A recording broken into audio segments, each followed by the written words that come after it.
It's just the Alliance Conference trophy, Gary remarked nonchalantly, his tone dripping with indifference. It's nothing special, really. The weight of his words hung in the air. To Gary, the Alliance Conference was just a stepping stone. Most of its participants were at the level of gym leaders, rarely showcasing any extraordinary strength. At best, they had one or two quasi-elite level Pokémon. Anything beyond that was a rarity. Across the table, Ash quietly ate his meal, his expression unreadable. Having been eliminated early in the tournament, he had no room to argue. All he could do was endure Gary's subtle boasts, which felt more pronounced with each passing moment. Gary, do you plan to compete in the Alliance Challenge? Professor Oak inquired, his voice betraying genuine curiosity and a hint of hope. The professor had high aspirations for his grandson, envisioning a future where Gary might become the Kanto region's champion. Not yet, Gary replied, shaking his head. Give me 3 more years. My strength isn't there yet. Professor Oak furrowed his brow, surprised at Gary's modesty. You're not confident? Your team is formidable enough to hold its own in the Alliance Challenge, he observed. Gary hesitated before replying, his voice steady. I faced Lance during the Indigo Plateau Conference. The gap in our strength was glaring. Even though my Pokémon have grown stronger over the past year, it's still not enough. I know my limits, and now isn't the time to overreach. You battled Lance? Professor Oak exclaimed, unable to hide his astonishment. It was just a one-on-one match, Gary said, downplaying the encounter. No need to make it a big deal. Ash suddenly interjected, eager to share his own experience. I also fought one of the Elite Four. Misty, seated nearby, let out a sigh of exasperation. Ash, let's not stretch the truth. That wasn't a fight, it was embarrassing. Ash glared at her. Miss Lorelei agreed to battle me. That counts. Misty scoffed. Sure, but can we really call that a battle? Charizard didn't even listen to you. Lorelei practically had to rescue you. Ash's face turned red as he stammered, unable to refute her. He decided to change the subject. So, what exactly is the Alliance Challenge? Gary raised an eyebrow, shaking his head as though addressing a clueless child. The Alliance Challenge determines the Elite Four and champion of a region. To become the regional champion, you must defeat the active Elite Four and the reigning champion. Ash's eyes lit up. That sounds amazing. I want to enter the Alliance Challenge too. You? Gary smirked. You can't even qualify. You need to win an Alliance Conference first. Ash's excitement deflated like a popped balloon. Wait, that's a requirement? Ugh, this is going to be a headache, he groaned. Why are you even thinking about it? Gary quipped. Even I'm not ready for the Elite Four, and I'm way ahead of you. Focus on winning an Alliance Conference first before dreaming about challenges out of your league. Ash clenched his fists, his resolve hardening. Fine. I'll win the next Alliance Conference. Just watch me. Gary rolled his eyes, unfazed by Ash's declaration. He had heard similar promises before, and they rarely amounted to anything. His own focus remained on the here and now, training his team and gathering resources to strengthen his Pokémon. The day of the Silver Conference Finals arrived with much fanfare. Gary stood opposite his opponent, a 14-year-old trainer named Dabo from the Johto region's Keiko City. The battlefield had been set as a rocky terrain, favoring ground and rock-type Pokémon. Dabo was the first to act, throwing his Pokeball into the air. Go Rhydon. The towering rock and ground-type Pokémon appeared with a thundering roar, ready for battle. Despite its imposing presence, Gary's analytical gaze noted its limitations. Asterisk, a level 47 Rhydon? Quasi-elite at best. This will be over quickly, asterisk. Gary smirked and released his own Pokémon. Charizard, let's go. The fiery dragon emerged with a fierce cry, its wings spreading wide as it faced Rhydon. The commentator's voice filled the stadium. Gary has sent out Charizard. A bold choice, considering Charizard's weakness to rock-type moves. Dabo wasted no time. Rhydon, use Rock Blast. Rhydon summoned a flurry of rocks and hurled them toward Charizard. The massive stones whizzed through the air, their destructive energy aimed at the fire and flying-type Pokémon. Charizard, take to the sky and use Solar Beam. Gary commanded. With a mighty flap of its wings, Charizard soared high, easily evading the onslaught. Its body began absorbing sunlight, its cells glowing as they stored immense energy. Below, Rhydon tried to disrupt the process by launching more rocks, but the altitude gave Charizard a clear advantage. Now! Gary shouted. Charizard unleashed a blinding beam of solar energy. The white-hot ray shot through the air, obliterating the incoming rocks and striking Rhydon with devastating force. When the dust settled, Rhydon lay motionless in a crater. Rhydon is unable to battle. Charizard wins, the referee announced. Gasps and murmurs rippled through the crowd. Charizard's solar beam was so quick. How is that even possible? Gary's strategy is incredible. He used the altitude to absorb sunlight faster. The audience's amazement only confirmed what everyone suspected. Gary's victory in the Silver Conference Finals was all but assured. As the match continued, it became evident that Dabo's team couldn't match Gary's skill or power. Gary's dominance was complete, leaving no doubt that he was on the path to becoming one of Kanto's most formidable trainers. The battle continued with an air of tension as Dab recalled his defeated Rhydon and sent out his second Pokémon. Golduck, you're up, Dab shouted.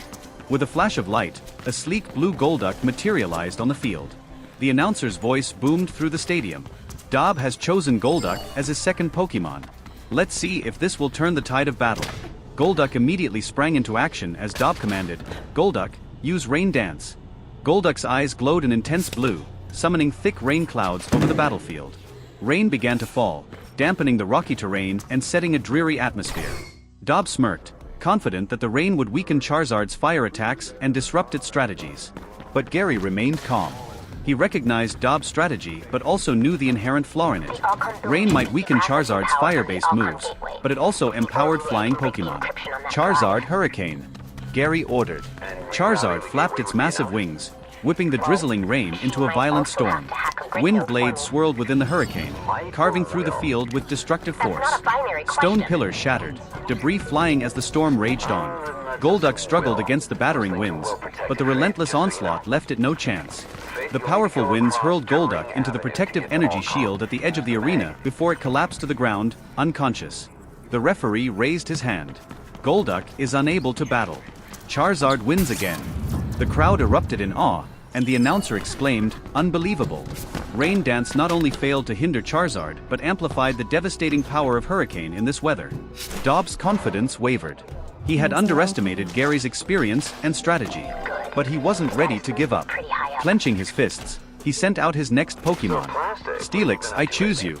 Dab shouted, throwing his Pokeball. A massive Steelix emerged, its metallic body shimmering even under the rain. Steelix is here. Will Dab finally find a way to counter Gary's seemingly unstoppable Charizard? The announcer speculated. Steelix, use Dig. Dab commanded. Steelix roared, burrowing deep into the rocky battlefield to escape Charizard's flames. Dab breathed a sigh of relief, knowing his Steel-type Pokémon could endure a prolonged fight underground. But Gary's sharp eyes spotted the flaw in the plan. Without missing a beat, he ordered, Charizard, use Iron Tail on the center of the field. Charizard dived toward the battlefield, its tail glowing with a metallic sheen.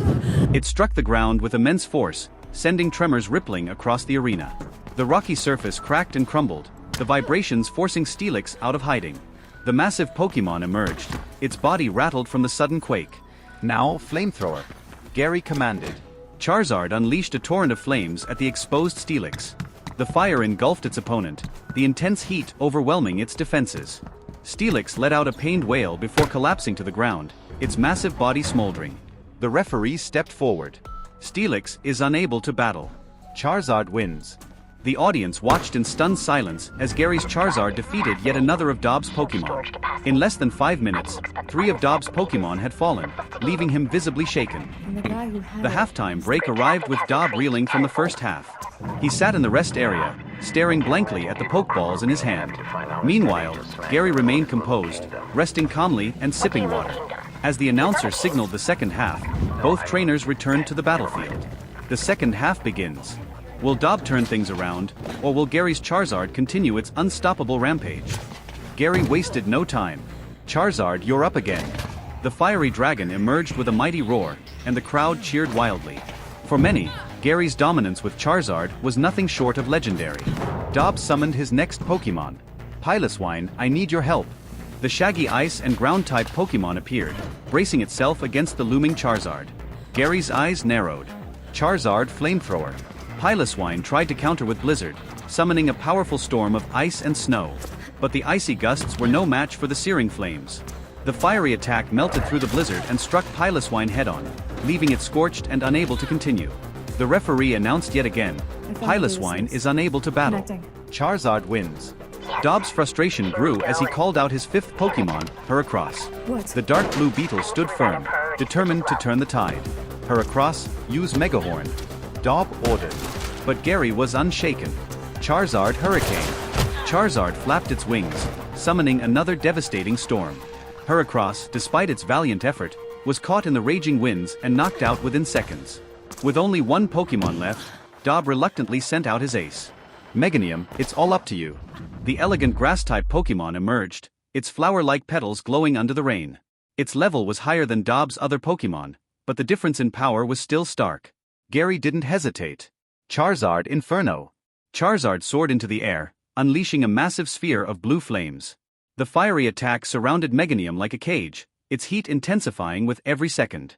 Dob desperately called for a light screen, but it was too late. The overwhelming flames consumed Meganium, leaving it unconscious on the battlefield. The referee raised his hand one final time. Meganium is unable to battle. Charizard wins. Gary is the Silver Conference champion. The crowd erupted into thunderous applause, cheering Gary's name. Dob, though defeated, managed a small smile, acknowledging Gary's overwhelming strength. Gary stood tall, Charizard roaring triumphantly beside him. At that moment, he was more than a trainer, he was a legend in the making. Hello everyone, and welcome to another video of FanFic Canon. Before we dive in, I want to remind you to subscribe to the channel if you enjoy our content. It really helps a lot. Also, don't forget to share your thoughts in the comments section below. Let's get started. Meganium created light screens around herself to resist Inferno's burning. The light screens did not last long before they broke apart. The flames burned Meganium's body and burned her skin before slowly dissipating. Although the light screens offset half of the damage, Meganium was still seriously injured. Not bad, you blocked it. Let's try this move. Gary ordered, blast burn. Roar. Charizard roared, and a large amount of blue flames floated around him. The flames turned into strong explosive flames. As Charizard punched the ground broke, and the explosive flames entered the ground. The surging explosive flames came under Meganium's body along the ground. I saw that the ground under Meganium was broken, and a fiery red light was emitted from the cracks. Boom! A ball of fire mushroom cloud rose into the sky, swallowing everything on the ground into a sea of fire. When the mushroom cloud dissipated, Meganium lay on his side in the pit, his eyes rolling in circles. Meganium loses the ability to fight. The referee announced, all of Dabo's Pokémon lose the ability to fight. The winner of this game is Gary. The Silver Conference finals ended, and Gary won the Silver Conference champion. Dad Mao, whoa, you are my adopted parents. Great, I finally don't have to be in debt. Mao is awesome. Damn it, if I had known I would have bet on a 6-in-1 bet, so I would be financially free. I really hope Gary can participate in the competition next time. Don't even think about it, even if he can participate, he won't win as much as this time. After winning the Alliance Conference champion twice in a row, the Alliance lottery won't give a high percentage if he continues to participate. This Silver Conference has benefited many people. After all, Gary's record is too dazzling, and it has given many desperate people a new life. All the games have been played, and the next step is the closing ceremony. The trophy will be awarded at the end of the closing ceremony. The 1-hour closing ceremony is over, and it is finally time to award the trophy. Gary, congratulations, you won the Alliance Conference again. Malankai congratulated. After all, I just gave Gary a trophy last year, so Malankai naturally remembered Gary. Thank you, President. Gary thanked him and took the championship trophy. Ding! Mission completed, limit requirements met, reward doubled, sent to space backpack. Hearing the system prompt, don't mention how happy I was. This time the reward is doubled. There are 6 ability enhancement stones alone, which can be used to strengthen many Pokémon. After the award ceremony, the Silver Conference is officially over. In the restaurant, everyone gathered together to eat. Celebrate Gary won the Silver Conference champion. Ash, don't you plan to go back with us? Aunt Delia immediately expressed her dissatisfaction when she knew that Ash planned to travel to Kanto region. The son's behavior is like a mother's worry. Aunt Delia is very worried about Ash. She would rather Ash do nothing, but also ensure Ash's safety. Mom, Misty and I are planning to go to Odomare to have a look. This is what we discussed when we came to Johto region. Ash said, Auntie, we went there for a trip, nothing will happen, and we went there by boat. Misty said, Odomare is a water city, known as the Water City, and naturally produces water Pokémon. Misty has longed for this city for a long time. It happens that she will pass through Odomare when she returns to Kanto region by water, so she naturally wants to go sightseeing. Okay, then you go and have fun. Seeing that Misty has spoken, Delia did not object and agreed immediately. Gary looked in her eyes and felt that Hua must have regarded Misty as Ash's future daughter-in-law, otherwise why would Delia agree as soon as Misty said she wanted to go to Odomare? What about you, Gary? Do you want to go back with us? Professor Oak asked. I'll go to Odomare too. It's just that the game is over and I need to relax. Gary said. That's great, let's go together. Misty suggested. Okay. Gary was going to join in the fun, so he naturally wanted to go to Odomare with Ash and the others. The plot of the 5th movie takes place in Odomare. If it weren't for triggering the system mission, Gary wouldn't have gotten involved in this mess. After all, Latias and Latios are a pair of Pokémon. Gary also knows that as long as he captures legendary Pokémon, the system mission will be triggered and rewards will be issued. As long as Latias and Latios are captured, the mission will definitely be triggered, so that you can get Master Rare Candy. And Gary feels very sorry for the sacrifice of Latios in Odomare. He can just prevent such a tragedy by going there. This tragedy was caused by 2 members of Team Rocket, who are somewhat different from the members of Team Rocket. The people in Team Rocket are responsible for hunting powerful Pokémon or robbing other people's Pokémon. These 2 members are only interested in stealing precious jewelry. Both members are women, named Sana and Liana, and are internationally renowned female thieves who specialize in stealing things and have been wanted for contest condition.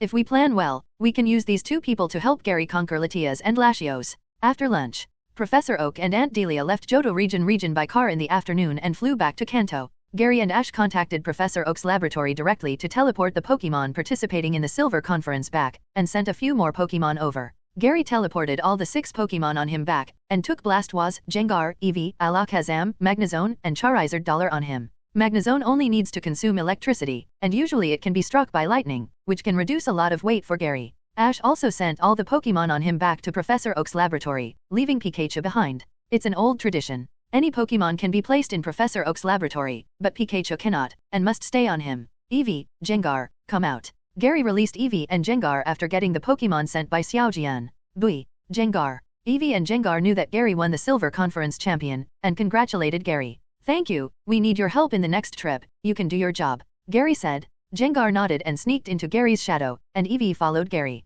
Gary, does your Gengar also not like to stay in the Pokeball? Ash asked. I knew that Gary's Eevee didn't like to stay in the Pokeball when I was in Cinnabar Laboratory, but I didn't expect that Gary's Gengar was the same. Yeah, Gengar didn't like to stay in the Pokeball when he was still ghastly, but it's not bad this way. Gengar can sneak into the shadows and help me prevent some risks. Gary said. That's really convenient. It makes me want to breed a Gengar. Ash thought. You should wait until you meet it in the future. Let's go and buy some spare supplies. We have to leave tomorrow. Gary quickly pulled Ash away and interrupted Ash's thinking. Ash's Gengar is still in the contest condition to be captured and has not been abandoned. If Ash captures Gengar now, that Gengar will be homeless. The 2 found Xiaogang and Misty and went to Pokemon department store to buy items. On the way, they met many Stephanies who asked Gary for autographs. Gary signed all the autographs he could. Ash saw that Gary was welcomed by so many Stephanies, and he was also very upset. Although Ash was a little slow in emotions, he still hoped to be welcomed by Stephanies. After getting rid of these enviable troubles, Gary finished shopping with Ash and others, and set off early the next morning.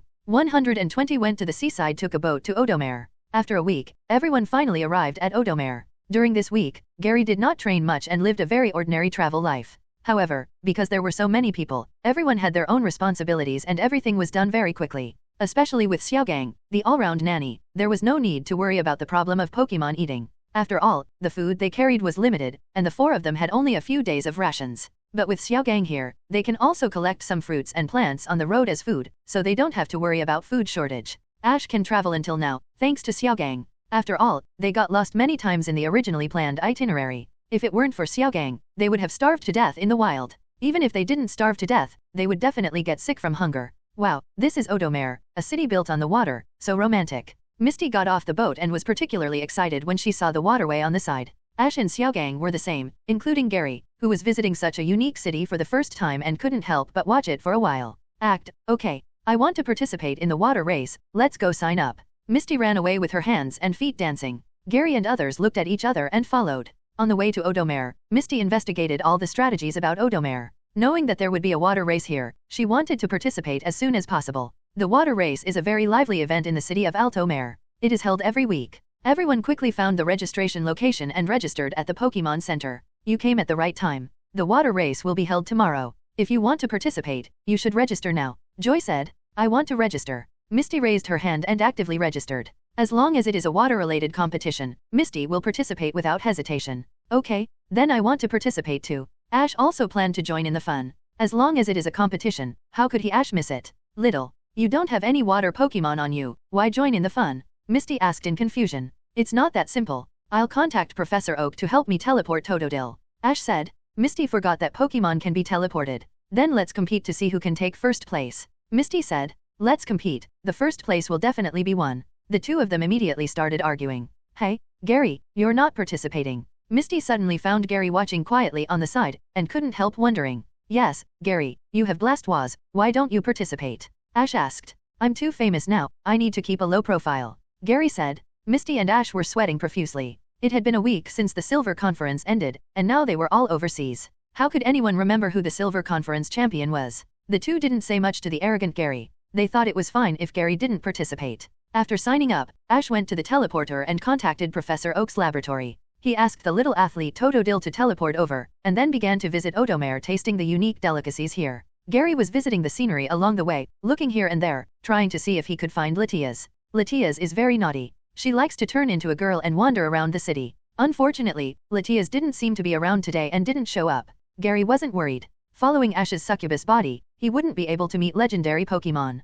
After resting in Odomare for a night, the next morning, the water race began. Ash and Misty was wrapped around the floating platform used for the competition. Holding the reins in her hand, one end of the reins was tied to their respective Pokémon. Sorry to have kept you waiting for a long time. The summer festival of Alto Mare is here. As usual, the regular Pokémon water competition is about to begin. The residents and tourists cheered enthusiastically around.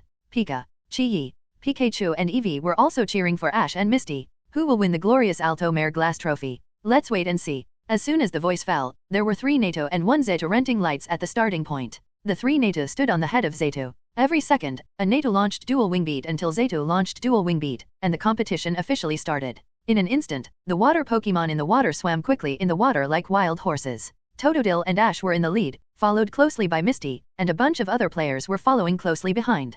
Pika, Pikachu. Pikachu jumped excitedly when he saw Ash in the lead, and one of them lost his balance and jumped off the bridge. Xiaogang and Gary were both confused, but fortunately Ash was in the lead and just passed through the bridge hole, and caught the falling Pikachu. In this way, Pikachu also joined the competition. Gary pouted. Totodile was already struggling to pull Ash to swim, and now there was a Pikachu, which was very stressful. Unfortunately, there was no video broadcast of the water competition. They had to swim a big circle along the waterway of Odomare and return to the starting point before they finished. The race was not long. After about 10 minutes, 2 figures appeared on the last straight road. They were Misty and Rossi. Ash had disappeared without a trace. Was he kidnapped by Latias? Gary thought to himself. According to the original plot, Ash first met Latias in a water race, but Ash did not notice Latias. It appears a player is catching up. It's Ash and his Totodile. Oh my god, Ash has surpassed Misty and Rossi. The champion is about to appear. The host exclaimed. Gary immediately looked at the 3 people rushing to the finish line, and saw Totodile performing light skills to float on water. Others could not see anything unusual, but Gary saw it. LV60 Latias / Quasi Legend. Gary saw a name appear above Totodile, and it has been moving with Totodile. Seeing that Totodile was about to rush to the finish line, another name quickly rushed to Totodile and landed directly on Latias' name. LV65 Latios 3 / Legend. Latios grabbed Latias and flew to the alley. Totodile naturally ran to the alley uncontrollably. Totodile lost control and deviated from the cold road. The host was surprised. In the end, only Misty and Rossi were left in the competition. Pokémon were running side by side, and it was hard to tell who was ahead and who was behind. The gap was very small, and it looked like they crossed the finish line at the same time. According to the footage taken by the sports camera, after slowing down several times, we can see that Corsola's horns passed the finish line first, so the final winner is Misty. Afterwards, Rossi, who won the runner-up, very kindly invited Misty to take his boat to celebrate. In Odomare, you need to pay to take a boat to travel by water, just like taking a taxi in the city, but the price of the boat here is very expensive, and Gary doesn't want to be the scapegoat. Celebrate after Misty won the championship. Everyone also found Ash and took Rossi's boat together to visit the Grand Canal. On the way, they also saw the stone statues of Latios and Latias. Rossi also specially popularized science to everyone. Gary, do you know these 2 Pokémon? Ash asked curiously. Ash knew Gary very well. He had known many Pokémon since he was a child. In the absence of when you encounter any new Pokémon in the Pokédex, just ask Gary and you will get the answer.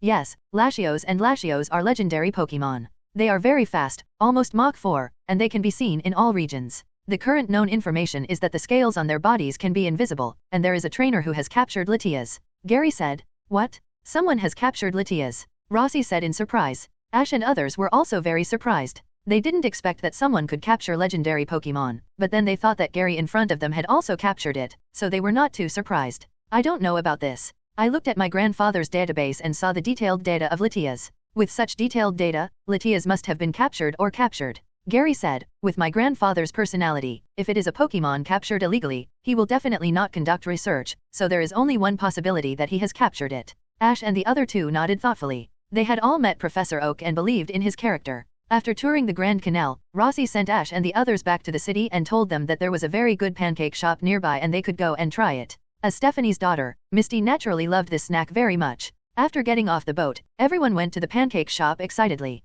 Hey, where's Ash? After buying pancakes, Misty suddenly found that Ash was missing. Should we go look for Ash? He's not lost, Gary said. According to the plot, Ash should have met Latias and fought with Sana and Lian in the plot. It's okay, Ash will find us soon. He usually procrastinates, which causes us to delay our planned trips for a few days, Misty said nonchalantly. Gary knew about Ash's problem, but Ash was really in trouble this time. Is this really okay? Sure enough, after a while, everyone saw Ash standing on the rooftop. Look, let me tell you. Misty looked at Ash on the rooftop and shouted, Ash, the pancakes are going to get cold. Wait until you finish eating. We still have to go to the cathedral, Xiaogang said. Zero, please give me flowers. Standing on the rooftop, Ash was confused. It was Stephanie who took him around the city, but how come they suddenly returned to the starting point, and that Stephanie also disappeared? Ash didn't think too much, and quickly walked down from the rooftop and returned to his friends. Xiaogang also handed the pancake to Ash. It seemed that he had exercised just now, and Ash was a little hungry. He stuffed cheeks and gave some to Pikachu to taste.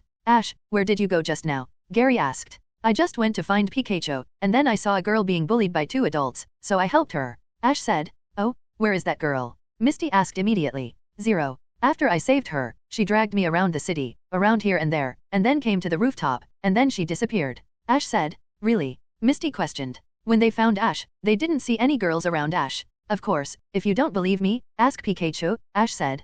Pika. Pikachu nodded frantically, and it also saw the girl. Maybe she has something to do. Ash, hurry up and eat, we still have to visit the cathedral, Gary urged. Yeah. Ash didn't think much about it. After all, the girl was out of trouble and didn't need help. After eating the pancakes, everyone went to visit the cathedral. The cathedral in Odomare is open to the public. Many tourists come here to visit every day. The interior decoration is luxurious. Hideki even uses ancient Pokémon fossils as floor paving. It can only be said that he is not short of money. Soon, an old man named Ben Gray came to Ash and others and explained the history of the cathedral to them. He is a staff member of the cathedral, specially introducing things in the cathedral to tourists who come here. Under Ben Gray's introduction, everyone came to a tower-shaped device. This is the device that can control the sea, Gary thought to himself. In the movie, it was this device that caused the tsunami. If the device was destroyed in advance, it is unknown whether the tsunami would still occur. This device seems to be built for peace, but no one knows how to use it. It is said that this cathedral has been rebuilt many times, but this device itself is said to have been here from the beginning.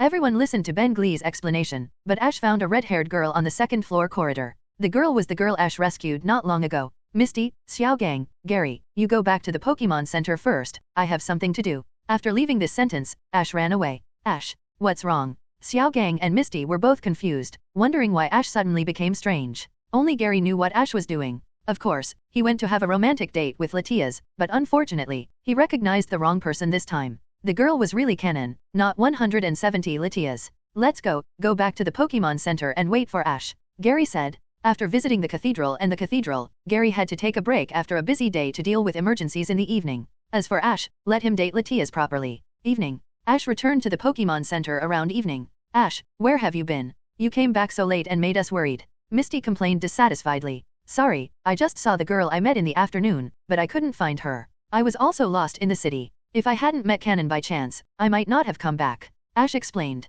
Is that so? Gary walked in front of Ash and stared at Ash with questioning eyes. Of course, Gary, you know me well. I often got lost when we went to the woods to play before. Ash said. You are indeed quite directionally challenged, but why do I smell a scent that only Stephanie has on you? Gary said. No way. That must be the smell of Kennen. Ash explained hurriedly. Misty looked unhappy and walked away by herself. Ash, a slow-witted guy, naturally couldn't tell that Misty was jealous. He just thought he had escaped and didn't need to explain what happened in the afternoon. Ash promised Ben Glee and Kennen that he would not tell the secret of the garden. Everyone went to the restaurant to eat. After eating and drinking, everyone returned to the room to rest. Because there were not many rooms in the Pokémon Center in the tourist resort of Odomare, several people stayed in a room for 4 people, and the 4 beds were divided into upper and lower bunks. Night fell. Of course, Ash and the others fell asleep, only Gary didn't fall asleep and waited silently. At about 1 o'clock in the morning, the window suddenly opened, and a figure appeared, and then a cal flashed, which woke Ash up immediately. Kennen. Ash's exclamation also woke up Xiaogang and Misty. Gary also got up and looked at Kennen standing at the window. He saw a name on Kennen's head. LV60 Latias / Quasi Legend. The one who came was not Kennen, but Latias transformed. Seeing Kennen's worried expression, Ash stepped forward and asked, Kennen, what's wrong? Cannon hugged Ash like a helpless little Stephanie. Ash immediately realized that the cannon in front of him was not Cannon, but Latias. Ash, what's going on? Misty asked immediately. Ash knew that he could not hide it anymore, so he revealed Cannon's identity. After learning that Cannon was a Pokemon, Misty and Xiaogang felt particularly abrupt. Fortunately, Ditto can also become a human, and they quickly accepted this. Latias, these three are my friends, you don't have to worry. Ash said. Latias glanced at Gary and the other two, and couldn't help but look at Ash with some worry, and Ash gave Latias a positive look in return. Seeing that Ash said so, Latias didn't hide it anymore, and a light flashed across her body Latias's body. Xiaogang and Misty were all shocked when they saw the changes in Latias, only Gary was very calm. Latias didn't waste any words and immediately used the mirror illusion to turn Lashio's current situation into an image for everyone to watch. In the holographic mirror, Ben Glee and Kanan were tied up by spider silk. Lashio's was surrounded by a layer of glue-like substance, and was placed in a circular barrier next to a device. Sana and Lien put Soldu in a groove on the device. Lien entered the cab and began to operate the device. Lashio's, who was trapped in the barrier, was also affected by the device and was trapped. There are two barriers, and the other one cannot be activated. Naturally, it is because Latias is not there. Lashio's cannot support it by relying on a single Pokemon to operate the device. The picture here dissipated in Lashio's painful expression. Latias almost fainted because of excessive use of mental power. Latias, what's wrong with you? Ash said worriedly. Latias must have escaped from those two women and must have been injured. I'll heal it 10 times. Gary took out a pink Pokeball. Why did you take out the Pokeball? Ash was confused. To treat Pokemon, you shouldn't take out a spray. This is a heal ball. When you capture Pokemon, the healing power inside can restore the Pokemon's injuries, and even the status condition can be removed. Xiaogang explained. That's right. If you send Latias for treatment now, it will take too long. If you use the heal ball, it will recover quickly. Gary said. That's right. Gary's plan is to use the heal ball to capture Latias and Lashio's, and this reason is absolutely impeccable. Latias, the heal ball can heal your injuries. Don't struggle later, I will let you out soon. Gary said. Woo, 5.9. Latias looked at the Pokemon in Gary's hand, with a timid look on her face, somewhat distrusting Gary's words. Don't worry Latias, Gary is my good friend, he won't do anything to you. Ash comforted. Woo. Latias hesitated, butted Ash's back with her head, and pushed Ash in front of Gary, trying to express something. Everyone was also confused, not knowing what Latias meant. Latias, do you mean, let Ash use the heal ball to subdue you? Gary asked. Woo. Latias nodded heavily. The moment he saw Latias nod, Gary seemed to hear the sound of heartbreak. He had prepared a plan for so long, but ended up making wedding clothes for Ash. Ash, take it. Gary didn't hesitate and put the heal ball in Ash's hand. Ash was also surprised. Although he was called a fool, he was not stupid. Gary gave him such a rare opportunity to capture legendary Pokemon without hesitation. This was too big. Why are you hesitating? Hurry up. There are still things to deal with in the cathedral. Gary urged. Okay. Ash nodded, turned to Latias, and said the words that made countless Pokemon's dream. Go, Pokeball. Ash threw the heal ball. The heal ball flew a beautiful straight line in the air and hit Latias, who then collected the Pokemon. The heal ball fell to the spot, shook gently 3 times, and then stopped shaking. After the capture was successful, a green Lucas covered the heal ball. Is it healing? Ash asked. Yes, it will be fine in a while. Gary said. A few seconds later, the healing Lucas on the heal ball dissipated, and the healing was completed. Ash, it's healed. Gary reminded. Ash nodded, walked over to pick up the heal ball, and pressed the switch of the heal ball. Great. Latias appeared. 02. Woo. After coming out, Latias felt his abundant physical strength and was particularly surprised. Although Latias has been living in the city of Otomare, he has not been captured and has never been to the Pokemon Center. He has recovered from any injuries by resting slowly. This is the first time he has experienced this kind of treatment. Okay, there is no time to lose. I have to act quickly. If it's too late, Ben Gray and Cannon will be in danger. Gary said. Okay, Latias, let's go save your brother, Uncle Ben Gray and Cannon. Gary said. Woo. Latias nodded. Everyone came to the window, ready to appear from the window, but when they came to the window, they found that there were iron bars at the intersections in the city. These iron bars were still connected to the wall. There was nothing there in the daytime. No, those 2 women have already controlled the device. Let's get out quickly. Gary said hurriedly. The flowers fell, and the windows of the building next to them also rose up with iron bars, sealing them. Ash and Gary jumped out of the window before the window was sealed and fell into the river, while Xiaogang and Misty were sealed in the room. Ash, Gary, you go to the cathedral first, we will be there soon. Xiaogang said. Gary and Ash both nodded. Ash, let's go ashore first. Okay. The 2 came to the shore. Charizard, come out. Gary released Charizard and said, let's go, we fly over the layer. Gary and Ash jumped onto Charizard's back and flew towards the cathedral. Gary's Charizard was very strong and carried 2 people flying without any pressure. Latias followed closely behind. But everything did not go so smoothly. Gary, look down. Ash pointed down and saw a nearly 2-meter-tall Kabutops, wandering on the roof, jumping continuously, chasing Gary and the others. Gary looked at Kabutops and found that there was no name on Kabutops' head, which meant that the Kabutops below was not a real Pokemon, but a Pokemon formed by energy. Swoosh! Kabutops quickly caught up with Charizard, and at the same level as Charizard, it jumped high, its body was wrapped in a layer of water, and attacked Charizard. Pikachu, 10 million volt Thunderbolt. Xylee ordered. Pikachu. Pikachu used Thunderbolt, and the thunder penetrated the water curtain on Kabutops' body, smacked down to the ground. Kabutops was still shaking because he was in the paralysis contest condition. However, before everyone could breathe a sigh of relief, they encountered a figure flying towards them. It was a white-eyed Pokemon. Aerodactyl. This Aerodactyl is taller and stronger than the normal Aerodactyl. The difference is like the difference between an ordinary Megacian and a real Megacian.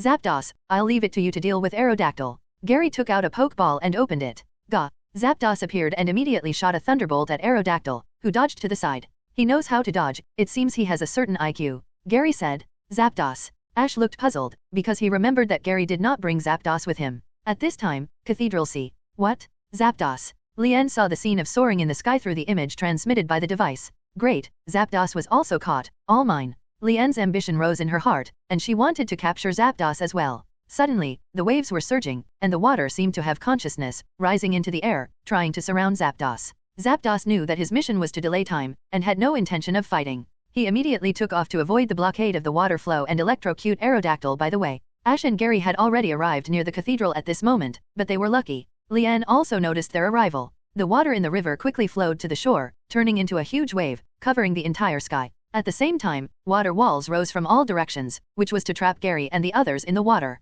Where are you going? Lien looked at everything she had created, showing a satisfied smile, and the expression on her face was full of rebellion. Crazy. However, the next moment, the waves on the image suddenly became unable to move. What? Lien said in surprise. Outside the cathedral, the waves that Gary and his friends swallowed were instantly frozen. Bang! An ice wall broke, and Charizard flew out from the broken hole. At the same time, a light blue Articuno followed. Wow, so awesome! Ash said excitedly. At the critical moment, Gary sent Articuno to freeze the water, otherwise it would really be submerged. Charizard landed at the door of the cathedral. When Gary and Ash approached the ground, they jumped down directly. The two broke into the cathedral and saw the device placed at the innermost part from a distance. Ash, Ben Gray and Kanan were very surprised. They didn't expect Ash and his friends to come here. Mr. Ben Gray. Ash immediately rushed over and tore the spider silk that bound Ben Gray with his hands, carrying out the terrifying power of Megatrue Rookie. DAF. An Ariados poked its head out from Jiro's corridor, saw Ash tearing the spider silk, and used Nightshade on Ash. EV, Thunderbolt. Fortunately, Gary discovered it in time and immediately ordered. Chi-Yi. EV used Thunderbolt, and the thunder defeated the Black Shadow and hit Ariados, killing it instantly. You guys. Sana was even more confused when she saw this situation. Her sister's Ariados was very strong, but it couldn't block Eevee's skill. It was ridiculous. Sun Pokemon. Sana shouted immediately. Hey! The Sun Pokemon immediately rushed to Sana and kept alert. Gary looked at Sana with indifference. Although Sana was very beautiful, her behavior greatly reduced her beauty, and even made Gary want to kill them. Eevee, use Thunderbolt. Gary ordered. Sun Pokemon, use Psybeam. Sana also fought back. Unfortunately, the gap in strength between the two was too big. Psybeam was shattered. Thunderbolt not only hit the Sun Pokemon, but also Sana was thunder-shocked, and they were both killed instantly. Sister. Lien, who was hiding in the cab, saw her sister being attacked and immediately rage, but the device could not control the seawater to enter the cathedral to attack her. Current situation was checkmate. Jengar, Hypnosis.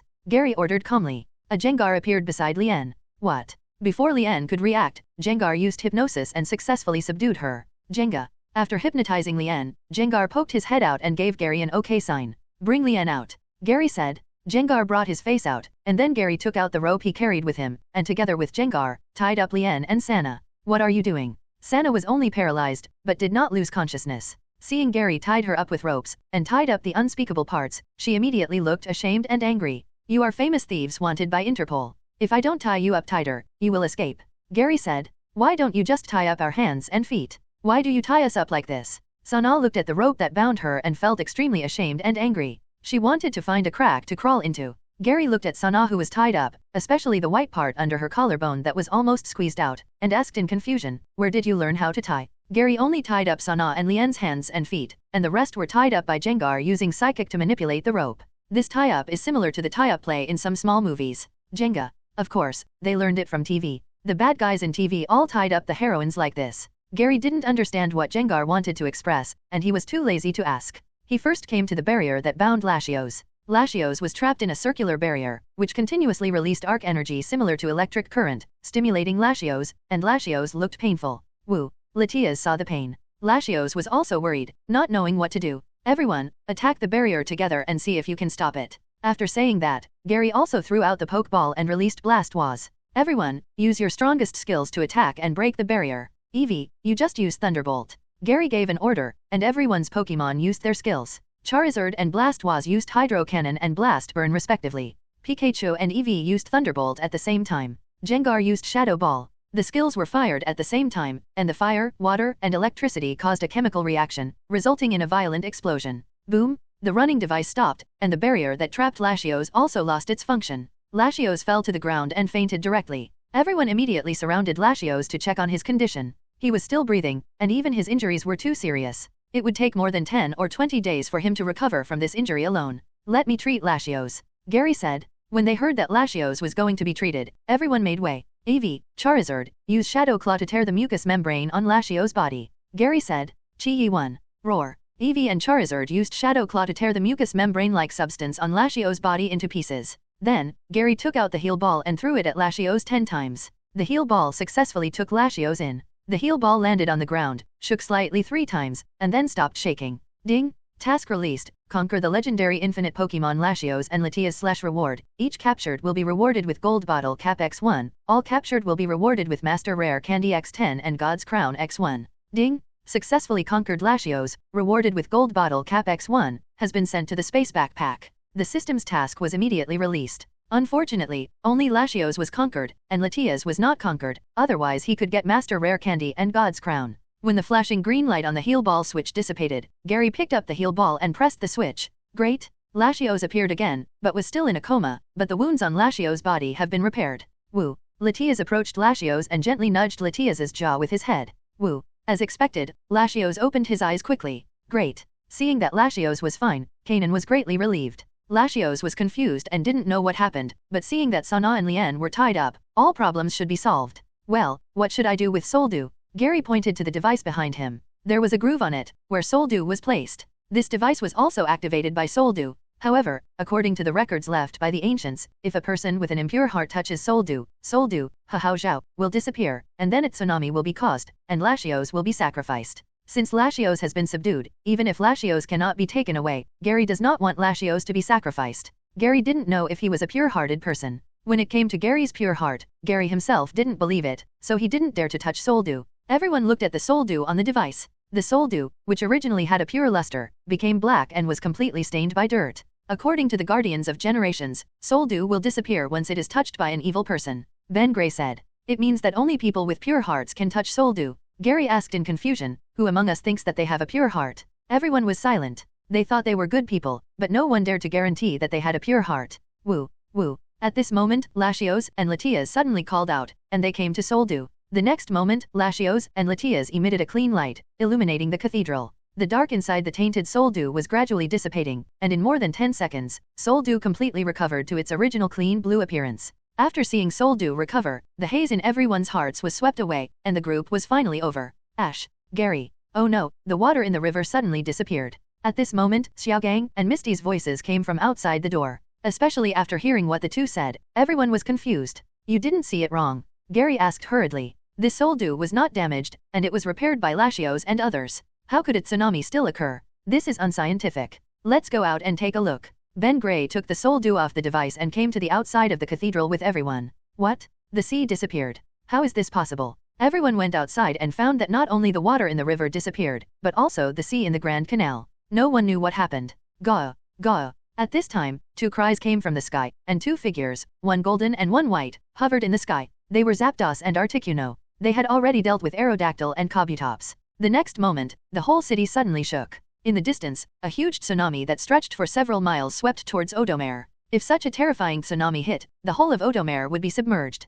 Especially Lien, this dead woman, locked everyone in their homes. People in the city had nowhere to escape. Damn it, that woman should have used the power of the assist device to trigger the earthquake, which caused the tsunami. Gary said. What should we do now? Misty asked worriedly. Woo, woo. Latios and Latias immediately flew to the sky, running side by side. They were going to solve the tsunami crisis. Seeing this scene, Gary was very worried about Latios, but fortunately Gary was well prepared. This tsunami was far different from the one in the Orange Islands, and Gary still had a way to solve it. In fact, for this operation, Gary had prepared enough backup.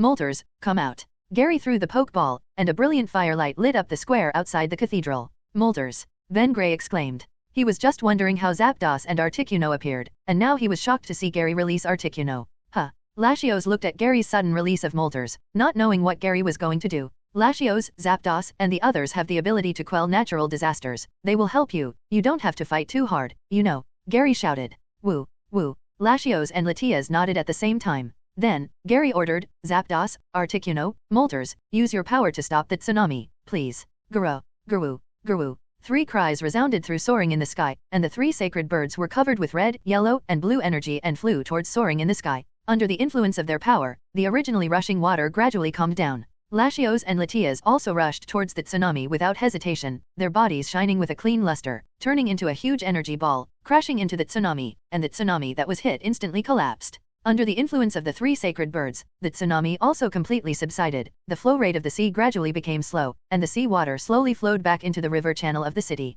In the city, the iron bars that blocked the paths and buildings were gradually retracted, and the Aerodactyl and Kabutops also turned into a light spot and returned to the fossil site in the cathedral. Everything returned to normal. Xiao, Mao and others kept looking at the distant horizon, and everyone's face was full of worry. After waiting silently for dozens of seconds, the 3 sacred birds flew back from the horizon, followed by 2 red and blue figures. Great, everything is calm. It's finally over. Everyone was relieved to see the 3 sacred birds and Latios brothers and sisters safe and sound. Thank you for your hard work, come back. Gary took out 3 ultra balls and asked the 3 sacred birds to take them back. The strength of the 3 sacred birds is not strong, but they are born with the ability to control the climate and calm down disasters. This is the magic of legendary Pokémon. For example, Celebi has a terrifying ability to travel through time and space, but his own strength is pitifully weak. He was even injured by a hunter who was easily solved by Bixias. It was really shocking. Although Gary's 3 sacred birds are very different from the 3 in the Orange Islands, there is no problem in calming down a natural disaster near a city.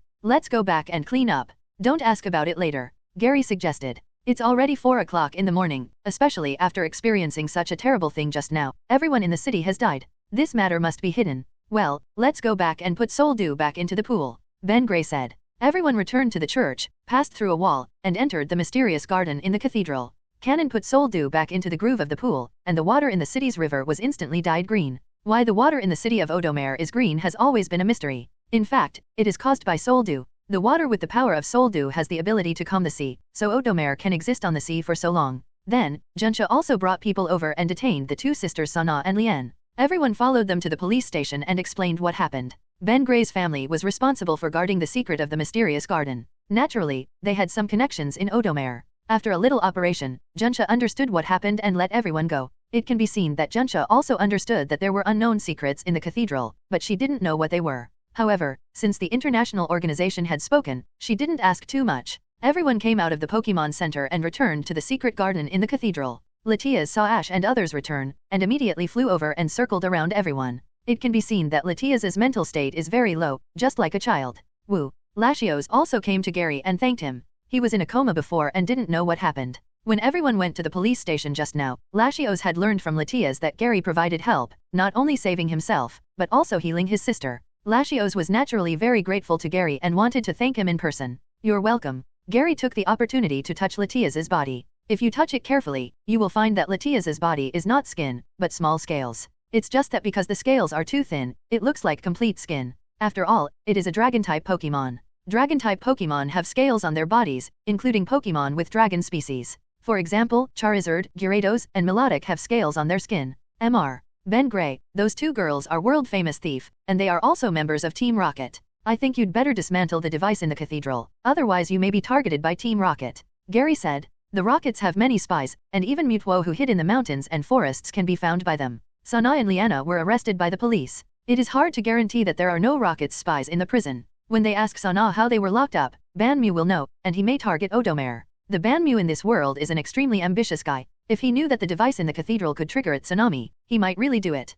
With the current strength of the Rockets, it is still quite terrifying. After all, the Rockets can dispatch a force comparable to that of an army. If it were not for a series of subsequent losses, resulting in heavy losses of resources, they would not have set their sights on overseas region. Especially the device in the cathedral is a machine built by Ben Gray's ancestors. For such a device that can be built by humans, it is still very dangerous to stay. It will not only threaten humans, but also the population of Lashios and others will be affected. Although Soul Dew will dissipate if it is touched by evil people, it can still be used for a period of time, and Soul Dew is Lashios and Latias sacrificed her life to transform into a prop.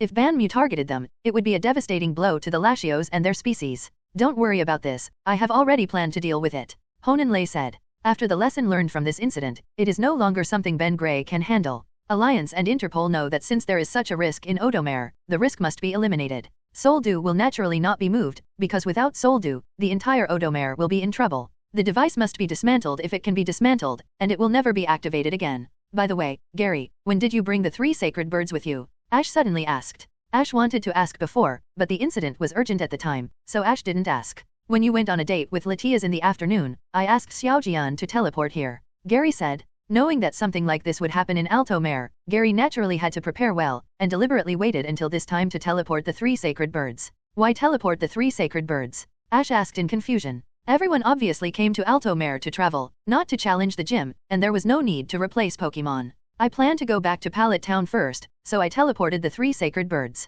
Gary said. Then teleporting 1 is enough, why teleport 3? Ash continued to ask. Why do you have so many questions, Ash? You are not a person who digs into the details. Of course, it is to show my strength. I will change 1 after flying a distance and continue to ride. Gary said. Ash was speechless for a moment, but he felt that this was in line with Gary's character. He had done this before. Afternoon. Ash, take your time to take the boat back, I will go back first. Gary said goodbye to Ash and left Odomare on Molters, heading for Pallet Town. Gary, will you go to Hoenn region later? Ash asked. Yes. +2 #L #. Then you must participate in the KO conference, I will definitely defeat you. Ash said. Ding. Task released, defeat Ash in the KO conference, reward, random megastone x1. 0 asterisk. FK. Gary was shocked. The system finally released a task related to megastone. It is not difficult to defeat Ash. The key is to be able to rank with Ash in the competition. In the original work, Ash stopped in the top 8 and was eliminated by this. That is, Ash was eliminated in the 3rd game of the final tournament. Gary must rank with Ash before this. Not right, maybe Ash defeated Tyson. In the original work, the battle between Ash and Tyson was quite fierce. Both sides were left with only the last Pokemon. In the end, Tyson's Meowth narrowly defeated Pikachu. Now Ash is stronger than before, and it should be no problem to defeat Tyson. Ash looked at Gary nervously. When he was in Silver Town before, Gary said that he would see if he would participate in the KO conference. But Ash hoped that Gary could participate. Seeing Gary silent, he was a little worried Gary will not attend the KO conference. Since you've asked me to do so, I'll participate once with great difficulty. Don't let me down then. Gary said. Don't worry, I won't lose to you this time. Ash said. Let's go, see you in Hoenn region. Gary waved his hand and rode away on Molters. Ash and the others had originally planned to leave today, but because so many things had happened, they planned to rest for another night and leave tomorrow morning. Flying away from Odomare, Molters was flying in the air. After a while, Gary heard a sonic boom behind him. Lashios? Latias. Gary turned around and saw Lashios and Latias. They actually chased after him. Woo, woo. Lashios and Latias caught up with Molters and shouted at Gary, saying they were seeing him off. You are too polite. If you want to see me off, then go ahead. Gary said with a smile. Lashios and his sister kept seeing Gary off. After flying for a distance, Latias suddenly stopped flying and flew back. Only Lashios followed Fan. Lashios, aren't you going back with your sister? Gary asked. Woo. Lashios shook his head, indicating that he didn't need to. Gary showed an incredible expression and asked uncertainly, are you planning to go with me? Woo. Lashios nodded heavily. Gary was completely confused. He had never thought that he could take Lashios away. He was thankful that he could put it in the Pokeball to complete the task. He didn't interact with Lashios at all, just healed its injuries. As for whether it should follow him. What about your sister? And the cathedral also needs you to guard it.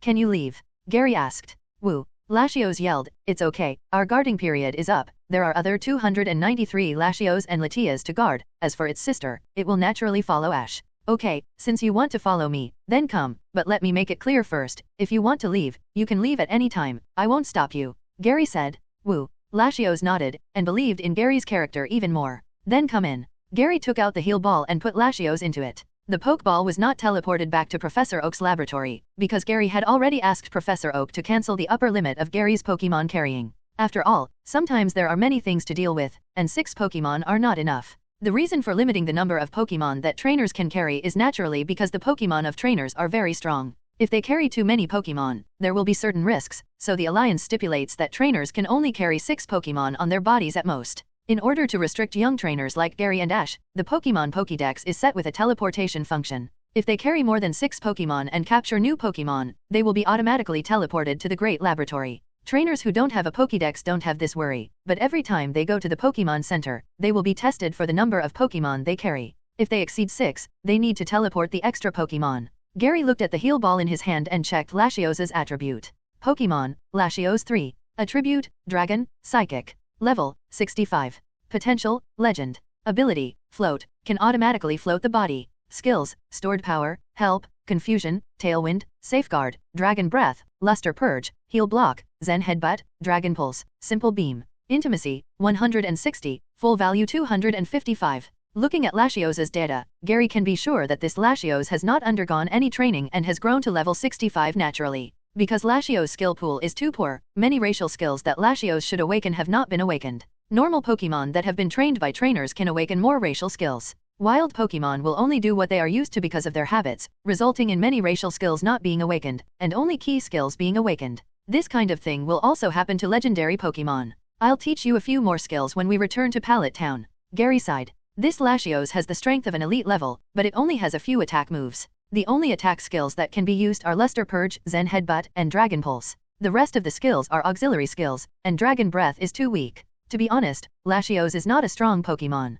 Although its species strength distribution is excellent, its abilities are too weak. The floating ability can be said to be one of the most useless abilities. In the game, the floating ability can be immune to all ground-type skills, but it is not possible in reality. At most, it can be immune to skills such as Earthquake and Magnitude. For other ground-type skills, as long as the Pokémon wants, it can attack the sky, such as Groudon's Precipice Blades. I don't know what kind of improvement the floating ability will have by using the Ability Enhancement Stone. Gary was very curious about what the enhanced floating ability would be, but Gary didn't dare to try it. With only 6 Ability Enhancement Stones, he had more than 30 Pokémon in his hand. Excluding the Pokémon that he didn't need to breed, he still had more than 20 Pokémon. 6 Ability Enhancement Stones were not enough. Not to mention, Gary had to capture some Pokémon he liked later. Especially the task released by the system not long ago, defeating Ash at the KO conference would randomly reward a Megastone. What if the rewarded Megastone was Gary has Pokémon that he can't use right now, so he has to breed a new Pokémon? I don't know what Megastone I'll get randomly, just hope it's not too bad.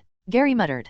Currently, there are 46 Pokémon that are known to be able to Mega Evolve, and 42 of them need Megastones to evolve. Rayquaza, Mewtwo, Latias, and Latios, the 4 legendary Pokémon, can Mega Evolve without Megastones, so they are not included. So they will be randomly selected from the remaining 42 Megastones. Not all Pokémon will be very powerful after Mega Evolution. For example, Audino and Sableye, after Mega Evolution, only species strength of these 2 Pokémon will be improved, and the improvement in other aspects is very weak. Mega Evolution can only be described as useless. After putting away the heal ball, Gary rushed back to Pallet Town at full speed, and returned to Pallet Town in the evening. Gary, why didn't you come back with Ash and the others? Seeing his grandson coming back, Yinchuang Bo Jingyuan asked suspiciously. I think the travel is almost over, so I rushed back first. Gary said. No, you encountered such a big thing in Odomare, have you solved it? Professor Oak asked. Such a terrible thing happened in Odomare last night. Gary was also involved in the 5.9th company. Professor Oak naturally knew about it from the Alliance. I thought Gary would come back with Ash and the others, but I didn't expect Gary to come back early at night. Yes, it's all done, and... Gary was halfway through his words, took out the heal ball and pressed the switch. Great! Latios appeared. This is Latios. Professor Oak said in shock. Gary, did you subdue Latios? Professor Oak was a little down at the moment, and he couldn't figure out the situation. It didn't say that the crisis had been resolved, but it didn't say that someone subdued Latios. It's not considered subduing. Latios wanted to follow me, so I agreed. If it wants to leave, it can leave at any time. Gary said back. Wait, tell me what happened in Odomare first, and what happened to Latios? Professor Oak asked hurriedly. $700. Gary told Professor Oak everything he encountered in Odomare, and also told him why Latios followed him. I didn't expect the legend of Odomare to be true, and you are so lucky to get Latios's approval. Professor Oak sighed. There have always been legends about Latios and Latias in Odomare, but no one has ever seen them. Unexpectedly, Gary and Ash went to Odomare and saw them. Gary even got Latios' approval. This luck is really enviable. It's okay, Ash should also get Latias's approval, and Latias will probably come back with Ash and the others. Gary said. Well, very good, Gary, you have been busy all day, you must be hungry, go and rest, let me take care of Latios. Professor Oak suggested seriously. Gary naturally understood that Professor Oak wanted to study Latios. Latios, 02 This is my grandfather, he is a very good man, but he loves to study Pokemon. Please bear with him if he goes beyond the rules later. Gary warned. Woo. Latios nodded, understanding what Gary meant. After that, Gary went to the backyard and released his Pokemon. Back at Professor Oak's laboratory, the Pokemon smelled the scent of home and returned to their previous nests. Zapdos returned to his small power plant, and Articuno and Moltres also flew back to the place where Professor Oak built them. Articuno lived in a huge ice house, which also had other ice Pokemon. Moltres' place was not specially built, so he flew to the dead volcano outside Pallet Town, which was naturally suitable for fire Pokemon to live. Professor Oak did not build a special place for Moltres to live, but installed surveillance near the volcano to prevent Moltres from having any accidents. Gary went to the house to prepare food for the Pokemon. After preparing food for the Pokemon, Gary started to prepare food for himself. Professor Oak interacted sweetly and friendly with Latios. Gary didn't care. One night passed. The next morning, Gary came to the backyard and gathered all his Pokemon. According to the original agreement, this time he wanted to see how the Pokemon grew. The best ones can get a system to improve their potential. Gary first taught his Pokemon skills, and taught all the skills he got in the Johto region to the Pokemon. Anyway, he taught all the skills that could be learned. Then he improved their potential. The only Pokemon with quasi-elite potential was Arcanine. Gary consumed 1 bronze crown to increase Arcanine's potential to the elite level. Then he consumed 2 silver crowns to increase Aerodactyl and Executor's potential to the champion level. Then he consumed 4 gold bottle caps to increase Alakazam, Banjira, and Moltres to quasi-legendary potential, and Articuno to legendary potential. There were more gold bottle caps stored, 7 in total, and Gary kept 3 for later use. These Pokemon are growing faster during this period, so we will improve their potential first, and the rest of the Pokemon will have to wait. After strengthening all the Pokemon, Professor Oak also checked Latios' basic data. Gary took Latios to the backyard and introduced all his Pokemon to Latios. Latios is honest by nature, and he is a bit stubborn in everything he does. It can be seen in Aldomare that he is a kind of person who returns favors, otherwise he would not have chased out of Aldomare and followed Gary.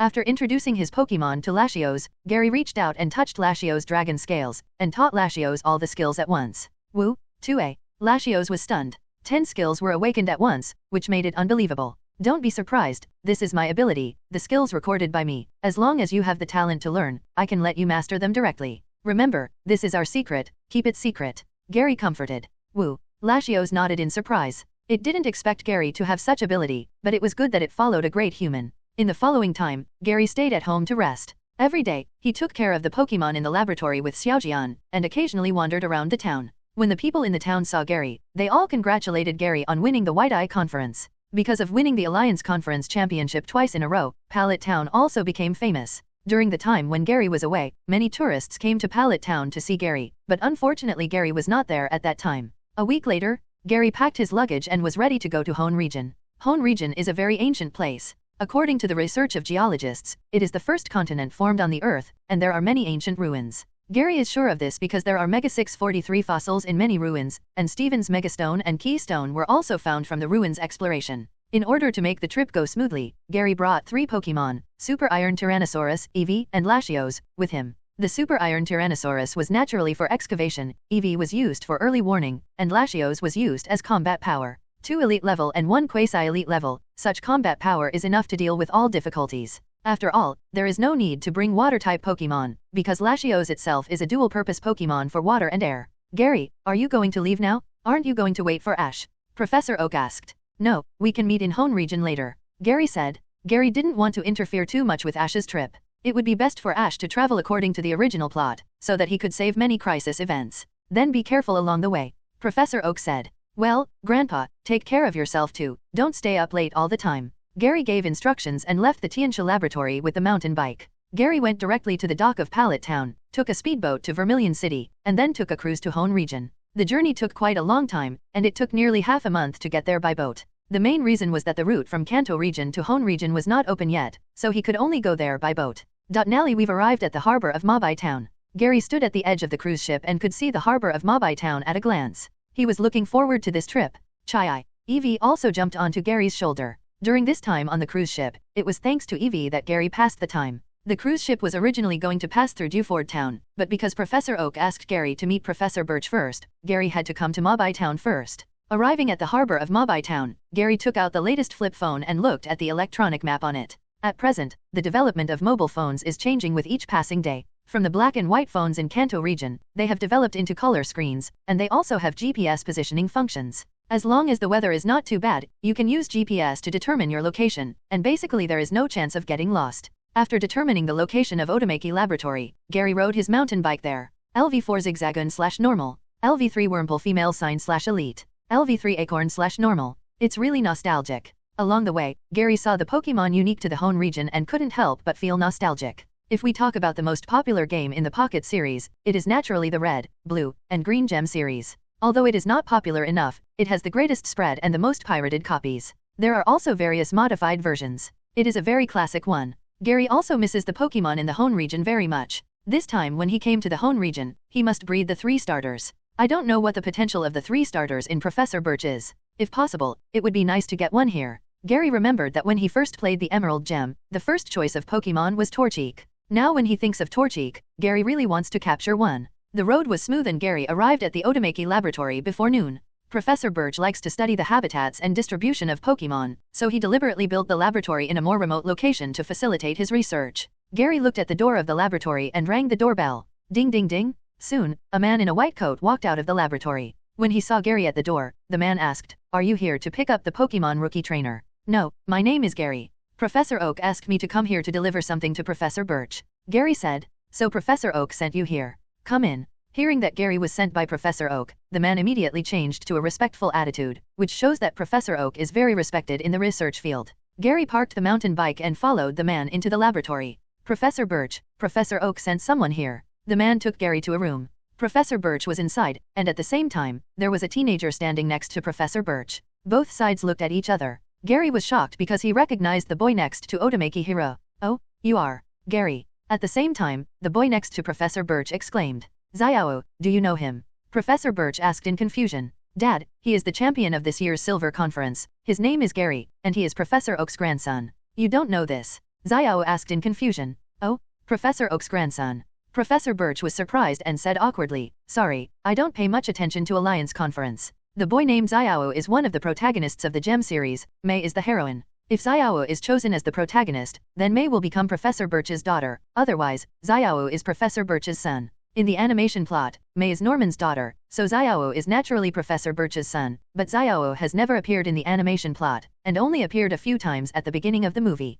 But it is certain that Xiao has always existed in the animation plot. "Professor Birch, this is the Pokemon Pokédex that Grandpa asked me to bring you." Gary still remembered coming here and took out 10 brand new Pokemon Pokédex from his pocket and handed them to Otomaki Hirota. The regional alliances plan to unify the Pokemon data and load all the regional Pokemon data into the Pokemon Pokédex. Professor Oak is also leading this. Knowing that Gary is going to the Hoenn region, Professor Oak asked Gary to bring the Pokemon Pokédex and give it to Professor Birch. "Oh, this is the latest Pokédex that Professor Oak is researching. It looks really good." Professor Birch took the Pokédex and looked at it carefully. It was similar to the first generation Pokédex, as big as a small notebook, but it could store more data. Xiao looked at it from the side and felt very bored. Although he was Professor Birch's son, he was not interested in Pokemon research. He just wanted to be a powerful trainer. Xiao looked at Gary, walked up to Gary excitedly, and said, "Hello, my name is Xiao. I used to live in Johto region. I watched your Silver Conference game and I really want to fight with you."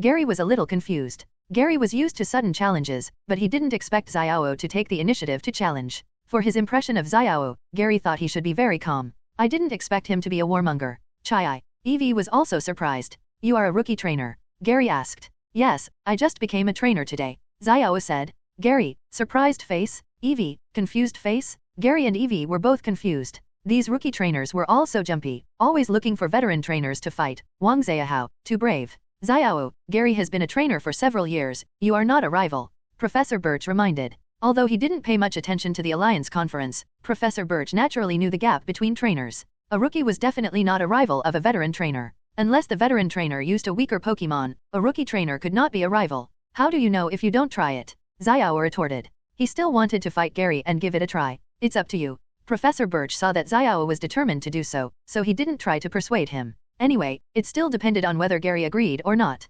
Odaka felt that Gary would most likely not agree to Xiao's challenge. After all, it was boring to bully rookie. "Okay, then we'll face off on the battlefield." However, Gary's behavior was beyond Odaka's expectations, and he agreed. "Yahoo! Great, let's go outside." Xiao was particularly excited, and before Odajuan could speak, he pulled Gary outside.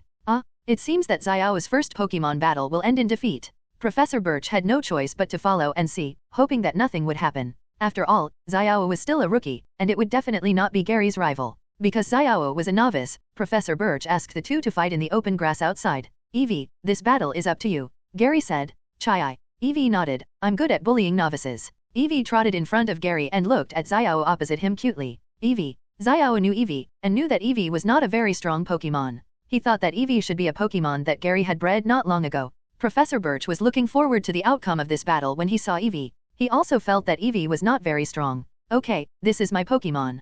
Go ahead, Big Gecko. Xiao threw the Pokeball. Great. A lizard with green skin and upright walking appeared. Moo. Trico has big eyes like snake pupils. It is small and very cute. I believe that trainers who like snake and insect Pokemon will like it very much. But, the strength of this Trico is a little disappointing. 803 LV5 Trico 3/Elite. The potential of the 3 starters provided by Professor Birch is still good. It has elite potential, which is enough for most trainers to use it as the main force for breeding. Seeing that Trico has elite potential, Gary is a little curious about the potential of the other 2 starters. If they have good potential, he can consider buying them. The 3 pets in the Hoenn region all have Mega Evolution forms, and the 3 pets themselves are not weak, so they can be used as main pets for breeding. You attack first. Gary said. Okay, Trico, use Pound to attack. Xiao ordered. Trico rushed towards Eevee head-on, swung his thick tail, and flipped Eevee over and whipped him. Seeing this, Eevee didn't like Gary's order, and directly counterattacked with his tail, blocking Trico's tail. With a little force, Trico was pushed out and fell to the ground.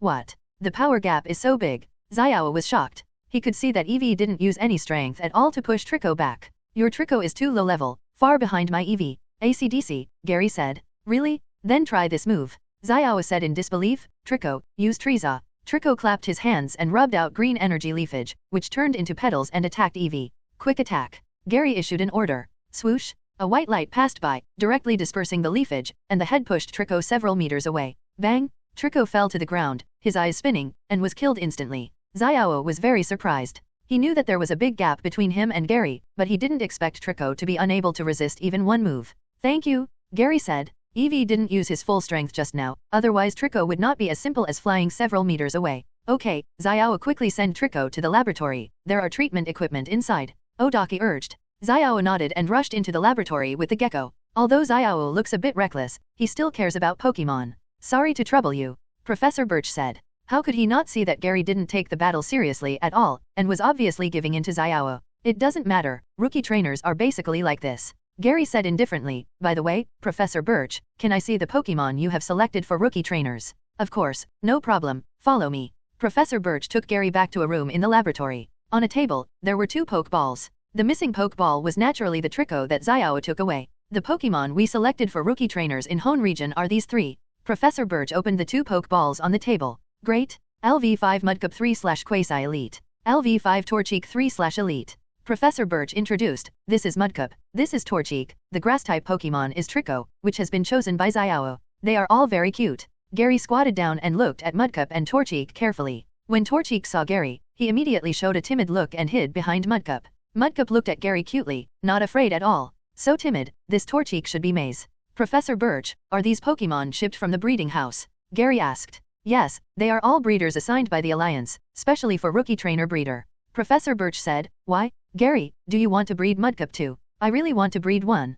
Can you tell me where the breeding house is for these Pokemon? I can buy them with money. Gary said. These 3 Pokemon are specially prepared for rookie trainers and are not sold to the public. If you want to buy them with money, you can only go to the market to have a look. Professor Birch said. Is that so? That's a pity. Gary didn't care, because he could capture them in the wild. And there is a Trico forest outside Petalburg City, where there are wild Tricos. When the time comes, just go there and capture one. Gary, your information has been registered, and you can now participate in the Hoenn Alliance conference. At this time, Professor Birch's assistant came in and returned the Pokédex to Gary. Thank you, Professor Birch, I won't bother you anymore. After getting the Pokédex, Gary also said goodbye and left. Professor Birch also asked his assistant to see Gary out. After leaving the Otomaki laboratory, Gary went to the Pokemon department store in Mabai Town, bought some supplies, and then rode a mountain bike to Petalburg City. The distance between Mabai Town and Petalburg City is very close, and it doesn't take long to get there by bike. Moreover, Gary is looking forward to fighting with Norman, because Norman is recognized as the strongest gym trainer in the Hoenn region gym, and he is known as the successor of the Elite Four.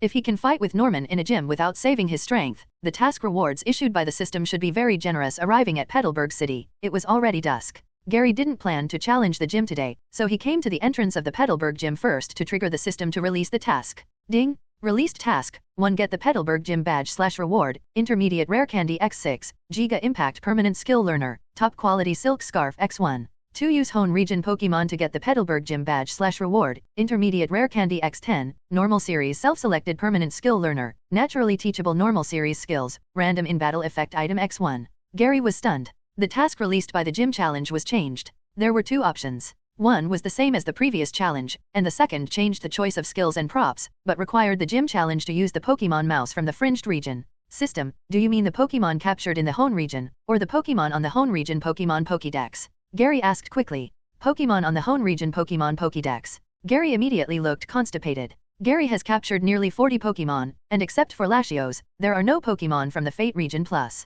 Can't we use Latios to challenge every gym? Although this is possible, it feels like using a butcher knife to kill a chicken dash. This mission has been changed to use only Pokemon from the Hoenn region. In the future KO conference, if you want to get double the mission rewards, will you also need to use Pokemon from the Hoenn region? Gary thought. If so, this KO conference will be more difficult to play. Gary needs to breed a new team, one that mainly consists of Pokemon from the Hoenn region. Gary left the Petalburg gym and went back to the Pokemon Center to rest, planning to challenge the gym again tomorrow morning. Which Pokemon should I capture? Back at the Pokemon Center, Gary thought about which Pokemon to capture in his room. The Pokemon from the Hoenn region are all very powerful. After several generations, they have always occupied a place in popularity and PvP. The 3 starters in the Hoenn region, except for Sceptile, are very powerful, including the Hoenn region Quasigod, Metagross, and Salamence are all very powerful, and the above 5 Pokemon are very powerful. All Pokemon have Mega Evolution forms. Not to mention that Gardevoir, Melodic, Agrin and other Pokemon are also very good. Although the above Pokemon are all good, except for the 3 starters, the rest of the Pokemon are very rare and extremely difficult to catch.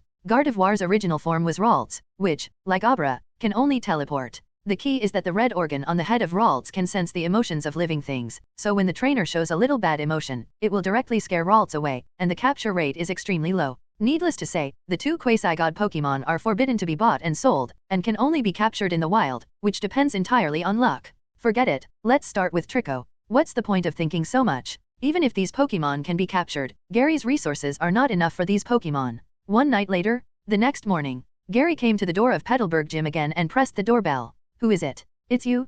Pete opened the door. When Pete saw Gary, he was shocked. Pete was naturally Pete, May's younger brother, and one of the supporting roles when Ash traveled to Hoenn region. Pete also dreams of becoming a Pokemon Master. He will definitely watch the Alliance conference in each region. He saw the competition that Ash participated in, so he naturally knew Gary. Do you know me? Gary asked knowingly. Well, I saw you on TV. You are the champion of Indigo Plateau Conference and Silver Conference. Pete said. Compared to facing Ash, Pete was much more polite when facing Gary, and there was a trace of admiration in his eyes. Then may I ask if Mr. Norman is here? I'm here to challenge the gym. Gary said. Pete was stunned, then said, then come in with me, I'll take you to the gym. Pete took Gary to the inner field of the Petalburg gym. The Pokemon used by Norman is a normal series, so the field is a very ordinary field, and there is no improvement. Wait a minute, I'll go call my father over. Pete left Gary in the field and went to the gym to call Norman over. Pretty good. Gary thought Pete would pretend to pay attention. When Pete met Ash, he had a history of pretending to be a gym owner. The key is that Ash is also easy to fool, and he didn't know who the gym owner was, so he was deceived. 0. Ask for flowers. After a while, Pete brought Norman. Next to Norman was a girl in a red tights, who was the heroine of the Hoenn chapter. May, are you the challenger? Norman asked. Yes, my name is Gary, from the Guan region. Gary responded. How many badges have you collected now? Norman asked. I just came to the Hoenn region yesterday, and I haven't collected a badge yet. Gary said. That's not good. There is a challenge limit for the Petalburg gym. You need to get 4 destruction badges to be eligible to challenge. Norman said. Gary, are you sure? When Ash came to challenge, you didn't say there was a challenge limit. If Ash didn't bring enough Pokemon at that time, he would have directly carried out the gym battle. However, the potential has proposed this rule, and Gary can't do anything. It's bad business, then bother you? Gary said. It doesn't matter. Norman waved his hand and said, if you want to challenge the gym, you can go to Rustboro City first. There is no challenge limit for the gym there. Goodbye. Gary turned and left the Petalburg gym. Pete looked at Gary leaving, and his face showed reluctance. He wanted to see who was better between his father and Gary, but unfortunately, he didn't have the chance to see it. Let's go to Trico Forest. Leaving the Petalburg gym, Gary rode his bicycle to Petalburg Woods. He rode fast all the way, and there were no Pokemons to hinder him. But when Gary was riding to noon, he was stunned. He saw a shiny Pokemon. It was a Pokemon that looked like a mushroom. Its skin was beige, with orange prototype stripes, a pair of short legs, and it moved very slowly. LV12 Shroomish 3/Gym. My first flash in the Hoenn region. Gary felt desperate. He was still thinking about whether he could get stuck with the flash amulet bug, but he encountered a flash Trico and was picked up by Shroomish. Mushroom. Shroomish looked at Gary, who was flail, with a puzzled look on his face, and turned to walk towards the jungle. You still want to beg? It's so hard to come across a shiny Pokemon, how can we let it run away? Besides, this Shroomish has the potential to be a gym. Breed it and it will be no problem to use it to challenge the gym. Eevee, Psychic. Gary ordered. Chai. Eevee's eyes flashed with blue light, and a wave of confusion spread out, restraining Shroomish, who wanted to escape. Shroomish was startled and spit up a lot of green powder. Unfortunately, the distance between the two sides was far, and the powder could not get close, so it fell to the ground. Eevee had no intention of teasing, and smashed Shroomish to the ground, and fell headfirst, killing Shroomish instantly. Shroomish was tackled, and the skin of his body spit up a lot of powder. Spore ability. Seeing that Shroomish exploded a lot of powder when attacked, Gary could be sure that this Shroomish had spore ability. When a Pokemon with the spore ability is attacked, there is a 30% chance that the rival that touches it will be poisoned, paralyzed, or sleep. This is a rather disgusting ability. However, of this 30% probability, the poisoning, paralysis, and sleep contest conditions each account for 10%, so the trigger rate is quite low, and the rival must be close to the attack for it to be effective. Go, Pokeball. Gary didn't think much about it and threw a red and white Pokeball. The Pokeball hit Shroomish and instantly captured it. Eevee, use confusion to send the Pokeball to me. Because there was still powder floating around, Gary didn't want to fall into the status condition. Eevee nodded, used Psychic, wrapped the Pokeball with confusion, and moved it over. Gary blew the powder on the Pokeball, took the Pokeball away, and looked at Shroomish's attributes.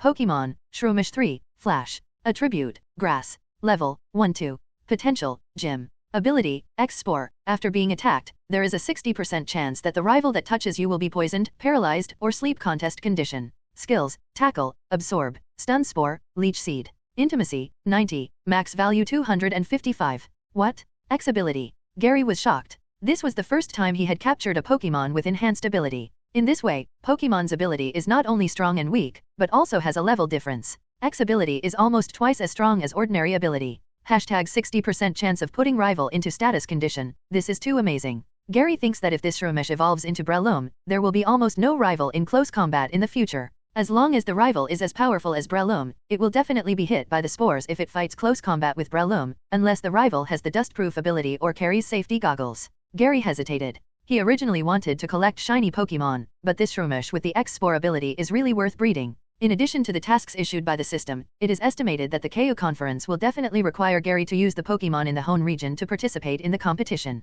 Although the potential of this Shroomish is only the gym, it has reached the standard for participating in the Alliance conference. With the X-Spore ability, it is more than enough to participate in the KO conference. Let's take a look at it. Gary changed his principle. There was no other way. This Shroomish had X ability. Gary took Shroomish out, sprayed it with medicine, took back the Pokeball, and then rode to Trico Forest. During dinner, Gary also took Shroomish out. Shroomish knew the situation very well. After knowing that he was captured, he did not choose to run away, but followed Shroomish obediently. Come on, Shroomish, take this with you. I will teach you a few skills. Gary handed Soothe Bell to Shroomish. Mushroom. Shroomish tilted his head, wondering if he had heard it wrong, and skills could still be taught. Unfortunately, the situation was not strong enough, so in consideration of the food Gary gave him, he put Soothe Bell into the portable control space. Gary put his hand on Shroomish's head and began to teach skills. Because Shroomish had not evolved yet, he could not teach the skills that could be taught, so he only taught 4 skills: Rest, Body Slam, Sunlight, and Sludge Bomb. Shroomish, Mushroom. Shroomish was stunned. He did not expect that skills could be taught in this way, and he mastered 4 skills at once. Buledinyi. Eevee also came over, saw Shroomish's surprised expression, and advised Shroomish that the master had many magical things, and he should follow the master well. He will not treat you specially. Mushroom. Shroomish nodded and decided to follow Gary's arrangements in the future. It was not stupid. Following Gary would not only give it food and drink, but also help it become stronger. Why would it object? After a night's rest in Petalburg Woods, Gary continued to move towards Trico Forest and finally arrived near noon. Found it. Gary looked at a big pit in front of him. In the middle of the pit was a towering tree. The tree was estimated to be more than 20 meters high, but the trunk of the tree had withered. This tree is obviously going to die. LV15 Trico 3/Elite. LV30 Trico /Normal. LV10 Trico Female Sign /Elite. LV16 Trico 3/Gym. LV18 Trico 3/Gym. LV17 Trico 3/Elite. Found it. 883 Gary finally found a Trico with elite potential, but this Trico had a branch in its mouth.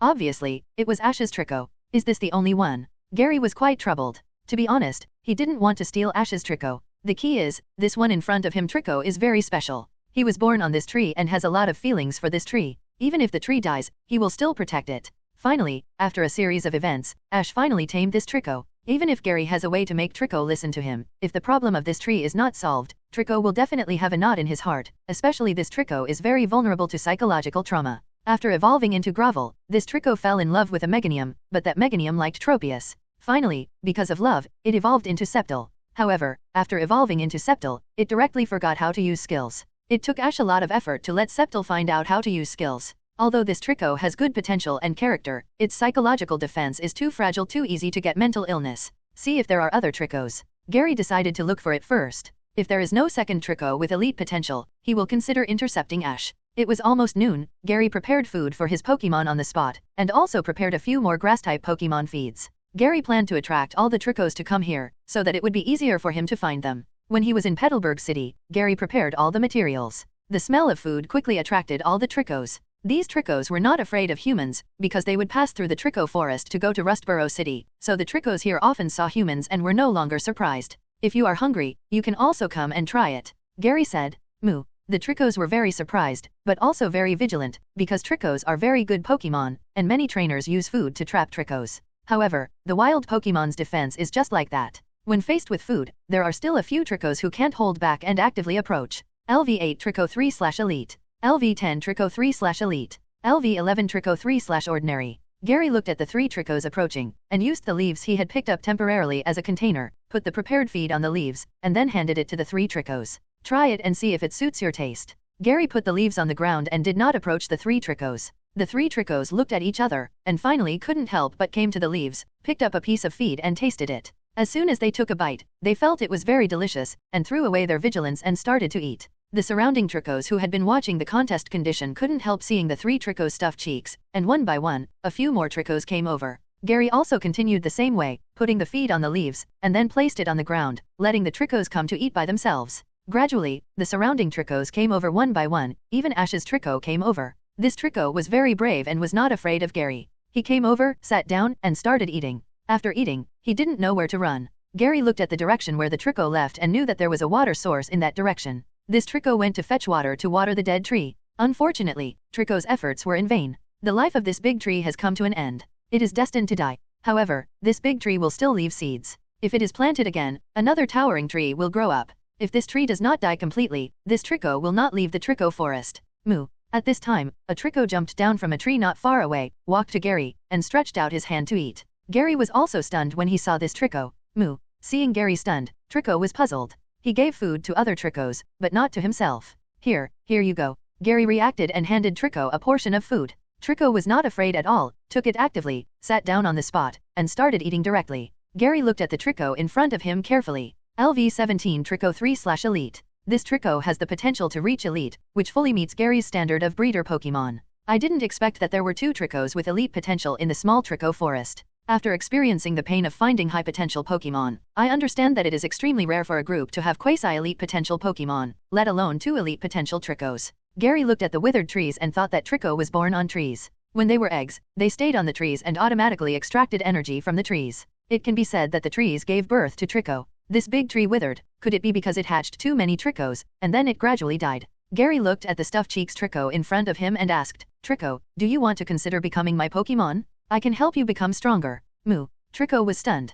Although it didn't live long, it had heard about humans from the elders of the tribe, and knew that humans would come to the forest to capture them. They don't reject being captured by human trainers, and Trico is a very calm and composed Pokemon, very smart, and if the trainer is very weak, Trico will also dislike it. My name is Gary, and I'm a trainer. To be honest, I came here to capture a Trico. I am very optimistic about your potential. If you are willing to follow me, I can guarantee that I will make you the strongest Septal in the world, said Gary. Trico ignored Gary and ate his food. Seeing this, Gary didn't say anything. Anyway, the target had been determined, and this Trico would only stay in the Trico forest. At most, it would take a little more time. Gary continued to observe the Trico. There were 21 Tricos in the nearby area. This number was already a lot, but Gary was very curious why there were only Tricos but no Gravel. Although the potential of these 21 Tricos was not very high, there were still some Tricos with gym potential. Some Tricos were level 20 and had not evolved yet. Including the two Tricos with elite potential that Gary found, their levels had long reached the conditions for evolution, but they did not evolve. The most bizarre one was the level 30 old Trico. Although it was only an ordinary potential, it should have evolved.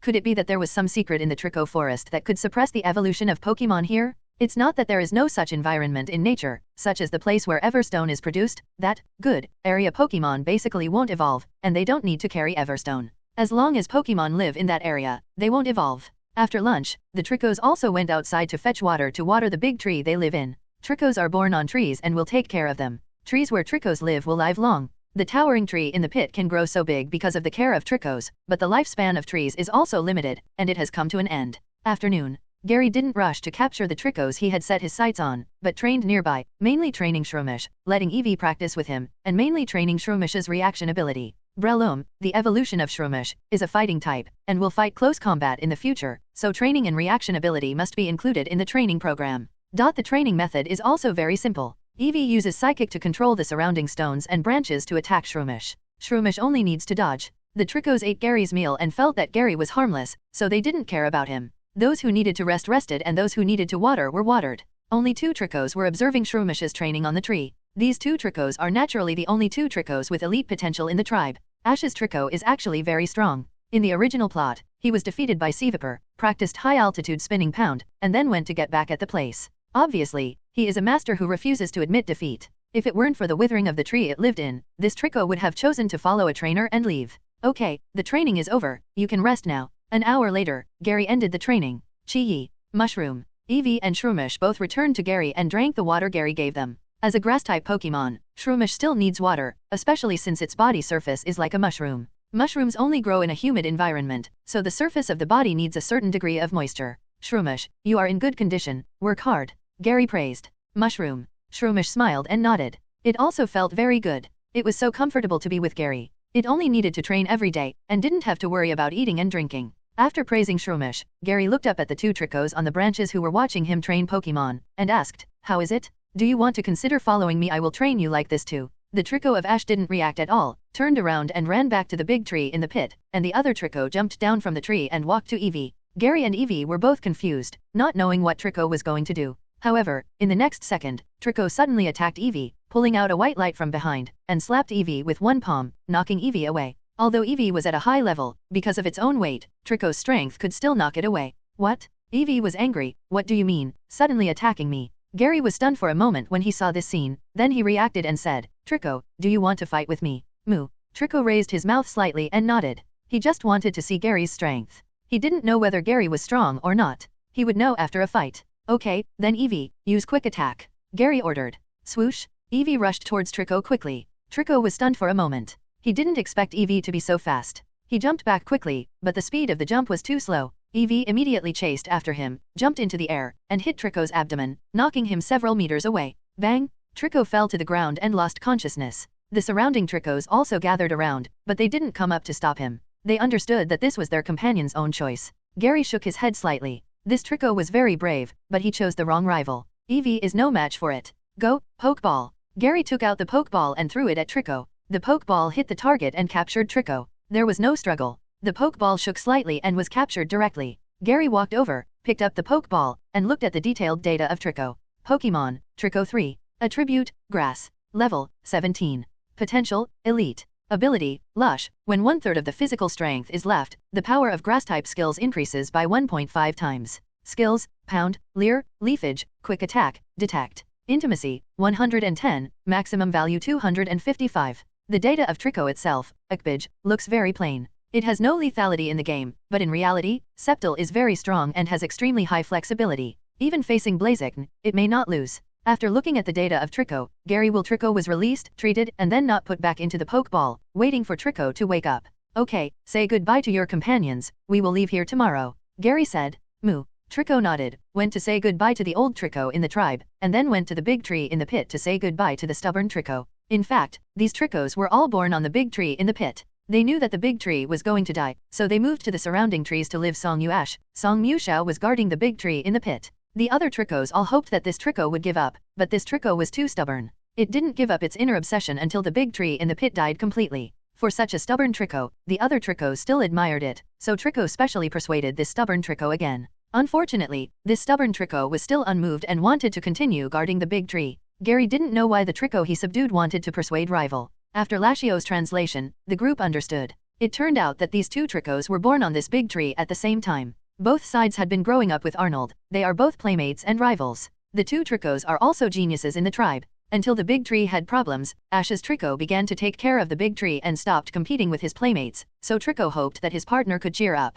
But Ash's Trico was too stubborn and put all his thoughts on taking care of the big tree. If it was to take care of a healthy tree, it would be understandable, but it would be a complete waste of time to take care of a tree that was destined to die. Trico couldn't bear to see his playmate who grew up with him neglect him, so he persuaded him many times. Now, Trico wants to leave here with Gary, and he still hopes to persuade him again, but it's still useless. Don't worry, it will meet a trainer who can take it away. You just need to follow me well, maybe you can meet it again in the future competition. Gary said. Moo. Trico was confused. He didn't understand why Gary was so sure, and what was the competition, and why he could meet his playmate. You will know later. Gary didn't want to explain, because it was really hard to explain. After staying in Trico Forest for one night, Gary left Trico Forest the next morning and headed for Rustboro City. Gary was not in a hurry to travel, and he trained Shroomish and Trico along the way. With the addition of Trico, Evie's training task became heavier. Evie became a nanny and was responsible for training twice in a row in the new region. She was also experienced. On this day, after the training, Gary asked, Trico, I see that your level is very high and meets the requirements for evolution.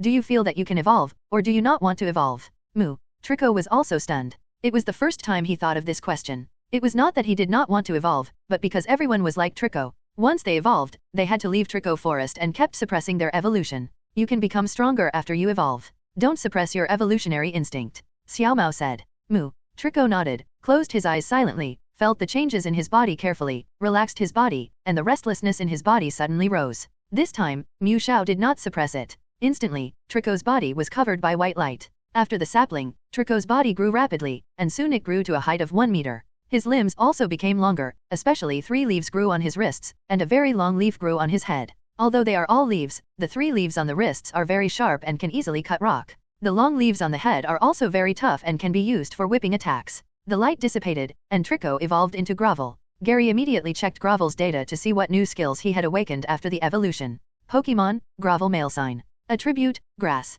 Level, 1-7. Potential, Elite. Ability, Lush. When 1/3 of the physical strength is left, the power of Grass-type skills increases by 1.5 times. Skills, Pound, Leer, Leafage, Quick Attack, Detect, Leaf Blade. Skills taught, Sunlight, Dig, Iron Tail, Rest, Dynamic Punch. Intimacy, 255, maximum value 255. Shoelace item, Soothe Bell. Oh, Leaf Blade has been awakened, that's great. Gary was very satisfied when he saw the Leaf Blade skill. Leaf Blade is a grass-type skill, and its power is not strong, but this skill is very suitable for Grovel. Grovel is assists clever movement, and with Leaf Blade, he slashes rival crazily and defeats it. Especially in the field with more obstacles, Sceptile's fighting power will be very terrifying, especially in the dense forest. Sceptile is invincible. Not bad. Gary was quite satisfied. This should be no problem for the gym in Rustboro City. The owner of the Rustboro gym is a girl named Hoenn, a teacher in the trainer school, proficient in rock Pokemon, and her strength is normal. With Grovel and Shroomish, it is not difficult to defeat Hoenn, but because the mission requires the use of Pokemon from the Hoenn region, it is still necessary to level up Shroomish.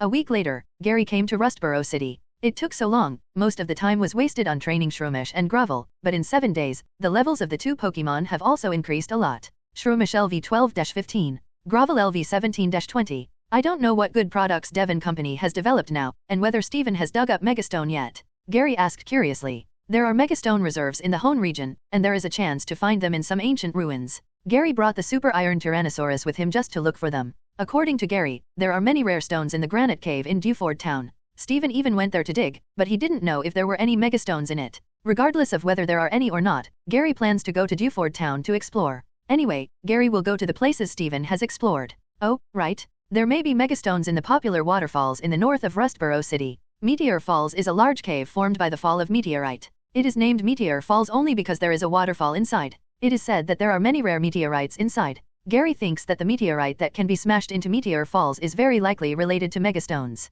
There must be Megacloth on the surface. After challenging the gym, Gary plans to search Meteor Falls thoroughly. After resting in Rustboro City for 3 days, Gary came to the entrance of the Rustboro gym. 0 *. Ding. Tasks released. 1 Get Rustboro Gym Badge/Rewards, Intermediate Rare Candy X5, Rock Tomb Permanent Skill Learner, Top Quality Silk Scarf X1. 2 Use Hoenn Region Pokemon to get Rustboro Gym Badge/Rewards, Intermediate Rare Candy X5, Rock Series Permanent Skill Learner, Random in Battle Effect Item X1.1.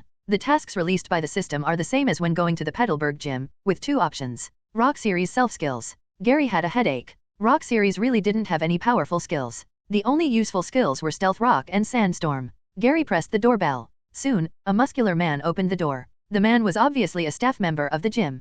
"Hello, I'm here to challenge the Rustboro gym." Gary said his purpose. "I know, the gym owner is here, come in with me." After the man finished speaking, he took Gary into the gym. In the audience seats on both sides of the venue, a girl with 2 buns and ponytails was sitting there, holding a book in her hand and reading. "Miss Qin, a trainer is here to challenge the gym," the man reminded. Hearing the voice, Qin looked over here, closed the book in her hand, stood up, jumped down from the audience seats, and landed safely on the ground. Gary was a little confused, because Qin was wearing a skirt, such a skirt, dancing. Fortunately she wore a pair of pink long johns inside, otherwise the absolute area would be exposed. This girl is too open. But this is normal. Hoenn region is in a tropical monsoon climate. It is basically hot summer here, so the Stephanie here is also more unrestrained. Look at May, she knows how to wear tights at a young age, you can see how unrestrained she is. Qin walked up to Gary without blushing or beating his heart. He introduced himself. "Hello, my name is Qin, and I am a gym trainer at the Rustboro gym." "Hello, my name is Gary, from the Kanto region, I come to challenge your gym." Gary replied. Kanto region. As a teacher at the trainer school, Qin was naturally well informed and knew about the Kanto region. He didn't expect Gary to be a person from such a far region. "Okay, I accept your challenge. The rules here are 2-on-2 duels. The gym rules are no different from those in Kanto region. Do you understand?" Qin readily agreed to Gary's challenge. Yes. Gary nodded to show that he understood. The gym battle began, and both of them stood in the command area. The man who brought Gary in before stood in the referee area as the referee. The man announced, "Next, the gym challenge will begin. 2 Pokémon can be used. Please ask the gym trainer to send out the Pokémon first." The words fell. "Then, I'll go first. Come out, Guidud." Qin threw a Pokeball elegantly. Great. A round stone Pokémon with arms appeared. LV15 Guidud 3/gym. The Pokémon sent by Qin is not of high level. It can be seen that the gym in Rustboro City is a gym specially prepared for the new 663 people trainer. "Shroomish, you'll be the vanguard." Gary quickly sent out his Pokémon. Great. A Shroomish with orange-red stripes appeared. LV16 Shroomish 3 gym. Different colored Shroomish. Qin was also surprised when he saw Shroomish. Shroomish can be found everywhere in the forests of the Hoenn region, and the difference can be seen at a glance. "Did you capture this Shroomish in the Hoenn region?" Qin asked. "Yes, I plan to use the Pokémon I captured here to challenge the gym." Gary said. "Interesting." Qin smiled slightly and said, "Then let me see your experience. Guidud, use Mega Punch." Guidud immediately rushed towards Shroomish, with a layer of incandescent energy covering his right fist. "Use Headbutt," Gary ordered. Shroomish jumped up and rushed towards Guidud. Seeing this, Guidud blasted out Mega Punch. Whoosh! Shroomish flew backwards and fell to the ground. In terms of strength, Shroomish is not rival of Guidud. However, Guidud was not much better. When he hit Shroomish, Shroomish's spore ability was triggered. A large number of spores were sucked into Guidud's mouth, and then Guidud fell asleep. What? Spores? Qin also saw that Guidud was hit by spores. This luck is too good. Gary was also very surprised. This X-spore ability is really useful. It was successfully triggered on the first attack and put Guidud into sleep contest condition. Guidud has both rock and ground attributes, and grass-type skills cause 4 times damage to him. End the battle and use sunlight to get rid of it. Guidud, Gary ordered. What? Qin was shocked again. Sunlight is a very powerful grass-type skill, and it is basically impossible for a young Pokemon to learn it. Especially since Shroomish was captured by Gary recently, where would he have time to learn the old light? However, the reality is cruel. Shroomish has already begun to absorb sunlight, and it looks quite skilled. In just a few seconds, Shroomish has condensed enough sunlight and spit up a white-hot beam. Boom! A small mushroom cloud rose, and Guidud was killed instantly. Guidud loses his ability to fight, and the mushroom wins. Qin frowned slightly, took Guidud back, and said, "I really underestimated you. I will be serious next time. Come out, nose pass." Great! A baby with short arms and legs and a red nose appears. LV43 nose pass 3/gym. Gary, surprised face? Gary rubbed his eyes and made sure that he had read nose pass's level correctly, which was level 43. Qin was not going to hide his strength. Shroomish, come back. Without any hesitation, Gary immediately took back the mushroom. Level 16 versus level 43, even if the attribute is restrained, it is useless. The opponent can definitely kill Shroomish in one hit. Qin didn't expect Gary to be so decisive. When he saw Nose Pass, he immediately replaced Shroomish without even having time to use Rock Tomb. Latios, leave it to you. Gary throws a Pokeball. Great. LV65 Latias 3/legendary. What? Latios. Qin was stunned. She never thought that Gary would send out legendary Pokemon. Who on earth is this Gary in front of her? He can actually capture legendary Pokemon. Nosepass uses Rock Tomb. Qin calmed down quickly and gave an order immediately. Dragon Pulse. At the same time, Gary also gave an order. Both Pokémon used their skills, and huge rocks appeared in Lashio's sky and fell down. Latios ignored the falling rocks, and energy surged in his mouth. Spit up a dragon-shaped wave attacked Nosepass Zero. Boom, bang, both sides hit each other with their skills, stirring up a cloud of dust. When the dust settled, Nosepass had fallen, and Latios was floating in the air. Except for a little dust on his body, he did not suffer any damage. Nosepass lost his ability to fight. Latios won. The gym battle is over, and the winner is the challenger Gary. As the referee announced, the gym match fell Veilstone. Latios, come back. Gary also quickly took back the Latios. After all, legendary Pokémon are too eye-catching, so try to use them as little as possible. Gary didn't want to use Latios, but Qin is a bad boy. I clearly said that I would only use Pokémon captured in the Hoenn region. You, a little girl, sent out gym-level Pokémon. Isn't this embarrassing for me? This is the stone badge, a symbol of defeating the Rustboro gym. After the battle, Qin walked up to Gary and handed him the gym badge. Thank you. Gary thanked him and took the badge. Ding! Mission completed. Rewards have been sent to the space backpack. Goodbye. After getting the badge, Gary didn't talk to Qin much and turned to leave. Qin watched Gary disappear at the entrance and muttered to himself, it seems that this Evergrande conference is worth watching. After leaving Rustboro Gym 3.9, Gary opened the space backpack to see what the random in-battle effect item was, but when he opened the system backpack, he was confused. Thunderstone Evolution Stone can make Manectric Mega Evolution. What? Megastone? Gary was confused, but after thinking carefully, Megastone is also a kind of in-battle effect item. In this case, there is a certain probability of getting a Megastone randomly in the future. Why is it Manectric? Gary was very troubled. Manectric is a Pokémon unique to the Hoenn region and is the first generation of Electric Dog. If it weren't for the Mega Evolution form, electricity would have been forgotten. Even if Manectric has Mega Evolution, it is still useless. After Mega Evolution, the ability becomes Intimidation, but Intimidation is only effective when it is on the stage. And to perform Mega Evolution, Manectric must be released first and Mega Evolution must be performed first, so this Manectric is useless. Whose trump card Pokémon is Manectric? Gary thought that the Deadly Trainer's trump card Pokémon was Manectric, so he could use Manectite to exchange other Megastones with him. But thinking carefully, among the slightly famous trainers, it seems that only Taigzuan's trump card Pokémon is Manectric. Taigzuan is the owner of the Zygen Gym in the Hoenn region. He is an old man in his 70s. When he was young, he was an engineer and had a lot of family wealth. The key is that Taigzuan, the old man, doesn't have any other Megastones. How about, find Steven? No way. Gary thought of Steven. At this stage, Devin must have done research on Mega Evolution and even have Megastones. If the Manectite is sold to Steven, I believe Steven is willing to pay for it, but if it is to be used to exchange for other Megastones, he is likely to be unwilling. But this is just Gary's guess. For the company, research data is very important. Spending more money to research the new Mega Evolution Stone, I think Devin Company is willing to agree. Unfortunately, Professor Oak is not interested in the research of Mega Evolution, otherwise Gary can still think about getting the Megastone from his grandfather 02. Currently, in Kanto region, the only professor who has in-depth research on Mega Evolution is Dr. Fuji. Mutwo can Mega Evolution, which is also related to Dr. Fuji's research on Mega Evolution. It is estimated that when manufacturing Mutwo, Dr. Fuji arranged the research results obtained in Mega Evolution on Mutwo, which can also explain why Mutwo can Mega Evolution, but Mew cannot. Go to Devin Company and have a look.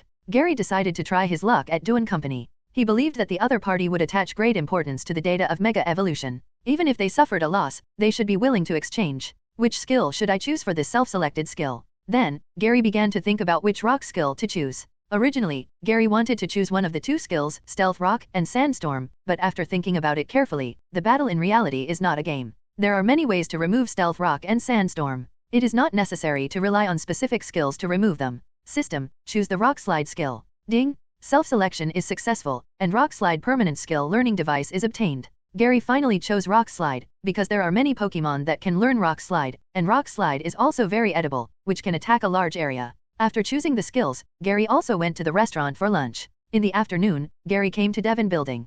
Duan Building is the headquarters of Devin Company. There is even a research laboratory inside. The Fossil Research Laboratory is in Devin Building. As long as there are fossils, you can bring them here and spend some money to revive the fossils. During lunch, Qin Mao also browsed the news about Devin Company on the internet. As Gary guessed, Devin Company has begun to study Megastone and is currently purchasing various kinds of strange stones from outside. The price can be negotiated in person. Duan Company is also very cunning. It said that it was purchasing strange stones to see if it could purchase Megastone. After eating, Gary came to Devin Building alone. Because he did not have a work card, he was naturally stopped by the security guard at the door. Young man, this is Devin Company, and outsiders are not allowed to enter. The security guard reminded. I saw the news that Duan Company wants to buy strange stones and can trade in person. What? Is the news fake? Gary said. So it's strange stones, then wait a moment, I'll make a call. Hearing that Gary was here to sell strange stones, the security guard immediately called the higher UPS. After the call, a woman in uniform came out of the building not long after. After handing over to the security guard, she knew that Gary was here to sell strange stones, so she kicked Gary into the Duan building.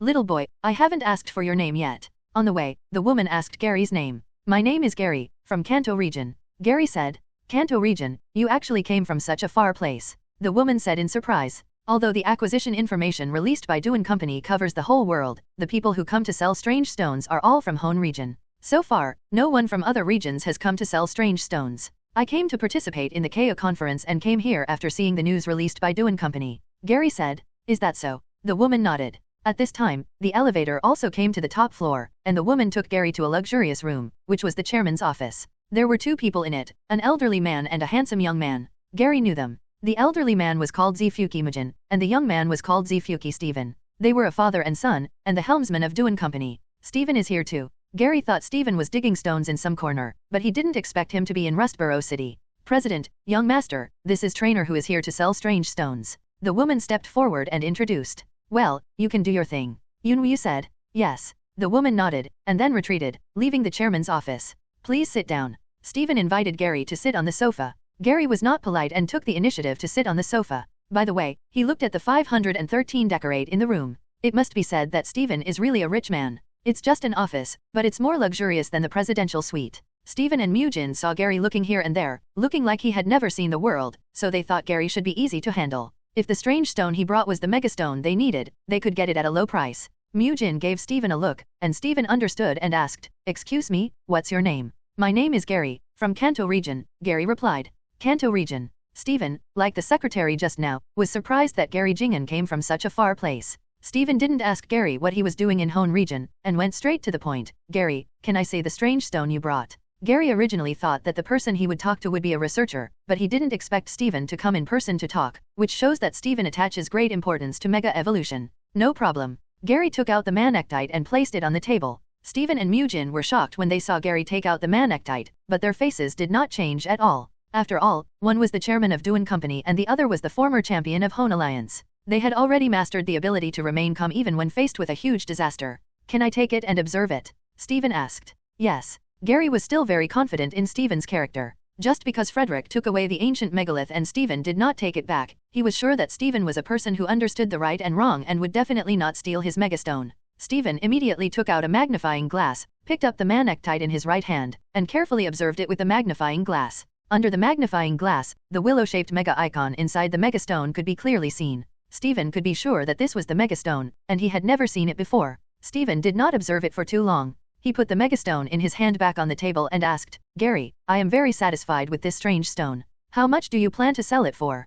Seeing Stephen's calm attitude, Gary thought that he just regarded the stone as a collection interest and did not really care about the stone. Mr. Stephen, don't call the megastone a strange stone. Gary said. Stephen and Mujin were both shocked. They did not expect Gary to know the megastone. It's so embarrassing. It seems that Gary knows the secret of megastone. Stephen said ashamedly. He was still thinking about buying megastone at a low price. But Gary mentioned megastone. Obviously he knew the function of megastone, so Stephen's performance just now seemed a bit like a clown. Yes. Gary did not deny it. Then Gary, do you really want to sell it? Stephen asked. Although he was detected, Stephen still wanted to get megastone. At most, he would spend more money. Mr. Stephen, I don't want to sell it. I want to exchange this megastone with you for other megastones. Gary said. Exchange. Stephen didn't expect Gary to come to him to exchange megastone. Gary, I haven't asked for your real name yet.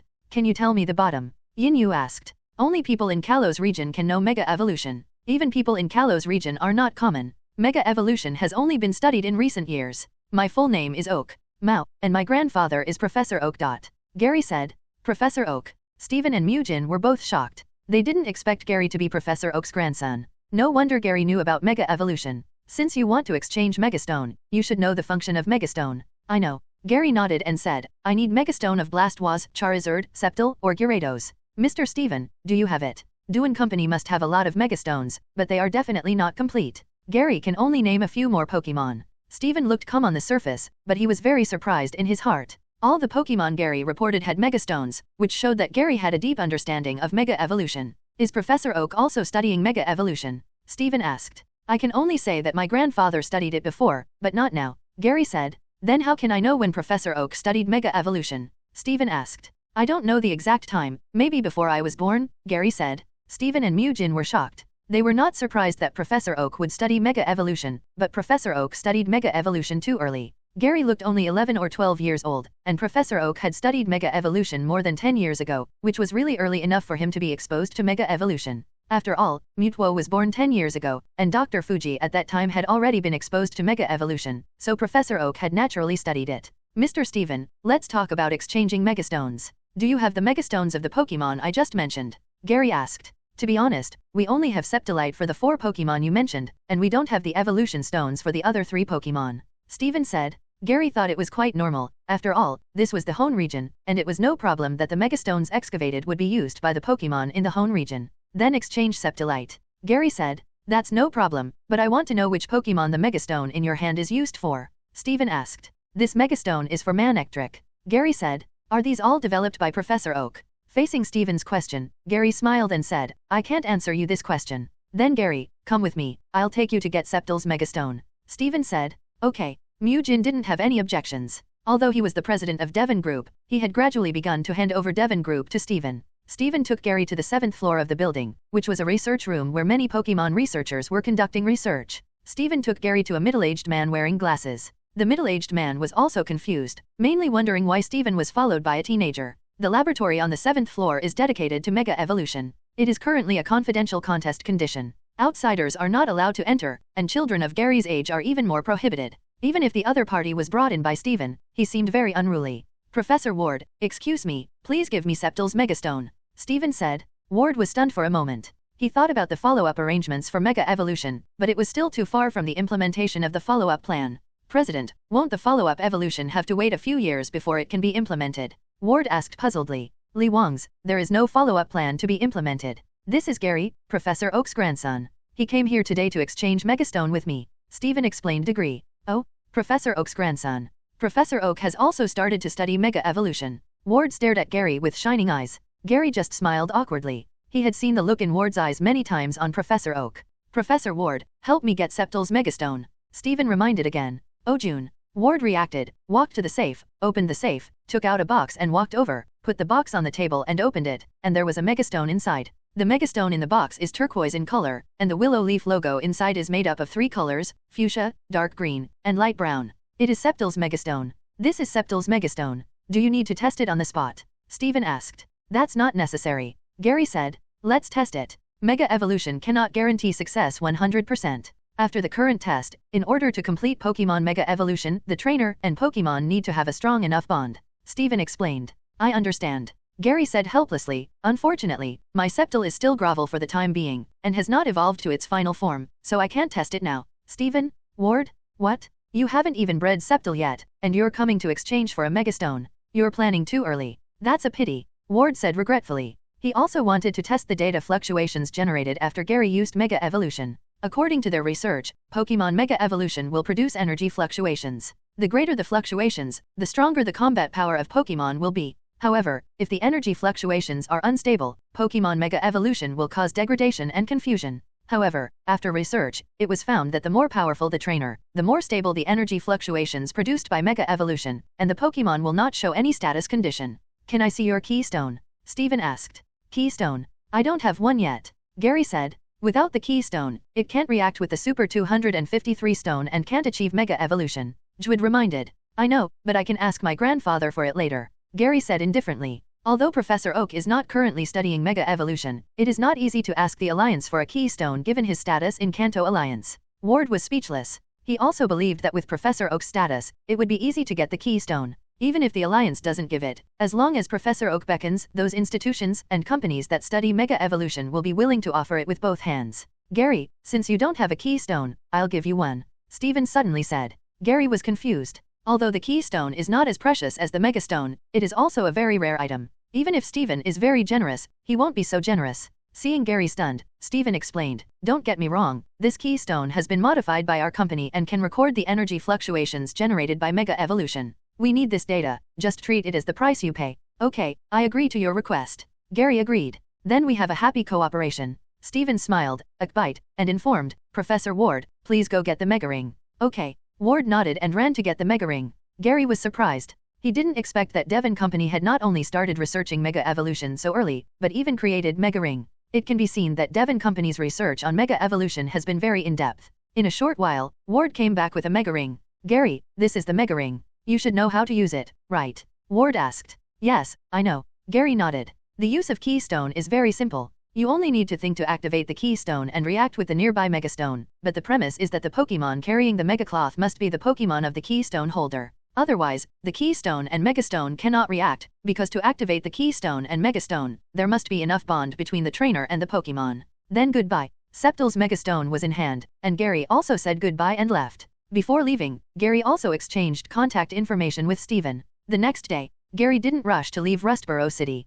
He went to the north of Rustboro City to see Meteor Falls. Meteor Falls is full of various caves. It is very difficult to walk inside. Many trainers have been killed inside. Gary first rode his bike to the suburbs, then released Latios and flew directly to Meteor Falls and entered from the entrance. There are many holes above Meteor Falls, and light can still shine in. The visibility of the first floor is still very high. Gary was looking for things along the way to see if he could meet rare dragon Pokémon. Because the name of Meteor Falls was given by the Draconid tribe. The Draconid tribe lived near Meteor Falls in the past. Their tribe worshipped Rayquaza as a totem, so they were also keen on breeding dragon Pokémon. So Meteor Falls has had dragon Pokémon since ancient times. This can be seen from the forest outside, because there are many Swablu living here. Pokémon with dragon blood can naturally feel that such a place is suitable for them to survive. If there are dragon Pokémon born nearby, they will come to Meteor Falls to live by instinct. Since ancient times, many dragon trainers have come to Meteor Falls to look for dragon Pokémon. Although the number of dragon Pokémon in Meteor Falls has greatly decreased in modern times, it still attracts many dragon trainers.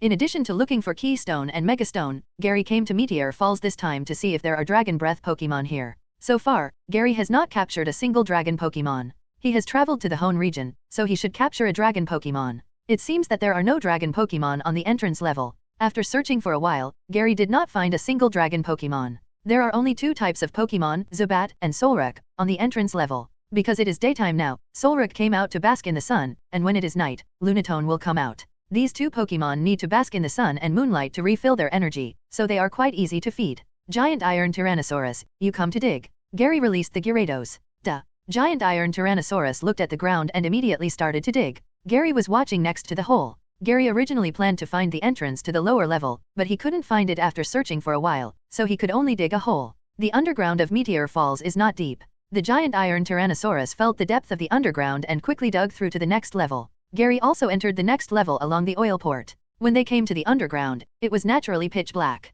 Gary took a flashlight and shone it. The first Pokémon he saw was a large number of Lunatone. LV30 Lunatone/Gym, LV21 Lunatone/Normal, LV33 Lunatone/Elite. So many Lunatones. Gary was surprised. It seemed that all the Lunatones that hid during the day gathered here. However, Gary was very confused. He clearly did not find an entrance above. How did these Lunatones get underground? If they entered the underground with the dig skill, then so many Lunatones would definitely cause the ground to collapse. That means there must be other entrances to the Tenkongs. You've worked hard, come in and rest. Gary put the Super Iron Tyrannosaurus back into the Pokeball, took the flashlight, and followed Eevee to search underground. It was pitch black underground. In addition to Lunatone, some Zubat and Golbat were also found. Like Lunatone, they were also resting. Gary didn't disturb them. He followed the sound of the water flow to find the water flow, because Pokémon need to drink water, and more types of Pokémon can be found near the water flow. With Eevee, Gary had a smooth journey. When he encountered obstacles, he asked Eevee to move them away with Psychic. When he encountered places that needed to be climbed, he asked Eevee to float Gary over. As long as he didn't reach a dead end, Gary would find a way to get through. Soon, Gary came to the underground river, covered the river with a flashlight, and found that the water in the river was clear and the Pokémon in the river could be seen. LV25 Magikarp/Normal, LV18 Goldeen/Normal, LV15 Barboach 3/Normal. The Pokémon in the river are all quite common, including the common Magikarp and Goldeen. Barboach is also a common Pokémon in the Hoenn region. It seems that there are really people living here. Gary walked along the river and found that the roads on both sides of the river were very fast. They did not look like naturally formed roads at all. It was obvious that someone had taken care of them. This made Gary think of the Draconid tribe. Could it be that he just found a passage at random and found the entrance to Meteor Village? As he walked, Gary came to the end of the river, which was also a small waterfall, and there was nothing special. It seems that we have to continue digging holes. Gary didn't think much about it, and found a relatively dry ground, and released the Super Iron Tyrannosaurus. Bang! But just as the super iron Tyrannosaurus was about to dig, he saw the ground not far in front of him shattered, and a white shell poked out, when the opponent's body completely drilled out from the ground. LV35 Shelgon 3/champion. AFK, Shelgon. Gary was stunned, he didn't expect to meet a Shelgon here. Shelgon was also confused, and when he saw Cal, he immediately found Gary. The next moment, Shelgon instinctively wanted to escape, and immediately drilled back. Don't let it run over, control it with the spirit of the spirit. Gary ordered hurriedly. This was the Shelgon that he had been looking for half a day. How could he let it run away? It was a potential champion. Great. Chi-yi. Evie used Psychic to pull out the Shelgon that was halfway into the body and threw it directly to the rock wall. The Shelgon did not fall down. Its hard shell helped it resist most of the damage. The attacked Shelgon was immediately angry, glaring at Gary, and rushed straight over, but the speed was a little touching because it was slow. Super Iron Tyrannosaurus, a weaker ice punch. Gary ordered. The ice punch was too heavy. Gary was worried that Shelgon would be killed. The Super Iron Tyrannosaurus looked at Shelgon swimming slowly, and was also very speechless, and walked up and punched him. Shelgon, who was attacked by the ice punch, flew backwards and fell to the ground. This time he did not stand up and lost consciousness. Go, Pokeball. Gary had already taken out the Pokemon, and seeing Shelgon fall, he threw the Pokeball out. The Pokeball hit Shelgon accurately, and then bounced off. What happened?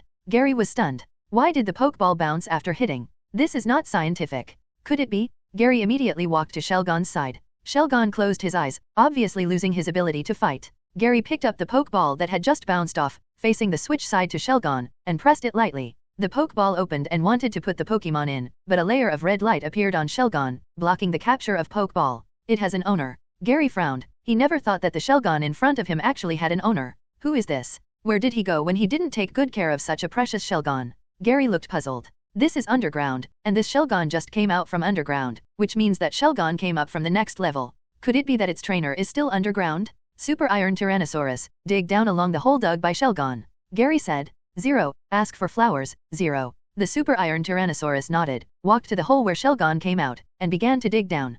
Gary took out the spray potion and sprayed Shelgon with it. Although the Super Iron Tyrannosaurus did not use heavy hands, it also beat Shelgon to the point of losing his ability to fight. It will take some time for Shelgon to wake up, so he can only be kept by his side for now. Evie, it's time to hone your mental strength. Use Psychic to drag Shelgon. Gary said. Chai. Evie widened his eyes and looked at Shelgon, who was bigger than him. He thought it shouldn't be a big problem, so he used confusion to float Shelgon up. However, soon, Evie felt something was wrong. This Shelgon was quite heavy. Although Shelgon was not big, it was quite heavy, weighing more than 200 kilograms. However, this weight was not enough for Evie. Evie usually trained Psychic to lift cars. 0. Even Gary could easily lift 200 kilograms of weights, so Shelgon was nothing. Because Shelgon helped to clear the road, the Super Iron Tyrannosaurus easily dug through it. Evie had to use Psychic to move all the soil in the hole up, and the passage was completely opened. Evie used Psychic to drag Gary and Shelgon along the passage to the lower level. Strange, there is light. When they came to the lower level, Gary was surprised because there was a weak light source on this layer, which allowed him to see the situation inside. Gary looked around for the light source and found that these Lucas were the light emitted by a green crystal inside. What kind of stone is this? Gary approached these green stones curiously, and he had no impression of such stones in his memory. Super Iron Tyrannosaurus, break this stone. Gary said. Roar. Before the Super Iron Tyrannosaurus approached the green crystal, it smashed the green crystal with an arm hammer. Gary took out a bottle and collected a few green crystals. After leaving here, he would study the stone again. At this moment, Shelgon suddenly woke up and felt that he could not move, so he hummed a few times. Chai. Seeing this, Evie immediately put Shelgon on the ground, but still bound Shelgon with confusion to prevent it from scraping. Novel image. Recovered quite quickly. Gary looked at Shelgon who had woken up. He was worried that it would take some time for this guy to wake up, but he woke up in less than an hour. Gary walked up to Shelgon, showed a kind smile, and said, Shelgon, I'm sorry just now. I thought you were a wild Pokemon and wanted to capture you, so I attacked you. Please forgive me. Shelgon was worried about what Gary would do to him, but when he saw that he was so friendly all of a sudden, he was a little confused for a while. Seeing the dazed Shelgon, Gary could be sure that this Shelgon was inexperienced and had not tasted the intrigues of humans, and seemed to be easy to fool. To express my apology, this is my special energy block, which can help you recover faster. Gary took out 2 energy cubes and handed them to Shelgon's mouth. The 840 shell dragon looked at the energy cubes in Gary's hand, without any thought of eating, and just stared at Gary blankly. Why don't you eat? Gary was stunned at first, and then he thought of something and apologized immediately. Sorry, I forgot that you can't eat in your current contest condition. After Bagon evolved into Shelgon, it could not eat or drink. Its body surface would automatically absorb external energy and accumulate enough energy for evolution in its body. Shelgon was speechless. The human in front of him seemed very unreliable. Shelgon, don't mind. I know you have a trainer. Can you take me to see your trainer so that I can return you to him? Gary said, if you want, just call twice. Hem. Shelgon called out twice immediately. Seeing this, Gary also asked Evie to release the confusion restraint. Feeling that he could move, Shelgon did not run around, but slowly moved to the side of the green crystal and rested beside it. Then, he saw that Shelgon's body was covered with a trace of light of the same color as the crystal, repairing Shelgon's injuries. What? This stone has a healing effect? Gary asked in surprise. If this green crystal has a healing effect, why did the Super Iron Tyrannosaurus and Evie have no reaction when they touched it? Just now, Shelgon did nothing, but just lay next to the crystal, and there was a reaction. Shelgon, what are these stones, and why can they heal your injuries? Gary asked. Shelgon did answer, but Gary couldn't understand. Just when Gary was about to let Lashios out to translate, a voice suddenly came from behind him. Goo. Gary was startled and turned around immediately. He immediately found a Whizmoor behind him. Whizmoor looked timid. Since Evie was not on guard, it seemed that he had no hostility. Gary didn't care about Whizmoor, because Whizmoor was not a powerful Pokemon. Any normal person could beat it. It was a very weak Pokemon. Goo. However, Gary had no intention of taking action. This Whizmoor screamed like crazy, and the quality was very sky-high. Gary felt a little headache and ordered, Evie, let Whizmoor be quiet. Evie immediately used Psychic to pinch Whizmoor's mouth together, and suddenly, the world was quiet.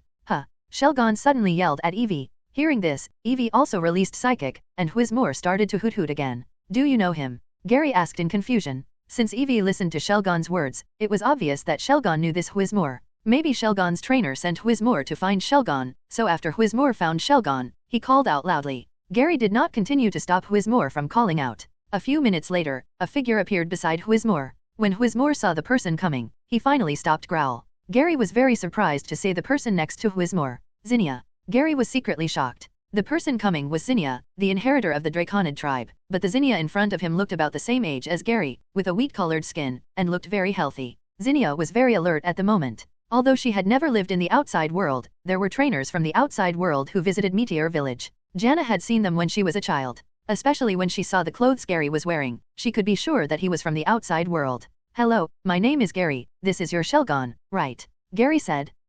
Without waiting for Zinnia to speak, Shelgon ran to Zinnia and rubbed his head against her calf, looking like a dog. You guy, I told you not to run around. Didn't we agree to go out once a week, and you ran out again? Zinnia scolded dissatisfiedly. Shelgon didn't care about Zinnia's criticism, but just rubbed Zinnia's legs and acted cute to get forgiveness. Thank you for bringing Shelgon back for me. Zinnia didn't have time to teach Shelgon a lesson now, so she thanked Gary first. You don't have to thank me. Actually, I thought Shelgon was a wild Pokemon just now, so I wanted to capture it and beat him up. I hope you don't blame me. Gary said. Hearing Gary's words, Shelgon immediately complained and groaned. Gary was speechless. This Shelgon was really a dog. Just now, he was very honest when facing him, but now he saw Zinnia coming and started to take advantage of her. Why are you humming? You deserve it. I told you not to run around. This time, you met a reasonable person. If you really met a bad person, you would not be able to come back. Zinnia criticized. Shelgon, 242. Shelgon was very desperate. He was obviously beaten. As a master, you didn't help him, but why did you criticize him? It really hurt his heart. Gary was also very embarrassed, but he was sure that Zinnia was a sensible girl. Come in and rest first. Zinnia still felt sorry for Shelgon, so she didn't criticize him much and took back his Pokeball. Then, Zinnia and Whizmoor walked up to Gary and said, Hello, my name is Zinnia. Hello, my name is Gary. Gary responded. Gary, what are you doing in Meteor Falls? Zinnia asked. From Zinnia's self-introduction just now, the other party did not say where he was from, obviously wanting to conceal the existence of Meteor Village. I heard that there are Dragon-type Pokemon in Meteor Falls, so I came here to look for them, and then I met Shelgon, and found that Shelgon has a trainer, so I came down to take a look. Gary said. Zinnia was speechless when she heard this. Because Shelgon didn't want to fly to soaring in the sky, and Meteor Falls was underground. Even if Shelgon couldn't fly, he wanted to look up at soaring in the sky, so Shelgon kept asking to go outside every day. Zinnia also promised to take Shelgon outside once a week. Of course, going outside once a week couldn't possibly stop Shelgon from wanting to fly to the blue sky, so Shelgon ran out secretly. By the way, do you live here often? Gary asked. How could that be? This is underground, how could I live here? Zinnia denied it immediately. Really? But just now I saw Shelgon assist this green crystal to repair his injuries, and he was very familiar with it. Are you sure you don't live here? Gary pointed to the green crystal next to him. Haha. Well, I do live here often. Zinnia was still too young, and after being slightly teased by Gary, she immediately admitted it. The key is that Gary is a teenager, and Zinnia thinks he is harmless. If it were someone a little older, it would be different. It seems that the legend is true, Gary said. What legend? Zinnia asked in confusion. 02. It has been rumored that Meteor Falls is inhabited. I didn't expect it to be true, Gary said. There have always been legends in the Hoenn region about people living in Meteor Falls, but no one believes that there are people living in caves. Zinnia knew some rumors from the outside world, but she didn't expect anyone to come here. The last person who came here was more than 10 years ago, when Zinnia was not even born. So Gary, are you here just to capture dragon-type Pokemon? Zinnia asked. I guess so. Is there any here? Gary asked. Zinnia was troubled. Of course there are dragon-type Pokemon in Meteor Village. People came here with great difficulty to find them, and they helped her bring Shelgon back. She should thank Juban. There are dragon-type Pokemon, but I don't know if you can take them away. Come with me. Zinnia said. Okay. Although I don't understand what Zinnia means, it seems that there is a chance to get dragon-type Pokemon. Zinnia himself is not a bad person. He is a descendant of the Draconid tribe and an inheritor. When Groudon and Kyogre fight again, the inheritor will ask Rayquaza for help to stop the dispute. Gary followed Zinnia, crossed the rugged passage, and finally watched Zinnia disappear into a mountain wall. Gary was stunned on the spot. This mountain wall should be similar to the mysterious garden in the Cathedral of Alto Mare. Don't be stunned, just walk in directly. Zinnia's voice came. Gary walked forward quickly and passed through the mountain wall directly. The mountain wall was an illusion and had no blocking effect at all. When he came to the back of the mountain wall, Gary saw a small village in front of him. There were green crystals everywhere around the mountain wall. The light emitted by the crystals was enough to illuminate everything here. What surprised Gary the most was that there was a huge pit next to the village. The size of the pit was comparable to the size of 2 villages. It was very huge. What's the matter with this pit? Gary asked curiously. Come with me, I'll tell you as we walk, Zinnia said, and Gary followed immediately. This place was originally on the surface, but 1,000 years ago, an alien meteorite landed in Meteor Falls. Zinnia introduced as she walked. The alien meteorite has magical energy and can emit huge life energy. At that time, Primal Groudon and Primal Kyogre fought a devastating war for the meteorite. This battle almost changed the terrain of the entire Hoenn region, which is why the original surface was swept underground. In the end, it was Rayquaza who quelled the battle between Primal Groudon and Kyogre, and our tribe, the Draconid tribe, has guarded this place for generations to prevent the meteorite from being discovered again. The meteorite is still there, Gary said in surprise. Yes, the meteorite has been in the pit all along, and our Draconid tribe has been guarding it till now, Zinnia said. Gary immediately thought of the rainbow meteorite in the future plot. Could it be that the rainbow meteorite is in this pit? Damn, what plot did I enter? Can I see the meteorite? Gary asked. You can't see it. The meteorite is deep in the pit, and after 1,000 years, the meteorite has no energy left. The surface has completely melted, Zinnia said. Is that so? Gary thought so too. After all, in the past 1,000 years, the rainbow meteorite may have really run out of energy. This can be seen from the sundial in Anistar City in Kalos region. That sundial is made of meteorite from outer space, which is the same source as rainbow meteorite. Otherwise, rainbow sun cloth cannot react with sundial meteorite. After walking down the circular slope, they finally came to the surface of the pit. Gary looked sideways. The pit was bottomless and dark inside. Nothing could be seen. As Zinnia said, the surface of rock has been completely lithified, but the inside should still be crystals. Just peel off the outer rock layer. Zinnia, who is this person? As soon as they arrived at the entrance of the village, a middle-aged man blocked them and asked about Gary's origins. The Draconid tribe has lived here for generations. There are so many people in the village, and everyone knows each other. Gary is not a villager at all. Uncle Guyu Duo, this is a person from outside, and he has no hostility towards us, Zinnia said. Oh, really? Guyu Duo looked at Gary and saw that he was a child, so he shouldn't be a big threat. Although the Draconid tribe is secluded, many people from the outside world have come here for thousands of years. Then why did you bring him to the village? Guyu Duo asked in confusion. Normally, when the villagers meet people from the outside world, they will try their best to guide them out, but they will not bring them into the village. Well, because I feel the smell of a dragon on him, so I brought him to see the elders, Zinnia said. Really? Guyu Duo looked at Gary with a puzzled look. Except for his delicate appearance, he couldn't see anything special. Gary was also a little confused. Zinnia said that he smelled like a dragon on him. Could it be because of Latios? Okay, then you go see the elders.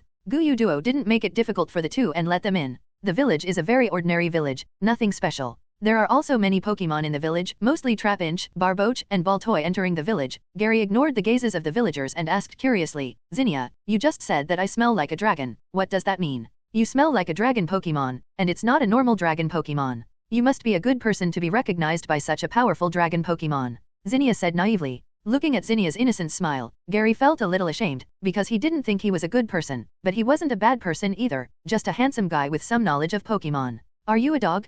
Can you smell the smell of dragons? Gary asked in surprise. He was more concerned about this question. You are a dog, this is my ability. We Draconid tribe are born to be close to dragon Pokemon, Zinnia said chokingly. Gary was very surprised. He knew that there were many special abilities in this world, such as psychics like Sabrina, wave messengers, evergreen power, etc., but he didn't expect that there were also people with abilities related to dragons. Zinnia, have you found Shelgon? Soon, the two came to a wooden house, and a short-haired old woman with white hair stood in front of the door. Grandma.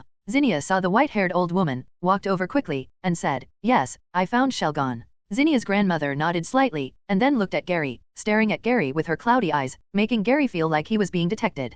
"Hello, Grandma, my name is Gary, and I'm a trainer from outside." Gary introduced himself and interrupted the old man's wait and see. "You have a powerful dragon-type Pokemon in your hand," the old woman said. Gary was stunned. Zinnia said the same thing just now. It seems that her grandma has some special abilities like Zinnia. "Grandma, he came here specifically to find dragon-type Pokemon. He brought Shelgon back for me, and I want to help him once," Zinnia said. Grandma Zinnia's face was calm, and she didn't say anything. She just nodded slightly and said, "Don't you already have a Dragon Breath Pokemon? Why do you want to capture one? The Dragon-type Pokemon following me is just following, not really captured. I want to breed a Dragon-type Pokemon myself," Gary said. "Well, can you let me see the Dragon-type Pokemon on you?" Grandma Zinnia said. Gary thought about it and felt that it was okay to show Latios to them. After all, he had used Latios before when challenging the Rustboro City gym. Gary took out the heal ball, which grew bigger in his hand, and pressed the switch on it. Great! Latios appeared. Latios. Zinnia and her grandmother all widened their eyes when they saw Latios.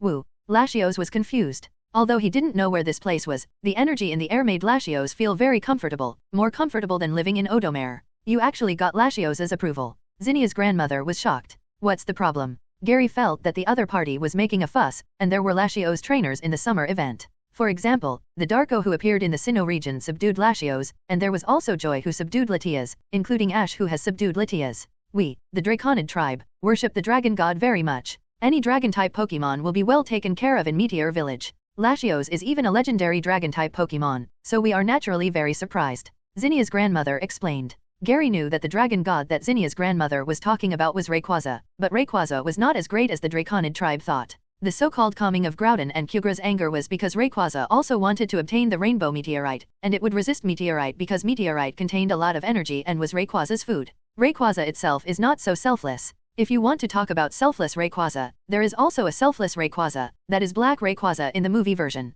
That Rayquaza is very compassionate and fights 7 people alone. Woo! Latios suddenly called out, and then flew out of the village, and flew away in a blink of an eye. "Latios, what's wrong with you?" Seeing Latios suddenly fly out of the village, Gary was also surprised and immediately chased after him. Zinnia didn't know what was going on, and followed behind Gary. Zinnia's grandmother had a calm face, and at the same time thought of something, and followed slowly behind. Latios rushed all the way, and the people in the village also saw it. They stopped their work at hand, made a prayer gesture, and prayed to the dragon god. "Latios, what's wrong with you?" Gary chased out of the village and saw Latios floating above a huge pit. "Woo!" Latios pointed to the bottom of the cave and said that there was something attracting it. Gary was also surprised. The origin of Mega Evolution was not Kalos region, but Meteor Village in Fengyuan region. Could it be that Latios sensed the opportunity of his Mega Evolution? "Gary, what happened to Latios?" Zinnia asked after catching up. "There is something under Latios or meteorite pit that attracts it," Gary said truthfully. "Oh, could it be the energy of meteorite?" Shijia Jingzi.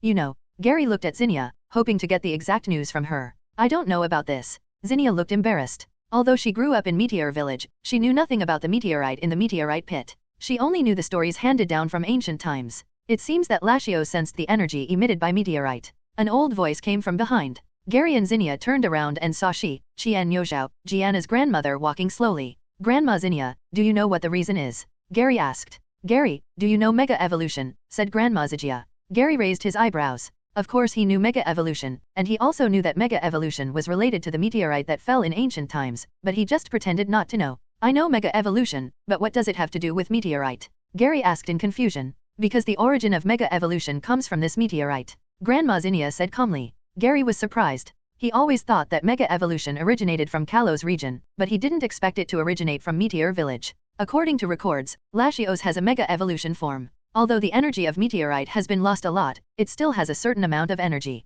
"You can let Latios go to meteorite and try it," Grandma Zinnia said. "Is this really okay?" Gary said, somewhat flattered. He came here, but he didn't do anything, and the other party gave him such a great fortune. This luck is too good. After all, there will be decline. Gary feels that he may be unlucky in the future. Mega Evolution is for those who are destined to have it. I can't guarantee that Latios can master Mega Evolution 100%. It all depends on fate. Grandma Zinnia said. Then I thank you on behalf of Latios. Gary said. You're welcome, let Latios try it. How to test it? Let Latios fly into the meteorite pit and take a piece of meteorite. Gary nodded and said, Latios, go and try it, it doesn't matter if you fail. Woo. Latios nodded and flew towards the pit below. The next moment, Gary felt an illusion around him, but Latios' mirror transmission could transmit the images he saw to the other party. This ability can not only transmit to the same kind, Latios can also let others see the images he sees. What is this? Is it the appearance of the pit? Zinnia was very surprised when she saw the image for the first time. Zinnia's grandmother was the same, but because she paid attention to her status as an elder, she still seemed very calm.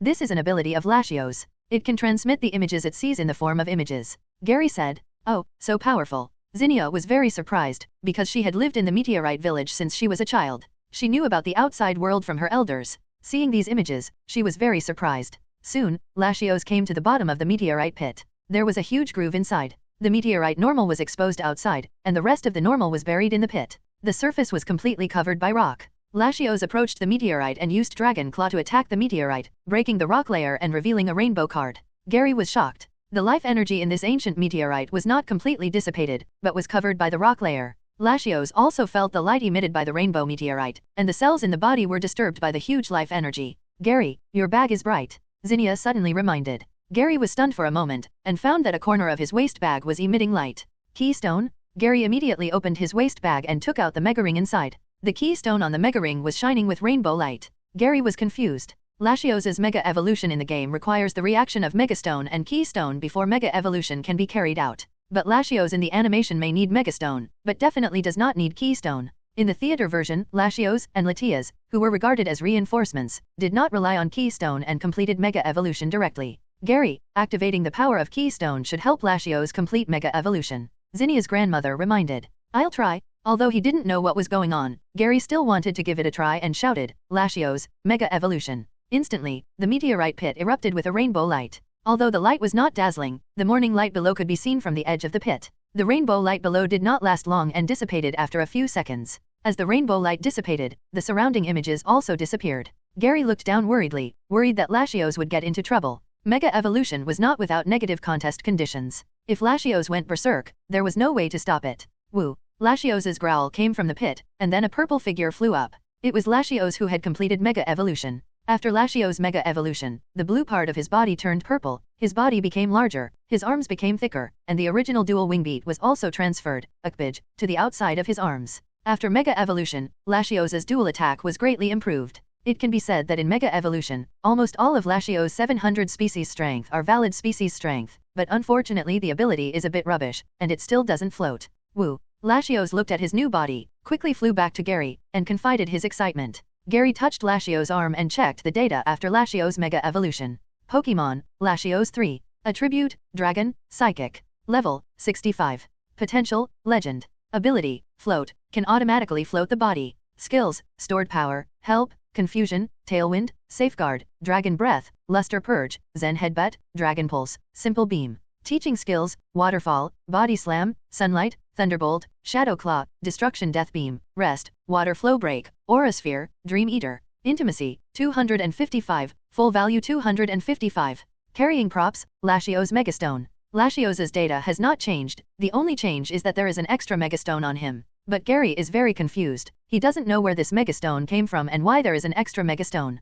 Latios, can you solve the current situation? Gary asked. Woo. Latios nodded, his whole body radiating brilliance. As the light disappeared, Latios returned to the original contest condition. Zinnia, who was standing by, was drooling, looking at Gary and Latios with envy. Latios, do you have anything extra on you? Gary asked. Woo. Latios nodded, it also knew that there was something extra in its carrying space, and seeing Gary said it, it took out the megastone in the carrying space. This megastone is light purple, and the willow leaf logo inside is composed of light purple and blue. Megastone. Zinnia was also very surprised when she saw the megastone that Latios took out. She knew the function of the megastone. Grandma, did you give this megastone to Latios? Zinnia immediately asked her grandmother. No. Grandma Zinnia shook her head and said, this megastone was just born. Gary was confused. In this case, the creator of megastone is Pokémon itself, and it has nothing to do with humans. This makes sense. After all, 1,000 years ago, human technology was not so advanced, and it was impossible to invent megastone. Grandma, was megastone made by Pokémon? Gary asked. Yes, when Pokémon is bathed in strong enough life energy, Megastone will be born in its body, Grandma Zinnia said. Gary looked at the meteorite pit. The meteorite in this pit can be used to mass-produce Megastone. No wonder the Draconid tribe has to guard here for generations. Grandma, you told me such an important thing. Gary was a little surprised. At present, each region has begun to study Mega Evolution. If the things here are spread out, not to mention the villain organizations, even the righteous organizations will have to take action. The birth of Megastone is simple, but not that easy. If the bond between trainer and Pokémon is not enough, new Mega Plus stones cannot be born. Zinnia's grandmother said indifferently, the birth of Megastone requires sufficient life energy. The energy of this meteorite has almost dissipated. Even if Megastone can be born, it is estimated that it will not be born soon. Grandma, what about my Megastone? Zinnia said. Zinnia is thinking about becoming the inheritor of Meteor Village, and after becoming the inheritor, she can get Keystone and Megastone. Your Megastone has always been there. If you want to get it, you have to pass the test set by me, Grandma. Grandma Zinnia said. Test? What test? Zinnia asked immediately. Go get the approval of Lord Dragon God, and you will be the successor. Grandma Zinnia said. Gary was stunned. Are you sure this is a test that a human can do? How can you get Rayquaza's approval? And your Draconid tribe hasn't been born for 1,000 years. Does Rayquaza still recognize you? Although Rayquaza will not bully the weak, if the territory is invaded, it will chase you all the time. In the movie Rayquaza's Visit Here, the two Deoxys were attracted by the Earth's gravity and broke into the Hideki layer, and were beaten by Rayquaza until only one core was left. After several years, they were finally resurrected, and Rayquaza caught up again. If you meet Rayquaza who runs out for a walk on the road, it's okay, but if you really break into Rayquaza's territory, you will most likely be attacked by Rayquaza. Then how can you get the approval of Lord Dragon God? Zinnia asked. Follow me? Zinnia's grandmother took the two back to the village and came to an ancestral hall. This ancestral hall was not used to worship ancestors, but it was filled with many green busy white mouths that can be seen outside. Excuse me, what is this green crystal? Gary asked. I saw Shelgon assist green crystal to repair injuries before, so I was curious about what green crystal is, but because of Zinnia's appearance, I forgot to ask. This is dragon crystal, which contains dragon energy. Dragon Pokémon can assist the energy in dragon crystal to repair their own injuries and restore physical strength. Jana introduced. Oh, Gary was surprised. He was experienced and it was the first time he heard of dragon crystal. Is this dragon crystal produced naturally? Gary asked curiously. Zinnia introduced that dragon crystal can heal dragon Pokémon, but obviously, this dragon crystal is also very helpful for the growth of dragon Pokémon. Just now, along the way, the trap-inch Gary saw had potential above the gym. This kind of thing is impossible to happen in the wild. The potential of dragon Pokémon born in Meteor Village is generally higher than that of wild Pokémon in the outside world. It should be caused by dragon crystal.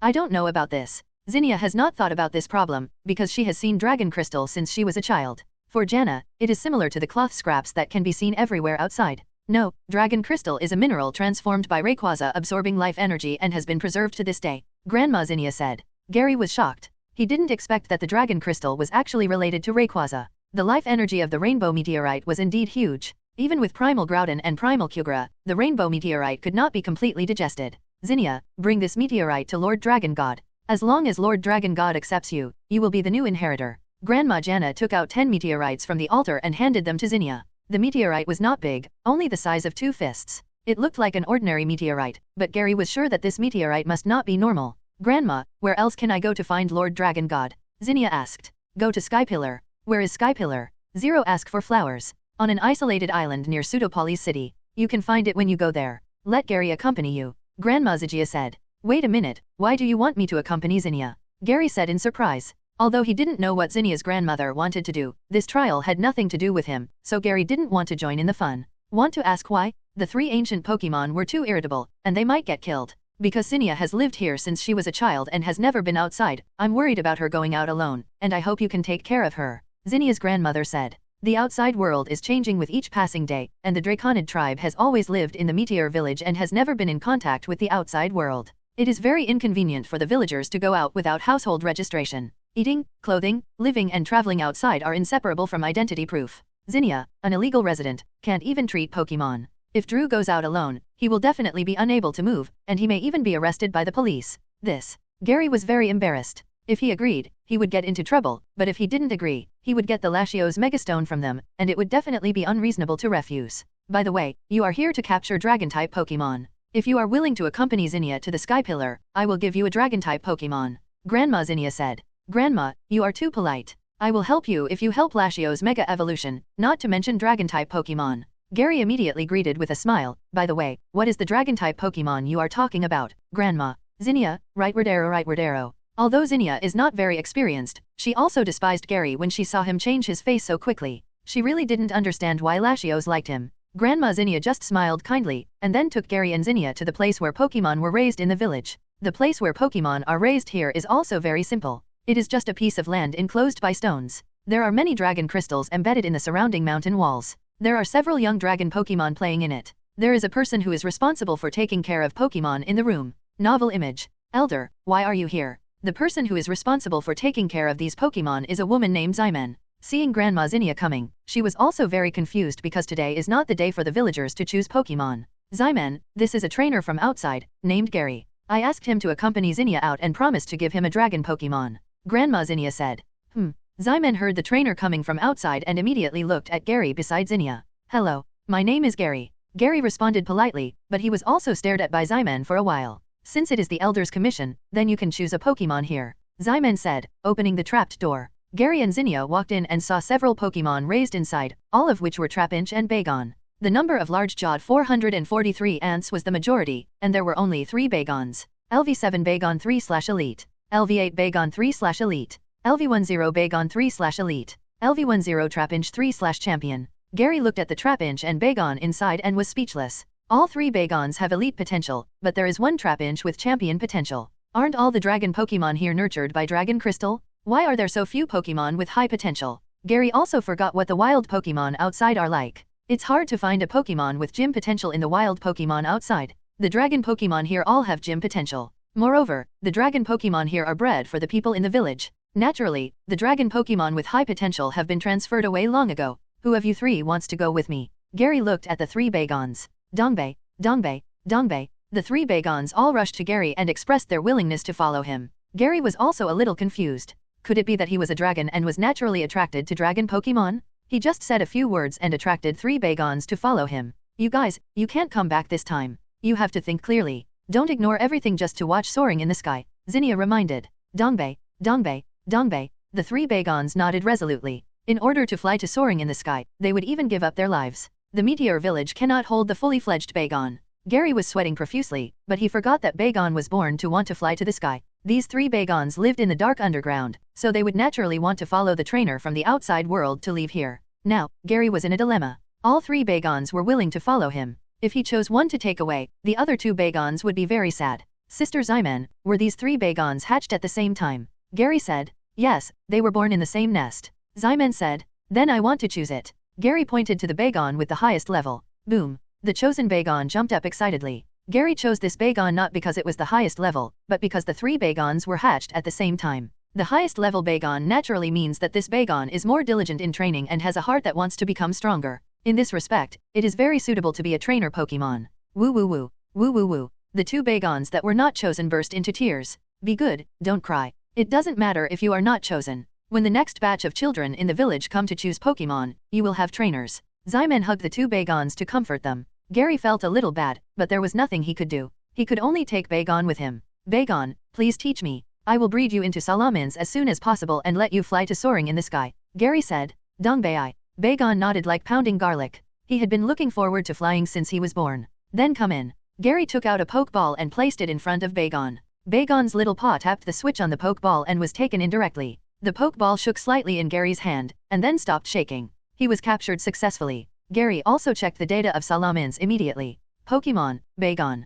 Attribute, Dragon. Level, 10. Potential, Elite. Ability, Hard Head. Even when using skills that would be damaged by the reaction force, it will not be damaged. Skills, Leer, Ember. Intimacy, 122, max value 255. Hard Head ability, finally evolved into salamins, which is the Intimidation ability. Intimidation ability is a very powerful ability in the game, but it seems a bit useless in reality. Gary is very curious about what the Intimidation ability will look like after it is strengthened. Currently, the Pokémon that Gary has with Intimidation ability are Gyarados and Arcanine. After thinking about it, Gary decided to wait until Bagon evolves into salamins, and then use the ability Strengthening Stone to strengthen the Intimidation ability. This trip to Meteor Falls can be said to be very profitable. Not only did he get the Quasi-God Pokémon of the Hoenn region, but he also got the Latios Megastone. It was a great deal. After getting the Bagon, Gary and Zinnia rested in Meteor Village for a night. The next morning, Gary and Zinnia left Meteor Village and came to the outside of Meteor Falls. The people in the village just sent them outside and left. Although the people in Meteor Village have always lived underground, many people have left Meteor Village and lived outside in the past 1,000 years. For example, in Kalos region, Kokobol of the Sologym is a descendant of the Draconid tribe, but moved outside 1,000 years ago. Cynthia is also very likely to be a descendant of the Draconid tribe. After all, Cynthia and Zinnia both have the last name Shi, and Trump Card Pokemon 3.8 are all Dragon Pokemon, so it is very likely that they are from the Draconid tribe. Gary, where are we going now? Zinnia was excited when she came to the outside of Meteor Falls. Although she ran out occasionally, she only moved around the periphery of Meteor Falls and never went to human cities. This time, Zinnia planned to have a good walk outside for the trial. Let's go to Rustboro City to replenish supplies first, otherwise there will be nothing to eat on the road. Gary said. Food? Isn't it everywhere outside? Zinnia asked puzzled. People in Meteor Village look for food from nature, eating whatever they have, so finding food is not difficult for Zinnia. You make sense, but I'm not used to it, Gary said. Gary doesn't have Zinnia's experience, so he is not used to looking for food outside. What's wrong with that? Didn't you eat the food I prepared for you in the village yesterday? I saw you ate it very happily, Zinnia said puzzledly. You don't understand. The outside world is changing with each passing day. Not only the food humans eat, but also the food Pokemon eats has changed. There are also energy blocks specially prepared for Pokemon, which can help Pokemon grow very well. These things can only be made in the city, Gary said. Real or fake? Zinnia asked with a questioning look. Of course it's true. If you don't believe me, ask Eevee. Chai, I promise it's true. Okay, then I'll listen to you. Zinnia didn't mind these things. She also wanted to go to the human city now. Zinnia, do you have a Pokemon that you can ride? Gary asked. No, I only have Shelgon and Whizmoor, but when Shelgon evolves into Salamence, it can fly, Zinnia said. Gary was a little confused. He saw that Zinnia in the anime plot was different from the comics and games.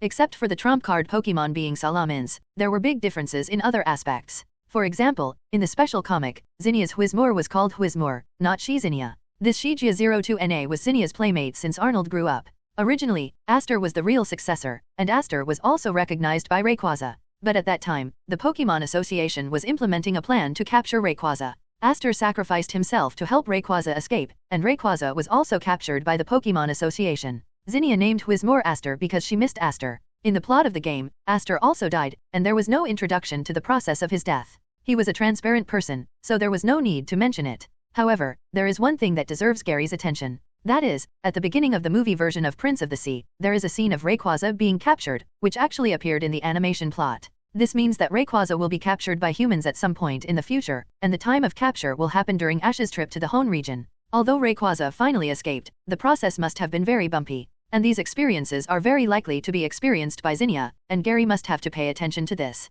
Wow, what kind of Pokemon is this? Walking, Zinnia saw a bird Pokemon on a big tree nearby, Gunyo. Whizmoor also looked over, but also didn't know what the Pokemon on the tree was. Gary looked over and found it was a Swablu, and was a little surprised. Could it be that Zinnia was born sensitive to Dragon-type Pokemon? Although Swablu has not evolved yet, it has dragon blood in its body. This is Swablu, normal, flying-type Pokemon, which can evolve into Altaria. Tianchi Bluebird is a dragon-type Pokemon. Gary said. Oh, Altaria, then I want to capture it. Hearing that Swablu can evolve into Altaria with dragon-type, Zinnia was not calm and decided to capture Swablu. LV18 Swablu 3/Elite. Gary just opened his mouth and was about to suggest Zinnia to give up, but Zinnia had already thrown the Pokeball. Let's start the battle, Shelgon. Great. Shelgon came out of the Pokemon and saw that he was outside, and immediately shouted excitedly. Swablu on the tree saw Zinnia release Shelgon, and immediately realized that the other party wanted to subdue him, so he flew off the branch and flew towards soaring in the sky. Damn it, why did you run away? Do you still have any dignity as a dragon Pokemon? Zinnia roared. Humph. Shelgon also roared in a rage, you think you can fly, I will tear your wings when I evolve. Looking at the two funny guys in front of him, Gary shook his head helplessly. This is the wild, most Pokemon will choose to run away when they encounter an enemy. Especially Swablu, a Pokemon who doesn't like fighting, will definitely take the initiative to fight unless he can't escape.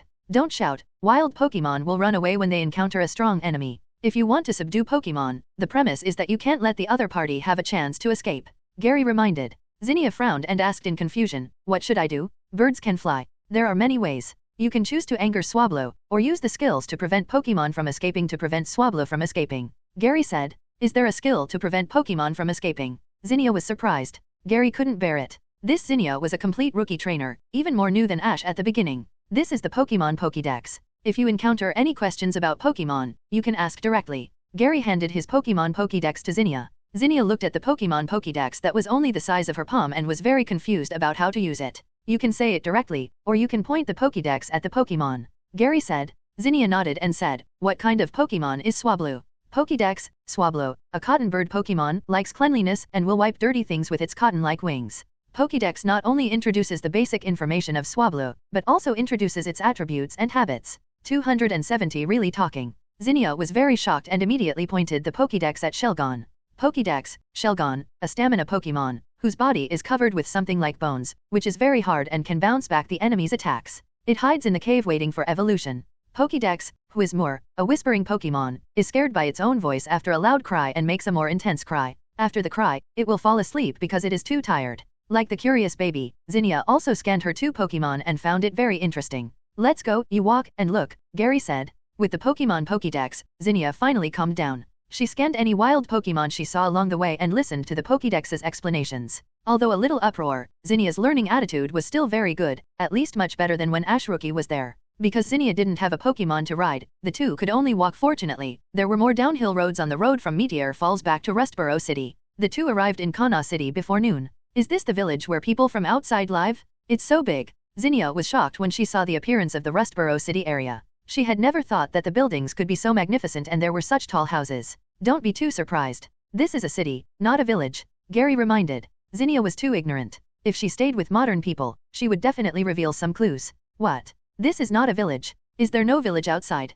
Zinnia asked in surprise. "No, this is called a city. In the future development, the village will gradually expand outward and become a township. The township will expand further and become a county town. If it continues to expand, it will be called a city. However, the city is also developed from the village. At present, there are still villages in the Hoenn region, but the number is relatively small. Most of them are gathered in the suburbs," Gary explained. "Oh," Zinnia nodded as if she understood. "Remember, talk less and watch more. You must not tell outsiders that you are from Meteor Village. If someone asks you where you are from, just say that you are from a village in Rustboro City." "You know the village," Gary reminded. "I know, don't worry, I won't reveal the village." Zinnia patted Gary's shoulder and said with assurance. When the two entered the city, Zinnia followed Lu Lao into the Grand View Garden, looking around and asking Gary about anything she didn't understand. Gary also told him everything he knew, and didn't think Zinnia was a bother, and went all the way to the cafeteria of the Pokémon Center. This is the Pokémon Center, which is a place for trainers to rest. If your Pokémon is injured, you can bring it here for treatment, and it also provides food and accommodation.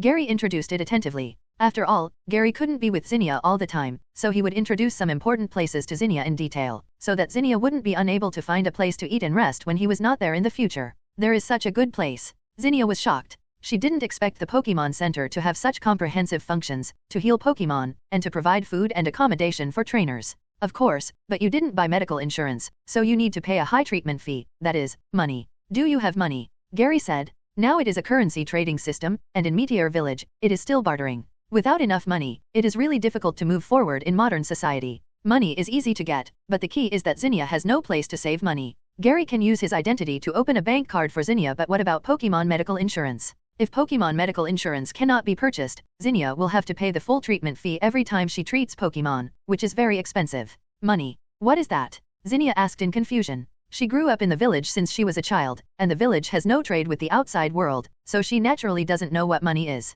It's bartering, but the human world outside uses money to exchange goods, which is more convenient, so now everyone uses currency to trade, and this currency is money. Gary introduced. "Then how can I get money?" Zinnia asked. "There are many ways to get money. For people like you who don't have a hukou, you can do odd jobs, but such jobs are not guaranteed. If you encounter a black-hearted boss, your salary will be deducted." Gary said. "What? It can be like this?" Zinnia heard of this for the first time. "I work for you, but my salary is deducted. It's unreasonable. There is no way. This is the fact. But you can support yourself in the way of trainer." Gary said. "Trainer's way." Zinnia showed an expression of wanting to hear more, not knowing what other ways trainer can make money. Trainers can gamble in battles. Both parties agree on the amount of the bet before the battle. As long as you win the battle, you can get the money of the bet. Gary said. "Oh, this is good, I want to go to the bet." Zinnia said excitedly. She is the strongest trainer among her peers in the village. She really wants to see how strong the trainers in the outside world are. You should wait a little longer," Gary said. Hearing this, Zinnia was immediately unhappy and said dissatisfiedly, "What do you mean?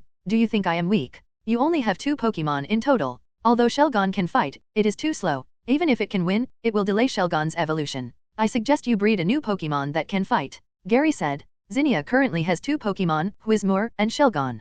Whizmore has always been by her side, and only has elite potential. In addition, Zinnia also plans to let Whizmore evolve, and also brings Everstone to Whizmore. The only elite that can fight is Scimitar. But Shelgon needs to accumulate energy in its body during the evolution to Salamins. Although it can fight, it will delay Shelgon's level upgrade and prolong the time of evolution. Reality is not a game. Shelgon cannot eat, and can only absorb energy from the environment to upgrade its level. Frequent battles will hardly increase its level. But I don't have a way to prevent Pokemon from escaping. How can I capture other Pokemon? Zinnia said with a headache. She didn't expect the human society outside to be so complicated. If Gary wasn't there, she really didn't know what to do. This is easy. I can help you catch a Pokemon, and you just need to breed it well. Gary said.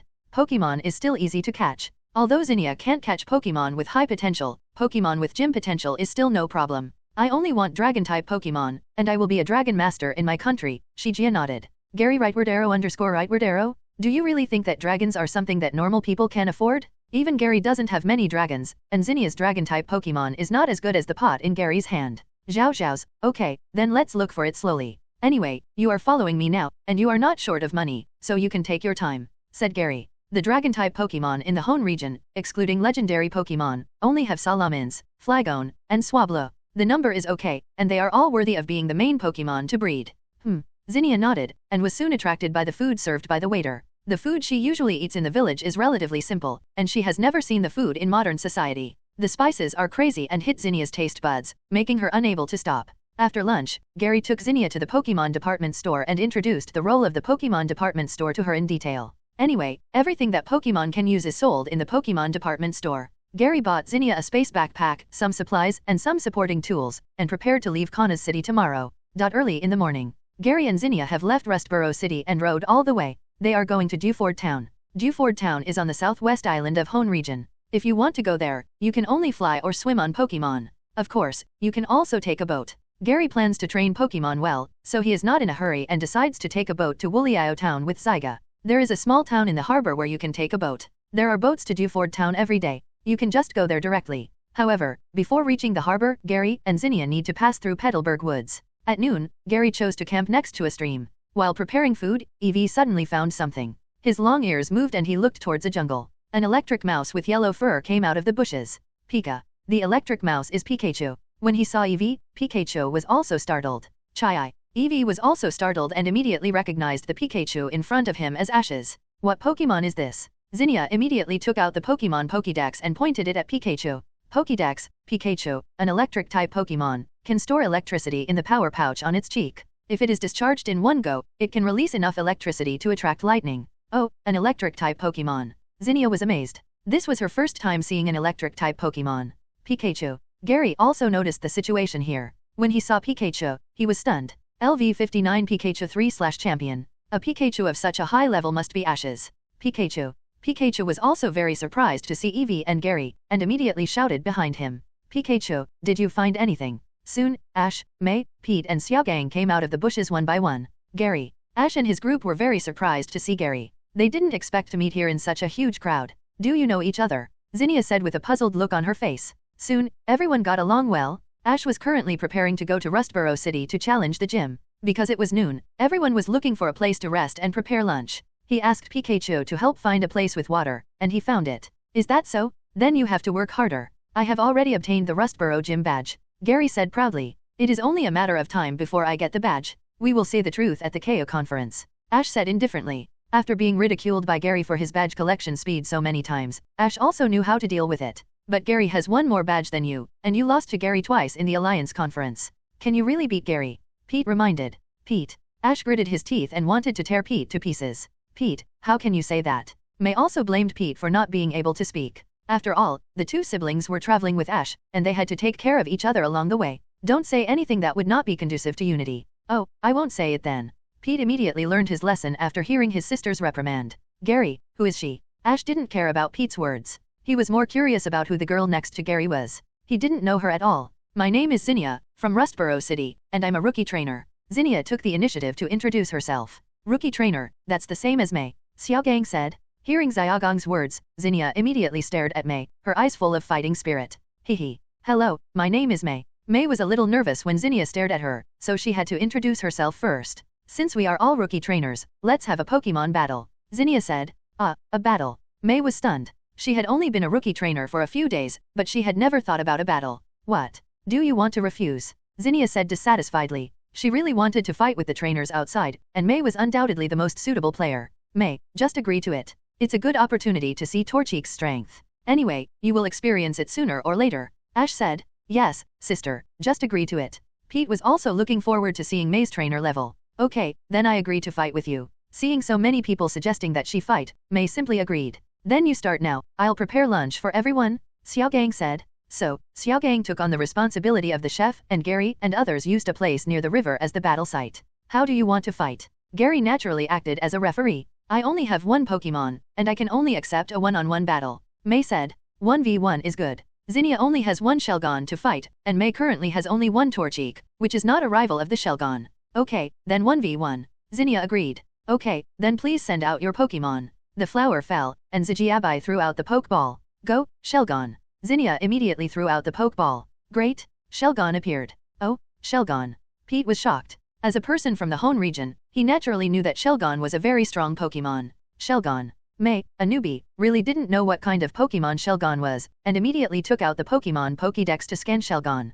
Pokédex, Shelgon, Dragon-type Pokemon, cells are changing inside its hard shell and forming a new body. Because the shell is very heavy, it moves slowly. Slowly. Mei thought that her Torchique was quite fast, so it shouldn't be a big problem to deal with slow Pokemon. Torchique, your first battle, come out. Although Mei was a little weak, she was Norman's daughter after all, and she had seen a lot of gym battles, so she was still a bit of a trainer. Great. Moo. Torchique is very cute, just like a little chicken, and looks very pitiful. LV10 Torchique 3/Elite. What kind of Pokemon is this? So cute. Zinnia was also attracted by Torchique's appearance and took out the Pokédex to scan it. Pokédex, Torchique is a fire-type Pokemon. It has a fire-burning area inside its body, so it is very warm when you hold it in your arms. It is covered with fluffy feathers. Seeing that both sides sent out Pokemon, Gary also announced, then, the battle begins. Torchique, attack with Ember. Mei ordered. Moo. Torchique's body was burning with fire, and he spit up a piece of Ember at Shelgon. Shelgon stood still and took the attack of Ember, but was not hurt at all.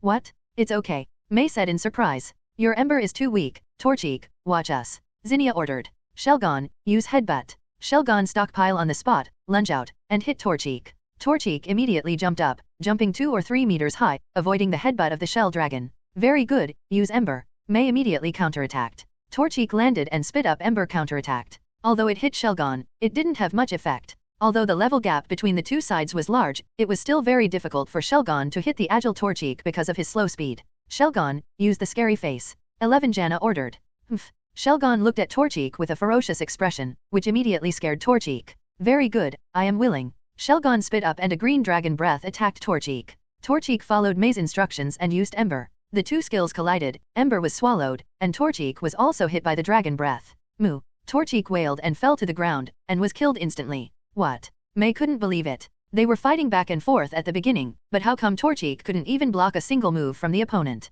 I won. Zinnia was very proud. She won the first battle after coming out of Meteor Village. Gary was helpless. Although both of them were rookie trainers, Zinnia had been breeding Shelgon for longer than Mei. Mei had only obtained Torchique for less than a week. The two were not on the same level at all. Torchique, are you okay? Mei was not too depressed, but more concerned about Torchique's injury. It's just that he lost his ability to fight. Just spray potion. Gary walked over, took out a bottle of healing spray from his waist bag, sprayed Torchique a few times, and Torchique woke up. Torchique realized that he had lost the battle and immediately showed a frustrated expression. Torchique, don't be depressed, it's just a battle. Mei comforted. Torchique still looked depressed. It still wanted to beat Shelgon, but it was a pity that it couldn't even block the opponent's moves. Torchique, you don't have to be depressed. Zinnia's Shelgon started from Bagon Breeder, and the level difference is very large. You only need to train hard for a month or two, and you can surpass Shelgon. Gary said. Moo. Torchique didn't believe it. Shelgon was so hard that his skills couldn't hit it at all. Of course it's true. Shelgon just has high defense.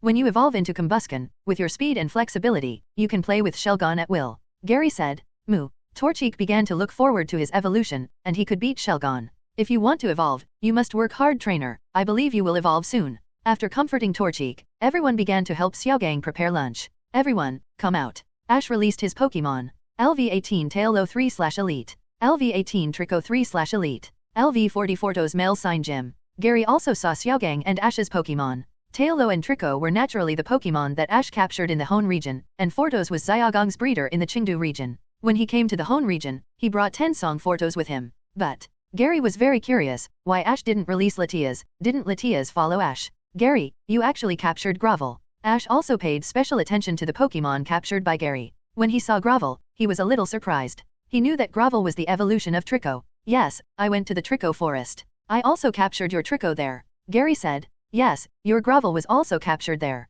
Ash was stunned. Yes, I also wanted to capture your Trico at that time, but that Trico didn't want to leave the forest, so I captured another one. Gary said. Zero, please give me flowers. Shamu. Trico also realized that Grovel was his companion, and was quite surprised that his friend had evolved. Cha. Grovel also showed Trico the leaf blade on his wrist, saying that he was much stronger now than before. Shamu. Trico immediately expressed his dissatisfaction and said that he would have a fight with Grovel later to let Grovel know that even if it did not evolve, it could still beat Grovel. Shamu. Grovel was very calm and said that there was no problem at all. Hey, are Trico and Grovel going to fight? Ash asked in confusion. Don't you know? Gary said, they grew up together from Arnold and are competing with each other. There is such a thing. Ash was also very surprised. He didn't expect that his Trico and Gary's Grovel were actually competing. Oh, okay, let's have a duel after dinner. Ash's fighting spirit was immediately aroused. He hadn't fought for a long time. Since the end of the Silver Conference, Ash hadn't fought anyone seriously, especially when he knew that Trico and Grovel were in a competitive relationship,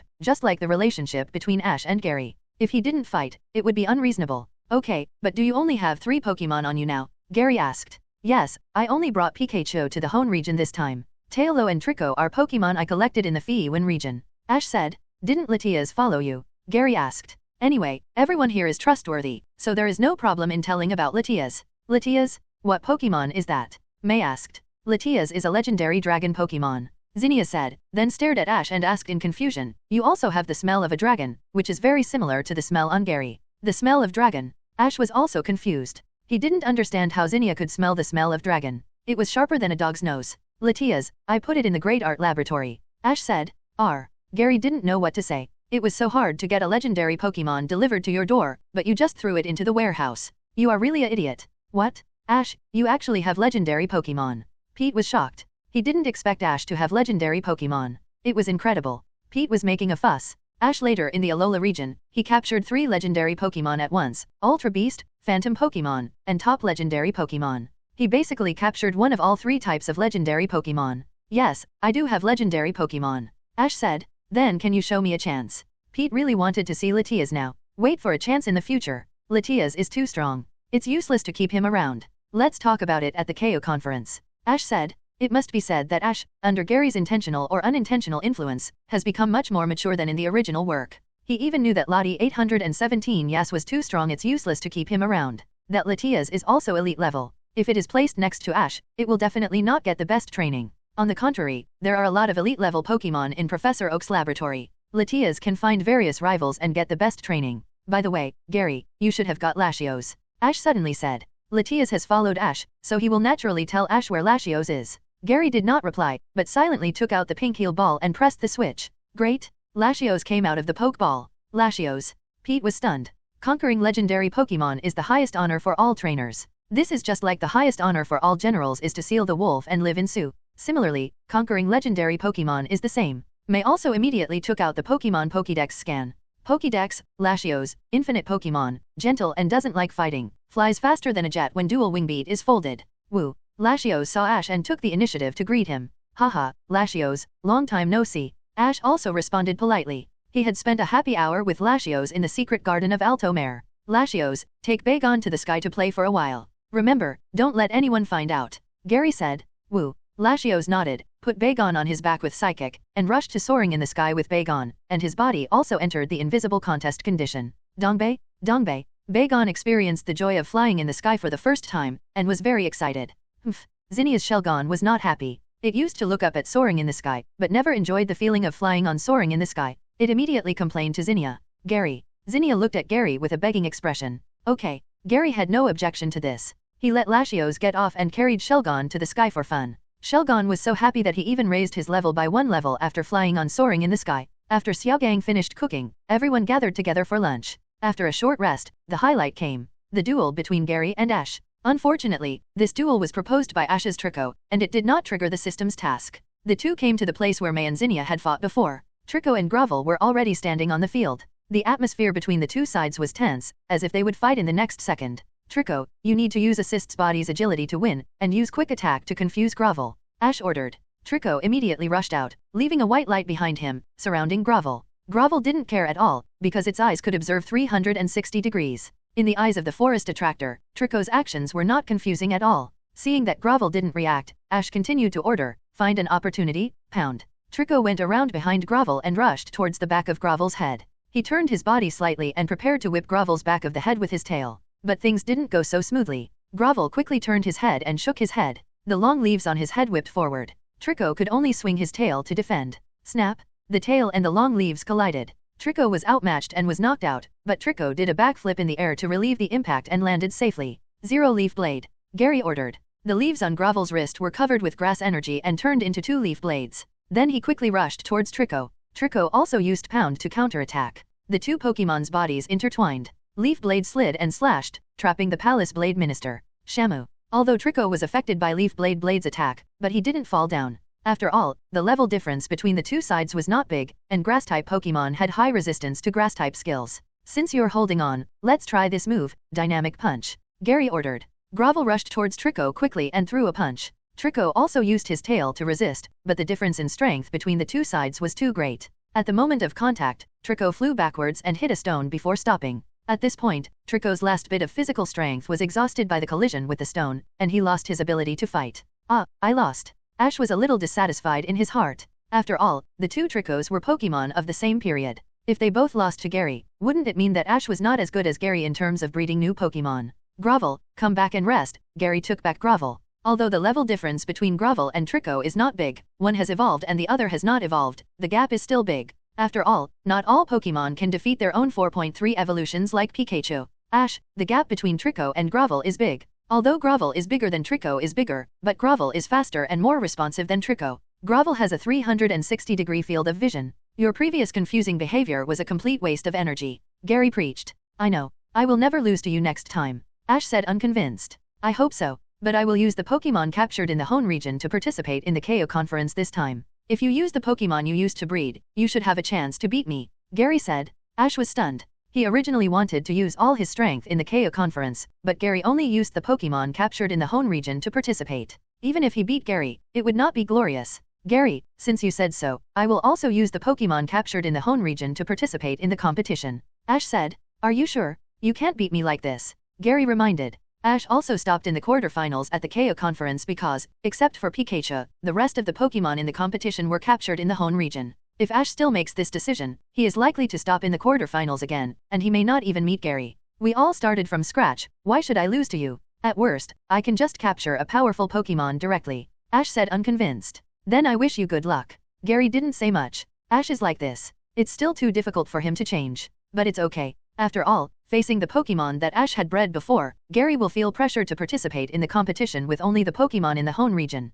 Then, Gary parted ways with Ash and his group. Ash and his group continued to go to Rustboro City, while Gary and Zinnia went to the dock. After parting with Ash and his group, Zinnia asked curiously, "Gary, what is the Color U conference you are talking about?" I had heard Gary and Ash talking before, and they always mentioned the Color U conference, especially Ash02 yelling that he wanted to defeat Gary in the Color U conference. This made Zinnia very curious about what the Color U conference was, but because there were too many people at the time, Zinnia didn't ask much. Because Gary had told Zinnia that when meeting outsiders, she should ask less and observe more, and if there was anything she didn't understand, she could ask Gary when there were only two of them. The Color U conference is the Alliance conference held by the Hoenn Alliance. It is a grand event for trainers to compete with each other. If you want to participate in the Color U conference, you must get a Hoenn Region B gym badge, Gary explained. A grand event for trainers. Then I want to participate too. Zinnia is very interested in trainers. Since she knows there is a Color U conference, she must participate in it once. Just forget it. Why should I forget it? Don't you know you are an illegal resident?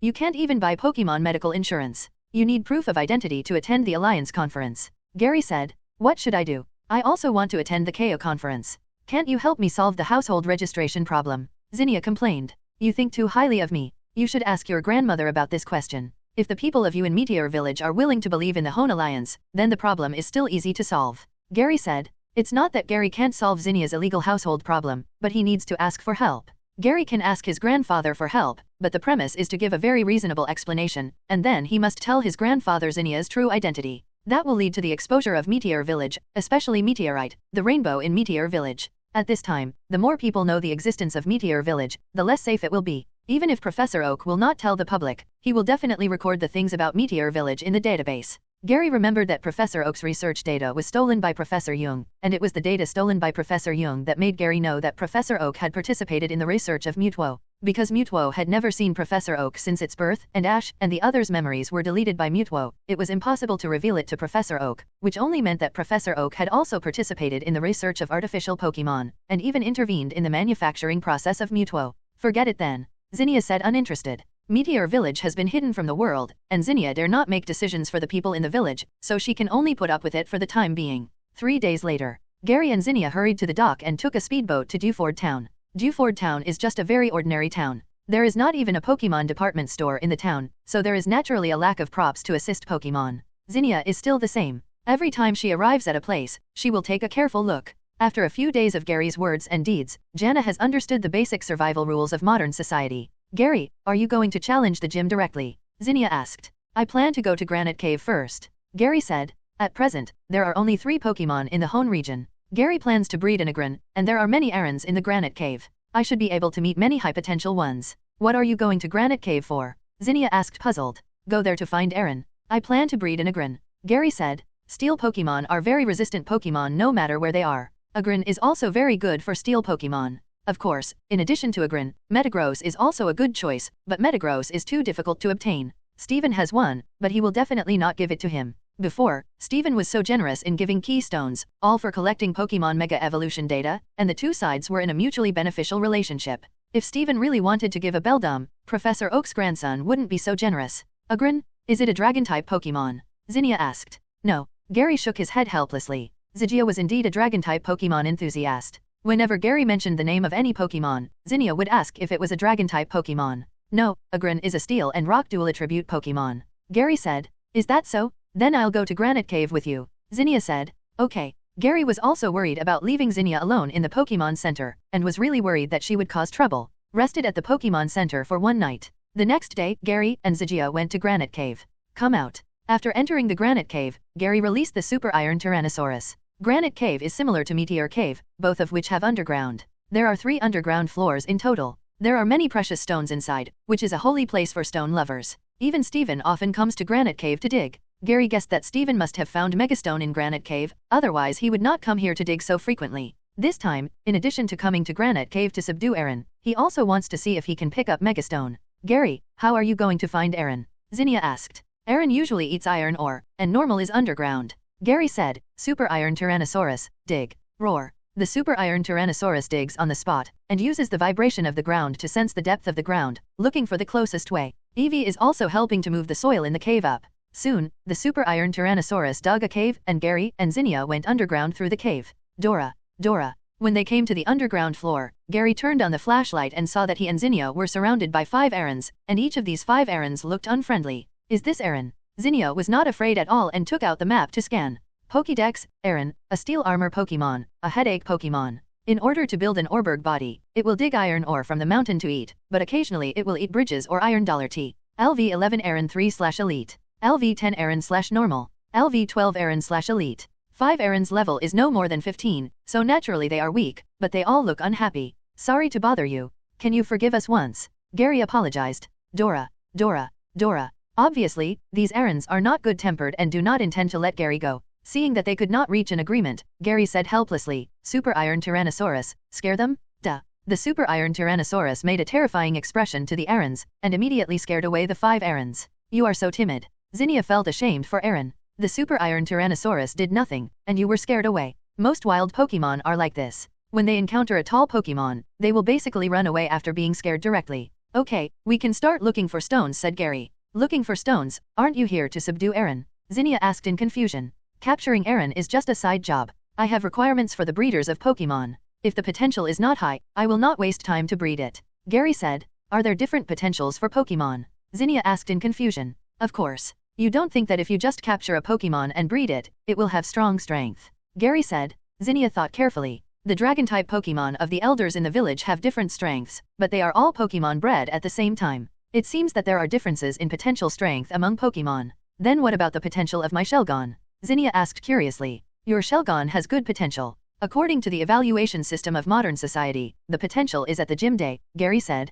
Can't the potential above the gym be detected? Zinnia asked puzzledly. It is impossible to detect it with current technology. We can only see how far your Shelgon can grow in the future. However, the highest potential is currently determined to be champion potential. As a quasi-god Pokemon, Shelgon should have this potential. Gary said. As for the potential above champion, there is no regular differentiation of physical strength, because ordinary Pokemon with champion potential or above are too rare, and it takes a long time for Pokemon to grow to that level. Before the Pokemon grows to that level, the trainer may die. That's great, my Shelgon is really strong. Zinnia said proudly. High potential is a good thing, but whether the Pokemon can grow to that level and how long it will take to reach that level still depends on your ability as a trainer. Gary reminded, so as not to make Jana too anxious. This Zinnia is a Stephanie, but she has a very arrogant personality, sometimes like a boy, and a bit arrogant. I am the inheritor, there will be no problem. Zinnia said. Wait until you pass the test your grandma prepared for you. Gary said, and then he stopped talking and began to search the granite cave. Humph? I won't go with you. Zinnia looked at Gary, who ignored her and walked towards another road in a sullen manner. Gary didn't care. There was no danger in the granite cave, especially Zinnia lived underground all year round. She was very accustomed to moving here and was much more comfortable than Gary. Why are there all kinds of stones here? Gary searched for stones around and found many rare stones, even evolution stones, but there were too many types of evolution stones, including fire stone, leaf stone, and thunder stone. Normal evolution stones are born, and all kinds of evolution stones are concentrated in one place, but in Granite Cave, all kinds of evolution stones can be excavated, making this island seem like it is composed of different geological combinations, so many types of evolution stones can be found in the cave. More. Just when Gary found a fire stone, a heavy voice came from behind. Gary and the ultra-iron Tyrannosaurus turned around and saw a group of Aaron and Alarin standing behind them. The Aaron was naturally the 5 from before. They were calling for someone to come over. So social. Gary didn't expect Aaron to be so social and even call for someone. Although Laren is stronger than Aaron, it is not good enough in front of Gary. If he called an Agrin, it would be interesting. LV34 Laren/Quasi-Elite. The Laren in front of him has good potential and can be regarded as meeting Gary's breeder standard. After all, the Bronze Crown is only useful for Pokemon with potential below Elite. There are still 2 Bronze Crowns awarded by the last Silver Conference. It would be a waste if they are not used. After all, it is rare for wild Pokemon to have high potential. It is already a good luck to meet a Quasi-Elite Laren. Eevee, Big, King, Word Explosion. Gary ordered.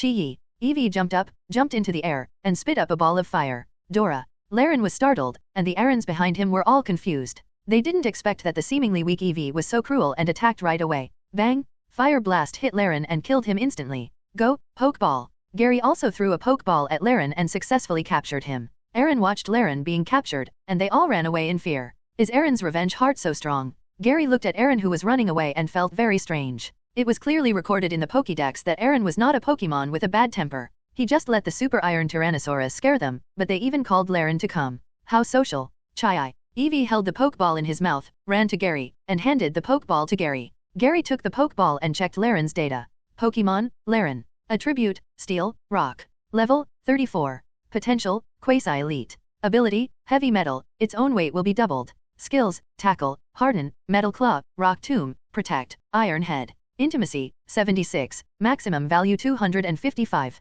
Intimacy is a bit low. Laren's data is okay, but the intimacy is a bit low, and it takes some time to breed. Eevee, find Zinnia, we should leave too. Gary said. It's been almost 3 hours since I came to Granite Cave, and I only found a bunch of useless evolution stones. If Aaron hadn't called a potential Laren, this trip would have been in vain. Chai. Eevee listened to the surroundings and led Gary to a path. Along the way, Gary looked at the underground path that stretched in all directions and admired Zinnia's route. This girl walked really fast. Was she really digging? Chai. After walking for a while, Eevee suddenly stopped. Gary immediately shone the flashlight forward. The end was a few meters ahead, but soon there was the sound of galloping footsteps. After a while, 2 figures appeared in front of Gary. Gary was startled when he saw the 2 figures. In addition to Zinnia, there was another Steven. How did they get together? Zinnia saw Gary and shouted happily, Gary, look, I found something. Zinnia was holding a stone that was bigger than a wash basin, but because of the distance, Gary couldn't see what was special about the stone. Oh, Gary. Steven was also very surprised. He heard Zinnia say that she came with a friend, but he didn't expect that this friend was Gary.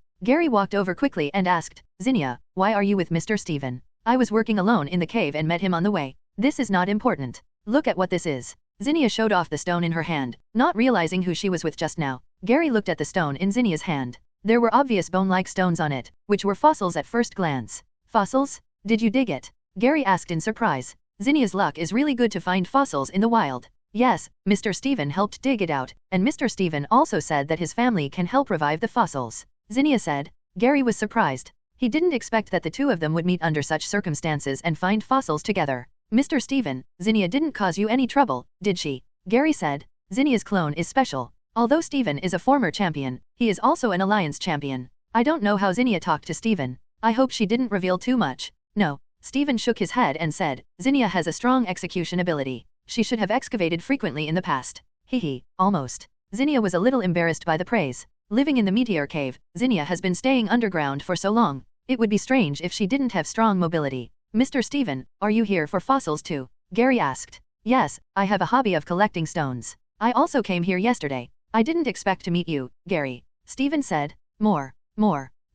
As soon as Steven finished speaking, he saw several errands crawling out from the ground and complaining to Steven. Gary looked at these errands and found that they were very similar to the errands he had met before, with the same level and potential. They were complaining to Steven. More. Soon, a sharp-eyed errand spotted Gary and was startled. The other errands also spotted Gary and hid behind Steven. Steven was also a little confused. He had a good relationship with the errands here. Seeing Aaron was so afraid of Gary, it was obvious that something had happened between the two. Gary, what happened between you and Aaron? Steven asked. It's nothing. Gary told Steven about his idea of wanting to breed a Grin, and told him about his experience with Aaron. So that's how it is, it's just a misunderstanding. After listening to it, Steven felt that it was nothing. Granite Cave is not a protected area. The Pokemon in it are all allowed to be captured by trainers. Besides, Gary captured Laren thanks to Aaron's complaint, otherwise Laren would not have been captured by Ash. After understanding what happened, Steven lectured the Aarons. Laren was conquered by you, I won't help you this time. Too much. The Aarons were also very frustrated. They didn't expect Steven didn't help them this time. You don't have to feel bad. Gary is a very good trainer. Laren will have a good development if he follows him. Steven comforted them and took out a few pieces of stainless steel from his backpack and handed them to the Aarons. When the Aarons saw the stainless steel that Steven took out, their eyes lit up instantly. They surrounded it and started to chew on the stainless steel. Is this edible? Zinnia felt a toothache for the Aarons who were chewing the stainless steel. The key point was that they looked like they were enjoying it, making people think that the stainless steel was some kind of delicacy. Aarons are like this. They are born to eat Orberg. The higher the quality of the high-speed rail, the more they like it. Steven said. Gary naturally knew this. Thinking about his future journey, he wondered if he would need to buy some Orberg for Laren to eat. After all, the steel armor on Laren is made up of the Orberg that Laren eats. So if you want a Grin to have a set of steel armor that can withstand any attack, you need to feed it a lot of Orberg, and the quality of Orberg must be high enough. It can be said that a Grin is the standard Pokemon for the rich. The better the quality of Orberg you feed it, the stronger the defense of the steel armor. The Aarons also completely forgot that Laren was captured by Gary, and were completely immersed in the joy of eating iron. Gary deeply suspected that these Aarons deliberately led Laren to him, so that Laren was captured and there would be one less rival competing for iron ore. In the entire Granite Cave, the only Pokemon that eats Orberg is Aaron. Onyx and Guidud only eat soil and stones, and there is no competitive relationship between the two sides. Gary and Zinnia did not stay in Granite Cave for long. After calming down Aaron who was upset, they left Granite Cave. Zinnia, you didn't say anything to Steven, did you? Gary asked after leaving Granite Cave. No, I told him that I was from Rustboro City, and he said he was my hometown. Then he knew that I came to Granite Cave to look for rare stones, so he helped me find them, and we found fossils. Zinnia held the fossil high, looking very happy. Didn't you say that you were going to breed your dragon Pokemon? If your fossil is revived, it is likely to be ancient, Gary said. What kind of Pokemon is Anorith? Zinnia quickly put down the fossil in her hand and took out the Pokemon Pokédex to ask. Pokédex, Anorith, a fossil Pokemon, Anorith, an ancient shrimp Pokemon, lives in warm oceans, and is said to use its two developed horns to catch prey. Anorith is a rock and bug double attribute Pokemon, and has nothing to do with dragons, Gary said. As for how Gary knew it, he could see it. The fossil has a spine, but Liliup's fossil is not like this, so it can only be Anorith. Anorith is Anorith. This is the first fossil I dug up. I accept it. Zinnia said. Okay, then after challenging the Dewford gym, go back to the card to use the engraving. Gary said. Okay, then you can challenge the gym this afternoon. Zinnia urged. Her mind is now full of the fossil in her hand. No hurry, challenge it tomorrow morning. By the way, don't talk nonsense when you go to Doan Company. Gary reminded. Why? I think Steven is a nice guy. Zinnia still has a good impression of Steven and doesn't think he is a bad guy. Steven is a nice guy, but the key is that Devon is currently researching Mega Evolution, and the origin of Mega Evolution is Meteor Falls. Once it is exposed, Devon will definitely target Meteor Falls. Gary said. What will Steven do to Meteor Falls? Zinnia asked suspiciously. Steven probably won't do anything, but the Hoenn Alliance is not sure. Steven is no longer the champion of the Hoenn Alliance. Alliance's Gaokong said he would not leave because he had his own considerations for Mega Evolution. Let the Hoenn Alliance know that Mega Evolution originated from Meteor Village. They will most likely try to obtain Meteorite from Meteor Village. There will inevitably be a conflict at that time. With the strength of your Meteor Village, you can't resist the Hoenn Alliance at all. Gary was not joking. The alliances in each region were different. Especially the Trainer Association of the Hoenn region had fought against Rayquaza, so Gary didn't dare to gamble. If he made a wrong bet, the villagers of Meteor Village would be the unlucky ones. The society outside is so complicated. Didn't you say that the alliance was to protect humans and Pokémon? Why are you talking about the alliance as a bad guy now? Jana asked in confusion. Anyway, it's right to listen to me. If you have any dissatisfaction, after you complete the trial and I send you back, you can make your own decisions. Don't expose the existence of Miriam Star Village to the Hoenn Alliance, Gary said. If it weren't for the favor, Gary wouldn't want to get involved in the affairs of Meteor Village.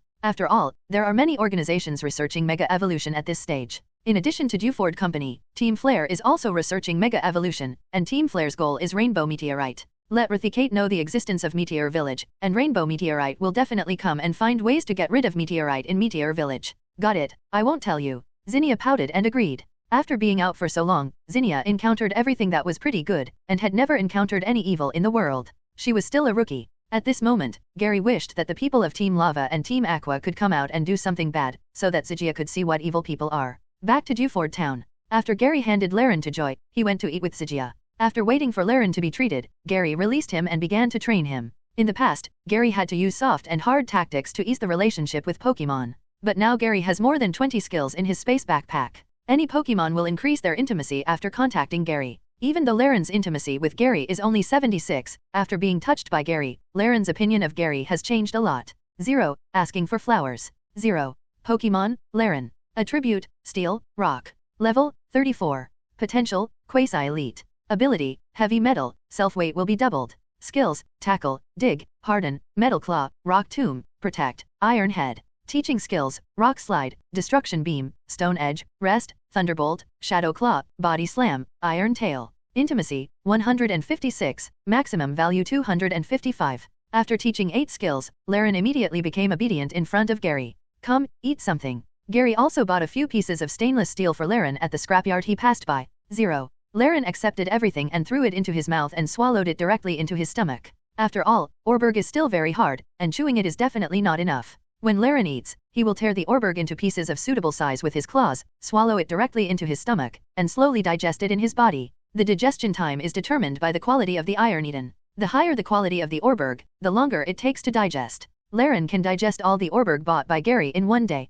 After solving Laren's problem, Gary used a bronze crown to increase Laren's potential to elite, and then released other Pokémon to start today's training. Current Pokémon team level: Shroomish LV17, Gravel LV22, Bagon LV11, Laren LV34. Gary looked at the levels of the Pokémon in his hands. Only Laren, who had just been captured, could be used. The levels of the other 3 Pokémon were not very good. This level should not be good. Gary knew that Fushigi, the leader of the Dewford Gym, was very strong. Although he also had Pokémon that could deal with Rookie Trainer, he didn't know if he would let Gary go. Although Latios was used as a trump card, if Latios was used in every battle, the other Pokémon would not gain any battle experience. Special training for a week. Gary decided to train Shroomish and the others, using Eevee and Ultra Iron Tyrannosaurus as sparring partners to assist them in training. 1 week later. Shroomish LV20, Gravel LV24, Bagon LV15, Laren LV35. In a week, the level of Pokémon has increased slightly, which is enough to deal with gym battles. Great! You are finally going to challenge the gym, don't lose, Zinnia said. After discovering the fossils in Granite Cave, Zinnia has been thinking about reviving the fossils, but because Gary suddenly wanted to train in Dewford Town for a week, Zinnia was very anxious. Now seeing that Gary was going to challenge the gym, Zinnia finally saw the dawn of leaving Dewford Town. Don't worry, I won't lose. Gary never thought he would lose. The 2 rode mountain bikes to the Dewford Gym. The Dewford Gym is on the edge of the town, on a cliff 837, anyway, it is quite remote. As soon as I walked to the gym door, the system issued a task. Ding! Task released. 1. Obtain Dewford Gym Badge/Reward, Intermediate Rare Candy X5, Force Palm Permanent Skill Learner, Top Quality Black Belt X1. Sample. 2. Use Hoenn Region Pokemon to obtain Rustboro Gym Badge/Reward, Primary Rare Candy X5, Fighting Type Permanent Skill Learner of your choice, Random in Battle Effect Item X1. Seeing the task released, Gary decisively chose the second one, because there is a very good skill in the fighting type skills. This skill is called Power Up Punch. Power Up Punch has only 40 power, but it has an amazing additional effect, which is to hit the target and increase the user's physical attack ability by 1 level. It can be said that Power Up Punch is the magic skill of physical attack Pokemon. There are many Pokemon that can learn this power-up punch, and many of the 3 starters can learn this move. Let me do it. Zinnia was afraid that Gary would not challenge the gym again, so she ran to press the doorbell. Gary was speechless. He had only been training for a week, but Zinnia always felt that Gary was afraid of Fujisho. After ringing the doorbell, a man came to open the door. "What can I do for you?" the man asked. "Hello, my name is Gary, and I'm here to challenge the gym." Gary said. "Oh, come in with me." Seeing that they were here to challenge the gym, the man welcomed Gary and Zinnia in and took them to the training ground in the gym. A young man wearing flip-flops was in the gym. The young man was naturally Fujisho, the owner of the Dewford gym. "Brother Fujisho, long time no see." Seeing Fujisho, Gary greeted him in a familiar way. Ah, Zinnia was stunned. Such a familiar greeting, the two sides obviously knew each other. Fujisho was also stunned for a moment, then looked at Gary carefully, and said uncertainly, "Are you Gary?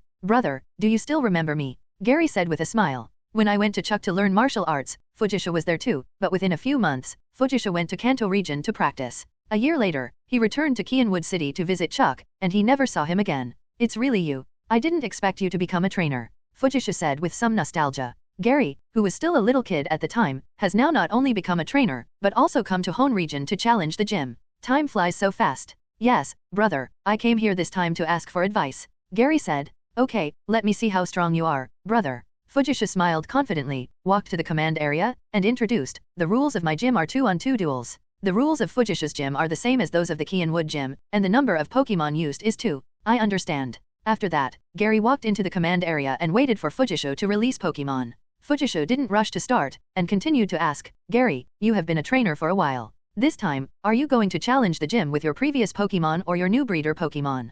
Fujisho's strength is not weak. In the original plot, he did not use the full calendar when fighting Ash. "This time I come to the Hoenn region, I only plan to challenge the gym with the Pokemon I captured here," Gary said. "Is that so? I know who to fight with." Fujisho nodded and took out a Pokeball from his pocket. "Since it is to train new Pokemon, then the Pokemon I will send is this. Go, Machop." Fujisho threw the Pokeball. "Great. LV20 Machop 3/Quasi Elite." Seeing the potential of Machop, Gary knew that this Machop was the main force for Fujisho to breed. "Machop, Shroomish, you go." Gary threw the Pokeball. "Great." A Shroomish with orange stripes appeared. Different color. Seeing Shroomish, Fujisho was also surprised and asked, "Did you capture Shroomish in the Hoenn region?" "Yes, I met him in Petalburg Woods," Gary said. "You are so lucky." Fujisho knew Petalburg Woods, he had been there before, but he didn't expect Gary to meet a different color Pokemon. This luck is unparalleled. It's okay. Gary felt that it was not his luck, but mainly because of the Flash Amulet. Then the battle begins. Fujisho suddenly launched an attack and said, "Machop, use Cross Chop." Machop immediately rushed towards Shroomish, crossed his hands, and covered his hands with Crimson Fighting Spirit. Gary was also shocked. Cross Chop is a fighting type ultimate move. Machop needs to be over level 30 to learn it. This Machop has mastered Cross Chop at level 20. It is not known whether Machop has learned it himself or Fujisho has taught him. If it is the latter, it is acceptable, but if it is the former, then this Machop's understanding is quite terrifying. Use Headbutt. Gary also immediately counterattacked. Shroomish looked at Machop rushing towards him and attacked him. When the two sides were about to get close, Shroomish suddenly jumped up and hit Machop.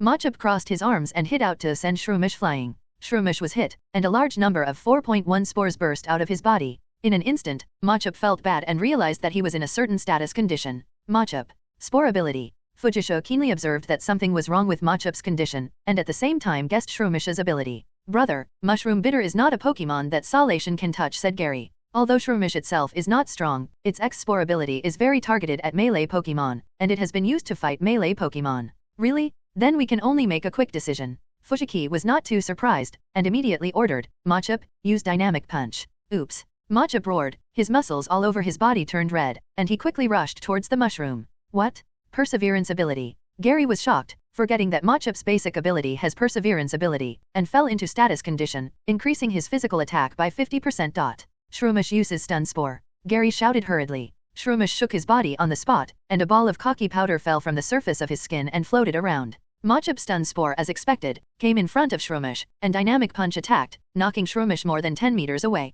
EB. Shroomish was attacked by Dynamic Punch, but did not fall down, but was already in the Chaos Contest condition. Machop also fell into the Paralysis Contest condition because of inhaling Stun Spore. Although the Paralysis Contest condition will not prevent Machop's ability, it will affect Machop's actions. "Shroomish, come back." Gary took Shroomish back. The Chaos Contest condition would make him act randomly, and even paralyzed Machop.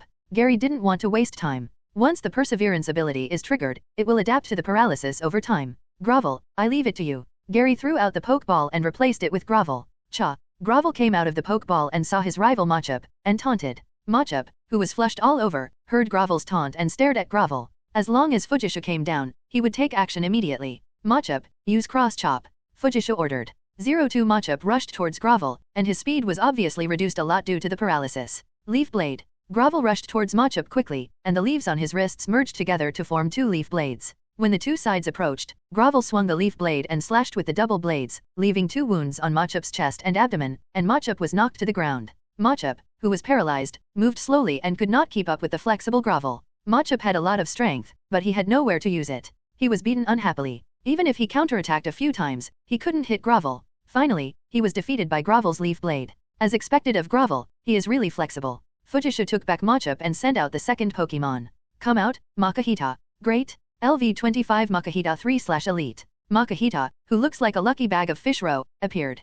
Fujisha's Makahita has great potential, but it is too low in level. The key is that Fujisha got it too late. Grovel, come back and rest. Gary immediately took Grovel back. Although the two were equally strong, and Grovel looked more flexible, Gary didn't think so. Fujisha breeder Pokemon has always had its own style, that is the rollout move developed by Fujisha himself. Because Machop and Makahita are both very slow Pokemon, in order to deal with fast and responsive Pokemon, Fujisha specially developed the rollout positioning. Just now, Machop didn't want to use the rollout move, so he was naturally paralyzed and couldn't use it. But Makahita was not paralyzed. Grovel had never seen the rollout move, and he must not be used to it for the first time. In order to ensure winning the gym competition, Gary decided to play it safe. Shroomish, it's your turn again, do well. Gary threw out the Pokeball and sent out Shroomish again. Mushroom. Shroomish rested in the Pokeball for a while, and the confusion was resolved, and his physical strength was restored a little. Anyway, the purpose of sending Shroomish out was to paralyze Makahita. Although Fujisha's Makahita was also very likely to have the perseverance ability, as long as it was paralyzed and restricted from moving, it would not be able to make any waves. Fake out. Fujisha ordered immediately. Swoosh. Makahita clapped his palms and fired an energy beam from his palms, directly hitting the unprepared Shroomish. Gary did not expect Fujisha to use this trick. He actually played Fake Out as a long-range attack move, which just prevented the Spore ability from being triggered. Shroomish, use Leech Seed. Seeing that Fujisha did not intend to let Makahita get close to Shroomish, Gary had to change his tactics. Mushroom. The small opening on Shroomish's head ejected a stream of seeds, which fell towards Li Tian. Makahita's speed was very slow, and it was very difficult to dodge at first, but this was nothing in the eyes of Makahita in Fushiki. Makahita rolled forward quickly, making Leech Seed miss, but Leech Seed fell to the ground, absorbed the nutrients of the earth, and grew finger-thick vines, which spread around, trying to hang on Makahita, but Makahita rolled a little too fast, and these vines did not grow for long and withered in an instant. Headbutt. Shroomish rushed towards Makahita, and because Makahita's rollout dodge closed the distance with Shroomish, Shroomish quickly approached Makahita and directly hit him. Don't let Shroomish get close to you, use Force Palm. Fushiki ordered. Iron. Makahita's right fist stockpile punched out, the shockwave generated by the air blasted Shroomish away, but Shroomish burst out a bunch of spores from his body. The spores fell, Makahita inhaled the spores, and fell asleep. Fell asleep. Fushiki felt a headache, poisoning and paralysis were both possible, but it was sleep. Bang! Shroomish fell to the ground and stood up with difficulty. The damage he suffered in the battle with Machop was very serious, and he was also hit by the Force Palm just now, and he was already at the end of his strength. Shroomish, hold on, use Leech Seed. Gary shouted. Mushroom. Shroomish stood up, pointed his head at the sleeping Makahita, and sprayed a seed from his mouth. The seed fell on Makahita, absorbed his physical strength, took root and sprouted, and grew vines to spread all over his body. Through the performance feedback from Leech Seed, Shroomish's depression was immediately improved. Very good, Mega Drain, Gary ordered. Since Makahita fell asleep, there is no need for Grovel to appear next, and Shroomish can handle it. Shroomish manipulated the energy of plants and trees, and vines formed by energy were derived and entangled with Makahita. With the help of Leech Seed, Makahita's physical strength was doubly absorbed.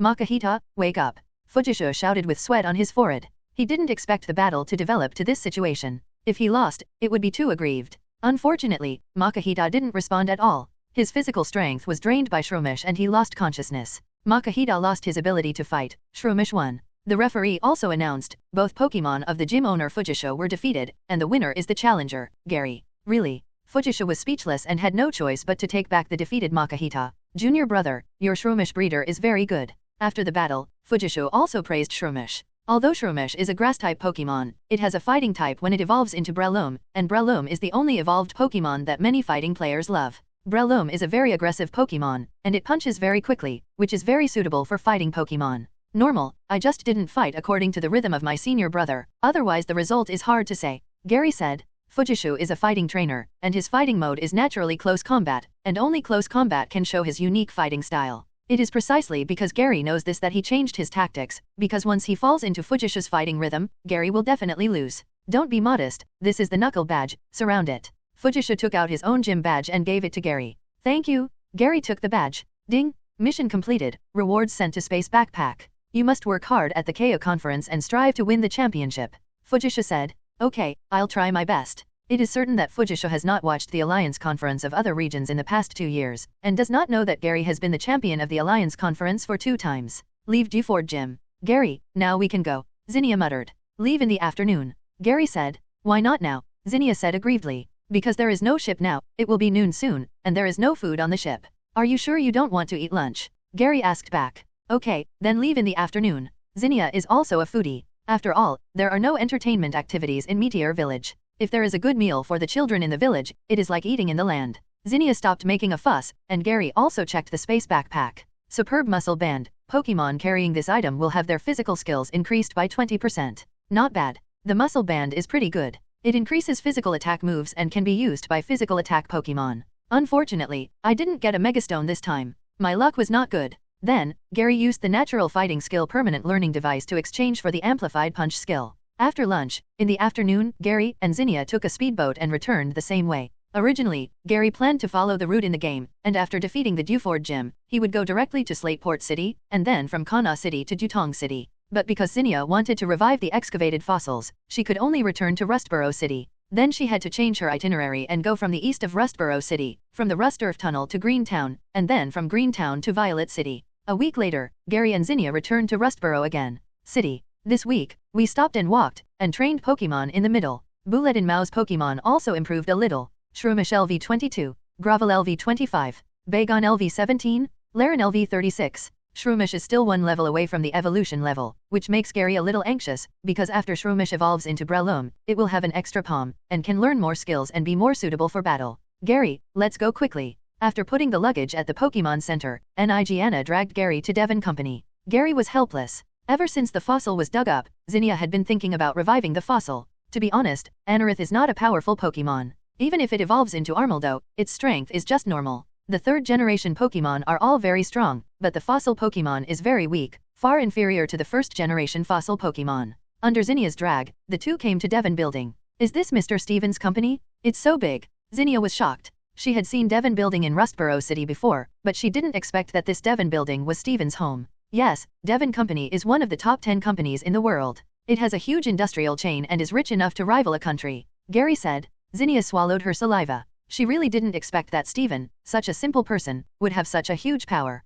Let's go in. Gary took Zinnia to the gate and told the security guard his purpose. Having been invited by Steven, Gary, and Zinnia, they dared not slack off and immediately called the higher UPS. Soon, a female assistant came downstairs and personally took Gary and Jana into the shit. Mr. Gary, I didn't expect that we would meet so soon. The female assistant was the one who took Gary to see Steven last time. Yes, is Mr. Steven here? Gary asked. We haven't seen each other since the last meeting in Granite Cave. It has been half a month. I guess Steven should be back from exploring. The young master should still be in Duford Town. He has been digging stones outside most of the time in recent years, the female assistant said. Gary was also sweating. According to the original plot, it seems that Ash failed in the first challenge to the Vine Tree and then met Steven in Granite Cave. In other words, Steven is still digging in Granite Cave. It can be seen that Steven really loves digging. No wonder he can find so many megastones. Look at Gary, who only went to Granite Cave to dig for half a day and gave up, still thinking about finding megastone and eating peaches. Did Mr. Steven tell you about the resurrection of fossils?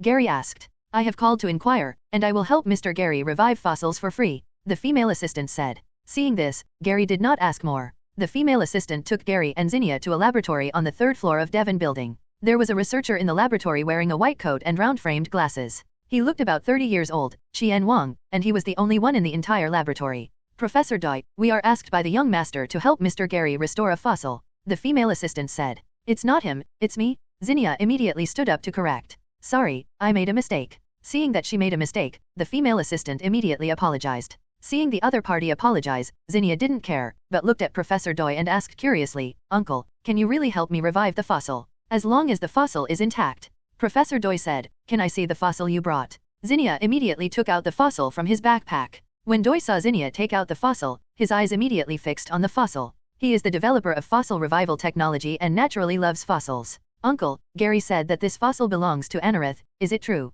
Zinnia asked. Let me see. Professor Doi did not give an answer. He took a magnifying glass and asked Zinnia to put the fossil on the table for careful study. Zinnia and Gary, two laymen, did not know what the fossil was. Gary thought it was a fossil of Anorith, naturally because this was the Hoenn region, so finding the fossil was naturally related to the Pokémon in the Hoenn region. Professor Doi observed for a quarter of an hour, put away the magnifying glass, and said with relief, this fossil has a spine, it is definitely not Anorith. Spine. Gary was shocked. The fossil Pokémon in the Hoenn region are Lillipup and Anorith. Lillipup is a plant, and Anorith is a shell. Neither is a spine Pokémon. What Pokémon could it be? Zinnia asked curiously. When Gary said it was Anorith before, Zinnia pretended to be indifferent on the outside, but she was still very entangled in her heart. After all, if she wanted to be a dragon trainer, how could she breed a bug? Since there is a spine, the restored Pokémon is related to the spine. By the way, where did you find this fossil? Professor Doi asked. If you know the excavation site, you can analyze it. In Granite Cave.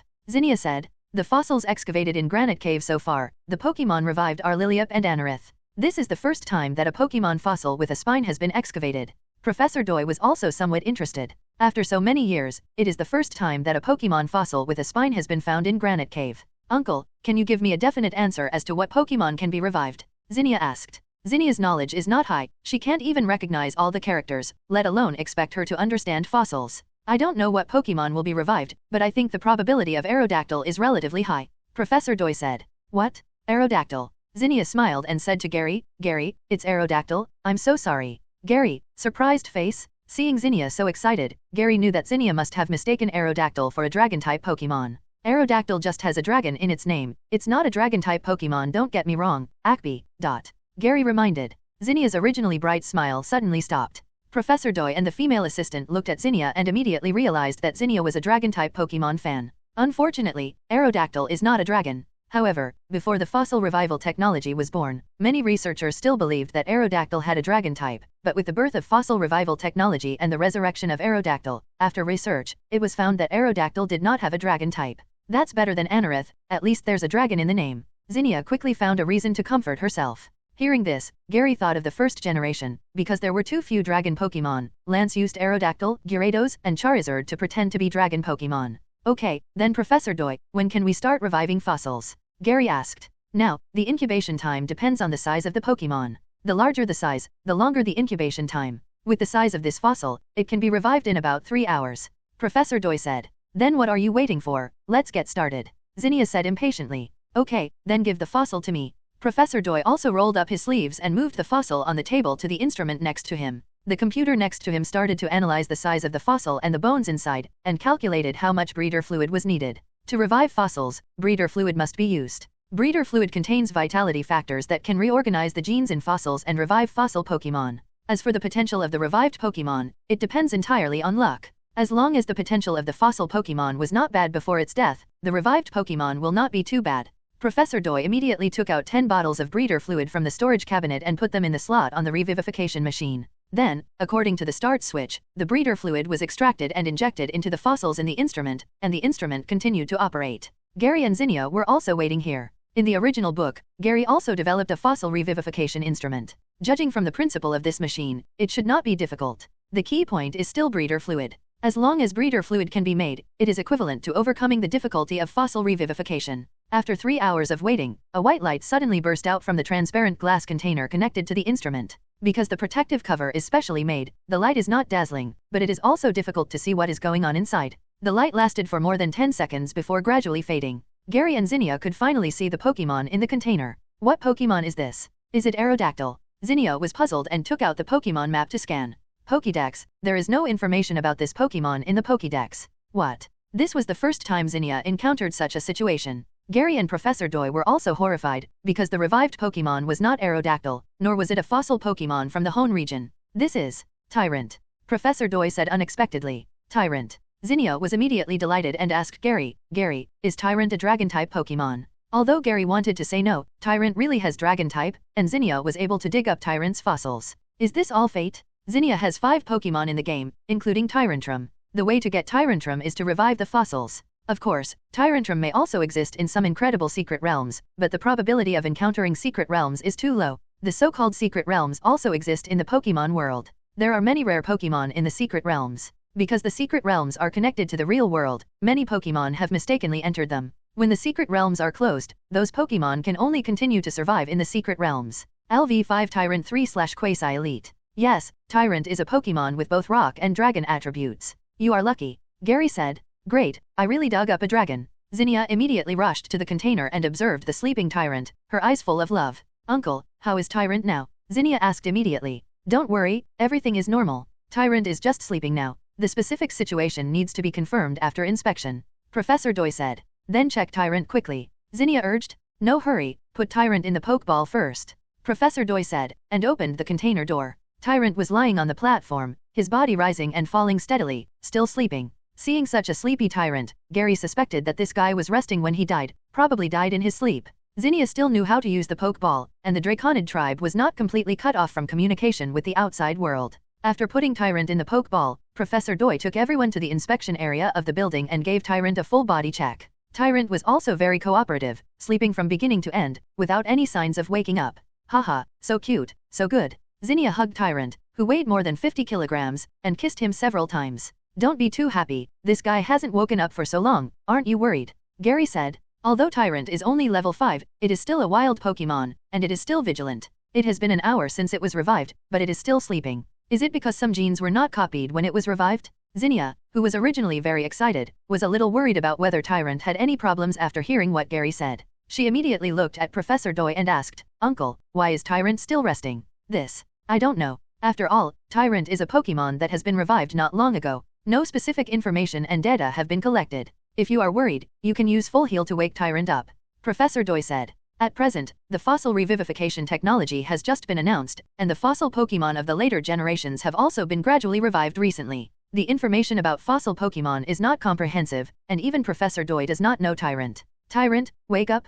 Zinnia shook Tyrant, but Tyrant still did not react much. Here, try this. Gary took out a bunch of energy cubes that rock Pokemon like to eat from his backpack. This was specially prepared by Gary for Laren. Tyrant, who was in a daze, reacted immediately, as if he smelled something, slightly opened his eyes, and looked at the unfamiliar environment in a daze. Tyrant, you're awake. Zinnia caressed Tyrant's head lovingly. Wow. Tyrant screamed, as if he was telling something. Are you hungry? Zinnia said. Zinnia was born with the ability to sense the emotions of dragon Pokemon and understood what Tyrant wanted to express. Take it, you feed it. Gary handed the energy cube to Zinnia and took out some Pokemon feed.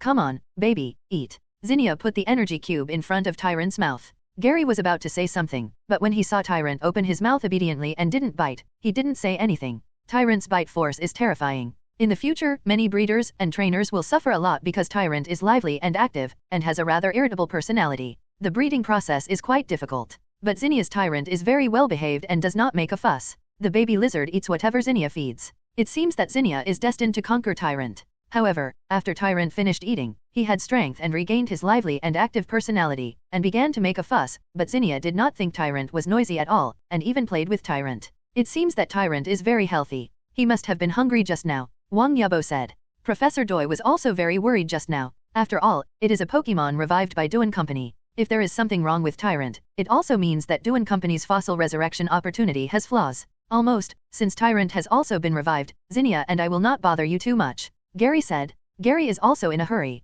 Because Gary estimated that the system would release tasks related to the Alliance Conference, if he wanted to double the rewards, he could only use Pokemon from the Hoenn region to participate. And this Evergrande Conference has a water venue. Among Gary's Pokemon, only Latios has the ability to fight in the water, but the competition will definitely rely on Latios, so he still needs to prepare a water Pokemon. Originally, Gary wanted to choose Mudcup, but he couldn't find a Mudcup with high potential, so he planned to go fishing to see if he could catch a water Pokemon with good potential, and this Songjingkong must also be a Pokemon unique to the Hoenn region. 0. Asking for flowers. Okay, Tyrant, if you have any problems, you can come to us. As long as we can solve it, we will definitely help you solve it, Professor Doi said. Just like that, Gary and Zinnia left Devon Company. That afternoon, the two of them refilled their supplies and set off for Rustboro Tunnel the next day. 3 days have passed since I went to Duan Company to revive the fossils. During these 3 days, Gary and Zinnia's schedule was neither fast nor slow, and they would take time to train Pokemon every day. With Eevee and Super Iron Tyrannosaurus helping to supervise the training of Pokemon, Gary was very leisurely, turning his back on the world,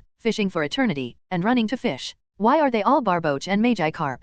Gary looked at the barboach that was caught, speechless. For 3 consecutive days, the Pokémon that Gary caught the most were Magikarp and barboach, and the rest of the Pokémon were not found. Gary, you are bored. If you want to catch water Pokémon, why don't you just let Latias go underwater and take a look? Why do you have to fish by yourself? Jana came over and complained. Zinnia was puzzled by Gary's behavior. There are water Pokémon, why do you have to fish by yourself? You don't understand. This is a romance that belongs only to men. You won't understand even if I tell you. Gary said. Really? Zinnia thought of the uncles in the village who would go fishing in the underground river when they had nothing to do, and the ants in the village said that this was a useless behavior. What? Is your training over? Gary asked. Because Zinnia is a rookie, the way she trains Pokémon is also set by Gary. At this time, Zinnia should be training Tyrant. Tyrant's performance training task today was completed ahead of schedule, so he will take a rest, Zinnia said. If it is completed ahead of schedule, continue to increase the amount of training. Tyrant's future fighting method is close combat, and his physical strength must be trained to the limit. Gary said. Okay, then we will train more tomorrow, and today will be a holiday for Tyrant. Zinnia agreed, but still felt sorry for Tyrant. Whatever you want. Gary looked at Zinnia begging him, and said nothing more. After all, Zinnia just wanted to be a dragon trainer, and didn't say she wanted to be a trainer of world's mightiest. The conditions for becoming a dragon trainer are very simple, just capture a team of dragon-type Pokémon. When do we enter the tunnel? Zinnia asked. At present, they have come to the entrance of Rustboro Tunnel, but it is noon. Gary chose to rest, and then enter the tunnel after the rest. Wait until I catch another one. Gary still gave up and wanted to catch a different Pokémon. Okay, then I'll pack my luggage. Although Zinnia felt that Gary was not doing his job, he still believed in Gary's skills, at least he could catch fish. There are not only Pokémon in the water, but also ordinary fish. Thanks to Gary, there are fresh fish every 1, 6, and 3 days in the past 3 days. The next moment, the float was pulled down, Gary lifted the rod, and Lika felt a force pulling at him. Zinnia noticed this and immediately watched carefully. Gary pulled with the unknown Pokémon in the underwater. With the physique of Megatrue Rookie, after a stalemate of dozens of seconds, the Pokémon in the underwater ran out of strength and was successfully pulled to the shore by Gary. It was a red Magikarp. LV7 Magikarp 2/Elite. Ah, it's Magikarp. Zinnia exclaimed. She was excited for a while when she knew that Magikarp could evolve into Gyarados, but after knowing that Gyarados was not a dragon-type Pokémon, she lost interest. Let's go. Gary was also disappointed. It seemed that there were no good water Pokémon in this section of the river. He helped Magikarp remove the hook and put it back into the river. Hey, what Pokémon is that? At this moment, Zinnia saw a white Pokémon hanging on the tree facing the outside, so she took out the Pokédex to scan it. Pokédex, Slakeoat, a lazy Pokémon, always lying down and resting, hardly moving. Gary also raised his head and looked at the opposite side. He was shocked when he saw it. LV10 Slakeoat 3/Champion. Gary hadn't noticed before that this Slakeoat actually had the potential to be a champion, which really made Gary a little excited. Slakeoat can eventually evolve into Slaking of 670 species. This species strength has exceeded most legendary Pokémon, and is only 10 points lower than the top beast pet in species strength. If it weren't for the lazy ability that dragged down Slaking, just changing a garbage ability, Slaking can also have a place in PvP with its high species strength. What effect will it have if I strengthen the lazy ability? Gary suddenly thought of this. Pokémon with the lazy ability will have to rest for 2 rounds after one action, but this is only a game effect. In reality, they are completely lazy. It is possible that they will have to rest for a whole round after one action. If they can rest for 2 rounds after one action, they are considered diligent. But there is an exception. His breeder's Slaking is very special. It can ignore the lazy ability and can act all the time in a battle. That person is the Petalburg Gym Master Zolai. I went to Petalburg City before and met Norman. Since Norman's Slaking can do it, it should be without any technological means. Gary thinks that other Slakings may also be able to do it. Especially after coming into contact with X ability, Gary thinks that X lazy ability is the key reason why Slaking can act all the time, but Gary is not sure what the specific effect of X lazy ability is. Lazy Pokémon, is there such a Pokémon? Zinnia heard the introduction of Pokédex and immediately despised Slakeoat. She was very hardworking and this lazy guy was not liked by her. Eevee, Gary suddenly shouted. After a while, Eevee ran over. Tai. Eevee ran over and asked if there was any business that needed to be done by him. Use Psychic to move Slakeoat on the other side. Gary said. Chai. Eevee looked across the river and saw Slakeoat hanging on the tree. He used Psychic, but Slakeoat had no defense. Even if his body floated up, he just moved lazily, and his movements were extremely slow, just like being slowed down. Eevee also felt strange and didn't know why Slakeoat didn't resist. Until Slakeoat was placed on the grass, Slakeoat just called out lazily. What? Eevee tilted his head to look at Gary, as if asking, do you really want to capture this Pokémon? 0. Of course, breeder, take a look. Gary took out a Pokeball and threw it at Slakeoat. The Pokeball hit Slakeoat and put it into the Pokeball. The Pokeball did not shake violently. After shaking slightly for a few times, it stopped shaking. It can be seen that Slaycoat was too lazy to break free. What? It was captured just like that. Zinnia couldn't believe it. She had never captured a Pokemon like this before. It was not based on feelings, but just a chance encounter. Calm down. Gary said that he was normal compared to Gogo. Slaycoat is like this. It is too lazy to break free. Gary said. Too lazy to break free. You also captured such a Pokemon? Zinnia asked puzzledly. The Pokemon Gary had captured before all looked normal, so how come he suddenly captured a lazy Pokemon? Don't underestimate Pokemon. Slaycoat is like this because of its ability. It's not weak. Gary said. Really? Zinnia thought about how Slaycoat looked like he hadn't woken up just now. The word strong had nothing to do with it. Of course, I will breed it. Gary said. Are you sure you can breed it? I don't think Slaycoat can even train it. Zinnia said. Gary, I have to say 3.7, Zinnia is right, slaking is indeed difficult to train. Currently, there are only 2 trainers who can breed slaking in the entire animation plot, and these 2 trainers are from Hoenn region. One is Norman, the owner of the Petalburg gym, and the other is a green-haired boy named Sawyer, who was a trainer of Ash during his trip to Kalos region, known as Midori. Normal trainer breeder slaking can only start with Vigoroth, because Vigoroth is active enough, there is no need to worry about training problems, but to start breeding slaking it will be a very tiring process. Fortunately, Gary does not need to worry too much about this. The worst case is to eat candy, but Gary still wants to see how fast Slaycoata's natural level growth is. If it is too slow, then consider using rare candy to stack the level Pokemon. Slaycoat 3. Attribute, normal. Level, 10. Potential, champion. Ability, sloth. After one action, it takes a long rest. The length of rest time depends on the contest condition. Skills, grab, yawn, slack off. Intimacy, 100. Maximum value 255. Looking at the description of the sloth ability, Gary was also in a headache. It was just as he guessed. The lazy ability in reality takes one action and the rest time is completely random. This contest condition should be to see if Slaycoat is tired. If tired, it will rest for a long time. System, I am using the ability enhancement stone on Slaycoat now. When Slaycoat evolves into Vigoroth, will the ability become X motivation? Gary asked. No, after evolution, the original ability will be replaced by the evolved ability. Gary frowned. He was still thinking about using the ability enhancement stone on Slaycoat now, so that when it evolves to the Vigoroth stage, he also intends to see what the X motivation ability is. Now the system says that when Pokemon evolves, the ability after 02 enhancement will be replaced, and this road is directly blocked. Then after Pokemon Mega evolves, the ability will also be replaced. Gary asked. After Pokemon Mega evolves, the ability will be replaced, but it will become X ability. When the Mega Contest condition is lifted, the ability will return to its original state. Hearing this, Gary breathed a sigh of relief. In this case, after Blastoise Mega evolves, the ability will become X Mega Launcher. I think the power of Wave-type moves will be increased even higher. For specific details, refer to X Torrent, the power will be increased by at least 150%. After reading Slaycoata's data, Gary and Zinnia packed their luggage and set off again. The two entered the Rustboro Tunnel. The Rustboro Tunnel did not exist originally, it was just a mountain. It was only because Rustboro City and Greentown decided to facilitate traffic that they jointly opened the Rustboro Tunnel. As long as you pass through the Rustboro Tunnel, you can reach Greentown. The ground inside the tunnel is relatively flat, and mountain bikes can be ridden on it. It takes less than 2 hours to reach the entrance and exit at the other end. However, when the two rode halfway, they saw a group of Pokemon in front of them. Nyunyu. Whizmore, who was lying in Zinnia's basket, looked ahead in surprise. Gary and Zinnia both held the brakes and stopped the car, looking at the Pokemon blocking the road in front. These Pokemon were not rare Pokemon, but very common Whizmore, which is why Zinnia's Whizmore was so surprised.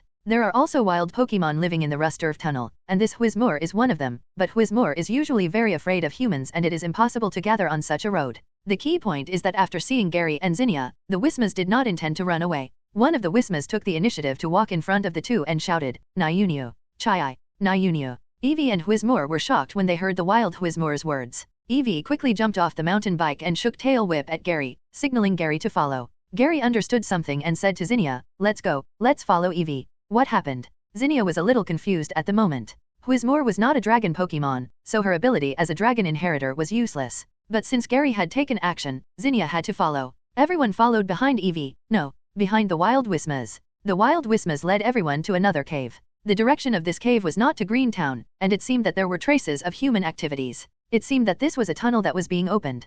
Hoot hoot. The wild Whismas led everyone to a muddy sand, in which there were many stones and pieces of broken soil. Did it collapse here? Gary asked. Combined with the signs of human activities seen along the way, it was obvious that it collapsed here and someone was buried inside. Nyunyu. Whizmore nodded frantically. Gary, is there someone buried here? Nyunyu. Whizmore was very happy, and Gary finally understood what it wanted to express. Gary was very confused. These Whismas were obviously wild. Whismas were usually very timid. Seeing humans in trouble, they actually asked humans for help. It was really strange. Super Iron Tyrannosaurus, Laren, dig up these piles of soil. Be careful when digging, don't hurt people. Gary released Super Iron Tyrannosaurus and Laren. With the Super Iron Tyrannosaurus and Laren, these piles of soil are nothing to them. No matter how hard the stones and soil are, they can be easily crushed by their iron claws. They soon dug through several meters of soil and opened up the collapsed road. Then, a not-so-handsome uncle was seen lying on the ground. It was obvious that this uncle was a senior miner, because he looked like he was born for this. Nyunya.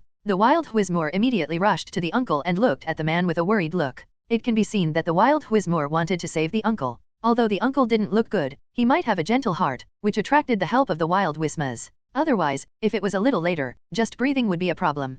Whismore, don't worry, I'll check the uncle, Gary comforted. The wild Whismore nodded 150 times, stepped aside, and let Gary check the uncle's condition. Gary first checked the uncle's breath. His breathing was even and he was still alive. His clothes were torn, but there was no blood. He must have been knocked unconscious when the cave collapsed. Lashios, use heal pulse to treat him. It would be much easier to treat the uncle if he was not seriously injured. Lashios put his claws on the uncle and cast heal pulse. The green healing light covered the uncle's whole body. The uncle's weak face began to gradually turn rosy, and his breathing fluctuated more. A few minutes later, the uncle slowly opened his eyes and woke up. Where am I? The uncle was confused after waking up. He only remembered that he was checking the situation in the tunnel, and then he was hit by something. Uncle, don't ask so many questions first. Can you stand up now? Gary asked. The man looked at Gary and Zinnia. Although he didn't know what was going on, he knew that the two teenagers had been saved. He tried to get up. Although he stood up, he felt a sharp pain in his legs when he tried to walk. My leg seems to be slightly fractured, so I can't walk for the time being.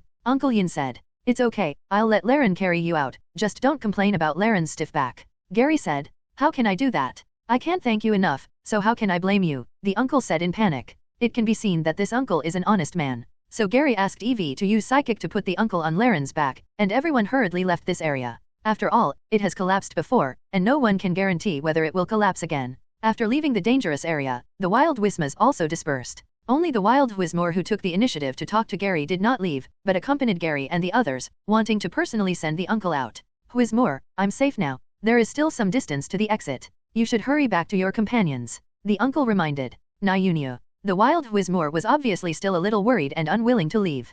Whismore, don't worry, we are here to escort the uncle out safely. Gary said. Nyunya. After hesitating for a few seconds, the wild Whismore nodded heavily, said goodbye to the uncle, and turned to leave. The uncle also watched the wild Whismore disappear in front of him, and then he said, it was a close call today. If it weren't for you, I might have died here. It's just a small effort, uncle. You don't have to thank us too much, but you still have to thank Whismore. If it hadn't called its companions to block, even if it passed by there, it wouldn't know that you were buried. Gary said. Yeah. The uncle nodded, and then said, well, I'm only 24 this year, you don't have to call me uncle, just call me brother Long Er. What? You're only 24? Really, you look older than my uncle. Gary and Zinnia were completely shocked. The Long Er in front of them didn't look like a 24-year-old boy at all. How could he look so old? Ha ha ha. Ryaji said awkwardly, I do look old, I'm really 24 years old, and I'm about to get married. Fortunately, you saved me, otherwise my poor unmarried garden would be without a husband. Those who survive a disaster will be blessed in the future. I believe that after you get married, your wife will give birth to many children for you. Gary said. Gary didn't expect that Ryaji could still find a wife. It's not that Ryaji is not good, but in this era of appearance, ugly men basically can't find a wife. Ugly men who can find a wife must have a rich family, otherwise why would girls follow you? The three didn't talk much and speeded up their progress. After all, Laren's moving speed was not fast. Gary said that he wanted to reach Greentown before the evening. As the time approached 6 o'clock, the roar of the engine came from the front, and two lights shone in. There is a car. Zinnia said in surprise. It's okay, that's the tunnel special car, my coworker is here. Ryaji hurriedly explained, and then shouted loudly, Dalin, it's me, I'm here. The people in the car heard Ryaji's shouting, and hurriedly drove over, stopped in front of everyone, and saw Ryaji lying on Laren, and asked in surprise, Ryaji, what's wrong with you? Oh, it's a long story, get in the car first, and we'll talk in the car. Ryaji said. Dalin also saw that Ryaji was injured, and without hesitation, he quickly moved Ryaji to the back seat and Gary and Zijia got on the tailwind car. The driving speed was fast, and in less than 20 minutes, they came out of the exit and arrived at Greentown. Because Ryaji was injured, Dalin drove directly to the hospital and sent Ryaji there. After examination, Ryaji's right leg was slightly fractured, and there was nothing serious, which was a relatively gratifying result. After confirming that Ryaji was fine, Gary and Zinnia also came to the Pokémon Center to rest. The next morning, Gary and Zinnia got up early in the morning and started training Pokemon. The training time is limited on the road, but in the city, there are fewer concerns and they can concentrate on training for a while. Gary also decided to change the afternoon sparring to fighting against trainer, that is, fighting against trainer. The main purpose is to increase the fighting experience for Mushroom, Gravel, Laren, and Bagon. As for Slaycoat, Gary gave up the fighting training of this guy during the performance training this morning. Because Slaycoata's movements are too slow, there is no way to fight at all, but training is still no problem. Just put weights on Slaycoat and hang upside down on the tree. If Slaycoat doesn't want to fall to the ground, he has to hold the tree trunk, which can also have a certain training effect. Slaycoat never thought in his life that there would be a trainer who would make such a training plan for him. Shroomish, use the sunlight technique. Gary ordered. It's sunny today. Shroomish quickly condensed the sunlight and fired the sunlight technique. Boom! Electrike. The trainer standing opposite Gary shouted hurriedly, but Electrike had already fallen down, so he hurried over to check on Electrike's condition. It just lost its ability to fight, and it will be fine if it is sent to the Pokemon Center for treatment. Gary reminded. The trainer immediately carried Electrike away. Too clear. Gary looked at the trainer going away and shook his head helplessly. Originally, he wanted to give his Pokemon some combat experience, but these trainers were too new, and the Pokemon they had were not very strong and they didn't have any powerful skills. In the battle, Gary's Pokemon was simply a massacre of these new trainers' Pokemon. Mushroom. Just when Gary was about to take back Shroomish, Shroomish suddenly froze. Gary was also stunned, and saw that Shroomish's level had changed. LV23 Shroomish 3/Gym. Shroomish's level was raised from level 22 to level 23. Not long after, Shroomish's body radiated white light, and his whole body was covered with white light, and the light of evolution was on. Finally evolved, to Wang Qian. Gary said with emotion, he had been looking forward to Shroomish's evolution. Shroomish's body changed dramatically, and his originally short body became taller, growing to a height of 1.4 meters, with hands growing on both sides, and a 1-meter-long tail growing behind him. The light of evolution dissipated, and Breloom, who looked like a kangaroo, appeared. Fight. Breloom was also very surprised, because the changes after evolution were huge. Breloom had a new perspective, and he used to look up at Gary but now he can look straight at Gary. Congratulations, you finally evolved. Gary congratulated. Fight. Breloom nodded and punched quickly into the air. Because he had grown 2 hands, he was very curious about the use of his hands. Although Breloom's hands looked very short, they could be retracted freely, and his punching speed was extremely fast, faster than that of professional boxers. Gary looked at Breloom who was punching continuously, and also used the Eye of Insight to check Breloom's data. Pokemon, Breloom 3, Flash. Attribute, Grass, Fighting. Level, 23. Potential, Gym. Ability, X-Spore. After being attacked, there is a 60% chance that the rival that touches you will become poisoned, paralyzed, or sleep contest condition. Skills, Tackle, Absorb, Stun Spore, Leech Seed, Headbutt, Poison Powder, Mach Punch. Teaching skills, Sludge Bomb, Sunlight. Intimacy, 255, maximum value 255. After Breloom evolved, Mach Punch was awakened. Mach Punch is a priority skill, which is not bad. The most important thing is that Breloom can now learn many skills. Gary walked in front of Breloom, put his hand on Breloom's shoulder, and taught Breloom some skills. Breloom, Dolly, QAQ. Breloom once again felt the feeling of enlightenment, and his skills awakened crazily, mastering 8 powerful skills at once. Gary. At this moment, Zinnia's voice came from the outside. Gary and Breloom looked in the direction of the sound source, and saw Zinnia at the door outside the field, followed by 2 people, a 80-year-old young woman, the other was Ryaji who was rescued by them yesterday. However, Ryaji was already wearing a hospital gown and sitting in a wheelchair, and the young woman was pushing Ryaji. It seemed that she was Ryaji's sister, who came to take care of Ryaji. Ryaji, why are you here? Gary walked over and asked. I came here to thank you, this is my fiancé. Jianji introduced. What? Gary and Zinnia were shocked at the same time, looking at Ryaji's fiancé in disbelief. Hehe. Hello, I'm Long Er's fiancé, named Menying. Thank you for saving my fiancé. Menying introduced with a kind smile. Hearing the other party admitted in person, Gary and Zinnia still couldn't believe it. They didn't understand why such a beautiful girl like Menying would marry such an ugly man like Long Er. Although Long Er is better than Wu Dalin, he is not much better. Could it be that Menying has some special hobbies? To thank you for saving my fiancé, I plan to invite you to my house for dinner tonight. I hope you two can do me the honor. Menying invited. Okay. Zinnia agreed before Gary opened his mouth. After leaving Meteor Village, Zinnia ate at the Pokemon Center and ate fast food on the way. She really wanted to try the home-cooked dishes of people in the outside world. Then I'll trouble you. Gary wanted to decline, but since Zinnia said so, Bullet and Mao could only agree. No trouble, I still want to thank you for your kindness. Man Ying said, then I won't stay any longer. I'll take Long Er back to the ward. Man Ying and Long Er left, talking and laughing. Gary and Zinnia still have a sense of unreality. The main reason is that they don't understand how Man Ying likes Long Er. It's too unscientific. Oh, what Pokemon is this? Zinnia only then discovered Breloom beside Gary and didn't recognize it for a while. Shroomish is a heterochromatic Pokémon. The evolved Breloom not only has a big difference between the front and back, but also is basically covered with orange-red. This is Breloom, the evolved form of Shroomish. Shroomish evolved after the battle just ended. Gary said, "Evolved." Zinnia was shocked and looked at Breloom eagerly, saying enviously, "I don't know when my Shelgon and Tyrant can evolve." "Good breeder, there will always be a day to evolve."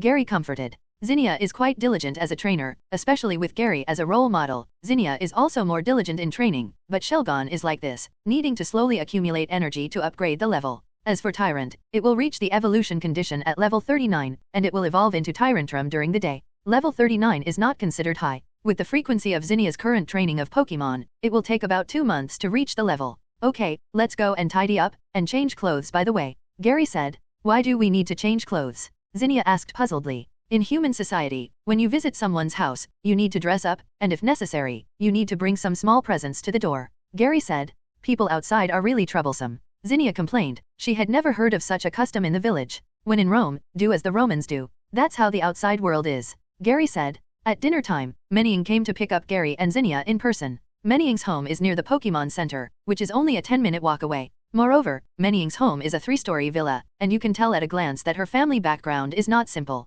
Gary finally understood why Menying liked Long ER, and he probably thought that this villa was Long ER's home. "Miss Menying, is this villa Mr. Long ER's home?" Gary asked curiously. "No, this is my own home. Long ER and I bought another house in town and are still renovating it," Menying introduced. Gary was stunned. He thought that this villa belonged to Long ER, but he didn't expect it to be Menying's own home. What is so special about Long ER that he found a wife who is not only beautiful but also rich? If Gary found a wife like Menying, it would be normal. What is Long ER's reason? As they were talking, the 3 of them came to the door. Menying pressed the doorbell, and soon someone came to open the door. "Sister, did you bring a guest?" The door opened, and a little boy with green hair stood inside the door. G looked about the same age as Zinnia. Wally. However, Gary recognized who this boy was at once. Wally, one of the rivals in the Gem series, is an NPC that players encounter when they are teaching Pokemon to be captured. Later, when players arrive at the entrance of the Violet Gym, they will meet Wally, and from then on they will have a connection with Manze. When players go to Victory Road, they will have a final duel with the players.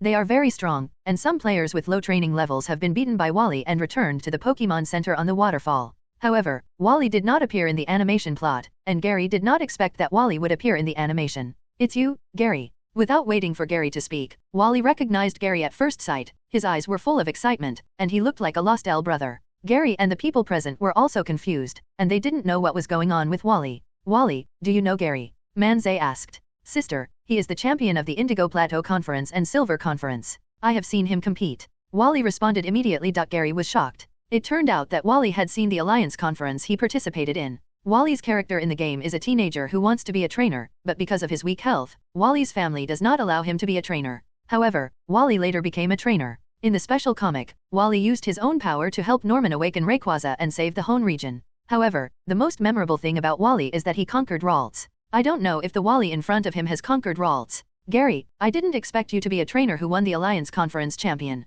Menying said unexpectedly. "Gary hasn't participated in the KO conference yet. How did he become the champion?" Zinnia asked in confusion. Gary was stunned. At the beginning, he only explained the Alliance Conference to Zinnia. Gary did not tell about the other region Alliance conferences, nor did he say that he had won the Alliance Conference champion. Gary participated in the Indigo Plateau Conference and Silver Conference, which are competitions held by Kanto region and Chengdu region. Wally replied. "Oh, I see." Zinnia nodded, realizing that she was talking too much, and stopped talking. "Come in and chat." Menying saw that it was not good to chat outside, so she quickly welcomed Gary and Zinnia in, prepared slippers, and then was taken to the living room by Menying. Menying's house is very big, her parents are there, and her uncle is also there. These elders also know that today's guest is Long ER's savior, and they are very grateful to Gary. Dinner is not yet fully prepared, and it will take a while, so Gary and Zinnia stay in the living room to watch TV, and Wally is also there. But Wally's eyes are always on Gary, and he is almost looking forward to it. "Wally, why are you staring at me?" Gary couldn't help asking.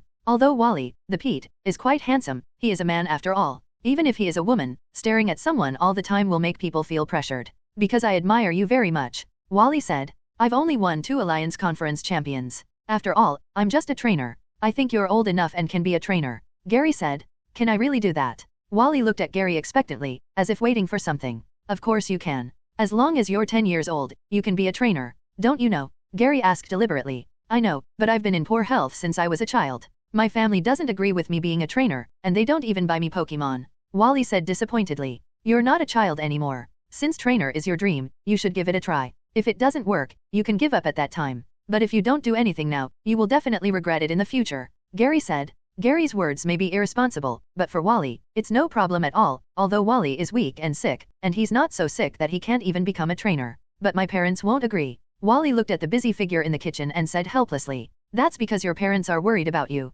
You need to prove to your parents that you can become a trainer, Gary said. Proof? Wally asked doubtfully. How can I prove it? Capture a Pokémon, train it well, and you will need to handle everything by yourself in the future, including washing and cooking, to prove that you have the ability to take care of yourself, Gary said. Although Wally is weak, it is largely because his parents take too much care of him. Especially knowing that Wally is in poor health, his parents naturally don't want Wally to do anything. This makes Wally, who is already weak, weaker. Sometimes proper exercise can change weakness. Now Wally is still young, as long as he exercises properly for a period of time, his weakness can be greatly improved.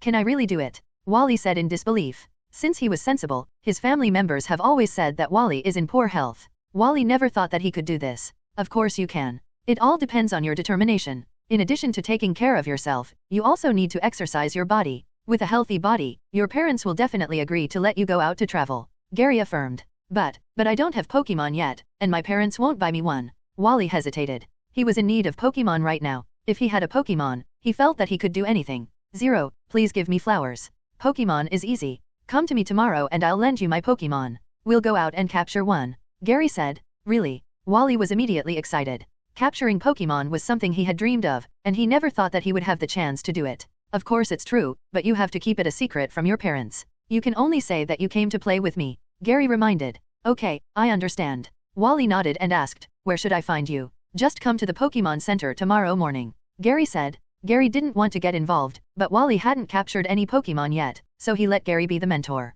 The main reason is that Wally is simple-minded and can easily attract the attention of Ralts. Maybe he can meet Ralts, so that Gary's Gardevoir will be settled. Okay, Wally nodded. He decided to fight for his dream once. As long as he could capture Pokémon, his parents would definitely not stop him from raising it. Gary, the food is ready, let's eat. At this time, the food was ready, and Menying came over to announce that the meal was ready. What are you talking about, Wally? You are so excited. Menying also noticed that Wally's little face was flushed, and he was obviously a little excited. Nothing, just talk to brother Gary about Pokémon and trainer, Wally said. Then let's go to eat. Menying did not doubt it. She knew that her younger brother loved Pokémon very much and wanted to be a trainer. It was rare for a trainer to come to the house today, so Wally was naturally very excited. At the dinner table, everyone was chatting and laughing. This dinner was mainly to thank Gary and Zinnia. However, Zinnia became the only one eating when she sat at the table, so it was Gary's turn to talk. Gary has lived 2 lives, so he is more than capable of dealing with such situations. It's a family dinner, so naturally they chat about family matters. In addition, Gary is a foreigner, so he also chats about the customs and habits of Greentown. After the meal, both the guests and the host are very happy. Gary, why did you agree to help Wally capture Pokémon? Zinnia asked curiously after coming out of Menying's house. After a period of getting along, Zinnia knew that Gary was a person who was afraid of trouble and would not look for trouble. Nothing, I just felt sorry for Wally and wanted to help him, Gary said. Huh? Why don't you help me capture Swablu, but help Wally capture Pokémon? Zinnia shouted. When she came from Meteor Village, Zinnia wanted to capture a Swablu, but she didn't see any Swablu in the subsequent itinerary. You are a serious trainer. You should know that Pokémon are divided into potentials. Most wild Swablu have poor potential. If you capture one casually, you may not even be able to evolve into Altaria, Gary reminded. Then why is Wally's 7 okay? Aren't you afraid that the ones captured by Wally have too low potential? Zinnia said. Wally is a trainer rookie. He has plenty of time to breed Pokémon in the future. The key is that he has money. What do you have? Gary asked. Zinnia. Zinnia was stunned. She had never thought about this problem. After coming out of Meteor Village, Gary told her the importance of money, but every time she bought supplies, Gary paid for it. She really didn't feel the difficulty of lack of money. Breeder Pokémon costs money. Don't just think about catching them. When Evergrande Conference is over, I will leave Hoenn region. What will you do then? Gary asked. Zinnia currently has 3 Pokémon. Although Shelgon doesn't need to eat, Whismore and Tyrant don't eat much. But waiting for Shelgon and Tyrant to evolve, the amount of food required every day is very large. If Zinnia continues to catch Pokémon, the daily food supply will be a problem. In addition, Zinnia herself is an illegal resident. Even if she has money, she can't buy some things without an identity. You make sense. After completing the trial designated by Grandma, I will go back and communicate with Grandma, Zinnia said. If you really want to contact the outside world and protect Meteor Village, I suggest you find Steven to cooperate with you. Gary said. Steven? Didn't you say Steven was not a good person before? Zinnia asked in confusion. I just said that there are bad people in Duan Company, but Steven is still trustworthy. If your grandmother agrees to let Meteor Village communicate with the outside world, Steven is a good candidate. Gary said. Then why didn't you let me stay with Mr. Steven longer in Granite Cave? Zinnia complained. Anyway, it's up to your grandmother to make the final decision. You are not even the inheritor now. What's the point of staying longer? Do you like Steven? Gary asked. Even if Steven doesn't have the identity of the young master of Duan Group, he is still an extremely handsome man, a high-quality human male, and it is normal for Stephanie to like him. What are you talking about? How can I like Steven? He can be my uncle. I just think the adults are very kind. Jana's face was immediately flushed. Although Zinnia is a dark-skinned beauty, you can still see the redness on her cheeks. After all, she grew up in the village and her mind is still very simple. She will blush if you tease her a little. Humph, I won't pay attention to you, Zinnia said angrily and ran away immediately. Looking at Zinnia running away, Gary just shrugged his shoulders and said helplessly to Evie beside him, little Stephanie can't stand being teased now. Bouletin Yi. Evie called out in confusion. It didn't understand the things between human men and women. Anyway, what Gary said was correct. The next day, 8 o'clock in the morning. Because he promised to help Wally capture Pokémon, Gary waited in the lobby of the Pokémon Center at 8 o'clock. It was about 8:15 when Wally arrived. Little, brother Mao, I'm here. Wally ran all the way here. He was exhausted after just running a short distance because he had not exercised for a long time. Seeing Wally so tired, Gary was worried that he would faint at any time, so he asked, do you want to take a rest before going to the wild? No, let's go to the wild now. Wally shook his head and refused. He had waited for this day for a long time, and Wally could wait any longer. Okay, then can you ride a bike? Gary asked. Yes. Wally nodded. Although he didn't exercise often, he could still ride a bike. Gary gave Zinnia's mountain bike to Wally, and the two rode all the way to the east. From the east, they could reach Route 117. This is a plain area with many wild Pokémon. They stopped when they came to a deep grass area. Gary asked, Wally, let's capture Pokémon here, what do you think? This time, it was to see if they could meet Ralts, so everything depended on Wally's opinion. Okay, no problem. Wally nodded in agreement. Seeing Wally agreed so readily, Gary was a little disappointed, because he wanted Wally to make his own decision. Obviously, Gary thought too much. Wally listened to his family so much. Now that he finally had the chance to get Pokémon, he must be very careful. Naturally, everything will be arranged by Gary. Well, let's look for Pokémon here. After putting away the mountain bike, Gary introduced seriously, let me talk about the process of catching wild Pokémon first. Normally, catching Pokémon is through fighting. The physical strength of wild Pokémon is almost consumed, and then Pokeball is used to catch it. Do you understand? Yes, I understand. What Pokémon does Gary plan to lend me for fighting? Wally asked. Evie, you can help Wally catch Pokémon. Gary said, I saw on the way here just now that the Pokémon here are not very strong, and the level is only between 10 and 18. EV 3.8 Solation can kill the Pokémon here in seconds, and can also protect Wally. Chai. Evie nodded and walked to Wally. Wally looked incredulous, and finally he could command Pokémon to fight. Evie, please give me more advice. If there is anything wrong with my command, I hope you can forgive me. Wally said. Chai. Evie didn't care at all. He could easily deal with this group of little Columite, and Tackle could kill them in seconds. Okay, you can start to act. Wally, if you encounter a Pokémon you like, just capture it directly. Gary said. Okay, Evie, let's go. Wally walked towards the bushes excitedly, Evie followed him, and Gary followed behind slowly to observe. That's Tailo. Soon, Wally found a target, a Tailo. LV18 Tailo 3/Elite. Tailo is a very suitable Pokémon for Rookie to capture. Do you want to capture it? Gary asked. No. Wally shook his head and said, I want to look for other Pokémon. If not, I will consider capturing Tailo. Okay, whatever you want. Gary was very satisfied with this answer. Otherwise, if Wally captured Tailo, he would not meet Ralts. Wally then searched for Pokémon in the bushes. After a while, he met a Rosalia. LV15 Rosalia/Jim. Rosalia, I want to capture you. Wally said immediately. Rosalia looked at Wally and the EV beside him, ignored them, and fiddled with the flowers in her hand. Wally, are you sure you want to capture Rosalia? Gary was surprised. Although Rosalia is in Wally's future Pokémon lineup, what will Ralts do if Rosalia is captured now? Especially the potential of this Rosalia is still good. For Rookie Trainer, the 02 Pokémon with gym potential is already very good. Well, I like Rosalia very much, Wally nodded. Okay, then you capture it. Seeing that Wally insisted on doing so, Gary did not dissuade him. Okay, Evie, use Tackle. Wally ordered immediately. Chai. Evie shouted, reminding Rosalia that he was going to attack. If you don't take it seriously, you won't even have a chance to fight back.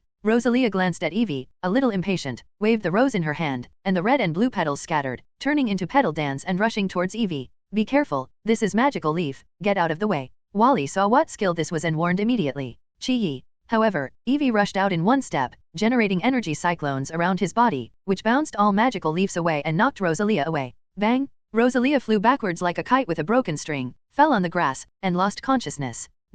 Wally was surprised. He didn't expect Eevee to be so powerful that it could directly disperse Rosalia's magical leaf and kill Rosalia in seconds. Hurry up and capture her with the Pokeball, Gary reminded him. Oh, Wally was still immersed in the shock of defeating Rosalia and forgot that he was here to capture Pokemon. After Gary's reminder, he took the red and white ball given by Gary and threw it at Rosalia. The Pokeball flew out of his hand and hit Rosalia accurately, and the Pokeball fell to the ground. Wally stared at the Pokeball nervously, watching it sway slightly until the flashing red light on the Pokeball switch went out, and then a bright smile appeared on his face. Great, I captured Rosalia, my first Pokemon.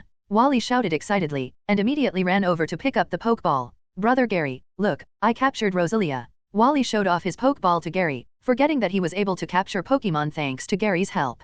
Congratulations. Gary nodded with relief, but he was helpless in his heart, still thinking about whether he would have a chance to meet Ralts. It seemed that there was no chance. After all, Ralts can sense the emotions of creatures, and only positive emotions can attract Ralts. People like Gary who always think about Gardevoir with impure thoughts will find it difficult to get the favor of Ralts. Wally, let's go to the Pokemon Center, Gary said. Yeah. Wally was satisfied with catching a Rosalia. So, the two returned to Greentown and went to the Pokemon Center to treat Rosalia. Inside the Pokemon Center, Brother Gary, I'll leave everything to you later. Wally's face was full of anxiety as he spoke. Although the Pokemon was caught, the most important thing was to face Wally's family. They didn't even let Wally raise Pokemon. Now that Rosalia was caught, it was still necessary to get the consent of the family, otherwise raising Pokemon would be a problem. Fortunately, Rosalia was a grass-type Pokemon. Even if she didn't eat food, she could survive on water and sunlight. This was Wally's original plan. Even if her family didn't agree, if it was Rosalia, Wally could raise her. Don't worry, I believe your parents will agree, Gary said. Although he didn't meet Ralts this time, Gary was still optimistic about Wally. For those who love Pokemon, Gary was happy to see them become trainers. After Rosalia's treatment was completed, Gary followed Wally back to Wally's home. There was still an hour left before dinner, but Wally's parents and sister were not at home. Meniying and her parents went to the hospital to take care of Long Er. After having dinner together yesterday, they also understood that Long Er was married to Meniying's house. Finally, they understood how Long Er found such a beautiful wife. Unfortunately, people in Hoenn region are very open-minded and don't care about marriage. If it was in Kanto region, Long Er would inevitably be ridiculed by other men. Will your parents come back at noon? Gary asked. They should. They said they would bring food back last night. Wally said, do you want to go to my room to play? I have a game console in my room with all kinds of Pokemon games. Sure, go in and take a look. Gary didn't have anything to do, so he played games to kill time while waiting. Wally took Gary into his room. As soon as he opened the door, he saw two weaker and shorter Pokemon in the room. Gary was stunned. La. The two Pokemon were also stunned when they saw Gary. One of the Pokemon hid behind the other Pokemon and looked at Gary timidly. Although the other Pokemon didn't look scared, it was also very nervous. Ralts, don't worry. This is Gary. We have seen him at the Alliance Conference before, Wally said. Gary was confused. Doesn't Wally have Pokemon? What's wrong with these two Ralts? They both admit to Wally. The most important thing is, one of these two Ralts is a different color. The different color Ralts has blue hair, and the skirt-like part of the body is slightly pink. After this different color Ralts breeds into Gardevoir, it will undergo Mega Evolution and become a black skirt Gardevoir, a true aloof queen. LV10 Ralts / Quasi Elite. LV12 Ralts / Quasi Elite. Both Ralts have the potential to be Quasi Elite. Although it is lower than Gary's requirements, Gary will capture this different color Ralts even if it has gym potential. Wally, what are these two Ralts? Gary looked at Wally, just wanting to know what the relationship between the two Ralts and Wally was. They are my friends. When I am bored at home alone, they will come to play with me, Wally said. Do your parents know about Ralts? Gary asked. Wally shook his head and said, I don't know. Wally couldn't even raise Pokemon, so he naturally didn't dare to tell others that Ralts came to play with him, worried that his parents would drive the two Ralts away. Gary was very surprised. He didn't expect Wally to have met Ralts early, but because his family didn't agree, they kept it a secret. Don't these two Ralts have families? Gary asked. I don't know about this either. They suddenly appeared in my backyard and were willing to play with me, Wally said. Wally really didn't think about this question. Because of his weak body, Wally rarely went out. When he was lonely, he played alone in his backyard. Just 3 months ago, he suddenly met these two Ralts, and then they became friends and often came to play with Wally. Gary knew very well that Rulas would not act alone. Gardevoir and Gallade were monogamous and would raise Ralts together. So, where there were Ralts, there must be two Gardevoirs around, or one Gardevoir and one Gallade. To ask why there were two Gardevoirs, it was because male Ralts could also evolve into Gardevoirs, while Gallades were only male. Ralts, do you have family? Wally asked. Yes. The two Ralts trusted Wally very much and nodded to indicate that they had family. Oh, then who are your family members? Have I seen them? Wally asked curiously. Yes. Although the two Ralts could not speak, they could convey their emotions to Wally. They could come to play with Wally, naturally with the consent of their parents. Gary looked out the window. Gardevoir would take good care of Ralts. Even if they agreed to let Ralts play with Wally, they would still watch over them nearby. Unfortunately, there was no sign of Gardevoir and Gallade outside the window. They must be hiding somewhere, peeping in. Then let's play together, said Wally. La. The two Ralts were very happy. They came to play with Wally. When they found out that Wally was not at home, they kept waiting in the room. Wally immediately took out the latest PS5, took out the game controller, and started playing Pokémon Tekken, a fighting game. The characters are naturally Pokémon. Most of the selected Pokémon are humanoid, which is more ornamental. Gardevoir and Gallade are in it. The two Ralts' favorite characters are naturally Gardevoir and Gallade. The duel is very simple. Gary and Wally are in one group, and the two Ralts are in one group. After a few rounds, ho ho ho, ho ho ho ho, the two Ralts fell in love with the duel with Gary. Every time it was Gary's turn, the two Ralts would compete to fight with Gary. As for the reason, it was not because Gary was handsome. It was because Gary was too bad. Because of his weak body, Wally usually did not go out, so he could only play games at home. His skills were naturally excellent, and he was definitely at the master level. Under Wally's training, the two Ralts' skills were naturally not weak. Because they had never fought with anyone other than Wally, the two Ralts had always been abused. But today, the Ralts finally experienced the feeling of bullying the weak, which was really refreshing. Gary was a little depressed. After all, he was abused by Pokémon. Gary didn't play games much in this life, but in his previous life he was an internet addict, so he played a lot of games. He was bullied by the two Ralts, and he felt so aggrieved. The two Ralts were very happy, and they could feel Gary's emotions. The more frustrated Gary was, the happier they were. Looking at the two laughing Ralts, Gary felt that the Ralts were not as kind as he had imagined. The two Ralts were now just like a villain who had succeeded. However, Gary was not familiar with this game. Even if he got the hang of it quickly, he was not a match for the two Ralts, so he could only be abused. But Gary was not someone who could be easily convinced. After 2 hours, Gary was so angry that he almost crushed the controller. I don't want to play anymore. Gary threw the controller to the ground, ran to the window to adjust his breathing, looked at the scenery outside, and tried to keep himself calm. Wally was embarrassed. He had invited Gary to help convince his family, but he was abused by his two apprentices. It would be bad if Gary didn't help him convince his family. Brother Gary, the Ralts didn't do it on purpose. They just wanted to show off their skills. Wally comforted. I'm not angry, just let him take it easy. Gary naturally wouldn't care, otherwise it would be too rude. La. At this time, the two Ralts teleported to the windowsill, holding a pink fruit in their hands. This fruit is pecha berry, which tastes like peaches. It is not only sweet and delicious, but also can detoxify, and humans can eat it. Did you pick this, outside? Gary asked. La. The two Ralts nodded obediently, and the previous smug attitude was gone, turning into a very sensible and obedient little Stephanie, a real little cotton jacket. Thank you. Gary thanked him and took the pecha berry and tasted it. Although it was not fully ripe, it tasted pretty good, crisp, and delicious, and the sour taste was stronger. No, Wally, I'm sorry, sister is back late. At this time, the room was suddenly opened and Man Ying walked in. Hey, Gary. Ralts. Man Ying immediately found Gary and two Ralts in the room. Ha, nephew. The two Ralts were startled. Because they were having so much fun, their perception was relaxed. They didn't notice Man Ying coming back and immediately hid beside Gary. Man Ying didn't care much. She thought the two Ralts were Gary's Pokémon, but Gary let them out to play with Wally. She knew that her brother loved Pokémon since he was a child. It was probably Wally who asked Gary to let Pokémon out to play with him. Miss Man Ying, sorry to bother you. Gary responded. No, it's just that Gary, you came here suddenly and I didn't entertain you well. I feel bad. Man Ying said embarrassedly.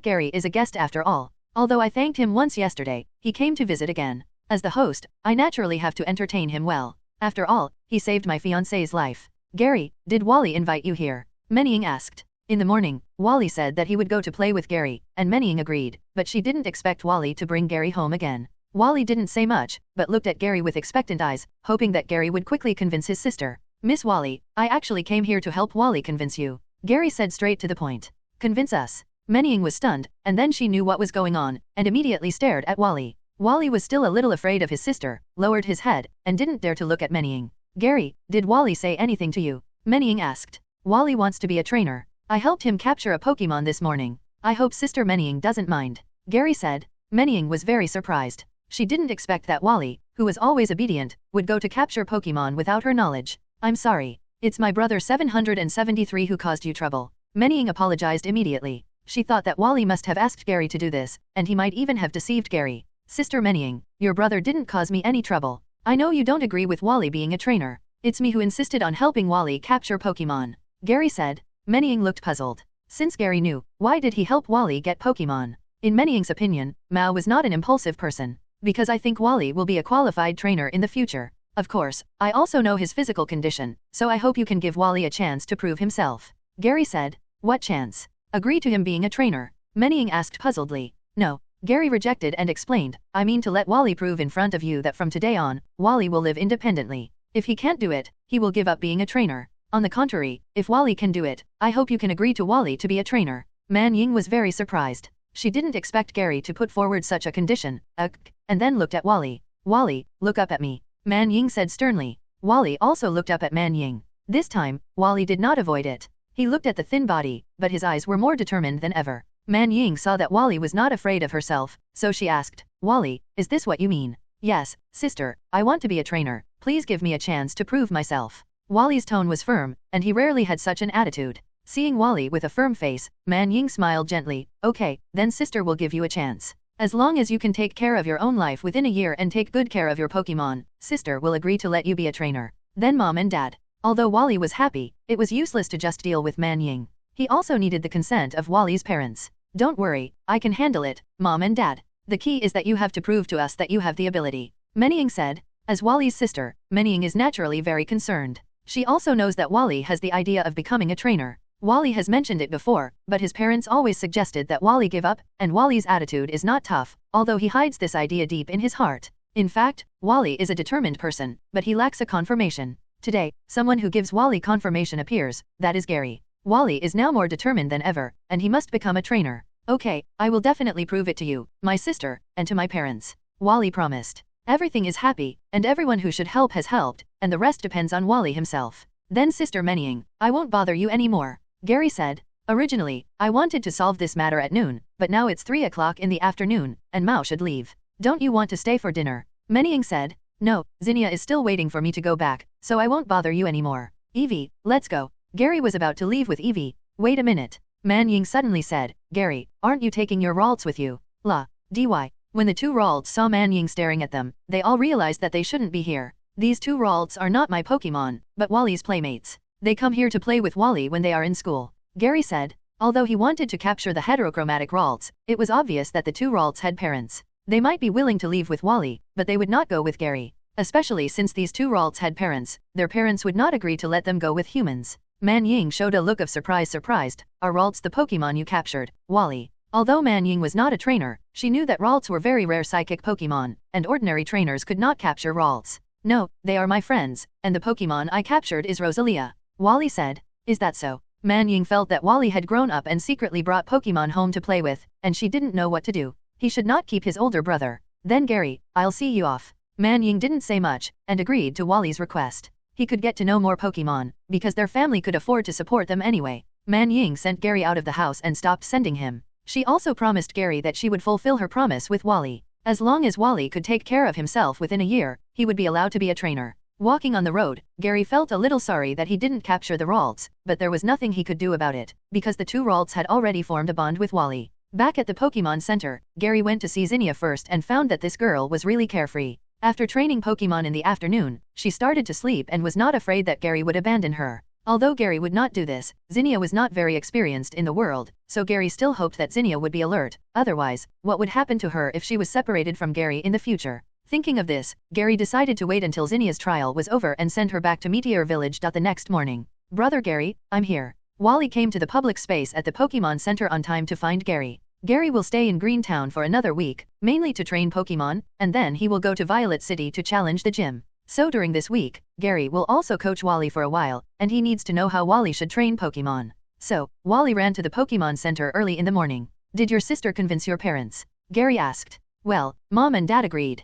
Mom and Dad give me a fixed amount of money every month. As long as I can take care of myself and Pokémon within half a year, they will allow me to be a trainer. Wally said. Very good, then start training. Your first task is to run around the training ground. Because of your weak body, your task today is to run 50 laps. Gary said. 50 laps. Wally was surprised. He was a runner who had trouble running 400 meters. One lap of this training ground was 100 meters. 50 laps, that's 5,000 meters. Believe in yourself. You are just weak, not sick. As long as you exercise, your body will definitely be stronger than your current one, even if it can't be compared with a healthy person. Gary encouraged. Okay, I understand. Wally nodded and decided to start running. Don't worry, you can let Rosalia out to run with you. This is also a physical exercise for Pokemon. Gary said. Yeah. Wally immediately released Rosalia. After a night of getting along, Rosalia and Wally have a good relationship in close combat, and Rosalia is willing to listen to Wally. Knowing that Wally wants to exercise with it, it is not opposed. Under Gary's urging, it starts running around the playground. And Gary is also not idle. He also lets his Pokemon run and runs with it. After running only 5 or 6 laps, Wally couldn't do it anymore and was left behind by Gary, but Wally still kept running. La. Soon, 2 petite figures, one green and one blue, appeared on the training ground. They were the Ralts sisters. How did you get here? Wally was surprised to see the Ralts. La. Ralts knew that Wally came to receive training today and came to cheer him up. Thank you. Wally thanked them and continued running. Gary looked at the Ralts sisters who suddenly appeared, and looked around, and immediately found Gallade. LV51 Gallade 3/Quasi Elite. Gallade hid in a tree, using the green leaves on the tree to cover its body, but its name appeared in the gap between leafage. It must be said that the father of the 2 Ralts sisters is at a high level, with Quasi-Elite strength, so the strength of their mother Gardevoir should be above the gym level, or even higher. Because Curlin needs to use Dawn Stone to evolve into Gallade, so Normal will be stuck at the level and then go to find Dawn Stone, while there is no limit to evolving into Gardevoir, and it can evolve naturally by raising the level. So the level of Wild Gardevoir is higher than that of Wild Gallade. Ralts, do you want to train? Gary asked. La. The Ralts sisters nodded immediately. They were also very curious about the training that the Pokemon in the training ground were doing, and they also wanted to try it. Then you can join together. If you can't hold on, stop and rest, Gary said. Here, put this on. Gary took out 2 power lenses from the space backpack, which are specially used to train the mental power of psychic Pokemon. After putting on the power lens, Ralts immediately felt that the mobilization of his mental power became heavy, including the weakening of his perception. Power lens can train mental power. You will all evolve into Gardevoir in the future, so you need to train your mental power. There is no need for performance training. Now you use confusion to lift me up, and then slowly put me down, and practice repeatedly to train your mental power. After that, the 2 Ralts used confusion together to lift Gary up slowly, but Gary's body just shook a little and was not lifted up. Although Ralts have many psychic skills, they are very weak in the offensive end, far inferior to Abra. Only after evolving to the first stage, they have combat power. Ralts themselves are very weak, just stronger than Caterpie. 0, asking for flowers. Gary can feel the confusion binding around him. As long as he uses a little strength, he can break free from the confusion of the 2 Ralts. U2's confusion is too weak. Have you played too many games and can't concentrate? Gary asked. La. Ralts were immediately angry. A mere defeated general dared to mock us. Let's see how we can make your egg yolks. Suddenly, Gary felt the binding of his body. Confusion increases, the whole body is squeezed to a certain extent, and the squeezed parts are scattered, and the feeling is almost the same as massage. Not bad, use a little more force, my shoulder is a little sore. Gary showed a relieved expression. 0. Ralts. Angry? We are not massage girls. Although they were very angry, the Ralts sisters had no way to deal with Gary. They were too weak and could not even lift Gary. Of course, this was mainly due to the weight of the power lens. If they had not worn the power lens, the Ralts sisters could still lift Gary. Gallade, who was hiding in the tree, saw all of this and did not come out to stop it. Compared to Gardevoir, Gallade is a more aggressive Pokemon. It does not want its daughter to become a weak chicken. Gallade is usually reluctant to train Ralts, but is very happy to let outsiders do it. This is similar to parents. They are reluctant to teach their children a lesson, but are willing to let their children learn a lesson in school. At this moment, Gallade was in this mood. Gary did what Gallade wanted to do but had never dared to do.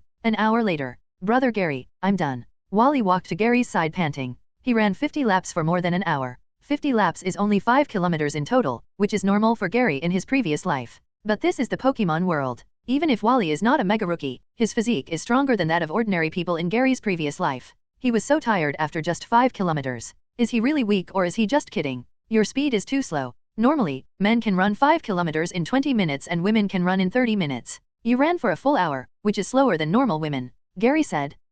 Brother Gary, I am weak. I have never exercised in these years. Wally said. Wally thought he could not run, but after running 50 laps, Wally felt that he could still run. As long as he exercises regularly, even if he can't reach the standard of boys, girls can always do it. What's more, Wally is only 10 years old and will soon enter the period of growth. Exercise at this time is also very suitable for Wally. Okay, you take a rest for 10 minutes first. Remember, stand and rest. Gary said. Yes. Wally stood there to rest, and took a look at Rosalia's condition. 593 ago, Rosalia was training with Gravel. Because Rosalia finished running quickly, she naturally trained with Gary's Pokémon, mainly training her commonly used skills. Although Pokémon can master many Pokémon, Pokémon itself has its own preferences, and will naturally practice more for the skills they like to use. Gary has no mandatory requirements for these. As long as it does not delay the use of other skills, Pokémon can use whatever skills they are used to. For example, Gravel likes to attack with the leaf blade on his wrist the most, which is also very suitable for Gravel's attack method. If he turns around to practice skills with more power than leaf blade, it will drag Gravel down and fall behind.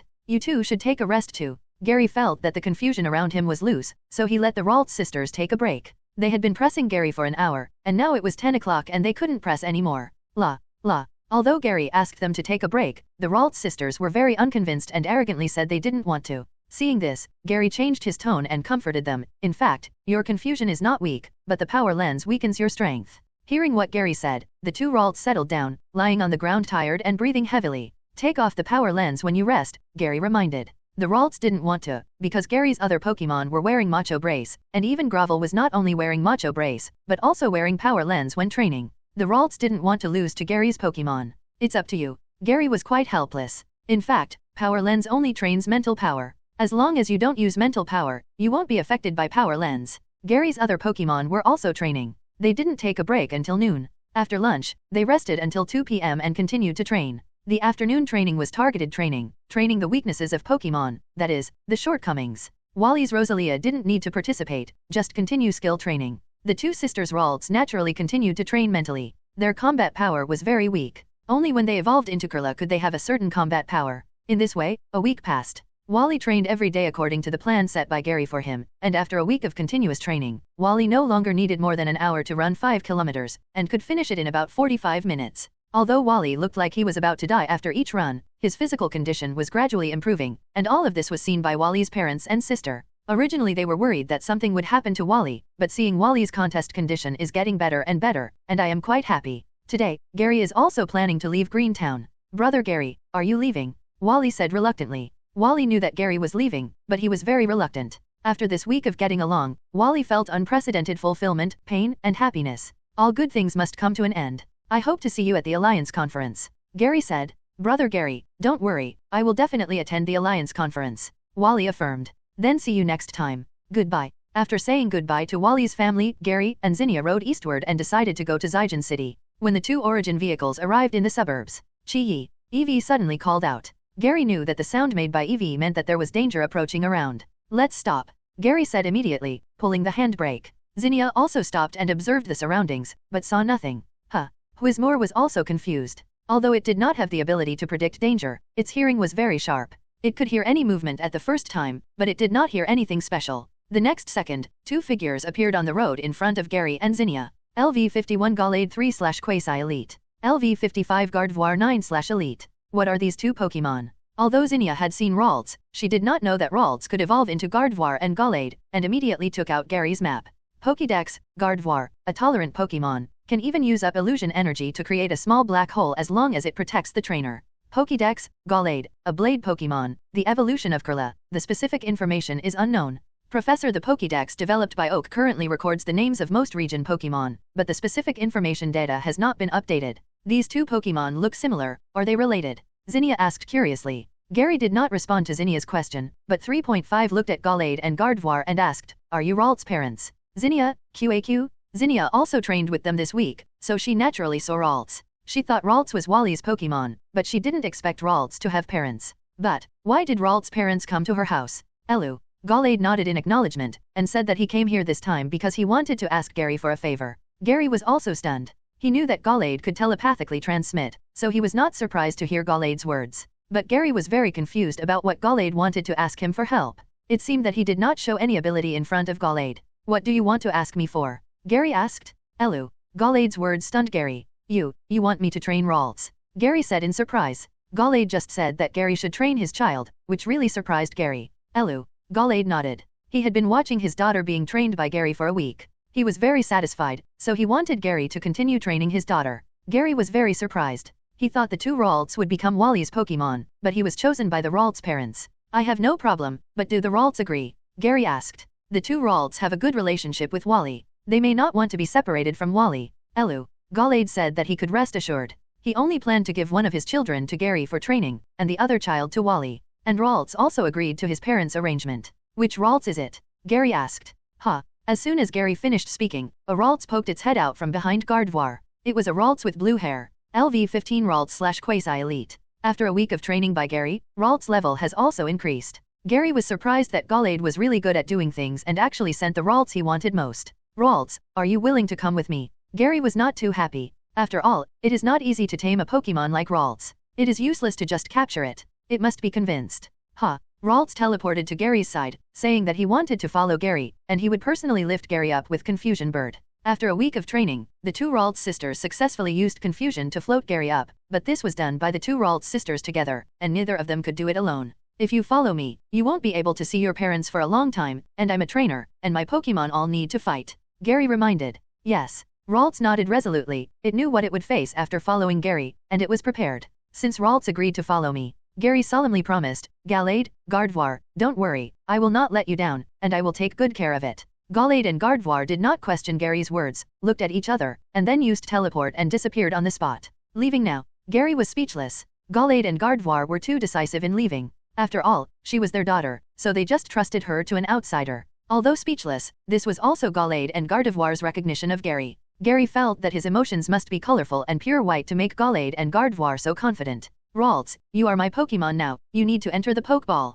Gary walked to Ralts and took out a red and white ball. Okay. Ralts did not reject entering Pokemon. It was usually shy and took the initiative to press the switch of the Pokeball and was taken in. In this way, Gary successfully conquered his favorite Ralts. Gary also took a look at the potential of this Ralts. Pokemon, Ralts, Flash. Attribute, Psychic, Fairy. Level, 1-5. Potential, Quasi Elite. Ability, Telepathy, reads rival's attack, increases dodge probability by 20%. Skills, Growl, Teleport, Disarming Voice, Confusion, Hypnosis. Intimacy, 125, max value 255. Telepathy ability. Telepathy is an ability that can only be used in doubles in the game, and can 100% dodge teammates' skills. However, in reality, telepathy is definitely not the effect of this. It is expected that Colonize Gardevoir is very strong in dodge, and only after Mega Evolution will it lose its strong dodge rate, which should also be a telepathy ability. Gary thinks that the ability of telepathy is pretty good. If it is strengthened, it should continue to increase the evasion rate. At that time, it is estimated that as long as it is not a 100% hit and a large range beat-up skill, it will be easy to dodge. Hey, what's going on? Zinnia couldn't help asking. Zinnia was confused when Gallade and Gardevoir appeared. She didn't know what happened. Gary just captured Ralts. So Gary explained to Zinnia the relationship between Ralts and Wally. After listening, Zinnia was very surprised. She always thought that the Ralts sisters were Wally's Pokemon. Let's go. The matter of capturing Ralts came to an end, and Gary and Zinnia continued their journey. 3 days later, Gary and Zinnia arrived in Violet City. Gary did not rush to challenge the Violet Gym. He planned to improve the strength of his Pokemon first. After a week of special training in Greentown, Gary's Pokemon have grown a lot. Gravel and Breloom 740 are both level 27, reaching the level where rare candy can be used. They need to be upgraded. The Violet Gym is not difficult to deal with. Taigzuan is an old man over 50 years old, and the Pokemon he has are not very strong. When Ash challenged him, he directly used Pikachu to defeat 3 of them, and even beat Taigzuan into autism. Although Pikachu is in Mega Charge contest condition because of the mechanical Raycow electricity it absorbs, so the thunderbolt it hits is so terrifying. However, these reasons are also caused by Taigzuan himself. Since the 3rd generation, most of the electric gym leaders are mechanics, who often create some robots in the gym to embarrass the challengers. For example, Denji is also like this. The referees in the gym have been replaced by robots. There is also the future Clement directly build a robot gym owner to deal with trainers' challenge. After a day of rest. The next day, Gary came to the door of Zygen Gym. Like the original, Zygen Gym has been specially built by Taigzuan. The aisle has been turned into a runway. As long as you push the door will fall down and turn into a cart, which will automatically run into the gym. The speed is also very fast, faster than a roller coaster. This Taigzuan is also an old naughty boy. He is so old, but he still holds such an exciting welcome ceremony. Isn't he really afraid that the challenger will have an accident? Gary walked to the door, and the system task was triggered. Ding! Task released. 1. Get the Zygen Gym badge / reward. Low-level rare candy x10, crazy permanent skill learner, top magnet x1. 2. Use Hoenn region Pokemon to get the Zygen Gym badge / reward. Low-level rare candy x10, electric type permanent skill learner, random in-battle effect item x1. Seeing that the system has released the task, Gary also pressed the doorbell at the door. Once pressed, the whole door fell directly down. Because Gary knew that there was a trap on this door, he didn't use too much force and just watched the door panel fall down. Should I go up? Gary didn't remember where this door panel would take him, but he was sure that Taixuan was controlling it from behind. Although he was not afraid of riding a roller coaster, Gary didn't want to be tricked by an old man like this. After looking around, Gary thought of a way and shouted loudly, "Is anyone there? It seems that there was a theft in your gym." Inside the monitoring room, Taixuan was still waiting for a welcome ceremony for Gary. As a result, Gary confused Taixuan with just one sentence, and actually said that his gym was robbed. "Don't you see whose gym this is? Would a thief dare to steal it? There are surveillance cameras everywhere." Gary didn't know where Taixuan got his confidence from. The rocket trio broke in easily. If there were no precious things in the Zijin gym, it would have been stolen by the rocket trio long ago. "No one? Then I'll call the police." Gary's next words made Taixuan speechless. He immediately took the pager and hurriedly shouted, "Don't call the police, the gym was not robbed by thieves." Standing outside the door, Gary heard Taixuan's words, smiled, and said to himself, "I don't believe you, I suspect you are the thief, I want to call the police." "No, I'm not a thief, I'm the gym owner Taixuan," Taixuan said hurriedly. "Although the police can't control the gym, they will definitely record what happened in Zijin gym. When the trainer association knows about it, they will definitely criticize Taixuan. Gyms recognized by the trainer association can get financial support from the alliance. If the alliance knows that the gym trainers use the money to do such things, the subsidy for next year will be greatly reduced. Thieves will say this." Gary was about to take out his mobile phone to call the police. "Wait a minute, I'll be out soon." Taixuan immediately panicked, quickly slipped out of the monitoring room, and came to the door through the fast passage. "Boy, hold back, the gym has not been robbed." Taixuan hurried to the door and stopped Gary from calling the police. Gary didn't really call the police, he just teased Taixuan on purpose. Seeing Taixuan with a high hairline, Gary confirmed, "It seems that you are really Taixuan, the gym has not been robbed." "Of course." Taixuan agreed. "Then why did the gym door fall down when it was touched?" Gary asked. "The gym is being renovated recently, and the door has not been installed yet. By the way, you are here to challenge the gym, right? Come with me, I'll take you in." Taixuan didn't want to say anything more about this matter. It was important to get rid of Gary, the young man, as soon as possible. After all, building the gym like this was somewhat inconsistent with the regulations, and Taixuan was also worried that Gary would talk nonsense to others. Just like that, Gary was taken to the fighting venue in the gym by Shixuan. In the venue, there was a middle-aged man wearing glasses. This man was Taixuan's assistant and gym assistant, named Walter. "Ha ha ha, Walter, I've brought the challenger here, and I can start hosting the game." Taixuan laughed. Taixuan's nickname is Million Laughs, and he is an old man who loves to laugh. To be honest, it's a pity to see such a cheerful old man. In theory, Gary should respect the elderly and love the young, but now he really wants to see Taixuan who doesn't like to laugh, and wants to make him autistic.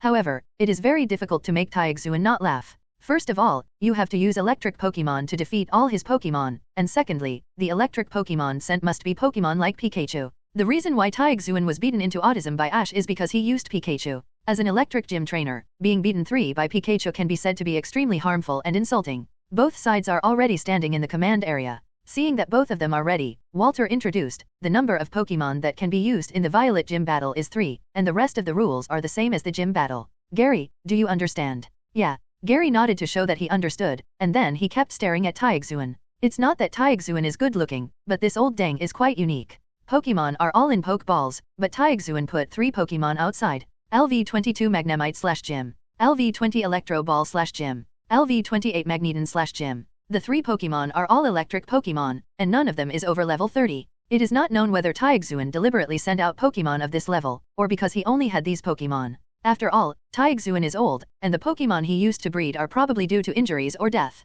"Mr. Taixuan, releasing all the Pokemon like this will make you passive," Gary reminded. "It's okay to be crazy, but you have to have skills. If a person who has no ability is arrogant, he will be in trouble." "Ha ha ha ha, I know what you mean, but this is mine, send out your Pokemon quickly so I can see it." Taixuan laughed. Walter was also embarrassed. He also knew that Taixuan had this problem, but he couldn't persuade him. Taixuan was a stubborn old fool. "Then I won't be polite. My starting Pokemon is this. Go ahead, Breloom." Gary threw the Pokeball. Great! A different colored orange Breloom appeared. Although the grass-type Pokemon does not restrain the electric type, Qian Wangzhou Pokemon, it has a high resistance to electric-type skills and is also suitable for dealing with electric-type Pokemon. Oh, a different colored Breloom. Iron Qian was shocked. He didn't expect Gary to send out a different colored Breloom. There was no way. Different colored Pokemon were so eye-catching. As soon as they appeared, they were the most beautiful guys on the field. "As for Breloom, Electro Ball, I'll leave it to you," Iron Qian said. Electro Ball jumped directly into the field. Although Electro Ball is just a ball, it moves very quickly and is very fast. Seeing that both sides send out Pokemon, Walter announced, "The battle begins. Mach Punch. Spark." After the words fell, Gary and Iron Qian issued commands at the same time.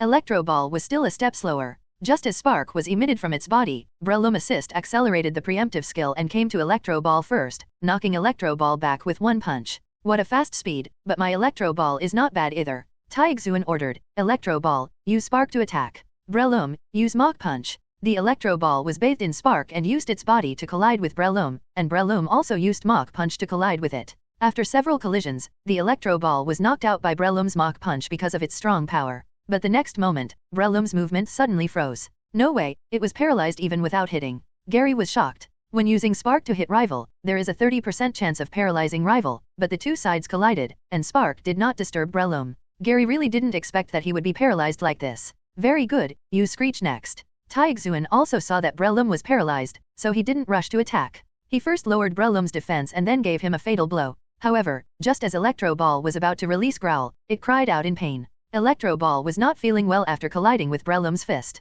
After all, it was 10 levels lower than Breloom. Although it was not attacked effectively, the damage caused by each collision was not low. Breloom, Electro Ball can't move fast, use Mach Punch. Gary ordered. Although Breloom was paralyzed, it didn't mean that he couldn't move, but he was just slow. Fight. Breloom rushed towards Electro Ball, with a speed of 230 degrees, much slower than before. Seeing that Breloom could still move and didn't even suffer any injuries, Taixuan was shocked and quickly ordered, Electro Ball, use self-destruct. Gary was very surprised. He didn't expect Taixuan to fight so hard. Electro Ball was full of ember and rushed towards Breloom, and the surface of his body was covered with white light. Boom! The violent shockwave ravaged the field, and a mushroom cloud rose. When the smoke dissipated, Electro Ball was seen lying in a pit, with a black explosion mark on the edge of the pit. Breloom sat on the ground several meters away, gasping for breath, with scars all over his body. Self-destruct did not defeat Breloom, but only severely injured it. Unfortunately, Breloom did not have a recovery skill, otherwise he could continue to fight. Taixuan was also very surprised. He thought self-destruct could take Breloom away. It seems that this Breloom is of a high level. Ha ha ha, Breloom is really strong. My second Pokemon is it. Taixuan pointed at Magnemite beside him. Kuai. Magnemite floated into the field. Breloom, come back and rest. Gary took back Breloom without any hesitation. At this time, Breloom's condition could no longer defeat Taixuan's Magnemite. After taking back Magnemite, Gary sent out the second Pokemon. Go ahead, Grovel. Gary threw the Pokeball. Great. LV30 Grovel 3/Elite. Oh, Grovel, good eyes. Taixuan commented, and then launched an attack. Magnemite, use Thunder Wave. Dig underground. Grovel moved faster, dig underground, avoiding Thunder Wave. Hurry up and fly. Taixuan reminded. Taixuan didn't expect Gary's Grovel to be able to dig. Ground skills can cause 4 times the damage to Magnemite. If it is hit, it is estimated that it will be close to death. Bang! Magnemite just took off, the ground was broken, and Grovel broke through and saw Magnemite taking off. Grovel launched and jumped in front of Magnemite. Kuai.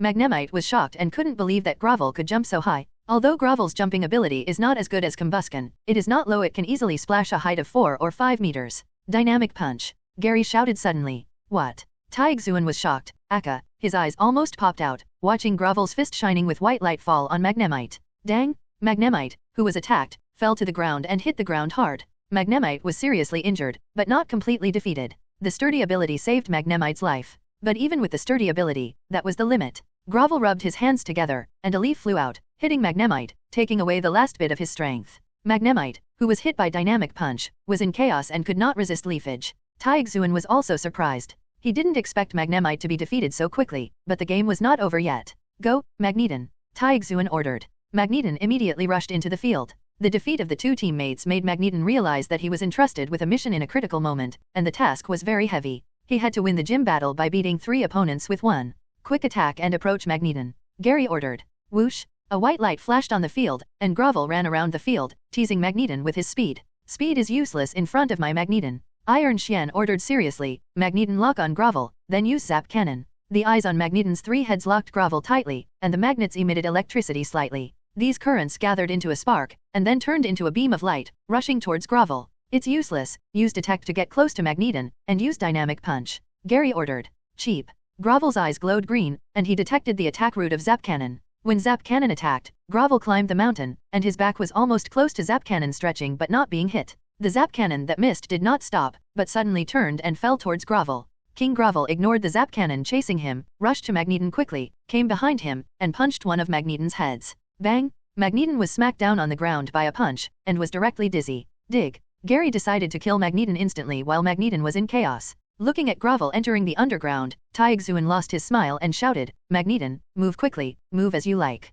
However, Magneton in chaos did not follow Taixuan's instructions, but used discharge to attack indiscriminately. Bang! After Magneton released Thunder Shock, Grovel rushed out from underground, and his body wrapped in earth element energy tackled Magneton. Big earthquake? Magneton was hit by the shock force, suffered huge damage, and fell to the ground. Magneton lost its ability to fight. All 3 Pokémon of gym leader Taixuan lost their ability to fight. The winner of this gym competition is challenger Gary. Walter also made the final judgment. Gary defeated Taixuan with a perfect victory. Ha ha ha ha, I really lost to you. Young people nowadays are really amazing. The defeated Taixuan still had a bright smile on his face. Although he was completely defeated, it was considered a back-and-forth fight. Taixuan could accept such an ending. You're welcome. Mr. Taixuan, as a gym leader, needs to test the strength of the trainer. If it is your main Pokémon, I may not be good at it. Gary responded modestly. Ha ha ha ha, you are really good at talking. Being flattered by Gary, Taixuan was very happy. Only Walter was speechless. He knew very well what kind of person Taixuan was.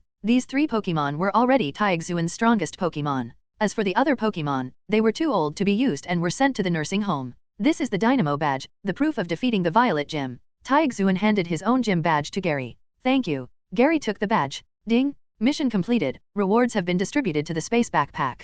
Goodbye. The mission was completed, and Gary did not stay for long and said goodbye and left. After leaving the Violet Gym, Gary immediately checked his mission rewards. Super Life Orb. Pokémon carrying this item will lose 10% of their physical strength and increase the power of their skills by 100% each time they use a skill. The Life Orb is a very practical item in PvP, and a key item for C's exclusive item team. The power is increased by 100%, which is a bit high. Gary was surprised. The best attribute item can only increase the power of skills by 50%. Life Orb increases the power of any skill by 100%. If Blastoise carries it and uses Hydro Cannon, it can hit 375 power, which is the same as the power of normal Pokémon using Explosion. Unfortunately, although Life Orb is good, Gary still wants Megastone more. It would be nice if he could get Z Pure Crystal randomly. Next, Gary should consider which electric skill to choose. System, choose the electric skill learning device. I choose Thunder Punch. Ding! Exchange successful. Gary didn't hesitate too much and chose Thunder Punch directly. No other reason, because Thunder Punch is very practical, and there are many Pokémon that can master Thunder Punch.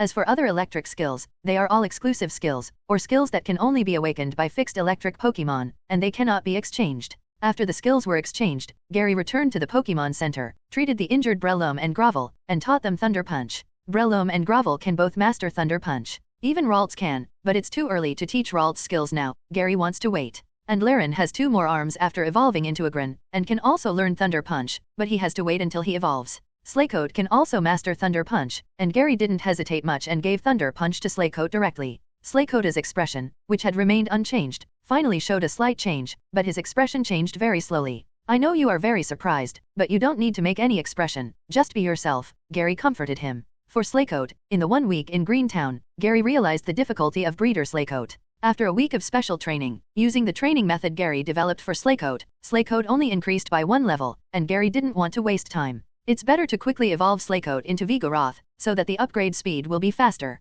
Slakeoat will evolve into Vigoroth at level 18. Gary's Slakeoat is currently level 11, 7 levels away, and it's okay to consume 7 low-level rare candy. Just now, he was rewarded with 10 low-level rare candy when he fought the Violet Gym, so he would use all of them for Slakeoat. After thinking it through, Gary put his hand on Slakeoat's head and used 7 low-level rare candy to upgrade Slakeoat. Rare candy, raise Slakeoat to level 18. LV18 Slakeoat 3/champion. The level has reached the requirements for evolution. Slakeoat's originally lazy expression suddenly became spirited, and his body was instantly covered with white light. The light of evolution shines. Slakeoat, who was lying on his stomach, suddenly stood up. His body kept growing taller, and soon he would be level with Gary, but he stopped before he surpassed Gary. His body also became obviously wider and stronger. 0. Seeking flowers. The light of evolution dissipated, and a lively Vigoroth took his place. Vigoroth has white fur, brown patterns on his back, 2 sharp black claws on his hands, and a tuft of red hair between his eyebrows, which makes him look very lively and active. Moji. Vigoroth exchanged a voice. The voice was sonorous and powerful, much more powerful than when he was Slakeoat.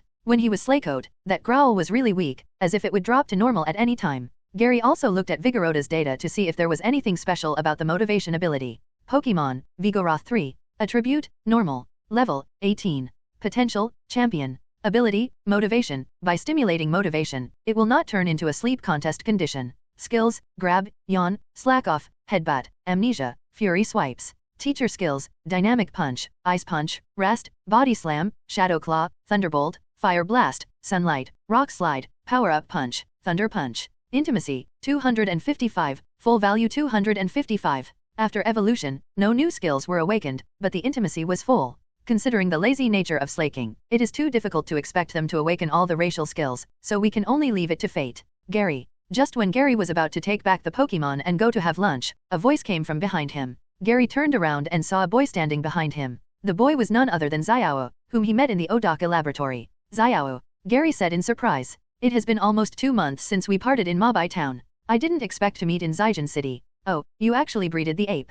Xiao immediately noticed Vigoroth. He just saw the process of Slakote evolving into Vigoroth with his own eyes. Yay, it just evolved. Gary said. Then let's have a battle. I'm much stronger than when I was in Mabai Town. Xiao said. The last time I lost to Gary. Xiao can still remember it until now. In 2 months, Xiao has also grown a lot. Since I met Gary, it would be a pity not to have a battle.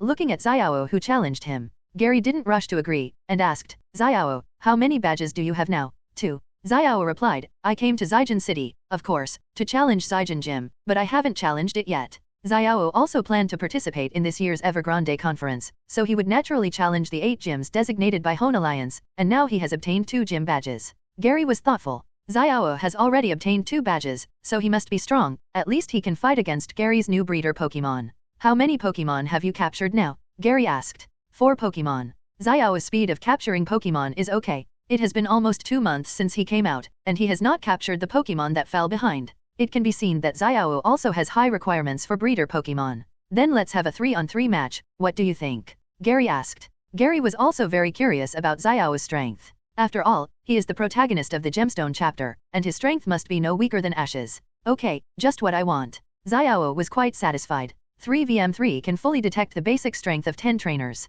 Then let's do it at 2 p.m. I just challenged the Violet Gym, and Pokémon still needs to rest for a while. Gary said. Oh, I just finished the Violet Gym. Is the Violet Gym leader strong? Xiao asked curiously. He was also planning to challenge, so he could find out about Taixuan's experience. The old man is pretty good, at least he is still at the level of a gym trainer. Gary said. You are so sure, it makes you seem like a very strong gym leader. Xiao complained. It's just that I have fought in many gyms, and I have my own judgment on the strength standards of gym leaders. Gary said. Oh, how many gyms have you beaten? Not many, maybe 20 or 30. Xiao was surprised. He had only skipped 2 gyms so far. Gary had already beaten 20 or 30 gyms, the gap was too big, but it made sense when you think about it. Gary is a veteran trainer, a 2-time Alliance Conference champion, so the gyms he beat were naturally normal. Wait a minute. You won't use Eevee in the afternoon battle, will you? After saying that, Xiao looked at Eevee in horror. In the battle at Mabai Town, Xiao was very clear about the gap between his Pokémon and Gary's Pokémon. If Gary used his previous breeder Pokémon, he would still be defeated. Don't worry, last time it was because I didn't capture new Pokémon. I won't do that this time. Gary said. Last time, Gary wanted to refuse. However, Xiao insisted on challenging Gary. Gary could only satisfy Xiao's wish. This time it won't happen. Gary also needs to add some battle experience to the new breeder Pokémon. Xiao is a very good experience pack. Because we agreed to fight in the afternoon. Xiao also followed Gary back to the Pokémon Center to rest and planned to have lunch together, so that the battle would be faster. But this also allowed Zinnia and Xiao to meet. Hey, you have a companion to travel with. Xiao was very surprised to see Zinnia, but she was very envious. I didn't expect Gary to have a female companion, which was really enviable. Although Zinnia has dark skin, she is a beauty. As long as Zinnia doesn't grow up crooked, she will definitely be a beauty who is not inferior to Lena in 5 years. Yes, her name is Zinnia, and she is my companion. Gary also introduced her by the way. According to the plot in the game, Zinnia is a strong rival of the protagonist. The 2 sides are fighting a battle for the control of Rayquaza. Unfortunately, there is no danger of meteorite landing in the animation world, so there will be no battle between Zinnia and Xiao. Who are you? Zinnia suddenly asked. For some reason, Zinnia always felt that Xiao in front of her was very unpleasant to her. Hello, my name is Xiao, and I am a trainer from Little Root Town. Xiao introduced himself. Trainer? Are you a rookie trainer? Zinnia asked. No, I have been a trainer for almost 2 months, and I am very strong. I have already obtained 2 gym badges. Xiao also took out the badge box to show his badge. 2 badges, let's go to the battlefield later. Zinnia said. Xiao was confused, and never thought that Zinnia would challenge him. Gary was also quite surprised, but not very surprised. After Zinnia came out of Meteor Village, she had fought with some trainers. However, those trainers were of normal strength and could not satisfy Zinnia. Trainers like Xiao who could get badge were Zinnia's cup of tea. In fact, Zinnia had thought about challenging the gym, but she was an illegal resident and could not challenge, and ordinary trainers could not satisfy her. Xiao, who suddenly appeared, was just right for the current Zinnia. It's okay to fight you, but I have already made an appointment with Gary to fight him in the afternoon, and the fight with you will have to wait. Xiao said. Gary, forget it. You should fight me first. After you beat me, you can challenge Gary. Angiana said. Zinnia had fought with Gary before. Her Shelgon and Tyrant had both been defeated by Gary's Pokemon, and she had never won. Xiao wanted to refuse. He hoped to fight Gary once, but he was embarrassed to refuse Zinnia's challenge. Then you fight Zinnia first. She only has 2 Pokemon, so we can put our fight off later. Gary suddenly suggested. Okay, then fight Zinnia first this afternoon. Seeing that Gary said so, Xiao had no objection. As long as he could fight Gary, Xiao didn't mind fighting one more time. So, the originally agreed rival became Zinnia. Xiao and Zinnia decided to have a 2v2 battle. Regarding the battle between Xiao and Zinnia, Gary felt that Zinnia would most likely lose. Because 3.1 Tyrant's level was not high enough, it was only level 16 at the moment. Shelgon was level 33, but its movement speed was too slow. Xiao had already won 2 gym badges, and his Earl Dervish Pokemon Trico presumably had evolved into Gravel. With Gravel's speed, it would not be difficult to defeat Shelgon. However, Zinnia had been with Gary for so long and gradually figured out Shelgon's fighting method, so she might not lose. After having a full meal and drinking enough water, the 3 of them rested until 2 p.m. The 3 of them set off for the venue outside the Pokemon Center. The 2 stood in the command area, and Gary stood in the shade to watch. It was just an ordinary competition, and there were not so many rules. You just need to send out your Pokemon and defeat the opponent's Pokemon. Of course, you cannot replace your Pokemon in the middle of the game. My Pokemon is this, go ahead, Aaron. Xiao was very gentlemanly and took the lead in bidding for the Pokeball. Great. LV23 Aaron 3/Elite. You actually captured Aaron. Gary was quite surprised. He didn't expect Xiao to capture Aaron. This Aaron has great potential. Zinnia was not afraid at all. She had seen Aaron before in Granite Cave. She also thought Aaron was very suitable to be her Pokemon's rival. Tyrant, you go. Zinnia threw a Pokemon casually and released Tyrant. LV17 Tyrant 3/Quasi-Elite. Gary hadn't paid attention to Tyrant for 2 days. He didn't expect Tyrant to be already level 17. However, there is still some gap with Aaron, but it's not a big problem. Tyrant has a chance to win. What Pokemon is this? Xiao was very surprised to see Tyrant and immediately took out the Pokédex to scan it. Pokédex 02 Tyrant, Ancient Fossil Pokemon, Unknown Information. The Pokédex drawn by Professor Birch is not very comprehensive, and there is no detailed information about Tyrant. Tyrant, use Ancient Power. Zinnia gave the first order. Tyrant summoned several stones around his body and threw them at Aaron. Use Tackle Powder Rock Smash Stone. Xiao was also stubborn. Aaron followed Xiao's order and hit the thrown rock. Relying on his Orberg-like armor, he smashed all the rocks then ran towards Tyrant. Although Aaron was very fierce, his speed was too slow. Tyrant easily avoided Aaron's tackle, and then launched Sucker Punch from Aaron's test, knocking Aaron to the ground. Aaron immediately stood up, jumped forward, and attacked with Headbutt. Tyrant couldn't dodge and used Tackle to meet the attack. Whoosh! Tyrant was knocked out 2 meters away. In the collision of power, Tyrant is not Aaron's rival. The key is Tyrant's level, and there is no powerful skill to counterattack. At present, Zinnia's Tyrant has only 3 offensive skills, namely Tackle, Ancient Power and Bite. Use Ancient Power. Zinnia continued to order. The repelled Tyrant immediately used Ancient Power to counterattack. Aaron relied on his armor to smash rock and continued to use Headbutt to attack Tyrant. Tyrant knew that his opponent was not rival, so he swung his tail to hit ground and jumped lightly, and Aaron missed. However, in the middle of Spark Flint, Tyrant fell from the air, and below was Aaron. Tyrant opened his dragon jaws and bit Aaron's back armor. Although it bit, it could not cause any damage to Aaron at all, because the defense of that armor was too high. It's useless, Aaron's steel armor is very strong. Xiao said proudly. Really? Zinnia smiled with success and ordered immediately, Tyrant, lift Aaron up like this. Tyrant stepped on the ground with both feet, exerted force on his thighs, lifted his front body, and bitten Aaron was also picked up. What? Xiao couldn't believe that Tyrant could actually pick up his own Aaron. The bite force was too amazing. Tyrant raised his body and lifted Aaron high. Aaron was very afraid of heights. Without the support of the ground, he couldn't lie well. Throw Aaron out. Zinnia ordered. Tyrant shook his head vigorously, turned 3 times, assist inertia, and threw Aaron out. Aaron fell to the ground and suffered great falling damage, which seriously injured Aaron. Pokemon with too heavy weight, fell once, and suffered great damage. However, Aaron did not fall down. Take advantage of the victory and use Ancient Power. Zinnia ordered. Tyrant summoned a large piece of stone and threw it at Aaron. Aaron, who was seriously injured, did not have time to react and was buried by the stone. He fell to the ground and lost his fighting ability. What? I lost. Xiao looked unbelievable. I had the advantage, so why did I lose suddenly? Whether it was the offensive end or the defensive end, Aaron had the advantage. But in just a short while, Tyrant seized an opportunity and defeated Aaron in one go. Tyrant, good job. Zinnia praised excitedly. Tyrant, oh. Gary was shocked. When in Mobai Town, Trico was only level 5, and it has reached level 26 so quickly. You know, Gary 243's Grovel is only level 30, and that's with rare candy. Otherwise, Gary's Grovel is only level 27, and is only one level higher than Xiao's Grovel. As expected of the protagonist of the Gem arc, the speed of Pokemon upgrading is quite fast, almost catching up with Ash.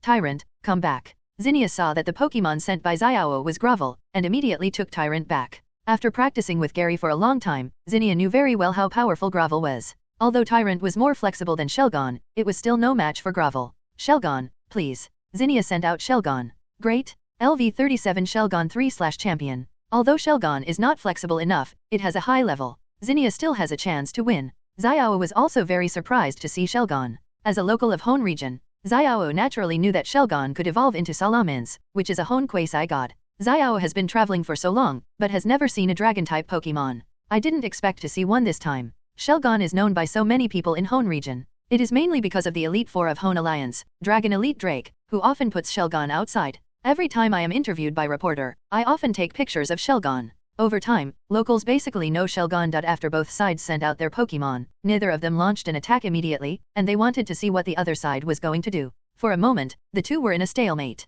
Zinnia did not move, naturally because Shelgon was slow to move, and random movements would only give Grovel a chance to attack. Because Gary's Grovel had suffered this too many times. If you don't move, then I'll do it. Xiao didn't endure it for too long, and immediately ordered, Grovel, use Leafage. Grovel rubbed out several flying leaves with his hands and threw them tentatively at Shelgon. Use Dragon Claw, Zinnia ordered. Shelgon waved his forelimbs, clawed forward, and tore the flying leaves directly into pieces. And at this moment, Grovel moved, directly came to Shelgon's left side, launched Sucker Punch, and the leafage on his wrist merged together, glowing with a dark green light, and chopped towards Shelgon. Whoosh! With a muffled sound, Shelgon resisted Grovel's attack and turned his head to spit up a ball of ember. Shelgon has been holding back on this ember for a long time. Cha! The hot ember fell on Grovel, and he cried out in pain, and quickly distanced himself. What? He can actually use ember. Xiao never thought that Shelgon could actually use ember. The leafage attack just now could be blocked by ember, but Zinnia asked Shelgon to use Dragon Claw. He actually played tactics, so dirty.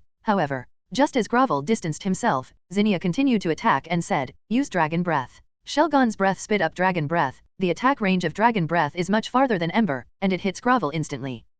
Grovel cried out in pain. Zinnia looked proud. Grovel's miserable growl seemed particularly pleasant. Having always been abused by Gary's Grovel, this time, he can finally abuse someone else's Grovel. Grovel, are you okay? Xiao also said in a panic. He didn't expect Zinnia to be so powerful. Cha! Grovel stood up, and a strong green aura filled his body, as if it was the energy of plants and trees. But these green auras were not all plant and tree energy, but Grovel's lush ability was activated. What's wrong? Zinnia was a little confused. Although he had fought with Grovel many times, Zinnia had never forced Gary's Grovel to use the lush ability. This was the first time he saw it. This is Grovel's lush ability. When the physical strength is close to the limit, it will be triggered, and the power of grass skills will be greatly improved. Gary reminded. Zinnia frowned. She thought she could take down Grovel this time, but she didn't expect Grovel to have such an ability. Okay, it's our turn to counterattack. Although the ability was triggered and strengthened Grovel, Grovel's lizard's physical strength was close to the limit, and a quick battle was necessary. Grovel, use Leafage. Cha! Grovel waved his hands, and a large amount of grass and wood energy turned into flying leaves, like a normal green leaf storm, and went towards the Shell Tornado.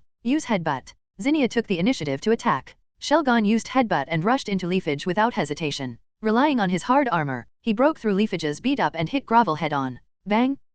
Grovel didn't expect that his full-strength Leafage would be broken by Shelgon. He was attacked again and his physical strength was close to the critical point. Use Dragon Breath. Use Leafage. Both sides issued commands almost at the same time. The two Pokemon used Dragon Breath and Leafage one after another. The two skills intersected, and the hot Dragon Breath ignited a large area of Leafage, but Leafage was too dense, suppressing the burning momentum. Boom! With a blast, the shockwave spread outward, knocking the two Pokemon back one after another. Grovel was knocked to the ground and lost consciousness. Shelgon relied on his hard shell and did not suffer any damage, winning the second game steadily. Xiao, ###, I thought Gary was my rival, but he couldn't even beat a little girl. He was abused in 2 games. How can he win? Great, we won. Zinnia was particularly happy. This was the first time she defeated a trainer with a badge, and a trainer with 2 badges. In this way, Zinnia also got 2 badges. Grovel, come back. Xiao took back Grovel and didn't say anything. He was so depressed now. Xiao, your strength is not good. Seeing that you dare to challenge Gary, I thought you were so powerful.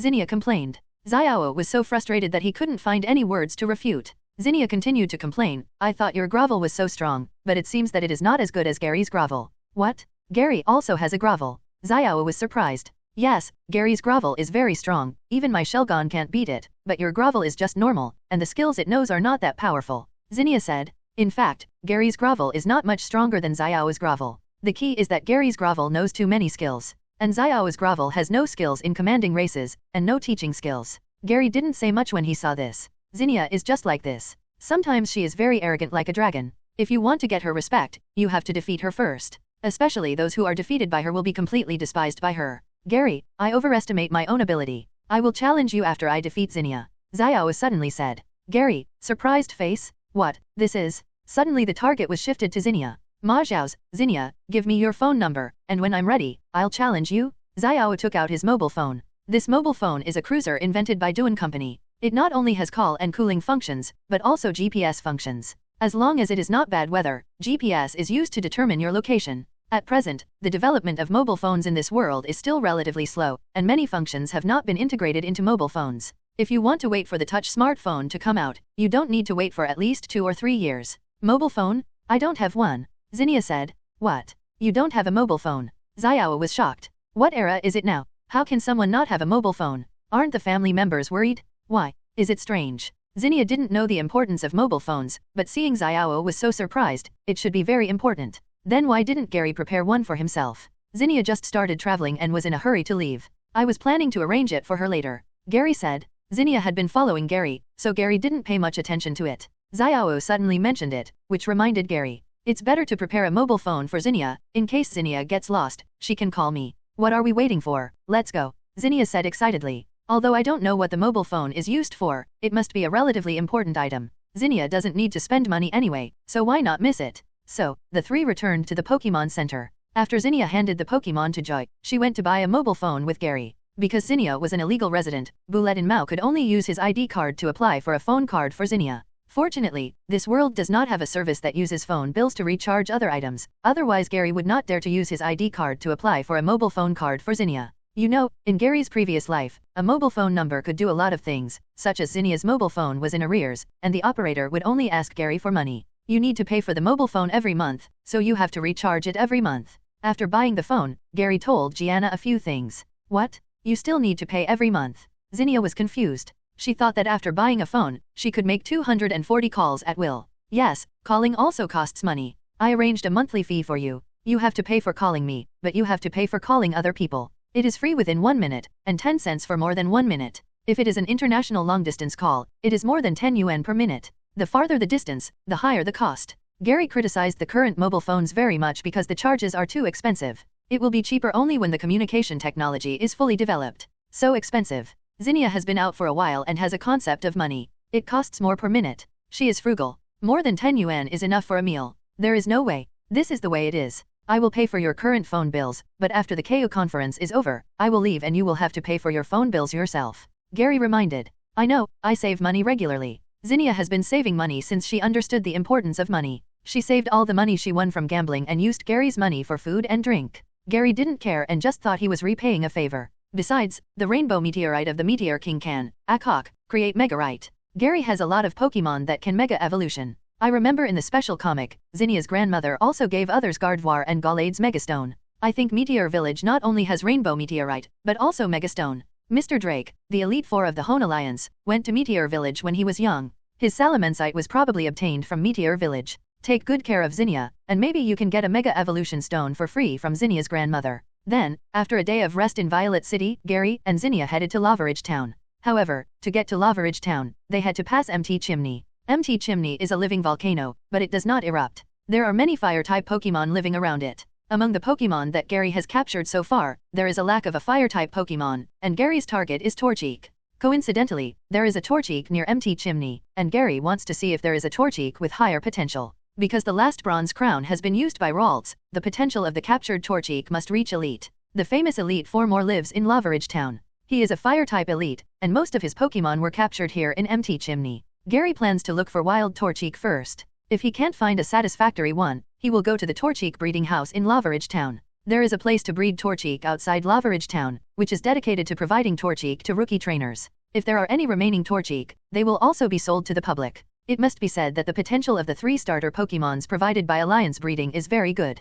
For example, Gary's Blastoise. Ash's Charizard is also provided by the Alliance breeding house, but Charizard's Earl Dervish trainer is too weak, so Charmander was abandoned. Zinnia is only interested in dragon Pokémon, so he focused on training Shelgon and Tyrantrum along the way. Because of his insightful eyes, Gary discovered a problem. That is, the level of the dragon Pokémon in Zinnia's hands is rising very quickly. 3 days ago, Zinnia's Shelgon was only level 37, and after 3 days, it has reached level 38. Gary's Laren is only level 36 at the moment, and the speed of leveling up completely crushes Gary's Pokémon. However, Whismur has no level, but even so, it can be seen that Zinnia seems to have a special ability, like the Dragon-type Pokémon around her, which can accelerate growth. According to the leveling speed of Zinnia's Pokémon, it is estimated that Shelgon will be able to reach level 40 in another month. Tyrant may also reach the level requirement of evolution, level 39. Gary, how long do we have to stay outside? After staying near Chimney 3 for 3 days, Gary did not go up the mountain, but looked for Torchic near the foot of the mountain. After 3 days of searching, he did find Torchic, but Gary said that these wild Torchic had no potential and he had not captured any of them. Don't worry, give me another 3 days, and we will leave if I don't arrive. Gary said. Gary needed a fire-type Pokémon from the Hoenn region, so he didn't want to leave easily. Okay, I'll give you another 3 days. Zinnia didn't have any objections. After all, the travel expenses all depended on Gary. Without Gary, Zinnia couldn't go anywhere, and she didn't even have money to take the cable car. 3 days. Gary found another nest of Torchic. A female Combusken took care of 3 Torchic, but their potential was only elite, and Combusken was just a gym, which didn't meet Gary's requirements at all. Alas, it seems that it is not difficult to find wild high-potential Torchic. At the foot of empty Chimney, I searched for almost a week, but still couldn't find the Torchic I liked. I had to spend money to buy it at the breeding house. The next morning, Gary and Zinnia took the cable car and decided to go to the top of the mountain and go to Lavaridge town from the mountain road at the other end of the mountain. Because the environment of empty Chimney is relatively harsh, the cable car is scheduled to depart at 9 a.m. and 3 p.m. If you miss the time, you can only rest in the hotel at the station for 1 night and go the next day. Of course, if you think you are awesome, you can choose to walk to the top, but the mountain road is rugged and you may not be able to reach the top of the mountain even if you climb all the way.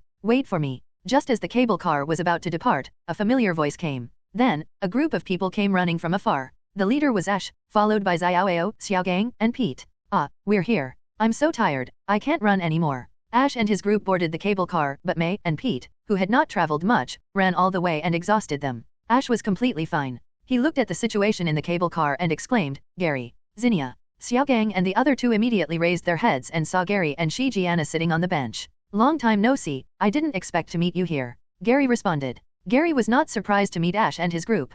After all, both of them had to challenge the gym, and the order of travel was similar, so it was normal to meet on the way. I didn't expect to meet you either. You came here to challenge Dengayan. Ash said. Ash also defeated the Violet Gym 3 days ago, and then rushed here. Knowing that the cable car would leave at 9 o'clock, he set off early in the morning, hoping to challenge the Lavaridge Gym as early as possible. Wait for us, the cable car over there. We want to take it too. Suddenly, a man and a woman ran into the cable car, along with a hunchbacked old lady. Ash and his group saw the 3 people who suddenly rushed in, and they didn't think anything of it, and they all thought they were strangers. Only Gary could tell that it was the Rocket Trio, because the hunchbacked old lady had a Pokemon name on her head. LV30 Meowth 3/normal. Not to mention Meowth, just the hair color of Jesse and James can clearly distinguish their identities. Haha, excuse me. The Rocket Trio did not attack immediately, and found a corner to sit. The cable car also started at this time. Gary saw that the cable car was moving, and he didn't plan to attack the Rocket Trio, but the 3 guys couldn't say anything. The Rocket Trio gathered at the edge, discussing something secretly. James whispered, what should we do? Gary, the Wolf Slayer, is also here. Jesse said, let's wait and see before we act. Meowth, although Gary is very powerful, his Pokemon are very strong. If we take them back and present them to Boss Ban Mew, we will definitely get a promotion and a raise. Upon hearing Meowth's proposal, Wu and James immediately began to imagine a better life in the future. Ash and others, as well as Gary, were watching the scenery of empty Chimney, and didn't care about the Rocket Trio at all. Even Gary didn't take them seriously. The reason why they didn't take them seriously was because everyone was on the cable car. Jesse and James didn't have any powerful Pokemon in their hands. The Pokemon they had seemed to be Seviper and Cacnea. Seviper's strength was normal, James' Cacnea was okay, and had great potential, and was also favored by Case Hong. James was also a rebellious son. He didn't want to be the young master of the Sasaki family, but wanted to run out to be a rocket. Gary felt that the rocket trio frequently escaped from prison, and it was not only the rocket team that helped, but James' family also probably put in a lot of effort behind the scenes. Beep! When the cable car was halfway through its operation, the alarm inside the cable car suddenly sounded. Under everyone's surprised eyes, the cable car stopped moving and hung on the rope. Huh? What happened? May asked in confusion. It seems that there was an accident. The cable car alarm just sounded. Xiaogang said. The rocket trio was also confused. They hadn't taken any action yet. How could the cable car have a problem? Even if they took Pikachu away now, they couldn't escape in midair. Oh, there's a phone call. Xiaogang saw the helpline in the cable car and immediately went to make a call. Everyone looked at Xiaogang with hope, but Xiaogang dialed the phone, but no one answered, and they didn't know what happened. No one answered. Xiaogang said. How is it possible? Then what should we do to get out of here? Are we going to be trapped here? Ash and the other two sang in unison, as if they had encountered something terrible. No, let me do it. Jessie was impatient, so she snatched the phone from Xiaogang's hand, kept calling for help, and punched the phone from time to time. After a few punches, she couldn't get through the phone. 0, please give me flowers. Now the phone can't be dialed. Hey, aren't you a tour guide? The phone is broken, how can we call for help? Zinnia said dissatisfiedly. Yeah, I thought you were weird just now, who are you? May questioned. As soon as May said this, the passive of the rocket trio was directly triggered, and a series of appearance lines were spoken. Ash and the others watched the rocket trio perform quietly. Gary was looking at the top of empty Chimney. Although he had read the Hoenn chapter, he didn't remember the specific plot clearly, but we still know that when Ash traveled to empty Chimney, he encountered the magma team and the water team fighting on the mountain. It seems that the magma team wants to assist a piece of meteorite for experiment. Oh, the water team is naturally looking for meteorite, and at the same time, it is also here to interfere with the magma team's experiment. Hey, don't ignore other people's debuts, okay? Listen carefully. That's right. The rocket team trio was very angry that their debuts were ignored. Don't make trouble anymore, or I'll throw you out of here, Gary warned. Chi-Yi. Evie also stared at the rocket team trio fiercely. Seeing Evie, the rocket team trio were shocked. They have watched the Indigo Plateau Conference and know that the Evie in front of them is not simple. It has various skills and is very strong, not inferior to Ash's Pikachu. Suddenly, the rocket team trio shut up quietly. Ash, do you have any Pokemon that can fly? Gary asked. May and Xiaogang shook their heads. They didn't have any, and Pete didn't even have a Pokemon. I only have a Tailo, but it can't fly with people, said Ash. Forget it, then leave it to me. Gary felt that he had asked in vain. Ash only brought a Pikachu, and the rest of the Pokemon were just captured in the Hoenn region. Gary walked to the hatch, opened it, and then took out a heal ball from his pocket, opened it, and released Latios. Latios. Ash immediately recognized Latios and said in surprise, Gary, you actually brought Latios with you. Gary took Eevee and jumped onto Latios' back, saying, Latios, Eevee, use Psychic to take everyone and fly directly to the mountainside. Woo. Chi-Yi. Latios and Eevee used Psychic together to bring Zinnia and Ash out and fly towards the mountainside. Hey, we are still here. Don't forget us. A whole brat, meow. It was not until Gary and the others flew away that the rocket trio realized that they were still on the cable car. You guys are on your own. Gary waved goodbye. With the help of Latios and Eevee, everyone quickly reached the middle of the mountain and was out of danger. Wow, flying Pokemon is so convenient. Pete looked at Latios with excitement. Although it was not the first time that San had seen it, he was still excited to see the legendary Pokemon again. Let's go up the mountain and see what's going on, Gary said, and took Latios back. There are still many people passing by empty Chimney. In order to prevent too many people from seeing Latios, it is better to put it away. Because the volcanic ash in empty Chimney is very nutritious, the mountain delicacies here are very delicious. People at the foot of the mountain often come to collect mountain delicacies. Okay, let's go directly to the mountain. Having jumped over the difficult section, the remaining mountain road is not difficult to walk, and it is completely possible to walk. Everyone also wants to find out what the cable car is like, so they walk faster. Not long after walking, there was a call from the front. Help, I can't stop. On the hillside in front, a middle-aged man in mountaineering clothes was holding a stone and running down uncontrollably. The mountain road halfway up the mountain is still quite steep. It is no problem to go up, but it is not easy to go down. Because of the angle, you will not be able to stand up if you keep running down. Eevee, use Psychic. Gary ordered immediately. Chi-Yi. Eevee immediately used Psychic to restrain the man who couldn't stop. The middle-aged man felt that he had stopped, and realized that he was rescued by the teenagers in front of him, and immediately said gratefully, "Thank you so much, I can resolve the confusion." Eevee then released Psychic. Uncle, what happened to you just now? Ash asked. Oh no, there are bad guys chasing me. The middle-aged man suddenly remembered that he was still being chased by the lava team. Uncle, don't worry, we are here, even if the bad guys come, we will drive them away, Ash said. You. The middle-aged uncle looked at the boy in front of him and was very suspicious. The key point was that he was too young, not to mention there was a child. And those bad guys came in groups, and the middle-aged man didn't dare to gamble. Let's hide first and figure out the situation first. Gary reminded. Gary now has only 3 Pokemon that he can show off, Eevee, Latios, and Megatyrannosaurus. Ash has only 1 Pikachu. Brock has only 1 Pokemon that he can show off, Fortos, and Fortos is afraid of fire, so it has no chance of fighting against Volcano. As for Loaded and Mudcup, they really don't have much fighting power. May is a trainer rookie, and she has no battle experience at all. Zinnia's Pokemon is not very good, and they can't show off. Okay, do as Gary says. Xiaogang praised. Everyone immediately hid behind rock on the side. Not long after hiding, they saw 2 men and 1 woman wearing Magma Team uniforms running through the aisle. After seeing the Magma Team walking away, Gary and others began to ask about the middle-aged man. The middle-aged man's name is Solence, a professor, but he does not study Pokemon, but the universe. They came to empty Chimney to find Meteorite, but soon after they found Meteorite, they met the Magma Team. The Magma Team was naturally after the Meteorite in Solence's hand, and Solence, who was weak and alone, was naturally not the rival of the Magma Team. Fortunately, the water fleet appeared in time and stopped the Magma Team, so Professor Cosmo had the opportunity to escape, and then there was the scene just now. Then Professor Cosmo, do you know why the group of people above want this meteorite? Gary asked. I don't know about this, but with the style of the Magma Team and the water fleet, they should not do good things. Professor Cosmo said. This meteorite belongs to the dragon god. Zinnia suddenly said. Everyone was stunned, wondering why Zinnia suddenly said this. Gary was also stunned, although he still didn't know what the meteorite in meteorite was. But Zinnia said that this meteorite belonged to the dragon god, so was it the same as the meteorite in Zinnia's hand? Little girl, who is the dragon god you are talking about? Solence immediately looked at Zinnia and asked curiously. Of course it's Rayquaza. Zinnia said. Rayquaza. Solence was shocked, he couldn't understand why Zinnia was so sure. However, at this moment, Eevee suddenly became alert, his eyes emitting blue light, and a confusion shockwave hit a blue figure. Duh. Everyone saw a Golbat being knocked out, hitting the rock next to it hard, and losing consciousness directly. At this time, everyone saw a group of Magma Team members standing on the hillside. Magma Team. Professor Cosmo was shocked. Just now, this group of people had a battle with the water fleet on the mountain. How could it end so quickly?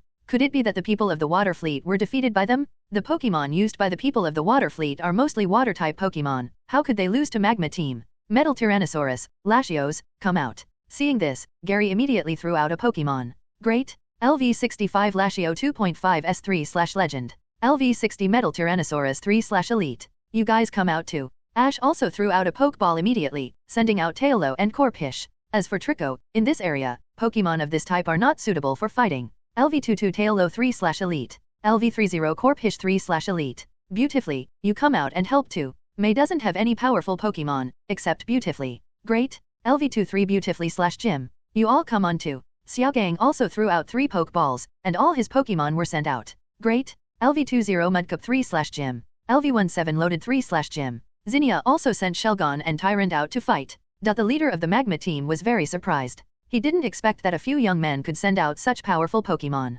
Especially Gary, who even had Latios. Legendary Pokemon is not something that a normal trainer can capture. And Gary dared to send out Pokemon to fight hard, naturally because the Pokemon of these Magma Team members were not very strong. LV23 Golbat/Elite. LV22 Golbat/Elite. LV24 Mytyena 3/Elite. LV30 Mytyena/Gym. LV35 Camerupt/Gym. The Magma Team had a large number of people, but each of them had very few Pokemon, only 1 or 2, and most of them were Golbat and Mytyena. Only the captain's Pokemon was still seen, but the level was not high enough. The key point was that they had fought a battle with the water fleet before, and many Pokemon were defeated. At this time, these Magma Teams were just a spent force. Little friend, just give Meteorite to me and we will retreat. There is no need to fight hard, right? The captain of the Magma Team said. Gary sneered in his heart, but he didn't dare to fight back. He launched an attack directly. Super Iron Tyrannosaurus 02, Stone Edge. Eevee, Explosion of Words. Latios, Dragon Pulse. As soon as he finished speaking, Super Iron Tyrannosaurus, Eevee, and Latios all used their skills.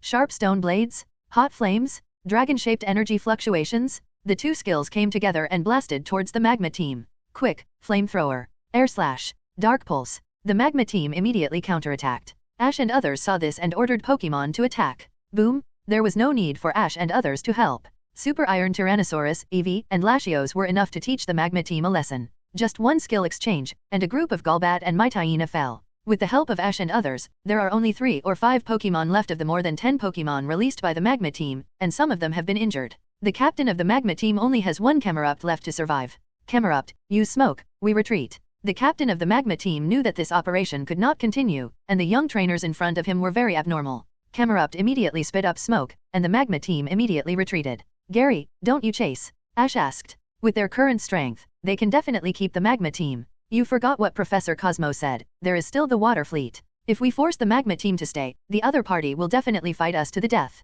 At that time, the mantis stalks the cicada and the oriole is behind. What if the water fleet suddenly rushes out? Gary said. Ash suddenly realized. What you said makes sense. What should we do next? Ash asked. First, go to the station on the mountain to ask about the cable car, then inform Miss Gensha about what happened here, and let the Alliance escort Professor Cosmo away. Gary said. Okay, let's do as you say. Solens agreed. After all, there is still a water fleet, and it is not clear whether the water fleet has retreated. It is better to be cautious. At this moment, Aquan, who was hiding in the dark, saw the escaped lava team and gave up the meteorite collection plan. Anyway, they just wanted to interfere with the actions of the lava team, and meteorite was just a side mission. As long as they stopped the actions of the lava team, they all evacuated. At the station at the foot of the mountain, the members of the water fleet received the information of retreat and left the station one after another. The staff at the cable car station also got out of trouble and hurried to check the condition of the cable car. Gary and others also came to the station on the top of the mountain, explained what they encountered on the mountain, and immediately called the police station.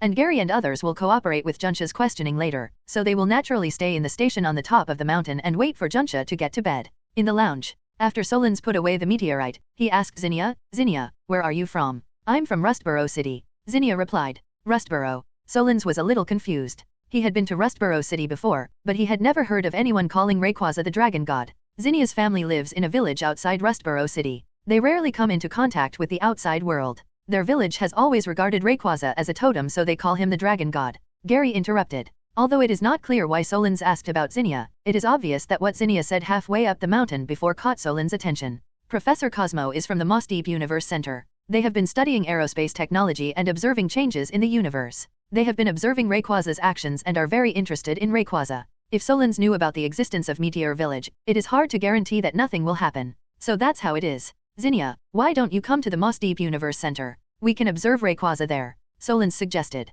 What? I can see the dragon god. Zinnia was immediately delighted. Gary was speechless. Solens was directly blocking Zinnia's heart. It is an honor for every Draconid tribe to see Rayquaza. In particular, Zinnia has never seen Rayquaza. Now that she has the opportunity to see Rayquaza, she naturally cannot refuse such a captivate. 810 Yes, if you are interested, you can come to the Universe Center when you pass by Moss Deep City. Solens said. Okay, I will definitely go. Because I have to participate in the KO conference, I must go to Moss Deep City to challenge Moss Deep Gym. It's just a matter of passing by. Gary looked at Solens and thought that Solens didn't have any bad intentions. After all, the center of the universe was the property of the Hoenn Alliance, so he shouldn't be a bad person, so he didn't say much. After a while, Junsha also sent someone over. After understanding what happened here, he took notes and personally sent Professor Solens down the mountain. Gary and Zinnia didn't plan to go with Ash and his group. After lunch, they rode mountain bikes down the mountain in the afternoon. Because the road from MT Chimney to Lavaridge town has been tidied, you can ride there. Seeing that it was too late, Ash and his group decided to go down the mountain to Lavaridge town tomorrow, and then they could directly challenge the Komado.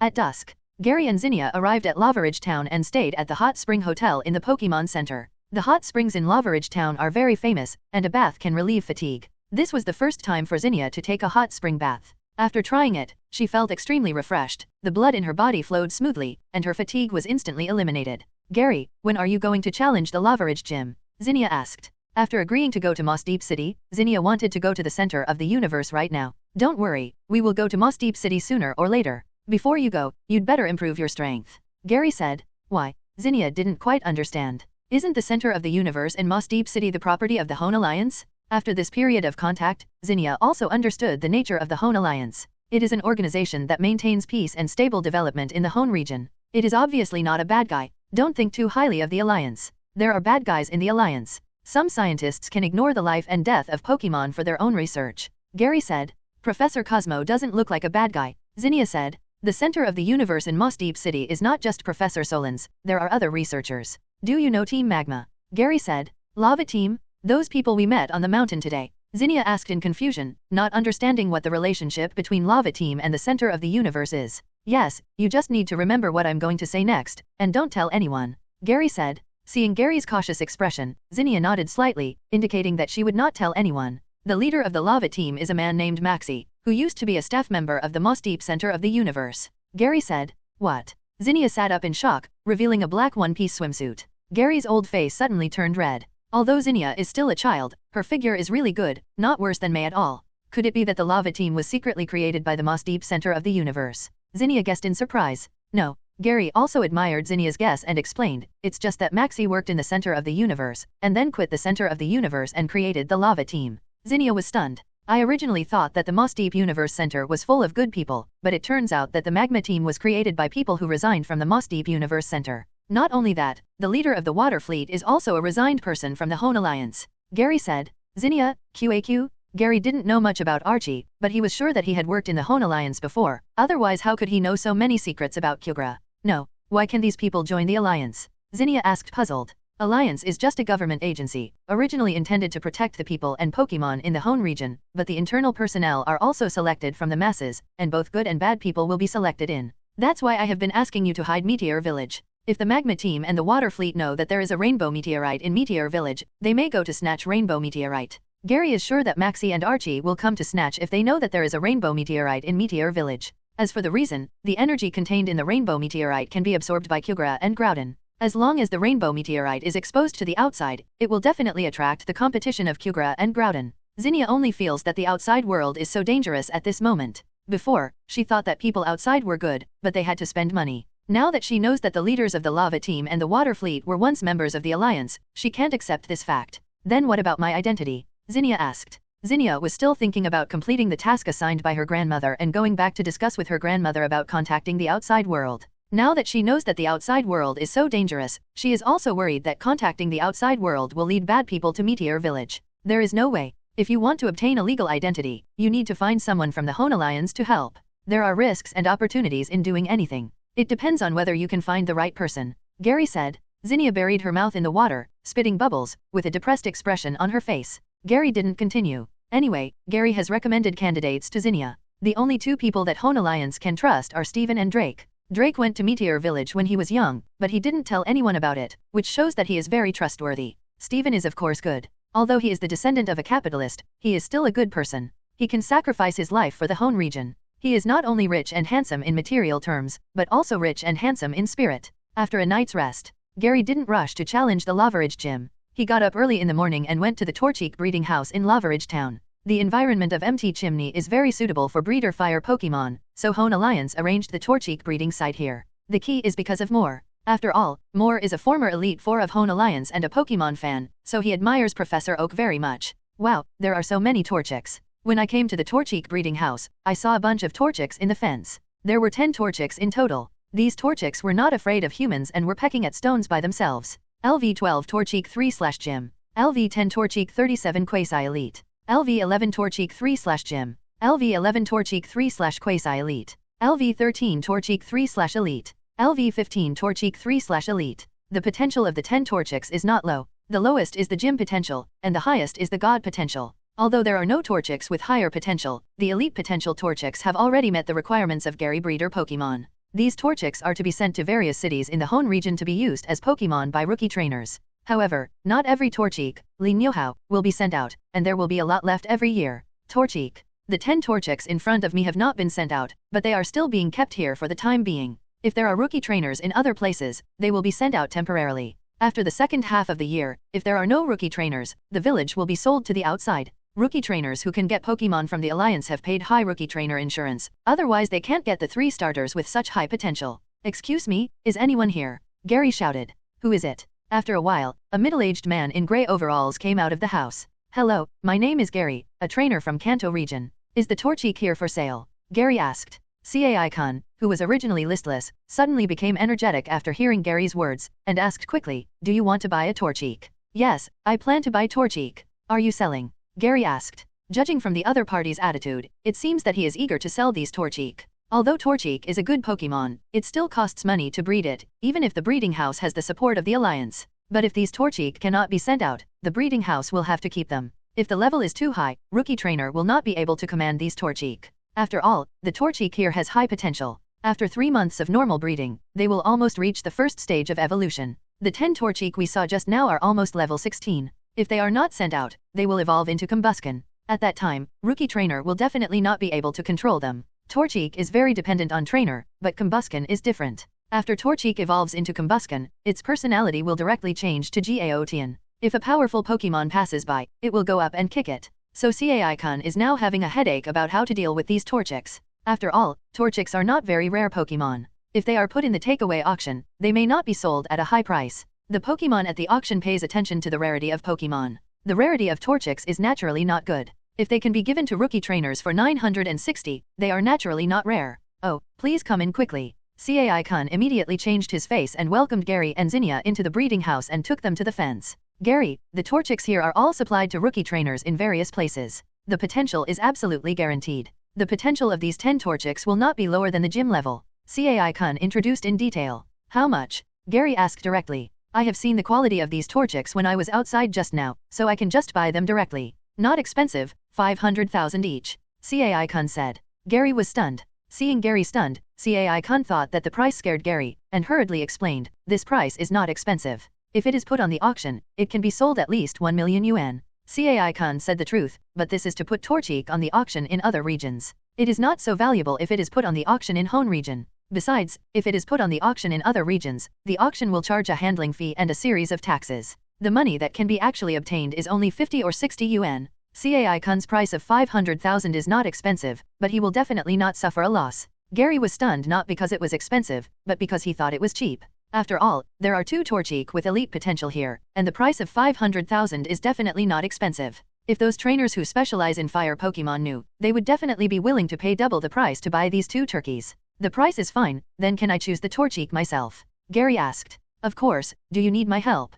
CAI-kun asked. No, I can do it myself. Gary walked to the fence where the Torchics were kept. The Torchics that were pecking at pebbles in the fence looked up at Gary and all gathered around him. These Torchics also knew that their future was to follow a trainer. Unfortunately, there were fewer rookie trainers this year. The Torchics were left. If these Torchics did not have rookie trainer territory, they could only be sold to the breeding house. If the breeding house could not sell them, they would be auctioned. If they failed to sell again, they would be sent to the Wild Sanctuary. Although the Wild Sanctuary prohibits trainers from catching Pokemon, the Alliance will not care if Pokemon prey on each other in the Wild Sanctuary. So the best destination for these Torchics is to follow a trainer, otherwise they might lose their lives if they are sent to the Wild Sanctuary. Gary looked at 2 Torchics with elite potential, one at level 13 and the other at level 15. Looking at a group of Torchics staring at him eagerly, Gary was stunned. It must be said that the starter Pokemons in the Hoenn region are too dumb. They can be said to be the cutest generation among the starter Pokemons of all times. Whether in their juvenile form or their final evolved form, their looks are definitely among the best among the starter Pokemons. You, are you willing to follow me? Gary asked. Squeak. The level 15 Torchic was just curious about who Gary was, and when he saw that it was a trainer, he walked away. Gary, are you so arrogant? Do you know that if you don't follow me, your future will not be good? These Torchics only know that a trainer will take them away, and they don't know what kind of treatment they will receive if no trainer chooses them. Squeak. Fortunately, the level 13 Torchic took a fancy to Gary and took the initiative to touch Gary's palm. Okay, then Torchic, please give me more advice in the future. Gary didn't care about Torchic's level, and he could just practice and get it up in the early stages. Originally, Gary wanted the level 15 Torchic to follow him, but he didn't want to, so he could only blame the Torchic for not having good vision. Squeak. Torchic squinted and nodded. Okay, it's settled then. CAI-kun was very happy. He knew what would happen to these Torchics if they were not taken away by the trainer. So CAI-kun would try to give away one if he could. After all, these Torchics were all bred by CAI-kun from Pokemon eggs. It was impossible to say that he had no feelings for them. CAI-kun's service was very considerate. He was not in a hurry to let Gary pay first. He first handed Torchic's Pokeball to Gary and then paid. After paying, Gary also put Torchic into the Pokeball and took a look at Torchic's data. Pokemon, Torchic. Attribute, Fire. Level, 13. Potential, Elite. Ability, Fierce Fire. When the physical strength is close to 1/3, the power of fire skills increases by 1.5 times. Skills, Grab, Ember, Quick Attack, Detect, Sand Attack. Intimacy, 95, maximum value 255. Torchic's the attributes are quite standard, and the awakened skills are quite practical. Mr. CAI-kun, we're leaving now. With Torchic in hand, Gary also plans to return to Lavaridge town and defeat the Flame Gym. Calculating the time, Ash and the others should have already arrived at the Lavaridge Gym. That, little girl, why don't you consider breeding a Torchic? Torchic is very cute. CAI-kun promoted. It's quite cute, but not as cute as my enemy girl. Zinnia hugged her own girl. CAI-kun looked at Whizmore, and it was obvious that Zinnia liked Pokemon that looked like puppets, so it seemed that there was no chance to promote a Torchic. After leaving the Torchic breeding house, the two returned to the town and had lunch in the Hot Spring Hotel. Gary, use your Torchic to fight me, Zinnia suggested. You really said that? I got Torchic, you will challenge. Gary said. Although Gary, a famous teacher, taught him, Zinnia always lost to Gary in every actual combat training. Zinnia is a dragon trainer, so she naturally doesn't admit defeat. She challenged Gary many times, just wanting to defeat Gary once. Now that Gary has captured a new Pokemon, Nigiana saw the attribute of victory. Originally, Zinnia wanted to challenge Slaycoat, but seeing Slaycoat's lazy look, she decisively gave up. As a result, Gary's Slaycoat evolved into Vigoroth, and Zinnia used Tyrant to fight Vigoroth, and the result was naturally that Tyrant lost. This made Zinnia very depressed. Now that Gary had conquered Torchic, Zinnia decided to seize the opportunity, regardless of whether it was embarrassing or not, defeat Gary 10 times first. I don't care, just use Torchic to fight me once. Zinnia said. Torchic has not been trained yet and is not suitable for fighting. Let's talk about it in half a month. Gary said. Okay, it's a deal. Yes, it's a deal. Zinnia didn't think that Gary's half-month training of Torchic would be enough to defeat her Tyrant. Little did she know that half a month of Gary's time was enough for Torchic to evolve into Combusken, and Combusken, which has the fighting type, could restrain Tyrant. Even if Tyrant's level was higher than Torchic, there was no need to be afraid. After all, the difference in the physical data between the two sides was there. Do you really think that every baby Pokemon is the same as Pikachu? After a delicious hot spring meal, they rested until 2 p.m. Gary set off for the Lavaridge gym. As for Zinnia, she stayed in the hot spring hotel to enjoy the air conditioning. In Zinnia's words, I won't go, I'm afraid of getting tanned. Gary rode his mountain bike to the gym. The door of the Lavaridge gym was open, and a group of people were busy inside. Among these people were Asha and Ash and his group. Because it was the first time for Asha to be the acting gym leader, the gym was very messy, and the venue was not cleaned up after the battle, resulting in the battle venue being unusable. So, Ash and the others became Ash's tools, helping to repair the battlefield. And there was also a middle-aged man with round-framed glasses helping on the side. Gary knew very well that this middle-aged man was Ash's grandfather Moore. Moore originally wanted to go out to travel to find inspiration and write about Pokemon Senryo, but he was worried about Asha watching the gym alone, so he kept wandering around Lavaridge town, and he couldn't go home. And Asha was really a mess watching the gym alone. Look, she couldn't even clean up the venue, and she had to ask the trainer who came to challenge her to help clean up. Moore couldn't stand it anymore, so he had to disguise himself and show up to help. Gary. Maybe because the child couldn't concentrate, Pete looked around after a while and saw Gary outside the door. Ash and the others stopped what they were doing and looked outside. Gary, haven't you challenged the Lavaridge gym yet? Ash was a little surprised. Gary had obviously gone down the mountain first, and he thought Gary had already challenged it. Lavaridge gym. If you have already challenged it, why are you still here? Gary complained. Also, what are you doing? We are helping Ms. Asha clean up the venue so that we can challenge the first gym. Ash said. Shouldn't cleaning up the venue be the gym's job? Why are you cleaning up the venue? Gary asked. Ahaha, the previous challenger's Pokemon kept using Dig, so I forgot to clean it up. Asha said embarrassedly. Are you the owner of Lavaridge gym? Gary asked. Yes. According to the information I investigated, the owner of Lavaridge gym should not be Mr. Moore. You are a woman. Gary said. My grandfather went out to travel. I temporarily took over the position of gym owner, and I was going to inherit Lavaridge gym. Asha explained. Gary looked at the disguised Moore. Moore saw Gary looking at him, thinking that he had revealed some flaws, and quickly took a shovel to fill the hole. If I help you fix the venue, can you let me challenge first? Gary asked. 0 flowers 0. Asha was stunned. Although she wanted to agree, it was obvious that Ash and the others came to help, and they had been fixing it for a while, so Ash must challenge first. Gary, if it's first come first served, I got it. Ash stood up and said. Knowing that Gary hadn't got the badge of Lavaridge gym, Ash couldn't let him, because this was one of the few opportunities for him to have more badges than Gary, so how could he let Gary challenge first? Gary naturally saw Ash's little trick, but didn't point it out to him. Well, it's better to fix it quickly. After that, Bullet and Mao released Ralts. Eevee, Ralts, use Psychic and Confusion to help fix the venue. Gary said. 0, 0. Dy. Chi-Yi. With the addition of Ralts and Eevee, the sand in the venue automatically entered the pit, speeding up the filling of the pit. Oh, Psychic Eevee. Moore was immediately attracted by Eevee. As an Elite Four, Moore's knowledge of Pokemon is profound, and he knows very well that Eevee is a Pokemon that cannot learn psychic skills. Oh, what Pokemon is this? Ash saw Ralts for the first time, and pulled out the Pokédex to face Ralts.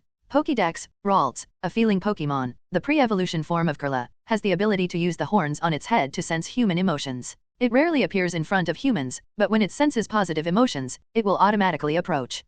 It's different from the photo on the Pokédex. Ash saw the Ralts on the Pokédex, and then looked at the Ralts in front of him, and found that the two Ralts were different. Really? This is a different color Ralts.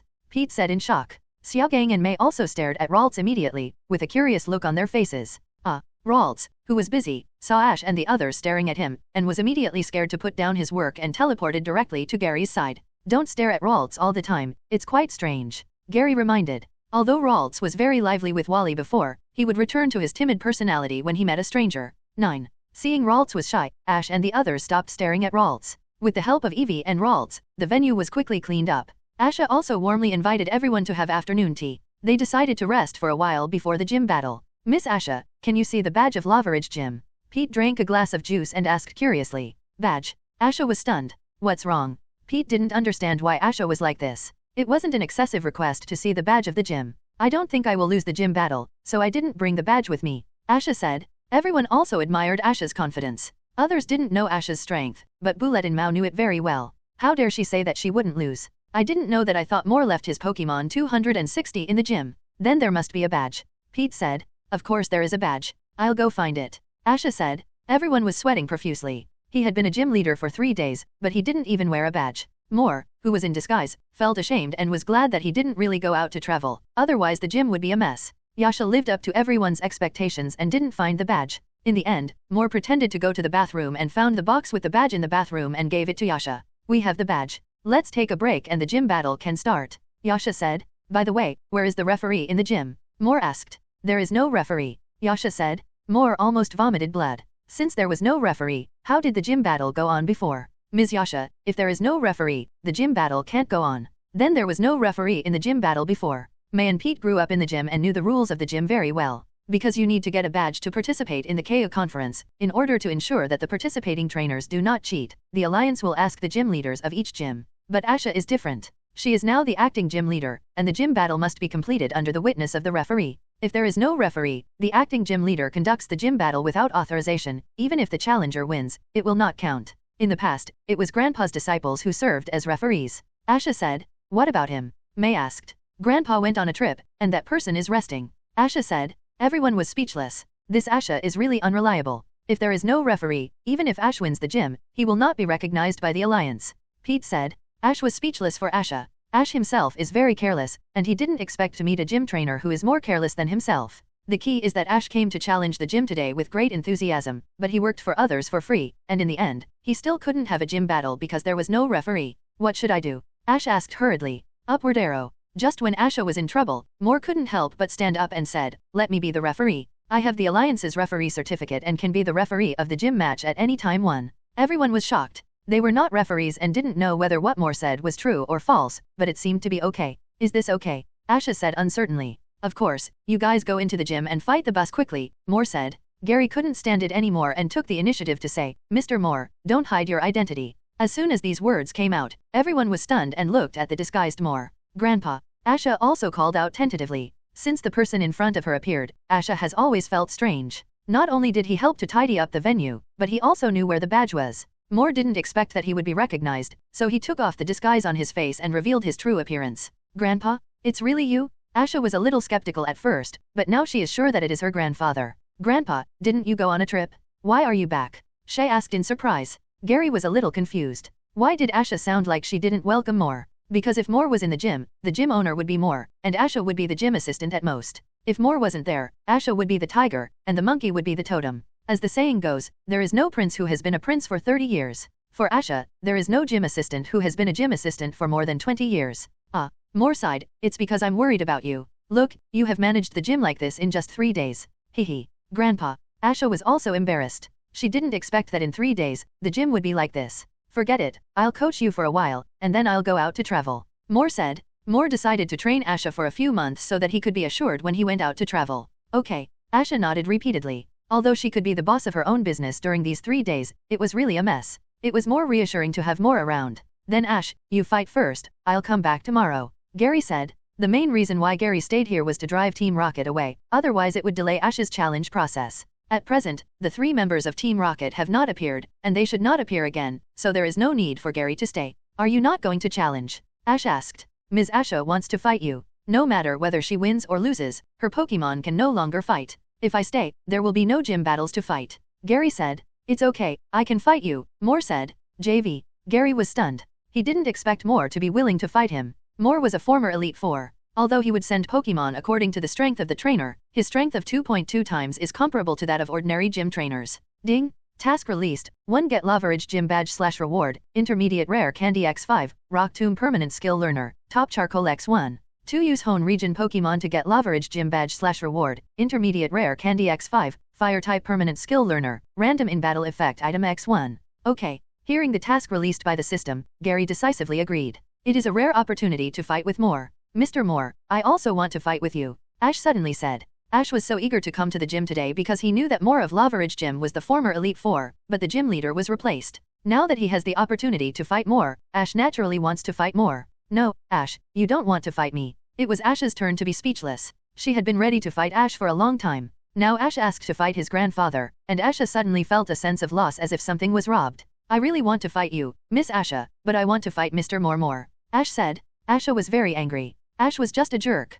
Ash, you should fight Asha. Ash's trainer level is not low. If you want to fight me, you can do it privately, Moore said. Okay then. Seeing that there was still a chance to fight Moore, Ash did not force it. He just wanted to fight the Elite Four. There were not many opportunities to fight the Elite Four. Okay, then Asha, you and Ash go to the command area, Moore said. Asha and Ash both stood in the command area. Moore stood on the platform in the referee area and announced, the gym challenge between rookie gym trainer Asha and Ash from Pallet Town is about to begin. Grandpa, the word rookie is redundant, Asha muttered in dissatisfaction. Asha, I am the referee now, don't call me Grandpa, Moore scolded harshly. Got it. Facing the stern Moore, 02 Asha suppressed her dissatisfaction. The number of Pokemon used is 3, and only the challenger can replace Pokemon. Moore continued to introduce the rules. Do you understand? I understand. Ash nodded. Ash has experienced all kinds of gyms and is familiar with the rules of gym battles. Okay, let's start. After speaking, Asha sent out Pokemon first. Go on, Mag. Great. LV38 Slugma 3/Elite. Mag is a Slugma, but Asha likes to name her Pokemon. Gary was slightly surprised. Ash's Slugma is not only of high level, but also has great potential. It has also reached the evolution level and may evolve into Magcargo at any time. Corphish, you take the lead. Ash threw the Pokeball. Great. LV34 Corphish 3/Quasi-Elite. Ash didn't make a fool of himself this time and knew to use water Pokemon. The battle between the two sides began. Mag took the lead in the spit-up fire attack. Corphish used Harden to resist the fire, and then used Bubble Beam to exchange injuries. Mag was very slow and had no chance to dodge. He was hit by Bubble Beam and suffered heavy damage. However, when Mag got up, his whole body was shining with incandescent light. Alas, this is evolution. It actually evolved. May and Pete and the other two, who had never seen the world, were stunned when they saw Mag evolving in battle. Great. Yasha was not surprised. She knew that Mag was about to evolve, but she didn't expect it to evolve at this time. Gary looked at the evolving Mag and remembered that Mag should have evolved after driving away Team Rocket, because Team Rocket didn't show up this time. Zwanzi evolved in the battle with Xylo. LV38 Magcargo 3/Elite. The light of evolution faded, and Mag evolved into a shelled Magcargo. Moore was also quite surprised, but after looking at Corphish, he felt that Mag evolved at the wrong time. When Mag was still Slugma, it was a single fire type, and water skills could only cause 2 times the damage to Mag. But Magcargo has both fire and rock attributes. Now, water skills can cause 4 times the damage to Mag. After waiting for Mag to evolve, Xyluin immediately launched an attack. Corphish used Pliers to clamp Mag, but was blocked by Mag's Reflect. Then, Mag used Tornado Sandstorm was used to resist Corphish's attack. But Ash knew how to break the return shield, so Corphish jumped above the Tornado Sandstorm and attacked from the center, hitting Mag's shell with a crab hammer. Mag couldn't resist at all and was defeated directly. Magcargo lost his ability to fight. Corphish wins. Moore immediately made a judgment. Asha took back Mag and sent out the second Pokemon. Meg, it's your turn. 17. Great. LV35 Slugma female sign/Quasi-Elite. Asha's second Pokemon is still Slugma. She bred 2 lava ministers at once. Gary didn't understand what Asha meant. Her grandfather was an Elite Four, and her family should not be short of money. She didn't breed the Fire-type Pokemon from the Hoenn region, but had to breed the Fire-type Pokemon from the Kanto region. It was really a waste of time. Ash took back Corphish and sent Trico to deal with Meg. May and Pete were also moved when they saw Ash's move. Haha, don't be surprised, this is Ash's normal operation, Xiaogang said as if it was normal. The battle between Meg and Trico began. Although Trico played his strength well, he still couldn't do anything to Meg. After being hit on the leg by Meg's flamethrower, Ash took it back and changed it to the lobster bed to fight. But Corphish couldn't do anything to Meg either. After being confused by Meg's smoke, he was hit by Yawn, and then Corphish was roasted by fire. Corphish's meat should be good. Gary looked at the Corphish being roasted by the fire and could not help but feel a little greedy. Corphish is very big. If such a big lobster is made into 13 spices, it will definitely be great. Seeing the Corphish being hit by the flames, Ash quickly took it back and then sent out Pikachu. 507 Pikachu lived up to expectations and used Thunder to take away Mag after a wave of acting. Mag and Mag were defeated, and Asha also sent out her last Pokemon. LV40 Torkoal 3/Elite. Torkoal, the god of sunny days. Unfortunately, Ash's Torkoal is not a Sunshine Time type. Because Pikachu was seriously injured in the last performance, facing this Torkoal that can only lead lightning into the ground, it was very passive and was finally defeated by Torkoal's Mud Bomb and Overheat. Gary didn't know how to evaluate Pikachu. To be honest, the 59 level Pikachu can already defeat Ash's Pokemon defeated 3 Pokemons, but it just lost. It can only be said that Pikachu was really acting. Gary carefully observed Pikachu and confirmed that Pikachu was acting. Because Ash went over and picked up Pikachu, Pikachu woke up. If you really lost, how could you wake up so quickly? He is really an actor. Pikachu, you know nothing. I am helping Ash to train other Pokemon. Didn't you see the performance of my Violet Gym? If I really get serious, I will kill 10 people with 10 moves. Then, Ash sent out Trico. Trico was defeated by Torkoal with a move of Overheat. Finally, Gary sent out Corphish, assist with a side-by-side Crab Hammer, and won the gym challenge by surprise, defeating Torkoal. All 3 Pokemon of rookie gym trainer Asha were defeated. The winner of this gym challenge is Ash. Moore also made a judgment. After the game, Moore began to lecture Asha.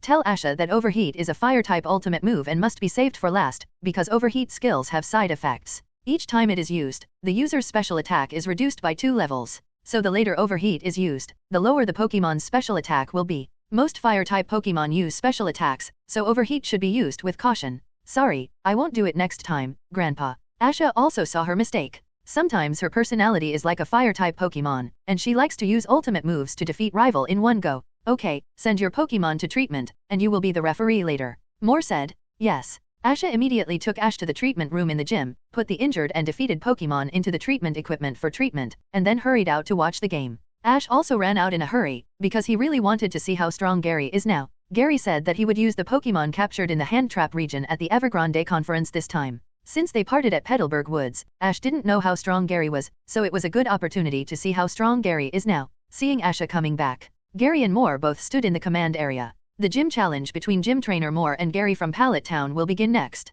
Asha followed suit and introduced the rules of the gym challenge. 3 Pokemon can be used in this gym challenge, and only challengers are eligible to replace Pokemon. Are you ready now, both of you? Seeing Asha so professional, Moore nodded with satisfaction, and felt very relieved that the young man was teachable. This is the first time I've seen Gary's gym match, and I don't know what kind of battle it will be. May said. May, you can take a closer look. Although the coordination trainer does not pursue battles, some tactics in Pokemon battles can also help you, Xiaogang said. Oh, it can help me. May was very surprised. She didn't expect that Pokemon battles could also be useful for coordination. I'm looking forward to the battle later. Pete was also very much looking forward to it. He knew that Ash was a 2-time Alliance Conference champion and wanted to see Gary's style. Moore looked at Gary. Although he didn't know Gary's specific strength, Gary and Ash were from the same place, and the strength of both sides should be similar. Go on, Growlithe. Moore threw the Pokeball. Great. LV30 Growlithe 3/Gym. Moore did not send out a very strong Pokemon, but a level 30 Growlithe, which was of average strength.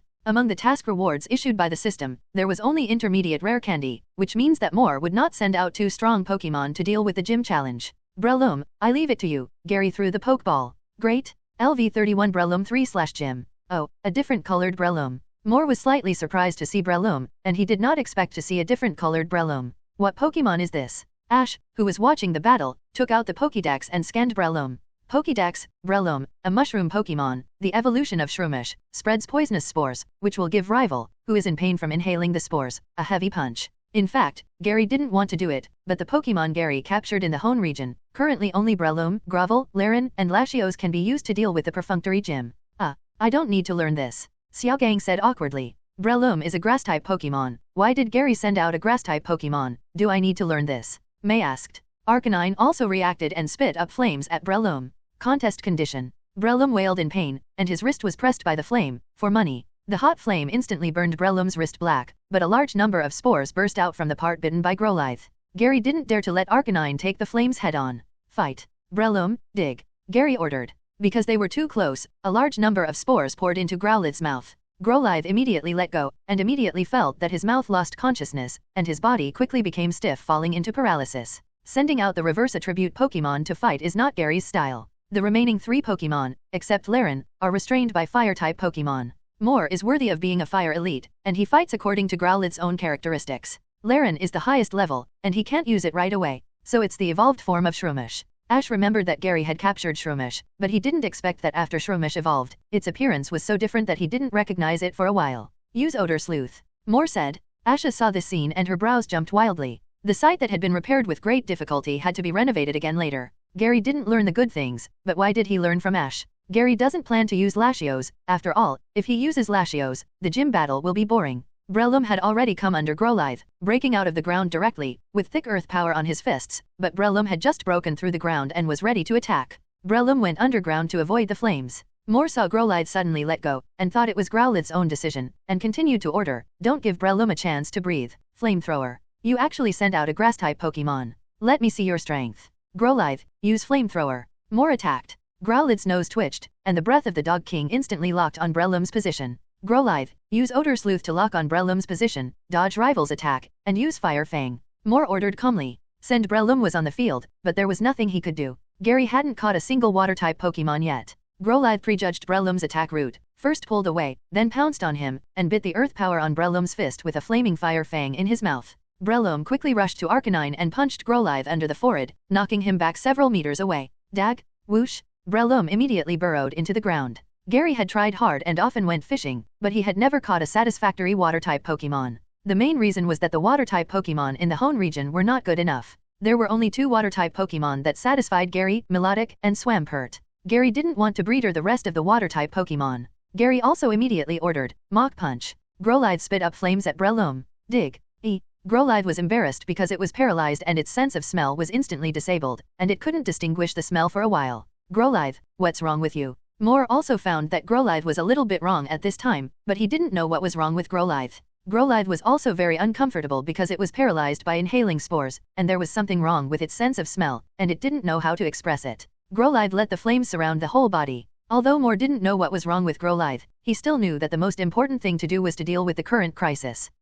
The ground under Growlithe was broken, and Breloom hit Growlithe wrapped in flames, knocking it away, but he was also burned by the flames. Although Growlithe was paralyzed, it was not affected by mobilizing flames to cover its body. Growlithe, use Flame Wheel. Moore ordered. Growlithe, surrounded by flames, ran towards Breloom, but his movement speed was not fast, so it was paralyzed. Seeing Growlithe slowing down, Moore also realized that Growlithe was paralyzed. Use Stone Edge. Gary ordered. 390 mph. Breloom swung his tail and hit the ground, triggering the rock energy underground. Sharp stone blades broke out of the ground and extended towards Growlithe. Growlithe had no intention of avoiding it. He rushed straight into the stone blade, breaking a piece of stone blade. A stone blade launched Sucker Punch from under his body, pushing Growlithe out. This move was very effective. Stone Edge. Asha was shocked. Stone Edge is a rock-type ultimate move. Breloom is a grass-type skill. It was unexpected that he could master Stone Edge. The last blow, collapse. Gary did not give any chance. Breloom inserted his palms into the ground, pulled out a large rock, and threw it violently at Growlithe.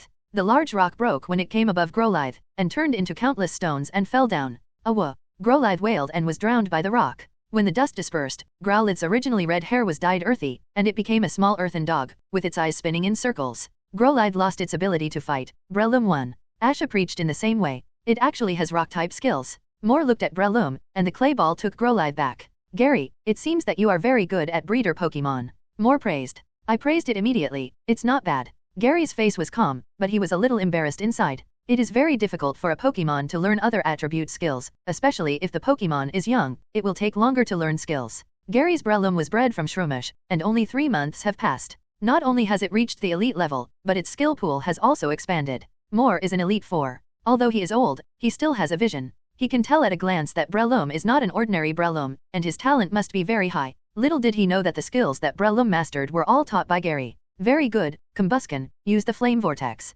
Moore seized the opportunity to attack. Combusken opened its beak and flashed with light. Fight. Because Combusken is a Pokemon that is good at physical attack, if both sides fight in close combat, the one who will suffer will definitely be the brooding chicken. Breloom tried to break free from Combusken's claws, but he couldn't pull his fist out. Combusken's claws were very powerful. Combusken, are you okay? Moore said worriedly. Breloom rushed out in a flash and came to Combusken quickly. A white light flashed and Breloom's fist hit Combusken, but was caught by Combusken's claws.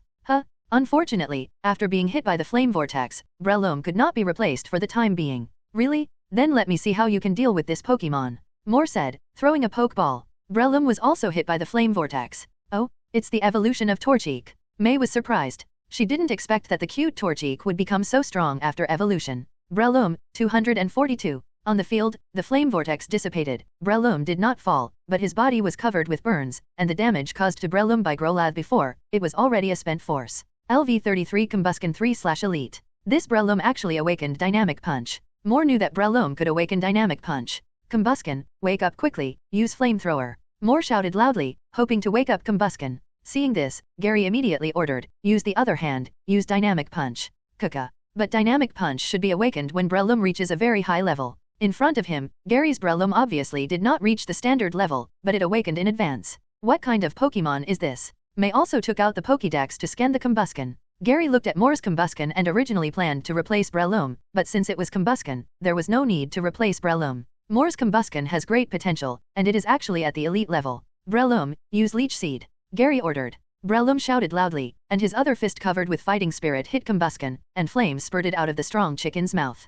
Pokédex, Combustion, a chicken Pokemon, the evolution of Torchic, has a pair of feet with both speed and strength, and can kick 10 times in a second. Breloom spit up several seeds covered with plant energy towards Combustion. Combustion in the confusion did not dodge and was hit by Leech Seed. Instantly, Leech Seed began to absorb Combustion's physical strength and grow vines. One after another, plant energy balls floated out from the vines and flew back into Breloom's body to help restore physical strength. Great! Leech Seed did not have any power, just a little bit of Combustion's physical strength was absorbed. Combustion was still staggering, using random kicking skills at the air. Combustion's eyes became confused, his body swayed, and he was already in a state of confusion. Dynamic Punch landed on Combustion and knocked him out. Breloom, use Mach Punch. Gary ordered. A standing Combustion with olivine-colored hair appeared. Gary even suspected that this Combustion was from the Torchic breeding house in Lavaridge town. May is a coordination trainer. Blaziken looks handsome, but it has nothing to do with the contest. In the later stage, May just threw Blaziken to the gym and didn't need to participate in the coordination meeting. Breloom, use Growth and then use Stone Edge to get rid of Combustion. Gary ordered. Fight. Breloom spread his body and began to absorb sunlight to increase his physical attack and special attack capabilities. Moore could only worry, and there was nothing he could do. Contest condition normal would be attacked, and assist would struggle to get rid of it in pain. Although Pokemon itself has the probability of removing confusion, the probability is too low. Without the favor of the Goddess of Luck, this probability is unlikely to happen. But as time goes on, the confusion will be removed sooner or later, and it's almost time. Breloom also completed Growth, and then used Stone Edge. Sharp stone pillars broke out of the ground and pushed Combustion out. Crack.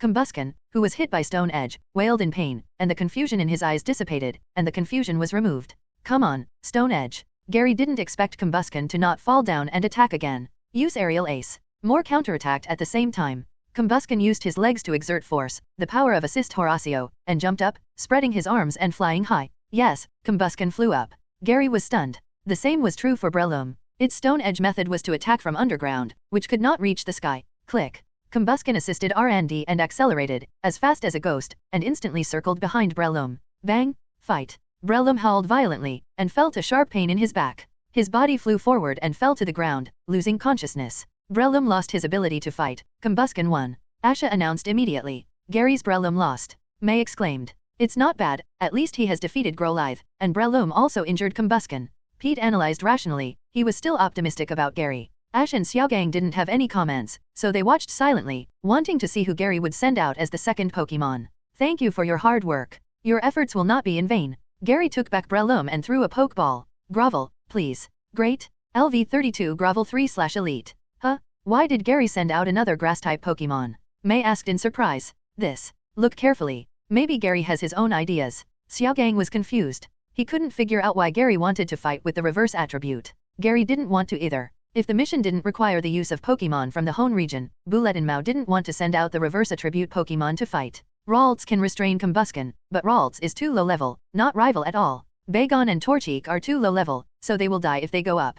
As for Laren, fighting skills can cause 4 times damage to it, and Laren is very slow. It will die against Combustion. Blaziken, use Flame Whirlpool. Moore didn't understand what Gary meant. He knew his gym was a fire gym, but he insisted on using a grass-type skill. Since Grovel was sent out, stay on the field. Combustion spit up Flame Whirlpool. Dig. After saying that, Grovel immediately burrowed underground to avoid the encirclement of the Flame Whirlpool. Moore and Ash's hearts skipped a beat at the same time. One was worried about how Gary's Pokemon could dig. The other was worried about having to reorganize the field later. Grovel, who was underground, could only determine the position of Combustion by the vibration of the ground. Now that Combustion jumped to soaring in the sky, Grovel lost his target and didn't know what to do. Combustion didn't expect to attack Grovel with Bounce, but kept jumping towards the hole dug by Grovel, obviously wanting to attack the hole. Grovel, come out of the underground, use Rock Slide. Gary ordered. Combusken used his legs to splash high, jumping to a height of more than 20 meters, and assisted his fluffy feathers to reduce the speed of falling. Grovel came out of the underground, carrying a huge stone and throwing it at Combusken, who was falling and soaring in the sky. As one side gained strength, the other side lost strength. Grovel relied on his more abundant physical strength, slashed out with twin leaf blade, and used his strength to force Combusken back. When the smoke dissipated, the figures of Grovel and Combusken appeared. Combusken, use overheat. More ordered. As a Hoenn region person, More naturally knows the three great families. If it comes to offensiveness, Grovel is not as good as Combusken, but now, Grovel has suppressed Combusken in terms of power. 0, asking for flowers 0. Combusken kicked out with both feet, smashing the stone flying towards him. As his feet continued to kick, all the stone blades were smashed and landed safely. Grovel assist quick attack accelerated, turned into a white light, rushed to Combusken quickly, and knocked Combusken away with his body. Combusken was only knocked away more than 2 meters, and then rushed towards Grovel, with flames on his claws, and used fire punch to counterattack. 0-0. Ja. Seeing that Combusken had not fallen, Grovel's leafage on his wrist merged into leaf blade, ready to attack at any time. More saw this and countered the move, and ordered, kick the rock to pieces. The two skills collided and exploded directly. The venue seemed to be peeled off a layer of skin under the impact of the explosion. Combusken, use bounce. More ordered. Leaf blade. Gary also immediately ordered Grovel to use leaf blade to counterattack. Combusken spit up a beam of fire and shot at Grovel. Bang, coo, whoosh, boom. If Gary knew that More thought so, he would let him know about Miracle Seed. Attack with all your strength. Solar technique. Gary countered. The two Pokemon immediately started close combat. Leaf blade and fire punch kept colliding and rebounding, and neither side had an advantage, but Combusken still had leech seed on his body, and his physical strength was being absorbed little by little and passed to Grovel. Especially since Grovel is carrying the top-grade Miracle Seed, the power of Grass-type skills is increased by 50%, otherwise Grovel cannot suppress Combusken in terms of power. Grovel also spit up Solar Technique without giving in. Quick attack. Gary also issued an order when Combusken landed. What? Solar Technique is fired in a row. Pete was shocked. What an amazing power. More was shocked. Gary is going to win. Mr. More only has one Pokemon left. Pete said happily. It feels like Gary is having a hard time. May said. Of course, Mr. More is a former Elite Four, and his command level is still very high. Xiaogang said. Ash didn't say anything, but he was wondering if he could have achieved the current situation if he had fought against More. Especially since Gary used Pokemon captured in the Hoenn region. Ash asked himself, if he only used Pokemon captured in the Hoenn region to fight More, it seems that he can't beat the current situation, and will only be suppressed by More. This Gary is so powerful that he can suppress Grandpa. Asha was also surprised in her heart. Asha grew up with More and knew More's strength very well. Every time those challengers came to Lavaridge Gym to challenge, they lost more than they won. 160. More was very calm. Even if there was only one Pokemon left, everything was not over yet. Camerupt, I'll leave it to you in the end. More threw the Pokeball. Great. LV35 Camerupt/Gym. A Camerupt with the appearance of a camel appeared, with white smoke coming out of its two peaks on its back. Looking down from above, they saw red magma in the peaks. Ash and the others were delighted. They had seen Camerupt of the Lava team before at MT Chimney, and they all knew that Camerupt was quite powerful. More was still very disciplined and did not send out Typhlosion, otherwise this gym battle would not be fought. Grovel, use the blade to attack Camerupt sideways, Gary ordered. Grovel relied on his fast speed to quickly approach Camerupt. Although Camerupt was bulky, its attack was not slow. It was completely a heavy-duty turret, and it was very terrifying when it attacked. Lava Plume. Following Moore's order, Camerupt's two peaks burst out a lot of white smoke, and a circle of hot smoke spread outward. Ja. Grovel was unable to dodge and was hit by Lava Plume. Gary was also surprised. Lava Plume has a very large range of attacks, and Grovel had no place to hide. As for going underground, Camerupt has a ground type. Diving underground in front of a ground-type Pokemon is like an old man eating arsenic and refusing to live long. Camerupt, use Incinerate. Moore's attack was not correct. Camerupt spit up attacked Grovel with fireballs. Grovel didn't dare to take the fireballs head-on, so he quickly used Solar Beam to counterattack. Boom! Solar Beam collided with the fireball and exploded, and smoke instantly covered the figures of the two Pokemon. Lava Plume.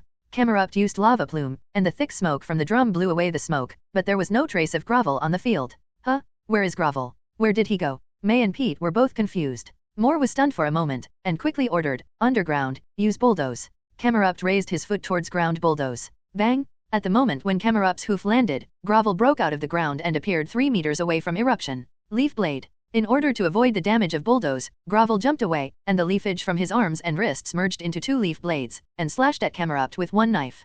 Camerupt was still relatively clumsy and could not suddenly change his skills. He could not withstand Grovel's leaf blade and even lifted Grovel into the air. Great! Eruption. More directly launched his ultimate move. Barku. Camerup's hump burst out pieces of magma and flames, rendering the entire field sky. Grovel, who was about to land, dodged immediately, but was still hit by a piece of magma burning with flames. Subsequent falling fireballs landed one after another, burying Grovel. When everything settled, Grovel had fallen. Grovel loses the ability to fight. Camerupt wins, said Asha. What was that move just now? It was so scary. May said in horror. It was the first time she saw such a scary skill. If the range was larger, it would be a natural disaster. This skill is Eruption, a fire-type skill. The higher the physical strength of the Pokémon, the greater the power of Eruption. Xiaogang explained. What Pokémon will Gary send out next? Pete asked. I don't know, but it is certain that the Pokémon captured in the Hoenn region will be sent out. Anyway, no more grass-type Pokémon will be sent out. Xiaogang analyzed. Really? May expressed doubt, because Gary had sent out grass-type Pokémon to fight just now. Ha ha ha, let's continue watching the game. Xiaogang didn't want to explain more, because Gary seemed to have become abnormal and gradually became intelligent. On the field, Gary took back Grovel and took out a Pokeball from his waist bag. Laren, I leave it to you. Gary threw the Pokeball. Great. LV37 Laren 3/Elite. Laren. Ash saw Laren for the first time and took out the Pokédex to scan. Pokédex, Laren, an iron Pokémon, is the evolution of Aaron. It can dig out iron ore to eat. It has an Orberg-like body and has the habit of fighting for territory. Oh, it's the evolution of Aaron. Ash had seen Aaron in the granite cave in Dewford Town. I didn't expect Aaron to become so big after evolution. You actually use Laren. Xiaogang was stunned. Gary really made Xiaogang unable to do it. What's wrong? Is there something wrong with Laren? May asked curiously. Laren has both steel and rock attributes and is very afraid of ground-type skills. Camerupt has ground-type and can also use ground-type skills. Pete replied. Then Gary will lose. May said. That's not necessarily true. Ash said. Ash knew Gary very well. Since he dared to send Laren out, he must be sure. Moore didn't understand what Gary meant. Normal trainers would send out restrained Pokémon to challenge the gym, but Gary didn't follow the normal path of 1.8. All the main song Pokémon were restrained by the gym trainer Chen's Pokémon. Even Ash only sent out Trico, a restrained Pokémon. I won't hold back, Camerupt, use Bulldoze. Moore ordered. Barku. Camerupt raised his foot to bulldoze ground, causing the field to earthquake and attacking the entire field. Laren's heavy body could not dodge at all. Body slam. Gary ordered. Laren unexpectedly jumped to avoid the bulldoze attack, and his body fell from the air and crashed into the eruption. Take my body slam? Laren has the heavy metal ability, and his weight is twice that of a normal Laren. This weight combined with the body slam is extremely powerful. Speed is power. Similarly, weight is also power. Bang. Laren pressed down on Camerupt, and the ground under Camerupt's feet sank down, cracking several times, and Camerupt was crushed. Moore was also very shocked. Pokémon with 4 limbs can withstand pressure very well, but his Camerupt was crushed by Laren. How much power does it take to do this? Use Lava Plume. Moore immediately counterattacked. Charizard's peaks burst out hot smoke, which hit Laren, but did not repel Laren. Laren was very heavy. Laren immediately used Iron Head to hit Camerupt's forehead. Bang! Baku. Camerupt was knocked dizzy. Although Camerupt has a high resistance to steel skills, Camerupt is immortal after all, and he will definitely not be able to withstand the collision with Laren who is covered in steel armor. Camerupt, use Earth Power. Laren, use Stone Edge. Gary and Moore issued the command at the same time. Camerupt and Laren simultaneously raised their feet and stomped on the ground. Stone blades broke out of the ground and extended towards eruption. 02. The ground beneath Laren shone with golden light, and a huge energy stone pillar rose to attack Laren. Both sides' skills hit each other rival. Moore was not worried about Camerupt's condition at all. In this exchange of injuries, he would definitely win. Ground skills can cause 4 times the damage to Laren. No matter how you look at it, Moore is not at a loss. The dust cleared, and Laren stood on the field with some injuries on his body, but the injuries were not serious. Moore asked what was going on, why Laren was not killed instantly. Earth Power is a special attack ground skill. Laren's special defense is low, and Earth Power should be able to kill Laren instantly. Chi-Yi. Eevee praised Laren fiercely on the side. For this battle, Gary gave Laren the Eviolite that Eevee carried, otherwise he would not be able to withstand this Earth Power. Body Slam. Gary ordered. Dora. Laren jumped up and fell towards Camerupt. Moore saw this and immediately asked Camerupt to use Eruption. Camerupt's peaks burst into hot magma, and fireballs erupted one after another. Laren ignored the fireballs, used his body to bear the fireballs, and pressed hard on Camerupt. Camerupt had been seriously injured before, and after taking the body slam, he was directly pressed down. Metal Claw. Laren pressed Camerupt under him and slapped Camerupt's head with his sharp iron claws. Whoosh, whoosh, whoosh. Metal Claw slapped 3 times in a row, and Numel was dizzy and fell to the side, his eyes spinning in circles. Camerupt lost his ability to fight. Laren won. Gym Trainer Moore's 3 Pokémon were all defeated, and the winner of this gym challenge is Gary. Asha also announced the final result. Amazing, Gary won. Pete admired. Pete is very particular about the rules of the battle. Gary's 3 Pokémon were all restrained, and he turned the tables. He can only be described as strong. Young people are formidable, it's really amazing. Moore said with emotion. Moore, of course, at Gary's age, can't do what Gary did, using restrained Pokemon to win the gym battle. 1. Gary also breathed a sigh of relief. If it weren't for Eviolite, this gym battle would have been really difficult to fight. Gary felt that the strength of the Hoenn region gym trainer seemed a bit too strong. If his new breeder Pokemon was not restrained by attribute, it would be very difficult to fight. Gary, this is the heat badge, proof of defeating the Lavaridge gym. After the battle, Moore handed the gym badge to Gary. Thank you. Gary took the badge. Ding. Mission completed. Rewards have been distributed to the space backpack. Zinnia is still in the hotel, I'll go back first. After getting the badge, Gary also said goodbye and left. As for Ash, Asha still wanted to treat them to a sand bath in Lavaridge town, and Ash also wanted to fight more, so he stayed in the Lavaridge gym. After leaving the Lavaridge gym, Gary immediately checked what the reward for this mission was. Metagross Megastone. AFK, Megastone. Gary was shocked. He didn't expect to get another Megastone randomly, and it was Metagross's Megastone. Damn, no Metagross. Gary said with a headache. Mega Metagross is still very good, with the hard claw ability, and extremely strong offensive power. Unfortunately, let alone Metagross, Gary doesn't even have Beldum. Actually, Gary wanted to capture Metagross, but he already had a goal. There was a Metagross in the Sinnoh region, and it was a different color. Very powerful. Gary wanted to capture the Songshinjin monster. Let's keep the Metagross evolution stone for now. Gary planned to keep Metagrossite. If he took the Metagross Megastone to exchange with Steven, Steven would be very happy. Steven at this stage should not have found the Metagross Megastone yet. Unfortunately, Steven doesn't have the Megastone I want. Gary really wanted Blastoise's Megastone, but Steven didn't have it. Then, Gary thought about what fire skills. Most fire skills are attack skills, and there is only one useful fire transformation skill, Sunny Day. There are still many Pokemon that can learn Sunny Day, but Gary already has a lot of general skills that Pokemon can learn, so exchanging Sunny Day is obviously a disadvantage.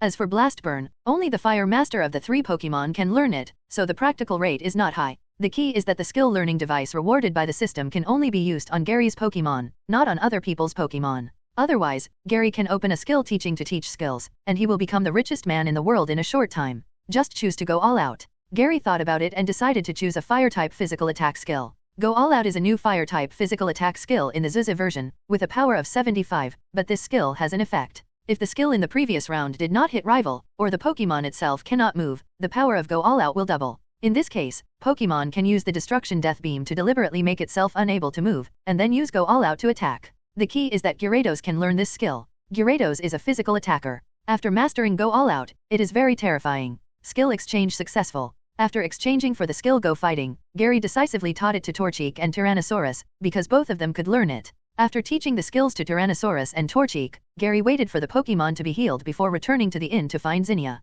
After buying some supplies in Lavaridge town, Gary and Zinnia returned to the original route, preparing to return to Violet City, then go to the Greenfield, go to Rustboro City from the Rusturf Tunnel, and then go to Petalburg City. The road looks far, but this is a relatively short route. In fact, there is another way, that is to go north to the Napier Gym, then go to Meteor Falls, return to Rustboro City from Meteor Falls, and then go to Petalburg City. Gary also told Zinnia about the 2 routes. Zinnia decisively chose the first route. She didn't even complete the trial. It would be embarrassing to go back to Meteor Falls at this time. 5 days later, Gary and Zinnia rode mountain bikes to the desert area, which is the only way to return to Violet City. In the game, you can find fossils of Hoenn region fossil Pokemon in this desert, and there is a Regirock in desert ruins. These are all arrangements in the game, but in reality, there are no desert ruins in this desert. There should be fossils, but Gary is not interested in fossil Pokemon. Among fossil Pokemon, Gary only likes Aerodactyl, and he has already captured it, so there is no need to capture other fossil Pokemon. It is almost noon. Gary and Zinnia found an area covered by a rock wall and started to prepare lunch for the Pokemon.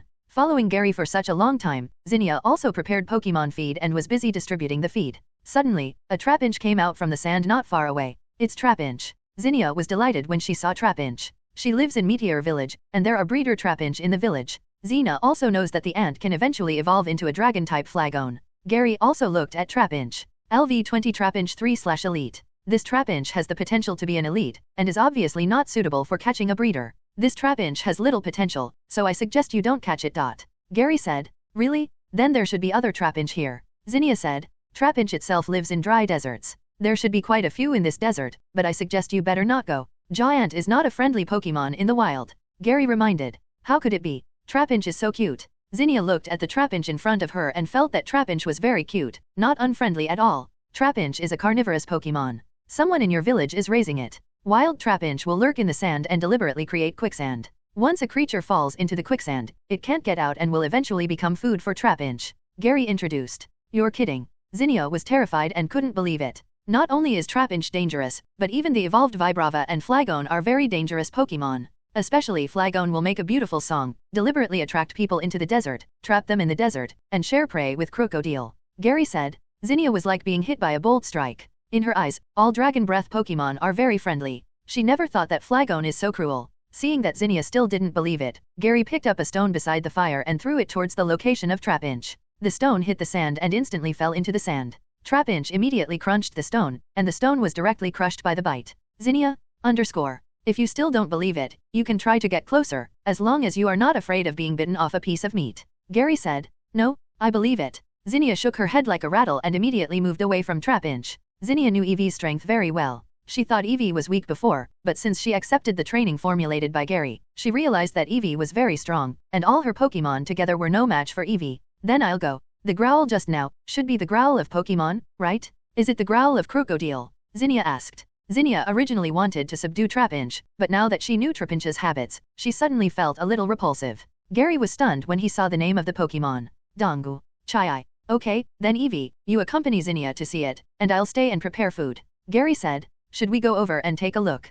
Zinnia was very curious, because she was curious about everything after coming out of the village. Boom. What? Paradox Pokémon. Be careful, go quickly and come back quickly. The desert not only has Pokémon, but also some ordinary creatures. However, the growl just now is obviously not the growl that Pokémon in the desert should have. LV45 Majestic Fang / Champion. Latios, I'll go and see. Gary saw Latios standing right beside him. At this moment, a majestic roar growl came from not far away. Seeing the black smoke, okay Zhao, Gary instantly judged that something happened to Zinnia and Eevee. Gary had prepared the food for the Pokémons and released all the Pokémon on his body to eat. Eevee came to Zinnia's side. Woo. It turned out to be a paradox Pokémon.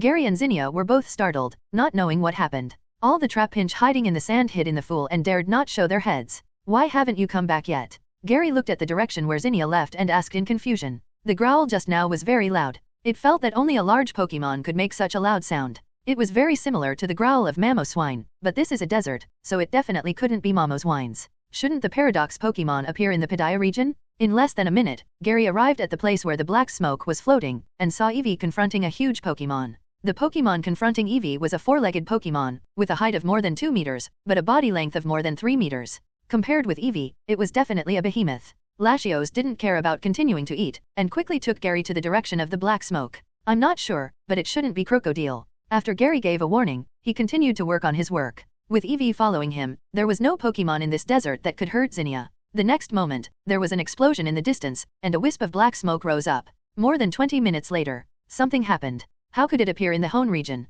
The growl just now was not far away, so Zinnia and Eevee should have come back. Dangu. At this time, Majestic Fang seemed to have taken an attack from Eevee, and was very raging. He immediately rushed towards Eevee, and his huge teeth covered with red light, and rushed towards Eevee. Chai. Eevee did not retreat at all. A layer of water curtain wrapped around his tail, turned into a water blade, and slashed forward. Huh? The water flow collided with Majestic Fang's teeth, and both sides were bounced away by the force of the collision, and the fight was evenly matched. Although Eevee's level is higher than Majestic Fang's physique is there, and it is not so easy to be shaken. Eevee, don't use physical attack skills, use solar magic. Gary suddenly ordered. Gary. Zinnia was also shocked. She didn't expect Gary to come. Chai. Eevee heard Gary's instructions, and a ball of light condensed in front of his mouth, and the incandescent solar magic sprayed out. Boom! Majestic Fang's huge body made it impossible to dodge and was hit by the sunlight. Dangu. Majestic Fang let out a mournful roar, and his huge body fell to the sand, losing consciousness. Gary rode Latios to the top of Majestic Fang, took out a Pokeball from his pocket, and threw it directly down. The Pokeball landed on Majestic Fang and put it into the Pokeball. The Pokeball shook 3 times on the sand and stopped moving. Ding! Task released, conquer the ancient species of Paradox Pokémon. For each Paradox Pokémon captured, you will be rewarded with Gold Bottle Cap X1. Conquer all ancient species of Paradox Pokémon, and rewards, Master Rare Candy X10, God's Crown X1. Ding! Conquer Majestic Fang, the reward has been issued to the Space Backpack. Gary was also stunned. He didn't expect that conquering Paradox Pokémon would also trigger the task released by the system. But this mission is a bit difficult. There are 10 ancient Paradox Pokémon in total. In addition to Majestic Fang, there are Roartail, Fierce Mushroom, Flutter Hair, Crawling Wings, Sand Iron Skin, Roaring Moon, Wave Water, Sky Breaking Flame, and Thunder Drum. The reward is too stingy. Gary complained in his heart. There are 10 ancient paradox Pokemon, but the reward is 10 master rare candy, which is really stingy. But if you think about it carefully, I don't know if this paradox Pokemon can be considered a legendary Pokemon. The ancient paradox Pokemon is a Pokemon a billion years ago, or in ancient times, when humans were still apes. Gary didn't dwell on it too much. While Latios landed, he picked up the Pokeball and took a look at the data of Majestic Fang. Pokemon, Majestic Fang. Attribute, Ground, Fighting. Level, 4-5. Potential, Champion. Ability, Ancient Active, when the weather is sunny, except for physical strength, the highest ability is increased by 30%. If the highest ability is Speed, it is increased by 50%. Skills, Hoenn Attack, Defense Curl, Rollout, Sunny Day, Bulldoze, Bar, Rapid Spin, Brick Break, Stomping Tantrum, Knock Off. Intimacy, 80, maximum value 255. The skills you know are not very good. Except for Brick Break, the rest of the skills are not very good. It can only be said that the IQ of ancient Pokemon is not very good. The skills that cannot be developed are relatively primitive. Gary, what kind of Pokemon is this? Why does it attack me as soon as it sees me? Zinnia asked. Zinnia and Eevee went into the desert just to take a look, and found Majestic Fang. Majestic Fang also found Zinnia and Eevee and attacked directly. I don't know, but this Pokemon looks very similar to Donphan. Gary said. At present, the Paradox Pokemon has only appeared in the Padiah region and has not appeared in other regions. The Paradox Pokemon has always been kept secret, and Gary is not in a position to say the name of Majestic Fang in person. Donphan. Zinnia took out the Pokédex to look for it. Pokédex, Donphan, an armored Pokemon, is the evolution of Phanpy, good at rolling up its body to tackle enemies. Ugh.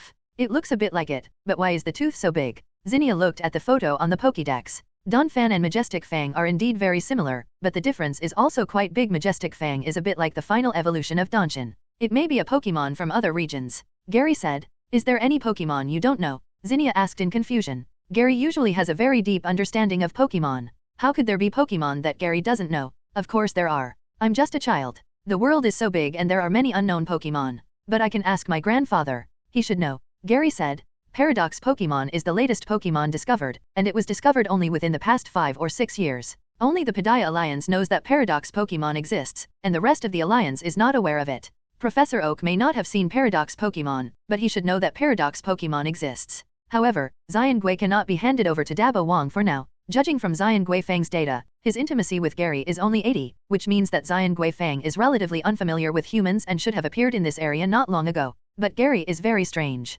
These Paradox Pokemon should only appear in the Padiah Giant Pit. At the very least, they should appear in a place in the Padiah region. How did they run to the Hoenn region? Is there a loophole in the time and space of the Hoenn region, causing the Paradox Pokemon of the ancient timeline to travel here? If so, then there may be Paradox Pokemon in the Hoenn region. Let's go, I'll go back to eat. Okay. Zinnia didn't ask much, because she didn't know much about Pokemon itself, and Majestic Fang was just a Pokemon she had never seen before. Anyway, Zinnia only liked Dragon Pokemon, and she didn't like Majestic Fang. After returning to the camp, Zinnia became a foodie and ate seriously. Gary released Majestic Fang, prepared some food, and then let Latios use it to heal Majestic Fang's injuries. With the recovery of Heal Pulse, Majestic Fang quickly woke up. Dungu. Majestic Fang was startled. It remembered the situation before it lost consciousness. It was killed instantly by a short Pokemon. Bye. Asterisk. Eevee also greeted Majestic Fang in a friendly manner. Majestic Fang, Dungu. QAQ. Seeing Eevee, Majestic Fang was startled. It was the short creature in front of him that knocked him unconscious. Don't worry, we have no ill intentions. Gary comforted. Latios was responsible for simultaneous interpretation, and conveyed Gary's words to Xiong Wei-Ya in real time. Xiong Wei-Ya was very calm, probably because he knew it was not rival, so he followed his heart and did not continue to resist. This is food. If it's not enough, you can ask me for more. Gary held a food bowl filled with feed. This was also Gary's first time to meet Majestic Fang, and he didn't know how much Majestic Fang ate, but judging from its size, it should have a big appetite. Majestic Fang looked at the feed in the food bowl and was very confused. Majestic Fang, who lived in ancient times, was a carnivorous Pokemon and had never eaten human feed. These feeds are compressed and contain beef. You can try it. It tastes good. Gary explained. Pokemon feed looks like brown cubes, but in fact, there are many kinds of ingredients and vitamins in it. Majestic Fang was half believing and half doubting, and first sniffed it with his elephant-like nose. Although it was a smell he had never smelled before, he could still smell the fragrance of the food. Being at the mercy of others, Xiong Wei-Ya was able to bend and stretch. After tasting it, Xiong Wei-Ya showed a look of surprise on his face, and then he wolfed down the food in the bowl. Done gulp. After eating a bowl, Xiong Wei-Ya was still not satisfied, and asked Gary for more food. Gary still had enough supplies, so he prepared another bowl of food for Xiong Wei, and also put a few big eater energy cubes to fill Xiong Wei-Ya's stomach. Seeing that Xiong Wei-ya was full, Gary was sure that Xiong Wei-ya's appetite was not inferior to Snorlax, and it seemed that he had to prepare more Big Eater energy cubes in the future. After Xiong Wei-ya was full, Gary put it back into the Pokeball, rested for a while, and continued his journey to Zijin City. 2 days later, Gary and Zinnia finally arrived in Zijin City. Gary contacted Professor Oak using the phone of the Pokemon Center. Although he has a cell phone, it can only be used for calls and text messages, and it cannot make video calls. It takes a long time to send photos. Gary, you haven't called Grandpa for a long time. After the call was connected, Professor Oak saw that it was Gary and complained a lot. Since Gary bought a cell phone, he has been using it to report safety to Professor Oak, so Professor Oak hasn't seen Gary for a long time. Grandpa, don't worry, I won't be in trouble, and I will call you every week to report safety, Gary said. Professor Oak didn't blame Gary much. Seeing Gary so energetic, he felt relieved. Tell me, why did you call me suddenly? Professor Oak still understood Gary and knew that Gary must have something to ask him when he called him. Grandpa, I captured a Pokemon I have never seen before, and I want you to help me take a look, Gary said. Oh, then teleport over and let me see it. Professor Oak was also quite curious. Professor Oak knew how much Gary knew about Pokemon. If even Gary had never seen a Pokemon, it must be very rare. Professor Oak became more and more confused and frowned. Majestic Fang caught Soothbell with his trunk. He shook it and could still hear your spell. Seeing that there was no harm, he put it in the carrying space. Dongu, don't be afraid. This is a human city. Maybe you don't know it yet. In fact, you have come to the future, and I don't know if you can understand it, Gary said. Majestic Fang looked around and saw a few scattered passersby. Although he didn't understand what these short people were so powerful, he looked at Eevee beside Gary and felt that he couldn't underestimate the people here. Mao was a little confused. After all, there were no humans in ancient times. Even if Pokemon had some wisdom, it was at most like a child. Maybe he didn't understand the matter of crossing. Seeing that Mao didn't understand, Gary continued to explain. In short, you came to another world and you can't go back for the time being. According to Gary's understanding, Majestic Fang is naturally bad-tempered, and it will become even worse when it comes to a strange environment. Gary decided to raise Majestic Fang for a while and then teleport it to Professor Oak after it adapts to this time and space. Gary released both Majestic Fang and Ralts. Send the photo to me, and I can ask other professors. If there is any news, I will tell you, Professor Oak said. Ralts was responsible for translation. Maua, Dongu? Surprised face. I don't know about this either, but I will help you find a way, but before that, you need to understand the rules of this world. Gary said. I have a photo here. Gary showed Professor Oak the photo he took of Majestic Fang. Dongu. Then I have to see that Pokemon. Professor Oak said. Grandpa will go study first, no more. Okay, then I will send the photo to you, Grandpa. After saying that, Gary borrowed the fax machine of the Pokemon Center to send the photo of Majestic Fang to Professor Oak. Majestic Fang nodded, indicating that he would definitely obey. Forget about teleporting. This Pokemon has a bad temper. I think I'll breed it for a while and then teleport it when it's ready, Gary said. Mao was horrified because of the surrounding environment. The desert before was considered wild, but he had never seen a human city. With a new research project, he was too busy to care about his grandson. Dongu. Mao nodded and asked how he got here. Seeing that Majestic Fang was so sensible, Gary was very satisfied and reminded him, this is a human city. At present, people in this world live in peace with Pokemon, so you can't do anything in the city. Without my order, you can't use skills. Do you hear me? Here, put this in your carrying space. Gary took out Soothbell. What kind of Pokemon is this? I haven't seen it either, Professor Oak said. Gary was very surprised. He didn't expect that even Professor Oak had never seen Majestic Fang. Logically, Paradox Pokemon has been around for 10 years, so Professor Oak should know the group.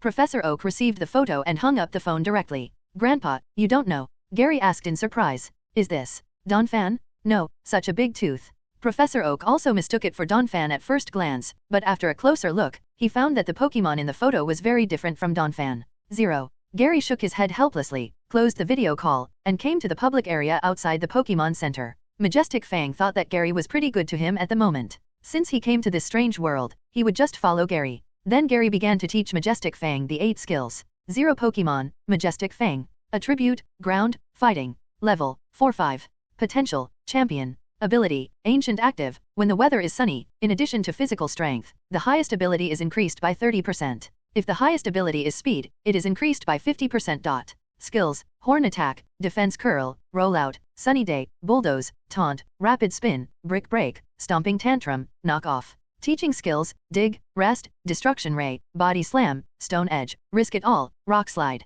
Intimacy, 220, maximum value 255. Carried item, Soothbell. You can only learn so many skills. Gary thought that Majestic Fang could learn many skills, but he could only learn 7 skills. I can't even learn Fire Blast. Gary was confused. Majestic Fang could learn Risk It All, but he couldn't master Fire Blast. Although Fire Blast did not improve Majestic Fang much, it was a bit uncomfortable that the intimacy was not full. Donphan was completely confused. He awakened 7 skills at once, which was unprecedented. Majestic Fang didn't know what was going on. This is my ability. I can help you awaken new skills, but I can only awaken these skills at present, Gary said. Donphan, enough?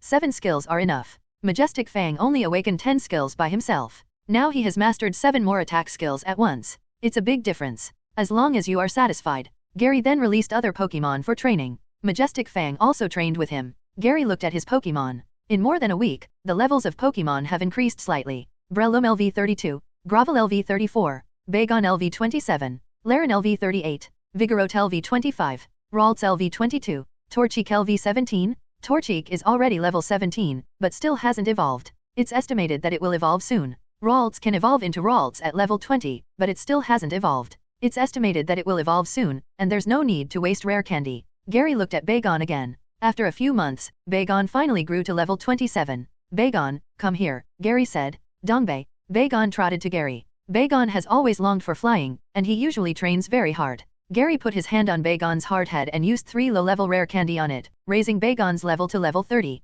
Dongbei. Bagon was stunned by the sudden increase in level, and then, Bagon's body burst into white-hot cards. Bagon's body grew bigger and bigger in the light of evolution. When the light faded, a Shelgon covered in a shell appeared.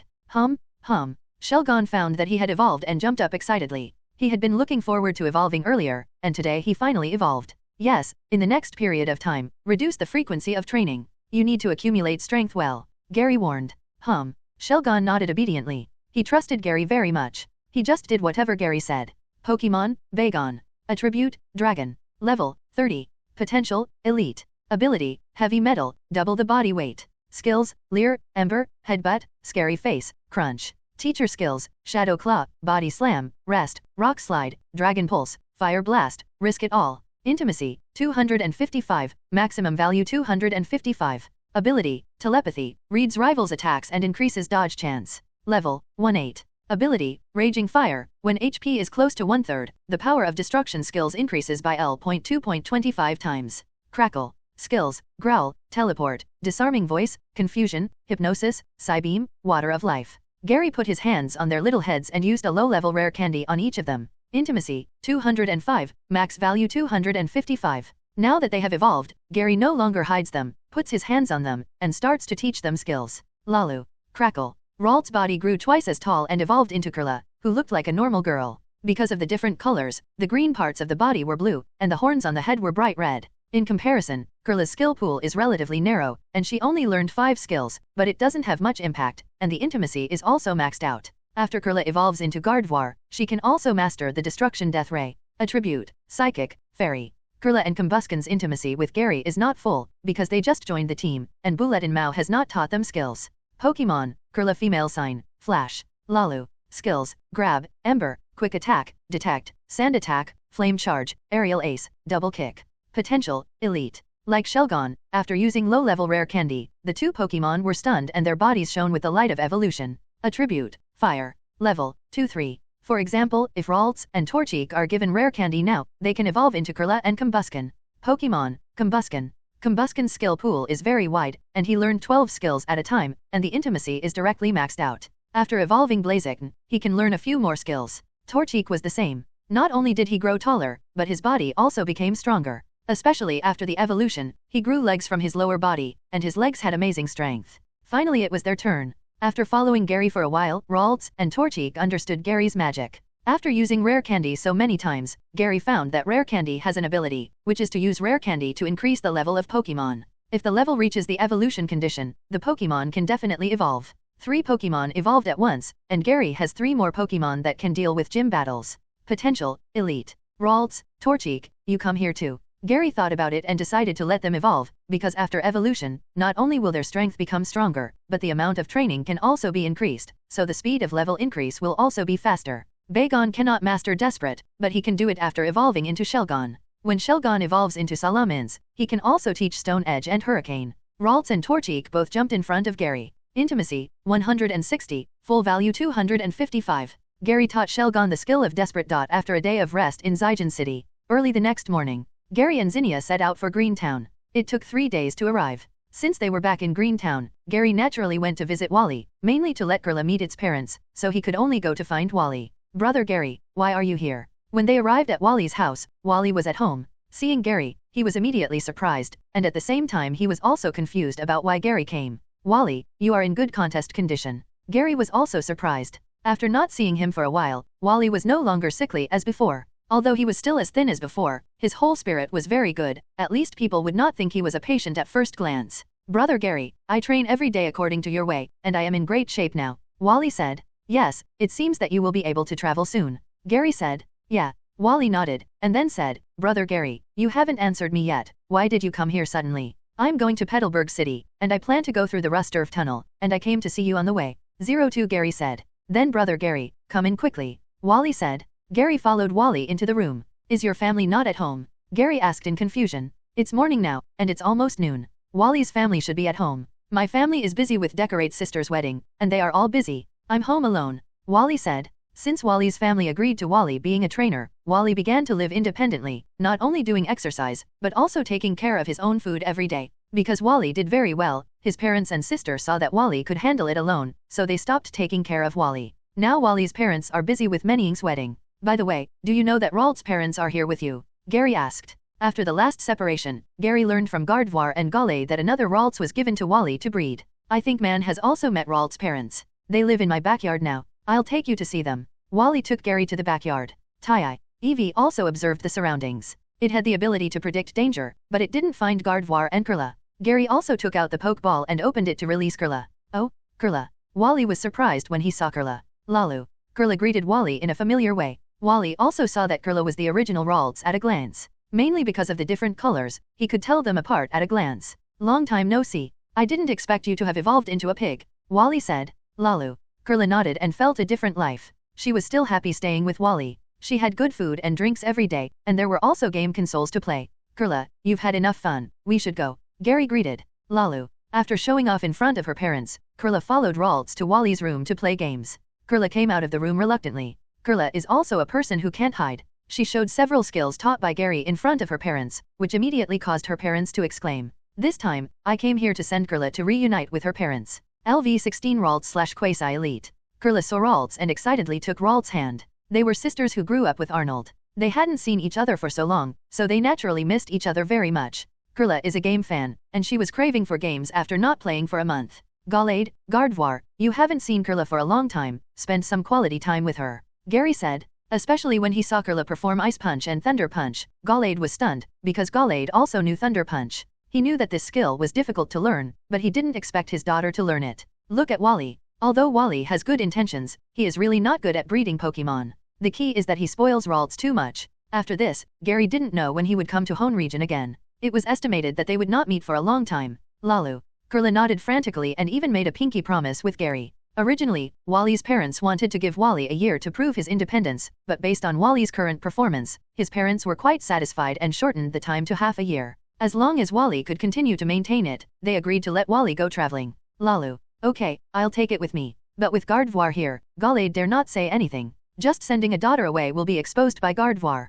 Shalu. In an instant, Galade was very satisfied with his decision. He should have given both daughters to Gary to breed. Not long after, 2 more figures appeared in the backyard. They were Gardvar and Galade. They had just seen Ralts. When they saw Ralts suddenly teleport away, they sensed it and realized the mental power of their other daughter and rushed over immediately. "Please tell Ryaji for me and wish him a happy wedding, and then I'll leave." After staying at Wally's house until the afternoon, Gary was ready to leave. Gary chatted with Wally, mainly about Wally's future plans. Gary did not stop this. Although Kairuan was a game fan, at least he was very serious during training. Could it be that when he returned to Greentown, he would let Curla have fun? "Galade, Gardvar, Curla, and I are leaving. Take care of yourselves," Gary said. Curla saw her parents and immediately went over to say hello. There is no way, who makes Galade a henpecked man? Lalu. Lalu. Don't be upset. When the KO conference is over, I will buy you a game console when we get to my house. Gary comforted. Galade and Gardvar were shocked when they saw Curla. They didn't expect their daughter to evolve after following Gary for a short time, while the Ralts who stayed with them had not evolved yet.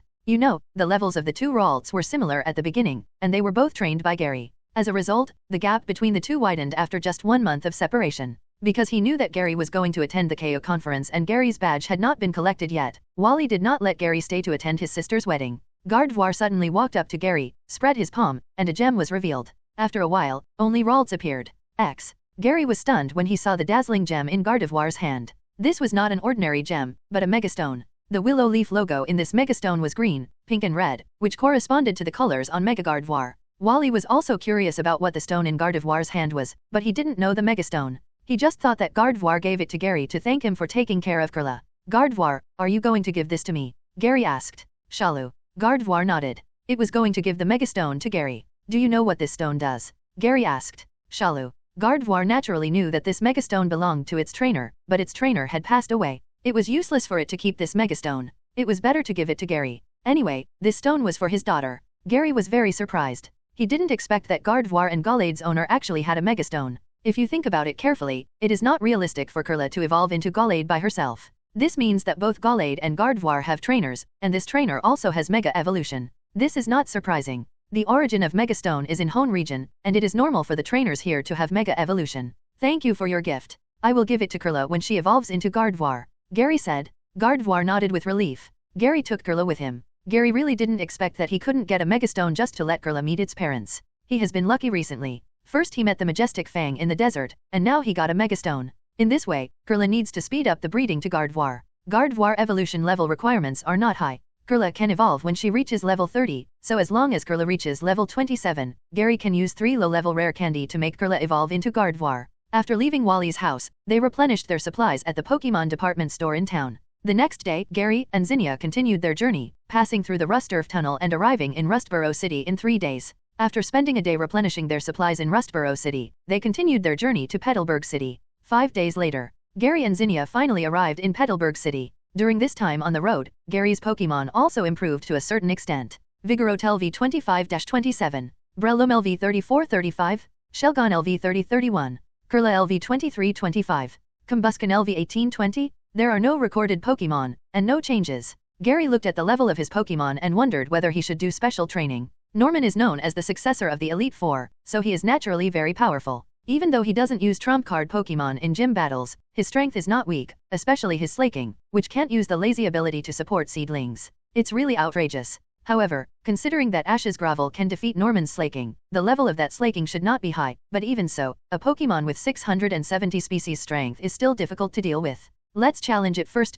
Gary thought it was better not to waste time. After getting the Petalburg badge, he had to go to the eastern area of the Hoenn region to collect the Fortree Gym badge, and then travel on the sea to collect the last 2 badges from Moss Deep City and Pseudopolis City. Then, he had to send Zinnia to the Sky Pillar, and it would take a lot of time to go back and forth. So Gary decisively gave up the special training and challenged it first. At worst, he could train again after failing. So, the next day, Gary gave Zinnia some money and asked her to prepare lunch by herself, then he went to the Petalburg gym. Seeing Wally's independent performance, Gary also decided to train Zinnia's independence. In the future, Zinnia and her Pokémon's food will be solved by Zinnia herself. After all, they will be separated sooner or later, and Zinnia will have to take care of herself in the future, so she must train her ability in this area as soon as possible. Arriving at the entrance of the Petalburg gym, Gary looked at the tasks released by the system. Ding! Tasks released: 1. Obtain Petalburg Gym Badge/Reward, Intermediate Rare Candy X6, Giga Impact Permanent Skill Learning Device, Top Silk Scarf X1. 2. Use Hoenn Region Pokémon to obtain Petalburg Gym Badge/Reward, Intermediate Rare Candy X10, Normal Series Self-Selected Permanent Skill Learning Device, Normal Series Skills that can be taught naturally, Random In-Battle Effect Item X1. Just like when he first came to the Petalburg Gym, from this point of view, Norman will not send out Pokémon that are too strong. The level of the main song Pokémon should be below level 40. Gary pressed the gym doorbell. After a while, a male gym apprentice came to open the door. What's the matter? The gym apprentice asked. Hello, I'm here to challenge the Petalburg gym. Gary said. So you're here to challenge the gym, come with me. The gym apprentice took Gary into the gym. He had been here once before, so he was not familiar with it. Soon, the gym apprentice followed Norman to the venue. It's you, it seems that you have collected enough badges. Norman saw that the challenger was Gary, and said with some surprise. Yes, I have collected 4 badges. Gary took out the badge box and opened it, and took out the badges inside. Okay, then let's start the gym challenge. Norman didn't say anything and started the gym match directly. The gym apprentice was in charge of the referee, and Gary and Potential also walked to the command area. The gym apprentice said to Gary, the rules of the Petalburg Gym Challenge are 3 versus 3, good, and only the challenger has the right to replace Pokémon, do you understand? I understand, you can start at any time,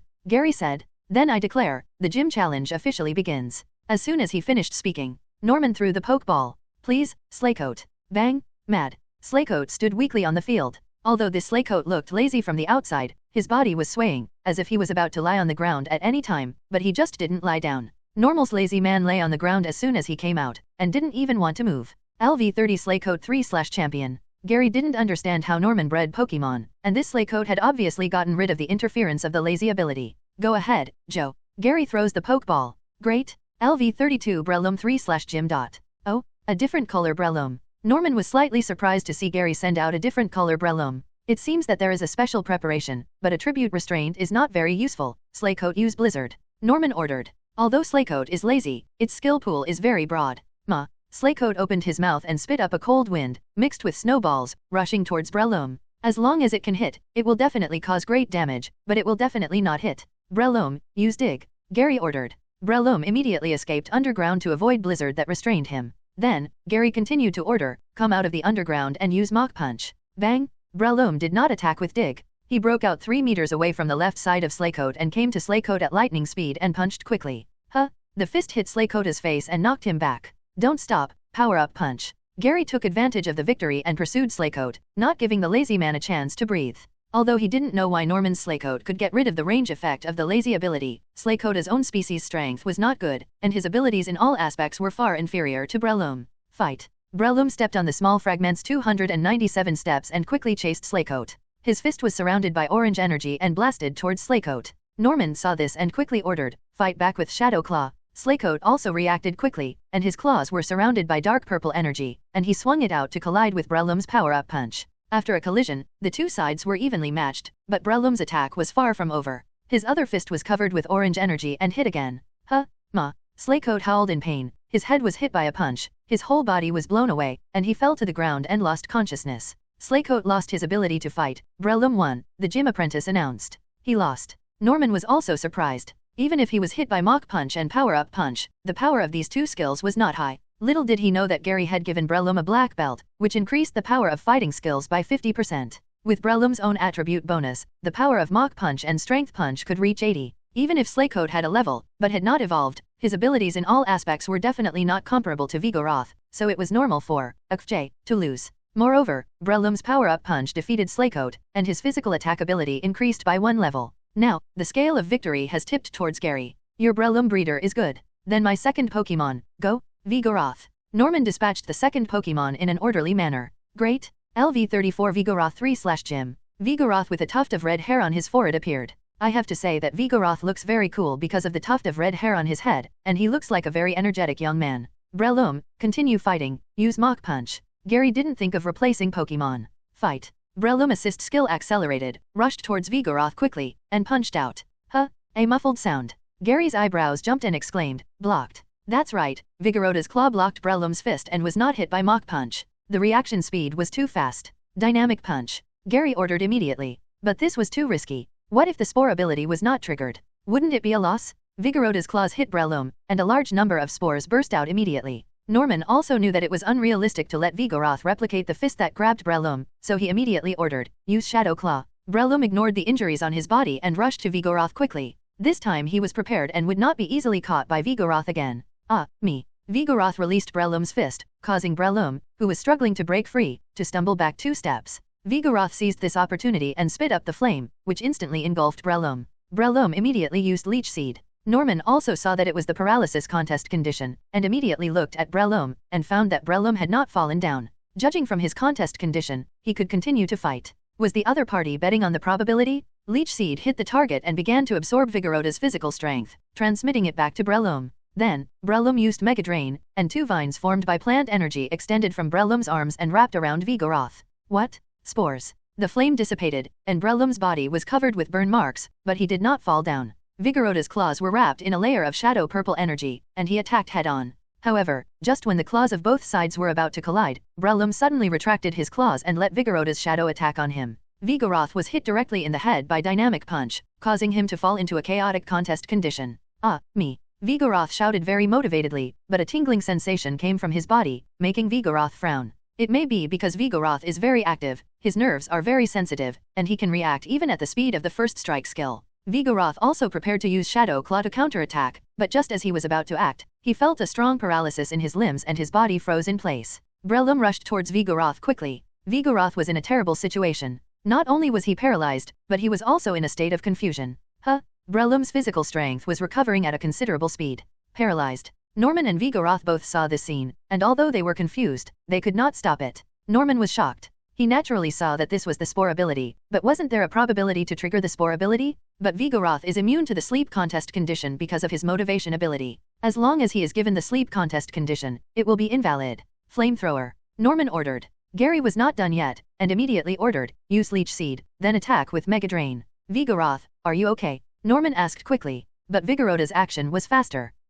Moreover, Vigoroth directly pinched Breloom's fist, making Breloom unable to break free for a while, and Breloom immediately prepared to attack with his other fist. Breloom, use Mach Punch. Gary attacked again. Although he was hit by spores, the spores can only randomly grant 3 types of contest conditions, namely sleep, paralysis, and poisoning. Double absorption of Vigoroth's physical strength. Norman had not expected the battle to end like this. This Breloom is not only powerful in close combat, but also has this kind of recovery move, which is really difficult to deal with. Vigoroth, use Flamethrower. Norman gave a random command, just in case Vigoroth used it. Unfortunately, although Vigoroth used Flamethrower, the flame sprayed crookedly, and the windows next to the plaque were burned. In the end, Vigoroth's remaining physical strength was sucked away by Breloom, and he was defeated. Vigoroth has lost his ability to fight. Breloom wins, said the gym apprentice. In this way, Gary defeated Norman's 2 Pokémon with a powerful blow. It seems that there is really no need for special training. Norman, the successor of the Elite Four, can easily defeat him. What a powerful junior. Norman was too lazy to conclude that Breloom was Gary's breeder in the Hoenn region.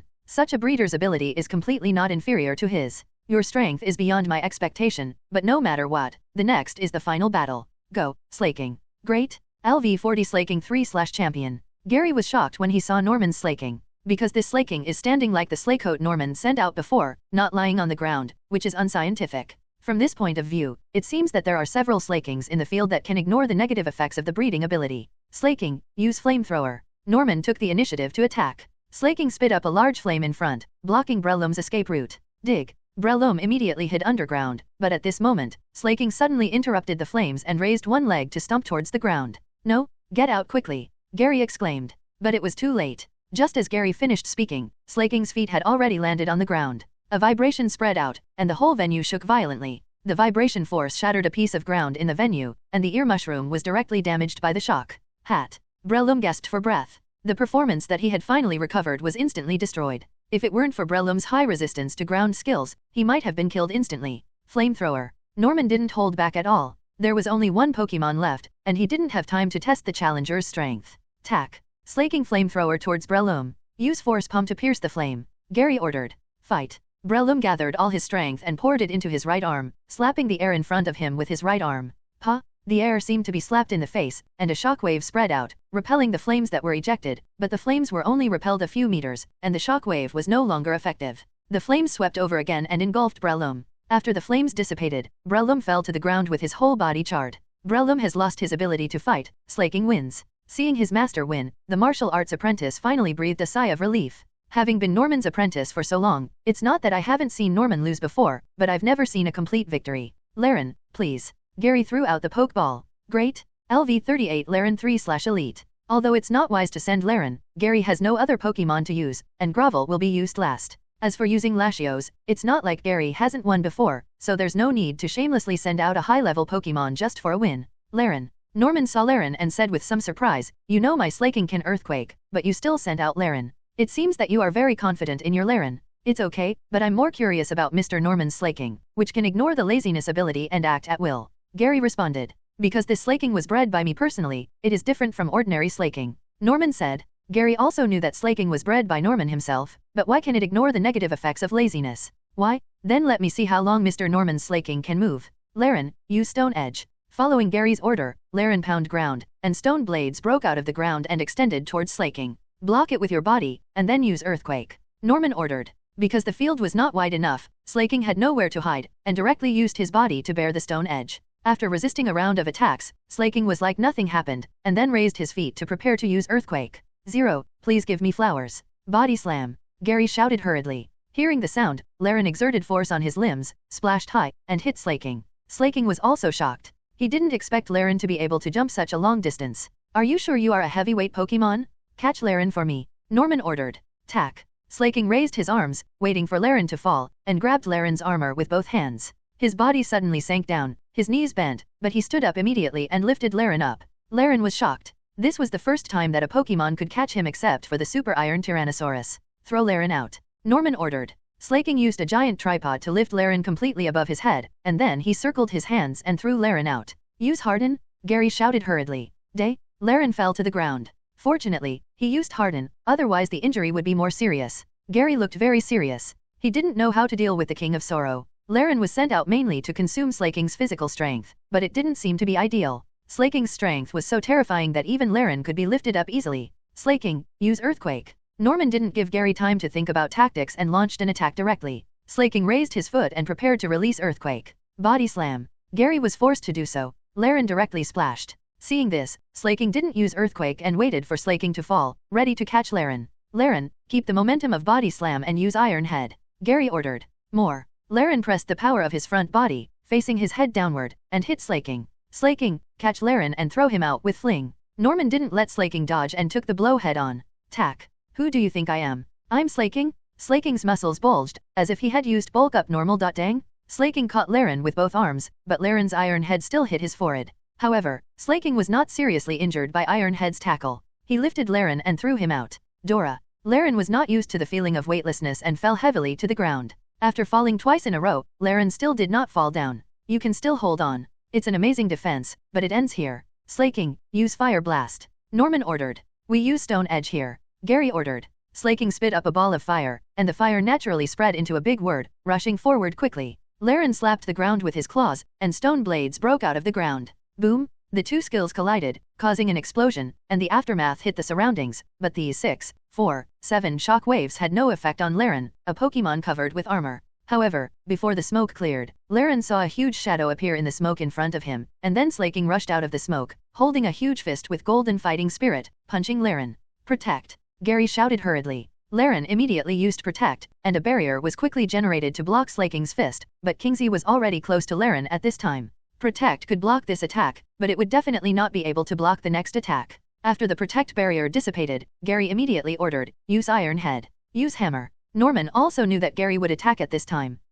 Slaking's powerful hammer hit Laren's head and knocked him to the ground. Dora. Laren only felt dizzy and then fainted. Laren has lost his ability to fight. Slaking wins, the gym apprentice announced. Laren, you've worked hard, you've done a good job. Gary took Laren. Originally, I didn't expect Laren to win. I sent Laren to the field mainly to consume Slaking's physical strength. It would be better if he could cause effective attacks. Grovel, it's up to you next. Gary threw the Pokeball. Great. LV35 Grovel 3/Elite. Oh, Grovel. Norman was a little surprised to see Grovel. Because the two Pokemon Gary sent before did not evolve to the final form, it stands to reason that the third song Pokemon sent should have evolved to the final form. However, Gary's Grovel is already level 35, and it is only one level away from meeting the evolution requirement. Use Leafage. Gary took the initiative. Grovel clapped his hands, and a large piece of leafage was generated, which turned into a wall of leafage and went down to Slaking. Use Flamethrower. Norman ordered. Slaking spit up flames, and the hot flames instantly turned a large piece of leafage into ashes, but Grovel was nowhere to be seen.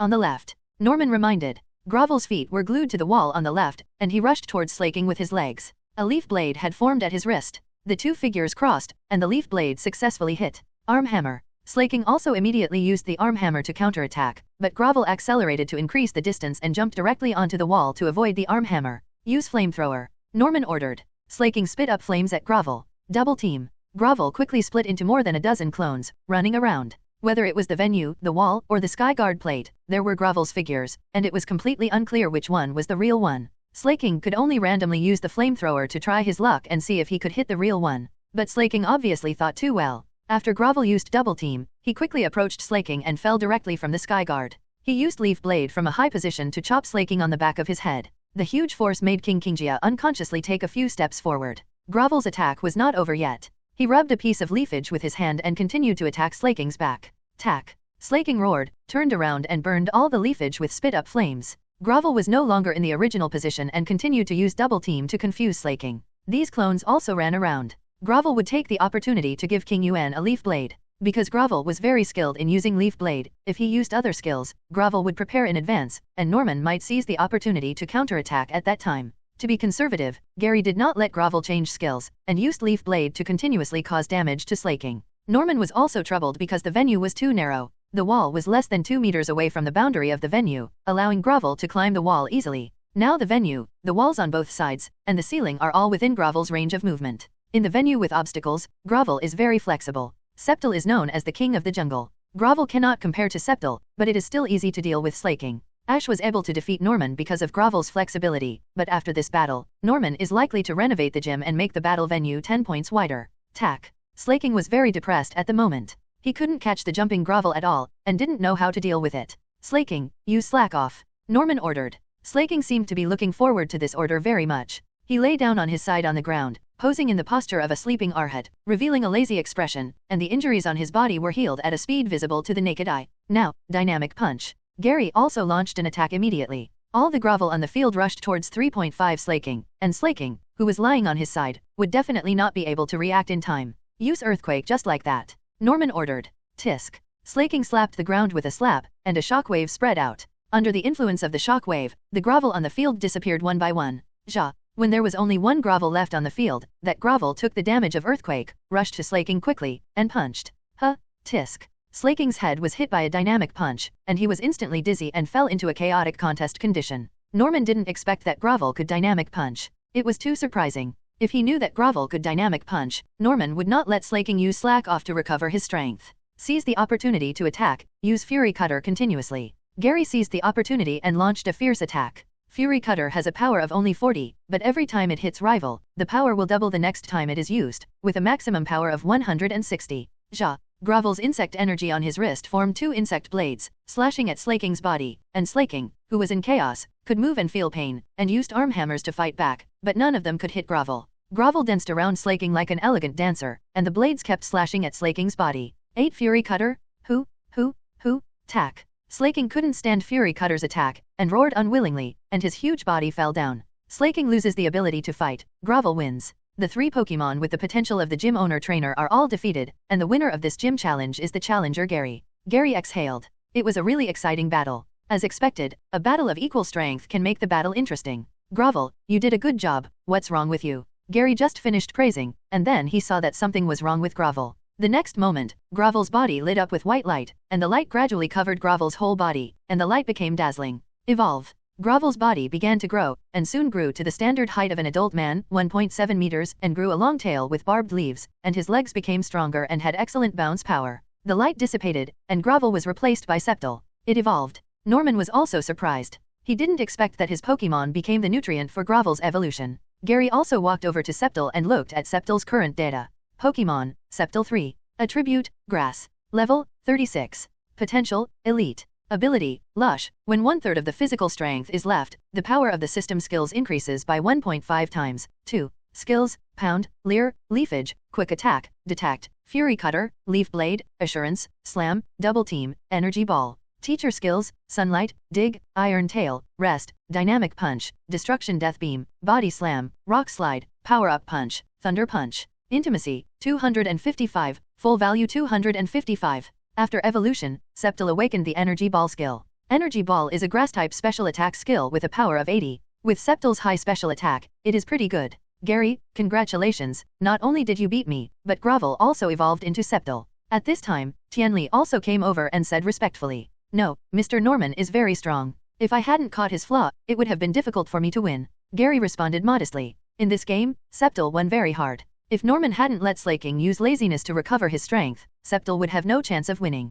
This is the balance badge, the proof of defeating the Petalburg gym. Gather around. Norman took out his own gym badge and handed it to Gary. Thank you. Gary took the badge. Ding. Mission completed. Rewards have been issued to the space backpack. Mr. Norman, can I ask why your Slaking and Slakote can ignore the negative effects of laziness? Gary asked. Gary can't wait to check the space backpack. This can only mean that the random reward items this time are terrible. Of course I got the badge. But you ran out so early in the morning, why are you back now? Gary asked. After challenging the Petalburg gym today, Gary was also wondering why Zinnia didn't come back, but he didn't worry too much. Gary did not expect that Majestic Fang could learn 880, but this also increased the practicality of Majestic Fang. Because there are still many Pokémon that can master Endeavor, many Pokémon in Gary's hands can learn it. Top-grade boxing gloves, boxing moves increase the power by 20%, and will not be considered as contact attacks. If you want to ask why, because Fortree City is at the easternmost part of the inland of Hoenn. If you want to walk there, you have to go to Violet City first, then walk east, and cross roads 118 and 119 to reach Fortree City, which is a very long distance.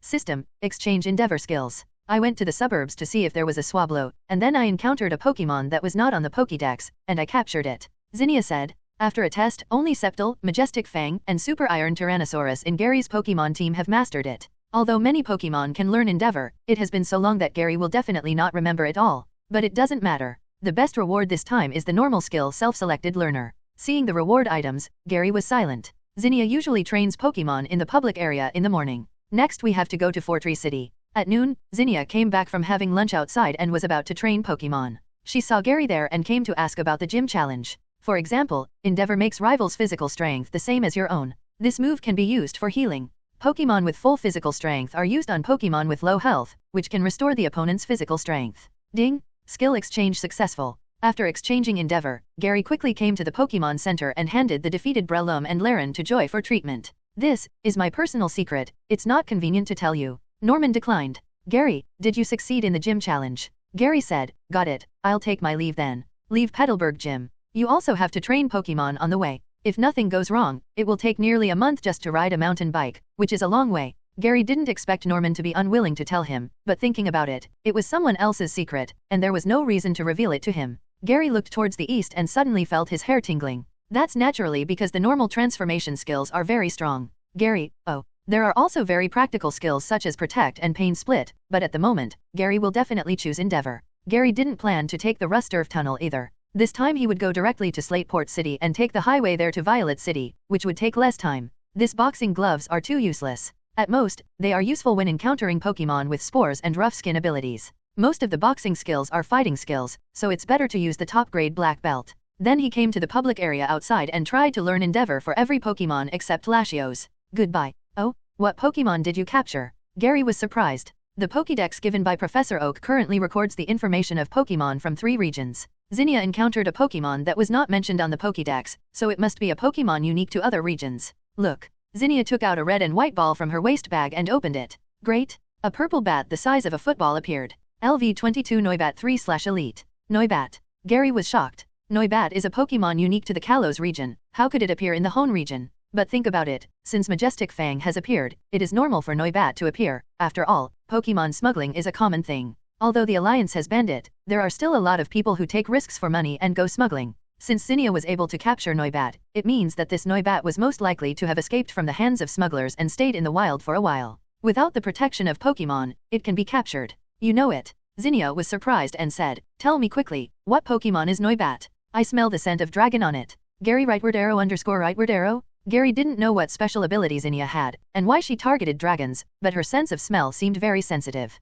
Yes, Noibat is indeed a dragon-type Pokémon, and it can evolve into Noivern later, which is a very dragon-type Pokémon. Gary said, although Noivern is not a quasi-god Pokémon, it is the natural enemy of Hydreigon, especially at night. If Hydreigon meets Noivern at night, it will run away immediately. Great, I think you are a dragon. Zinnia gave Noibat a warm hug. Noibat did not reject Zinnia either, and looked very happy. Judging from Noibat's appearance, Zinnia may not have taken action to capture Noibat, but Noibat was captured by Zinnia voluntarily. Although Zinnia's current Pokémon are all very good and have high potential, they are all late bloomers. Tyrant needs to be level 39 to evolve into Tyrantrum. Shelgon needs to be level 50 to evolve into Salamence. Noibat also needs to be level 49 to evolve into Noivern. The required evolution levels are all very high. By the way, have you bought your supplies? Gary asked. Gary gave Zinnia a sum of money in the morning and asked Zinnia to buy supplies by herself to train Zinnia's independent living ability. Haha, I went to the suburbs this morning and forgot to buy things to capture Noibat. Zinnia laughed awkwardly. Go buy them in the afternoon, we're leaving tomorrow.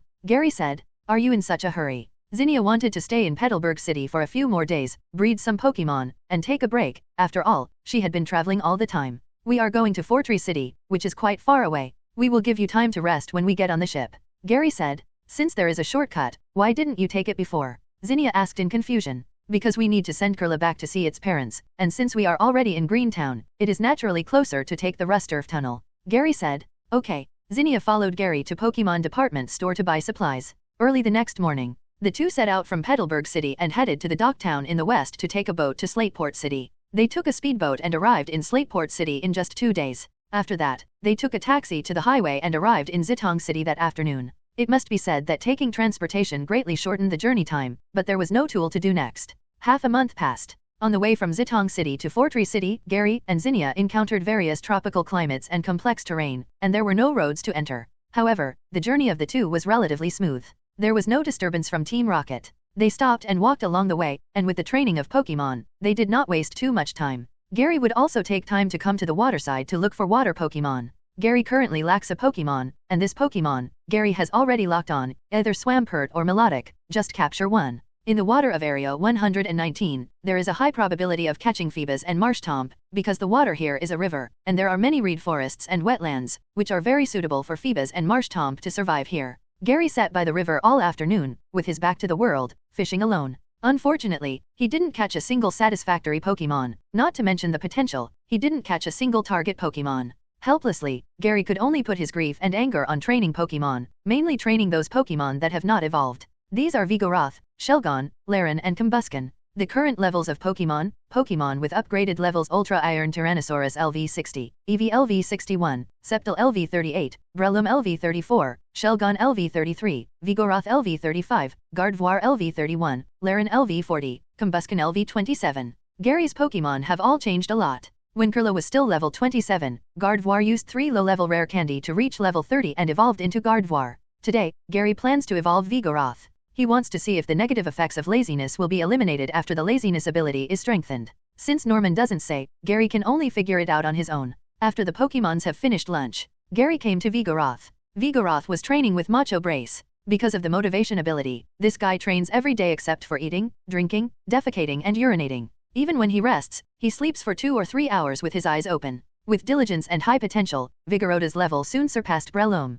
Yameta. Seeing Gary coming over, Vigoroth was also startled. It had to hurry up to evolve. Seeing Curla evolve into Gardevoir, it wanted to evolve into Slaking. Don't be nervous, it's just you evolving. Gary showed a meaningful smile. The surrounding Pokémon saw Gary's smile and all looked at Vigoroth with envy. They knew that Vigoroth was going to be strengthened. Gary put his hand on Vigorota's shoulder and used a mid-level rare candy to raise Vigorota's level to level 36. Yameta. Vigorota's body froze, and the cells in his body seemed to be stimulated by something, growing wildly. A layer of white light covered Vigorota's body, surrounding it completely, and the light became more and more dazzling. Oh, it evolved. Zinnia said with envy. Since following Gary, Zinnia has only seen Gary's Pokémon evolve continuously, while her Pokémon has not evolved once. Vigoroth was captured by Gary when he was Slakote, and he unexpectedly evolved to the final form. In the light of evolution, Vigorota's body continued to grow, and soon surpassed Gary, even 2 heads taller than Gary, nearly 2 meters tall, and his body grew wider, and his legs and arms almost doubled in size. When the light faded, a Slaking that looked like a gorilla and a baboon appeared. After the evolution, Slaking had a lazy look on his face, and he lay on the ground directly, not wanting to move at all. Compared with Norman's Slaking, Gary's Slaking was obviously more pure and had a more orthodox bloodline. Gary also used the Eye of Insight to check Slaking's data. Pokémon, Slaking 3. Attribute, Normal. Level, 36. Potential, Champion. Ability, Slaking. After taking an action, you need to rest for a long time before you can move again. The rest time is determined by the Pokémon itself. 797 skills, Grab, Yawn, Slack Off, Headbutt, Amnesia, Slack Off, Slash, Abyssal Stab, Counter, Swagger. Teacher skills, Dynamic Punch, Ice Punch, Rest, Body Slam, Shadow Claw, Thunderbolt, Fire Blast, Sunlight, Rock Slide, Power Up Punch, Thunder Punch, Endeavor. Intimacy, 255, maximum value 255. Look at this luxurious panel. Even without ability, Slaking can become a monster. It's a pity that it is dragged down by ability. Gary, why does Vigoroth look lazy after evolving, just like Slakote at that time? Zinnia interrupted. Zinnia had never seen Slaking, that's why I'm so curious. You can take a look at the introduction of Pokémon Pokédex. Gary said. Zinnia immediately took out Pokédex to check. Pokédex, Slaking, a Trouble-averse Pokémon, is the most lazy Pokémon in the world. If it eats all the food within its reach, it will move to another place to live.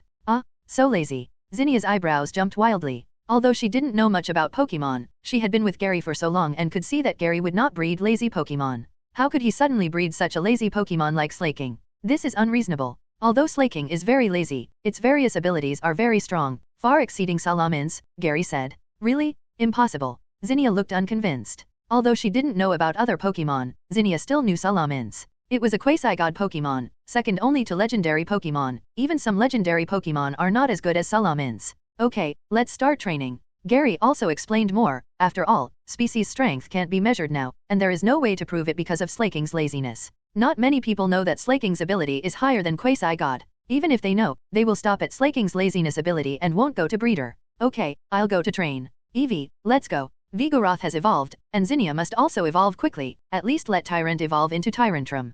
Chi-Yi. Gary hurriedly checked Slaking's data. Norman must have captured a Slaking with X laziness ability, and then used this Slaking to breed the next generation. The offspring of this Slaking may inherit the X laziness ability. Gary, Although the X Slaking ability allows Slaking to act for a whole day, it has to rest for 3 days afterwards, which is really a bummer. Intimacy, 255, maximum 255. Skills, grab, yawn, slack off, headbutt, amnesia, slack off, slash, abyssal stab, counter, swagger. Gary has rare candy, so he doesn't have to worry about the level problem, but the use of Slaking is still limited.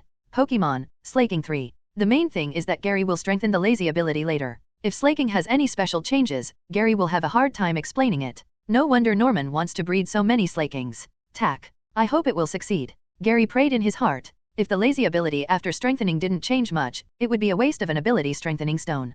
Potential, champion. Ding! The ability strengthening stone was used successfully. If Norman only has one Slaking with X laziness ability, he can't fight continuously, because he can't use it for 3 days after fighting once. It's okay, at least it can be used. Gary thought it was not bad. Attribute, normal. Level, 3-6. Skills taught, dynamic punch, ice punch, rest, body slam, shadow claw, thunderbolt, fire blast, sunlight, rock slide, power-up punch, thunder punch, endeavor, destruction ray. Gary walked to Slaking, put his hand on Slaking, and used an ability strengthening stone. Because we want to train Zinnia's independent ability, we don't plan to train together during normal training, and let Zinnia's Pokemon adapt to individual training. Technician Eevee took Zinnia to a farther place for training. Could it be? I saw that the originally lazy Slaking suddenly stood up, and his lazy expression gradually became majestic, very similar to Norman's song asking for leave and Slakeoat. Slaking was lying on the ground motionless, with his eyes half open, and he needed to rest at any time. The forced training on his body was broken because of evolution, and he needed to order a new one later. Slaking has also evolved, leaving Laren and Combusken as the next ones to evolve. After that, we need to breed another water-type Pokemon from the Hoenn region, and the team for the KO conference will be complete. However, Pokemon with X laziness ability are also difficult to use, because they act for 1 day and rest for 3 days, so the training volume in a year is only 1/4 of that of ordinary Pokemon, and the level will be raised very slowly. Forget it, it's okay, at least it can be used. Ability, X Slaking, 1 day of normal action, 3 days of rest. Gary is already looking forward to using Slaking in battle, and he believes that it will scare rival. Gary looked at Slaking. Gary also figured out what Norman's secret is. If he uses Slaking to participate in the KO conference, he can't use it for 3 days after sending it out, and can only use it on the 4th day. I know it's related to ability, but what do you mean? Fight for 1 day, rest for 3 days, you are really good. Gardevoir, come here. Gary waved at Gardevoir who was using Laren as a training tool. Solo. Gardevoir teleported directly to Gary's side, wearing a power lens on his head, looking very fashionable. Help you improve your ability. Gary was curious about how powerful Gardevoir's telepathic ability would become after being strengthened. Gary held Gardevoir's hand. Solo. Gardevoir was stunned for a moment. This was the first time that Gary held his hand, and he was a little nervous. Gary looked at Gardevoir. Although she was beautiful, it was a pity that she was too flat. If it weren't for the enlargement of the book, it would really be difficult to rush. Gary discarded the random thoughts in his mind and used an ability strengthening stone on Gardevoir. Ding! The ability strengthening stone was used successfully. Solo. The somewhat nervous Gardevoir suddenly felt that his senses were enhanced. He could keenly perceive the changes around him, and even his teammates were training what actions to do next. His senses were greatly enhanced. Gary also saw Gardevoir's surprise. Apparently, Gardevoir was aware of the ability upgrade. Gary also quickly checked Gardevoir's current data. Pokemon, Gardevoir, Flash. Attribute, Psychic, Fairy. Level, 31. Potential, Elite. Ability, X Telepathy, read rivals' attack, increase dodge rate by 40%. Skills, Growl, Teleport, Disarming Voice, Confusion, Hypnosis, Psybeam, Water of Life, Wish, Dazzling Gleam. Professor Skills, Thunderbolt, Rest, Sleep Talk, Thunder Punch, Ice Punch, Body Slam. Intimacy, 255, full value 255. Not bad, 40% dodge probability. Gary was very satisfied with X Telepathy, which was almost 50. In this battle, as long as it was not a sure hit move or a skill with extremely fast attack speed, Gardevoir could easily dodge it. As we all know, Quick Dodge is a god skill. And his Gardevoir now has a 40% chance of Quick Dodge, which is so terrifying. Okay, Gardevoir, you can go train. Gary said. Gardevoir has such a high dodge rate. In the future, train more in this aspect. Let Pokemon use small skills to attack Gardevoir, and let Gardevoir dodge 10 times. Gardevoir, I am not a human? After Gary sent the Pokemon away, he ran to the lake to fish. After fishing for 2 consecutive months, Gary also evolved from a fishing novice to a fishing master. He found a good fishing spot and began to turn his back on the world and fish for Square Tongue alone. The bait was hung up and gently shaken dry. The bait drew an arc in the air and entered the water perfectly without any splash. 10 minutes later, the float suddenly sank, and a force bent the premonition. Gary immediately exerted force to pull it up, and suddenly felt that there was a water monster underwater, which was very heavy. It was obvious that he had caught a big fish. Gary couldn't figure out what Pokemon it was, so he immediately exerted force. The fishing line was like a knife, and the water surface was cut wherever it passed and sank to the underwater. I am Mega Rookie. Gary's Kirin arm flexed his muscles and used all his strength to swing the premonition. Splash! A hook opened the sky gate. A giant flew out of the water and was thrown to the shore by Gary. Bang! The giant landed 4 or 5 meters in front of Gary. Seeing the giant in front of him, Gary was surprised. Whiscash. Yes, Gary caught a Whiscash. LV40 Whiscash 3/Quasi Elite. Whiscash is also an excellent Pokemon, because the water and ground attributes are a very excellent attribute combination. Unfortunately, Whiscash has Quagsire and Swampert above it, so no one cares about it. Catfish. Whiscash was very unhappy. It was the master of the river, but it was caught by a human cub. It was too insulting to the fish. Oh, you want to fight me? Gary saw that Whiscash was going to fight him. Usually, when you catch a water Pokemon, when it sees Gary, it will think of running away. It is rare for it to take the initiative to fight. It can be seen that this Whiscash should be the totem of this lake, otherwise it would not take the initiative to fight. Latios, Aura Sphere. Gary threw the Pokeball. Great. Latios condensed the Aura Sphere and fired it. Whiscash was not able to do anything. It spit up several mud bullets to block the attack, but the mud bullets collided with the Aura Sphere and were directly penetrated. The Aura Sphere then hit Whiscash. Boom! Please give me flowers. Catfish. Whiscash could not withstand the damage of the Aura Sphere and lost consciousness instantly. Gary did not want this to happen, but the Pokemon were all training, and the only Pokemon he had was Latios. Okay, come back and rest. Gary took back Latios and looked at Whiscash, which had lost its combat ability. He did not know what to do. To be honest, the level of this Whiscash was quite high, and it had the potential to be a quasi-elite. For most trainers, it could already be used as the main Pokemon for breeding. Especially since Whiscash had an extremely excellent attribute combination, it would be a pity to let it go. Why not let Zinnia capture it? Gary thought that Zinnia was missing a water-type Pokemon. Although Zinnia is only willing to breed Dragon-type Pokemon, water-type Pokemon are very important for the journey ahead. After all, Sky Pillar is on the sea, and it must be very important to find water Pokemon on the sea. Wait. Just when Gary was about to take out his mobile phone to call Zinnia, a voice came. Gary looked in the direction of the sound source and saw an old man wearing a purple kimono and long hair. It's him. Gary was shocked. He recognized who the old man was, but he couldn't remember his name. Gary looked at the Whiscash in front of him again. Could this Whiscash be the Pokemon that the old man has been pursuing? In the original plot, the old man has always wanted to capture a Whiscash named Azu, and even used a Master Ball. It was mainly because the old man used the Master Ball that Gary vaguely remembered this person. Azu, it's really Azu. The old man ran over and saw the Whiscash that had lost its combat power. He confirmed that he was the catfish master he was pursuing. Old man, this is yours Pokemon? Gary asked knowingly. The old man was stunned for a moment. He just heard some noise here, so he came to see. He saw Whiscash from a distance and ran over quickly. Especially when he heard Gary's question, it was obvious that he had not captured Whiscash. Although Suzumura wanted to admit that Whiscash was his Pokemon, his bottom line prevented him from admitting it. No, it's just that I have always planned to capture this Whiscash, but I didn't expect you to get there first.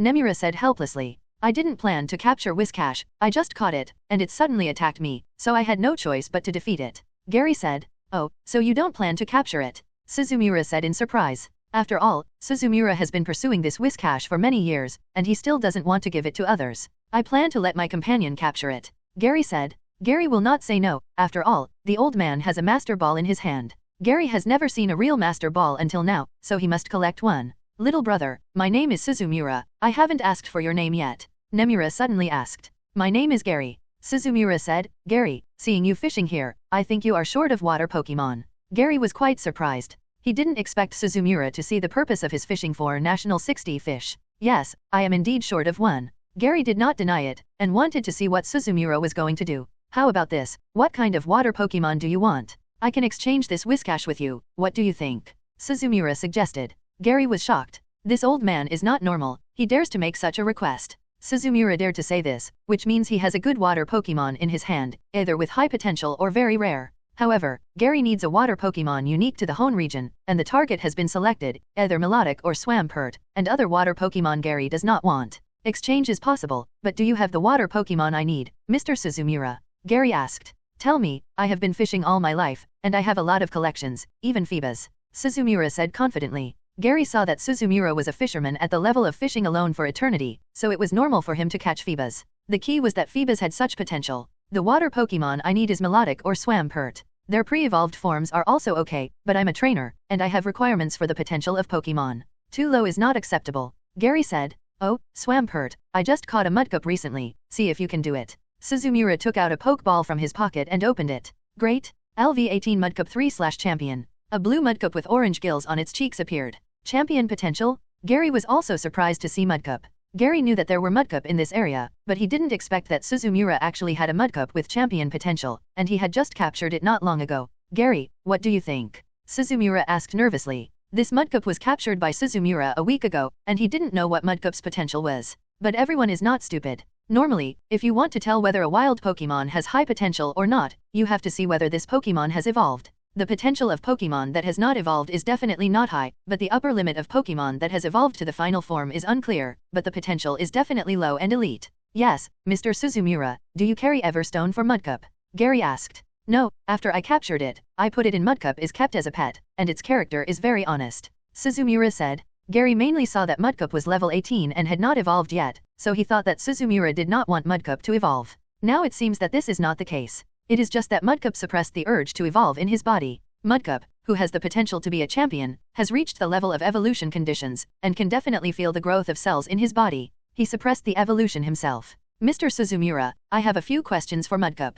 Gary said. Ask. Gary squatted down. Mudkip also looked at Gary, with a pair of dark little eyes full of confusion, looking stupid. In fact, many Pokemon don't want to evolve because they are worried that they will not be liked by their owners after they evolve. He never thought that this champion potential Mudkip would actually have the moisture ability. Pokemon, Mudkip 3. Gary still believed in Suzumura. Maybe Mudkip didn't evolve because Suzumura didn't like its appearance after evolution. Gary looked at Suzumura again, and Suzumura quickly explained, it has nothing to do with me. I never said not to let Mudkip evolve. Okay, moisture. Mr. Suzumura, let's exchange the Pokemon, Gary said. Skills, Tackle, Growl, Water Gun, Rock Smash, Rock Throw, Protect, Supersonic, Water Pulse, Swampert. Suzumura was very happy. He handed Mudkip's Pokemon to Gary, then quickly walked to Whiscash, took out the Pokeball and captured Whiscash. Alas, it seems that we can only wait until the ability capsule is developed. Gary muttered. Looking at Suzumura who left happily, Gary was very worried whether this old man could make Whiscash convinced.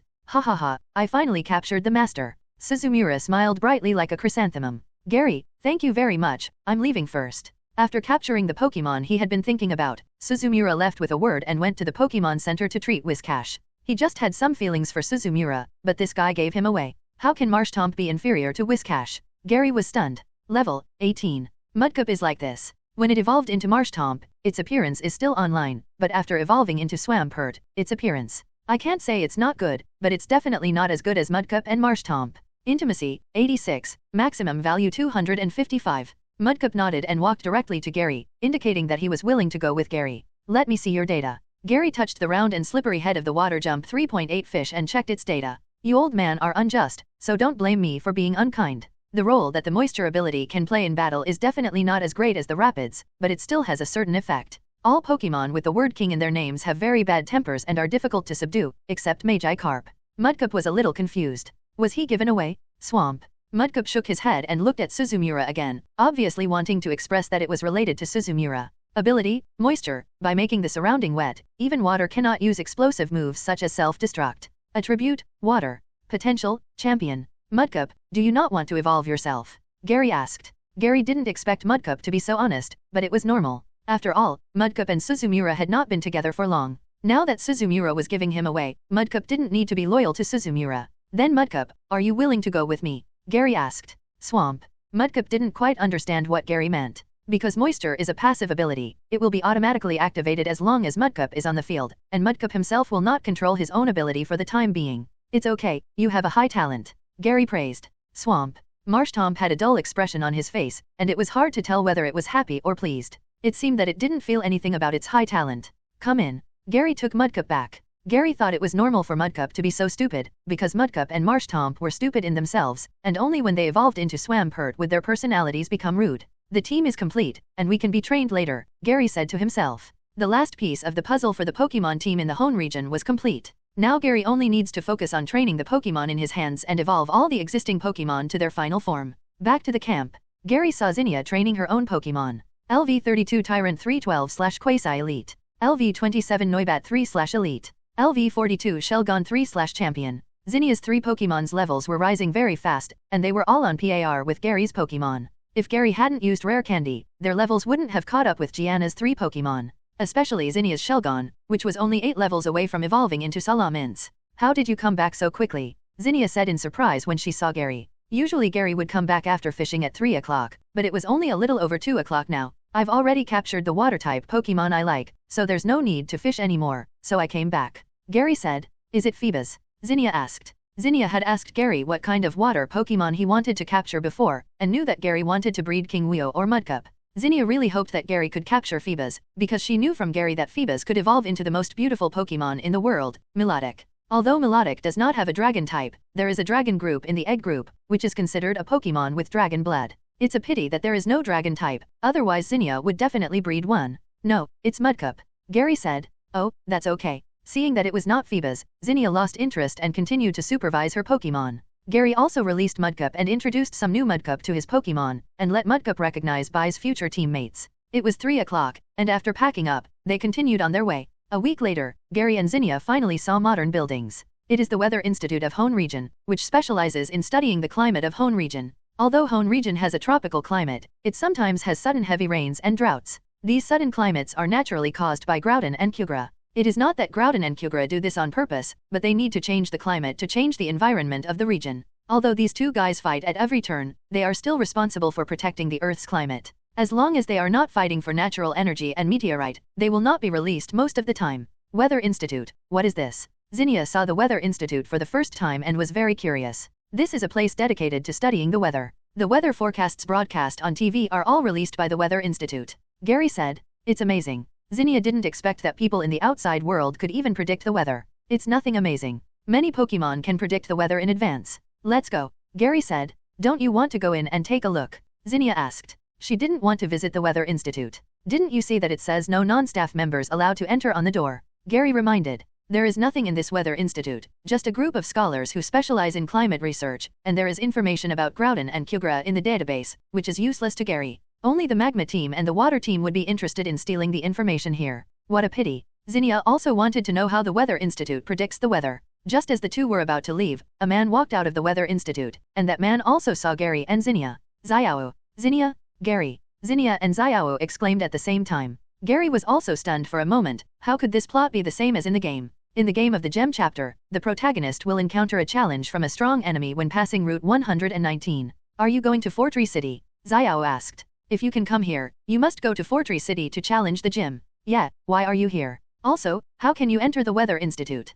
Aren't non-staff members not allowed to enter? Gary and Zinnia were both puzzled as to why Xiao was able to enter the Weather Institute. Well, my father asked me to run errands and send some floating bubbles over. Xiao said. Isn't there a Pokemon teleporter? Zinnia asked in confusion. The teleporter in the Weather Institute is broken, so we can only use the one in the city. I happen to be in Fortree City, so my father asked me 530 to help deliver it. Xiao said. I see, do you want to go together? Zinnia asked. No, I want to capture a flying Pokemon outside, and then go to challenge the Indo gym, Xiao said. I remember Gary said that the Fortree gym is a flying gym. Shouldn't we use rock or electric Pokemon to deal with flying Pokemon? What are you doing with the flying Pokemon? Zinnia asked in confusion. Because the Fortree gym is an air battle, rock Pokemon's attacks can't reach such a high altitude, and I don't have any electric Pokemon, so I have to breed a flying Pokemon. Xiao explained. So, you failed in the gym challenge. Zinnia said. Xiao felt that Zinnia was not good at talking. I kindly revealed the news about the Fortree gym, but you exposed my shortcomings. You are really a piece of shit. It is indeed a failure, but I really want to see your current strength, Zinnia. How about a battle? Xiao said. Xiao has always remembered the last time he lost to Zinnia. It has been a few months, and Xiao's strength has also grown a lot. It's time to avenge the previous shame. It's not good now. I rushed all the way here, and the Pokemon didn't rest well. If you want to fight me, I will wait for you tomorrow at the Pokemon Center. Zinnia said. Okay, let's make a deal tomorrow. I'll come to see you at 10 a.m. tomorrow. Is that okay? Xiao said. Of course it's okay. Zinnia also wanted to test her current strength. Looking at the two enemies, Gary couldn't help but sigh at the wonder of fate, which brought two people who had nothing to do with each other together and became rivals. But this time, Gary was a little worried that Zinnia would lose. Although Zinnia's Pokemon levels have all increased, none of them have evolved. Xiao's Pokemon is not just a matter of level increase, but all the Pokemon that should have evolved. For example, Xiao's Aaron should have evolved into Laren, and maybe Gravel has also evolved. Zinnia's Pokemon have not evolved, so it's hard to tell who will win this battle. Gary, wait until I beat Zinnia, and I'll challenge you, Xiao suddenly said. Xiao's initial target was Gary. Zinnia showed up halfway, and Xiao was also self-aware, defeating Zinnia first, and then challenging Gary. Okay, I'll wait for you to challenge me. Gary didn't care, just taking it as an opportunity to increase his Pokemon's practical experience. Xiao is just a mere Xiao, and with Gary's current Pokemon, it's not easy to take Xiao down. After saying goodbye to Xiao, Gary and Zinnia continued to ride north, aiming to reach Fortress City before noon. Fortress City is very special. The houses in the town are all built on trees. Because of the special climate, the land here is very fertile, and the buildings grown on the trees are taller and thicker, and the trunks can be hollowed out for people to live in. The houses here are really special. Zinnia has grown up, and this is the first time she has seen someone living on a body. Gary was not surprised. He had seen this kind of scene before in the Johto region. In the village of Celebi Forest, people lived in trees. Yes, because the trees here are very special. They can grow very thick and can be used for living. Gary said. So Gary, how are you going to fight the Fortress Gym tomorrow? Xiao said that the battlefield is soaring in the sky, and you have no other flying Pokemon except Latios. Zinnia said. Then use Latios. Gary said. Gary didn't want to either, but except for Latios, Gary's other Pokemon couldn't fly. In terms of attributes, only Laren can restrain flying Pokemon, but Laren can't fight flying Pokemon in such an open field. If you use Latios, won't the battle be suspenseful? Zinnia knows how strong Gary's Latios is. It is on the same level as Eevee. The Pokemon of normal gym trainers is not rival at all. What can I do? The opponent has the advantage of terrain. If they insist on playing conservative tactics, then I can only use Latios. Gary said. Gary didn't want to fight with Latios either. What if Winona stayed in the sky and didn't come down, playing long-range attacks, then he could only send out Latios. It's a pity, I have to fight Xiao tomorrow, otherwise I would go to watch your game. Zinnia still wanted to see Latios fight. Although she knew Latios was strong, she had never seen Latios fight seriously. You should still worry about the battle with Xiao tomorrow. Xiao's current strength is probably not weak, and the Pokemon in his hands are in a period of rapid growth. You may not win tomorrow, Gary reminded. Gary pressed the doorbell, and soon a girl came to open the door. Gary really likes the skill of Aerial Ace, but now he needs to complete the second task, and compared with Aerial Ace, Gary needs the skill of Defog more. The girl took Gary into the gym. Gary stood below the gym and looked at the building above. To use Hoenn region Pokemon to obtain Fortress Gym badge/rewards, intermediate rare candy X6, flying type permanent skill learner of your choice, random in battle effect item X1 degree. Normally, the trainers who come to the Fortress Gym all take the stairs, because halfway up, there will be a hall that can enter the gym. Defog can not only contact the defense contest condition, but also cancel the skills that can be effective when entering the venue, and even the venue contest condition can be cancelled. No wonder Xiao needs to capture a flying Pokemon. Such a venue is completely prepared for flying Pokemon, and fighting in the air is also very dangerous. If you fight outside the field and fall down, you will be disabled if not dead. Come in with me. Gary walked around the stairs and came to the gym door behind. Yes, can I challenge? Winona has been in the gym recently. Because many trainers have come to challenge the gym recently, she stayed in the gym for a few more days. No, it's just that most trainers can take the stairs. By the way, are you here to challenge the gym? The girl asked. Gary didn't say much. Zinnia is too arrogant now. She needs someone to hit her arrogance. Aerial Ace. After resting for a night at the Pokemon Center, this Winona is really a dog. Isn't there a door? Promised. Can't I go? Gary asked. Gary looked at the stairs in front of him, but he didn't climb it stupidly, because there is an elevator inside and there is a door behind the stairs. It is built so magnificently. Deliberately hide the gym door behind the stairs. If some careless trainers don't see it, they can only climb the stairs. Are you the challenger? Winona came downstairs and saw Gary. She observed him carefully and found that he was a teenager. He was probably not very strong. Yes, my name is Gary, and I am here to challenge your gym. The purpose of doing this is to train those who come to challenge the gym. Tisk. He is just a defeated opponent. If I can beat him once, I can beat him the second time, Zinnia said proudly. Ding. Quest released. 1 obtain Fortress Gym badge/rewards, intermediate rare candy X6, Aerial Ace permanent skill learner, top quality sharp beak X1. The Fortress Gym is built like an altar, with very high stairs. The height alone is nearly 100 meters, and the battlefield is on the roof of the building. However, Gary did not climb the stairs, but came directly to the gate. Seeing Gary, the girl said in surprise, "Didn't you take the stairs?" After breakfast, Gary walked to the Fortree gym, and walked as a way to digest the food. Gary also looked at Winona. She was indeed a very iconic beauty, but she had a bit of a manly sense of heroism. She was worthy of being Wallace's girlfriend. After all, Wallace had a bit of a man's body and a woman's appearance. The two of them were very compatible. After confirming Gary's identity, the girl contacted Winona directly. The next day, "Then I wish you a successful start." The roof of the Fortree gym. Gary and Winona stood on the high platforms on both sides of the venue. This is the command area specially built by the Fortree gym. Trainers need to stand at a very high place to command. It is specially designed for trainers who are afraid of heights. If they can't beat it for a long time, the trainer's fear of heights will be overcome. Sabrina saw Gary so calm and determined that Gary was not a normal trainer and should have a lot of experience in challenging gyms. Then, "Now let's start the gym battle between Fortree gym trainer Winona and challenger Gary. The number of Pokémon that can be used is 3. When all Pokémon of either side cannot fight, the game ends," the referee announced. In addition, only challenges are allowed to replace Pokémon. Now the game begins. Winona immediately threw a Pokeball. "Come out, Altaria." "Great." Altaria with a sky blue body and white fluffy feathers appeared. LV36 Altaria/Gym. Gary was troubled. Winona was really good at sending Pokémon, and it was exactly the Dragon-type Pokémon that Gary didn't want to deal with the most. "Gardevoir, your first battle, go ahead." Gary threw the Pokeball. "Great." Gardevoir, a different colored girl with blue hair, appeared. Gardevoir looked up at Altaria flying in the air, and didn't feel any threat from Altaria. Slurp. Gardevoir was very careful. This time, it must win. 847 It's Gardevoir, Altaria, use it. Nari ordered. Because fairy-type Pokémon are immune to dragon-type skills, and Gardevoir itself has low physical defense, Winona decisively chooses physical attack skills. Dex. Altaria leaned down and rushed, its beak covered with wind power, quickly approaching Gardevoir. Just as it was about to attack Gardevoir, Gardevoir suddenly dodged and avoided Altaria's peck. Altaria was startled and immediately turned around to chase, but Gardevoir dodged in time. Enchanting sound. Gary suddenly issued an order. Shalu. Gardevoir opened his mouth and made an enchanting sound, and pink sound waves spread out. Dex. Altaria could not withstand the damage of the sound waves, and cried out in pain, and his body fell to the ground. Gardevoir, Ice Punch. Gary ordered. BCBF. Gardevoir teleported to Altaria's side, covered his right fist with a layer of cold light, and punched Altaria on the back. Huh, Dex. Altaria raised his head and wailed, his long neck lost strength, and he lay on the ground with his eyes closed. Altaria loses her ability to fight. Gardevoir wins, the referee announced.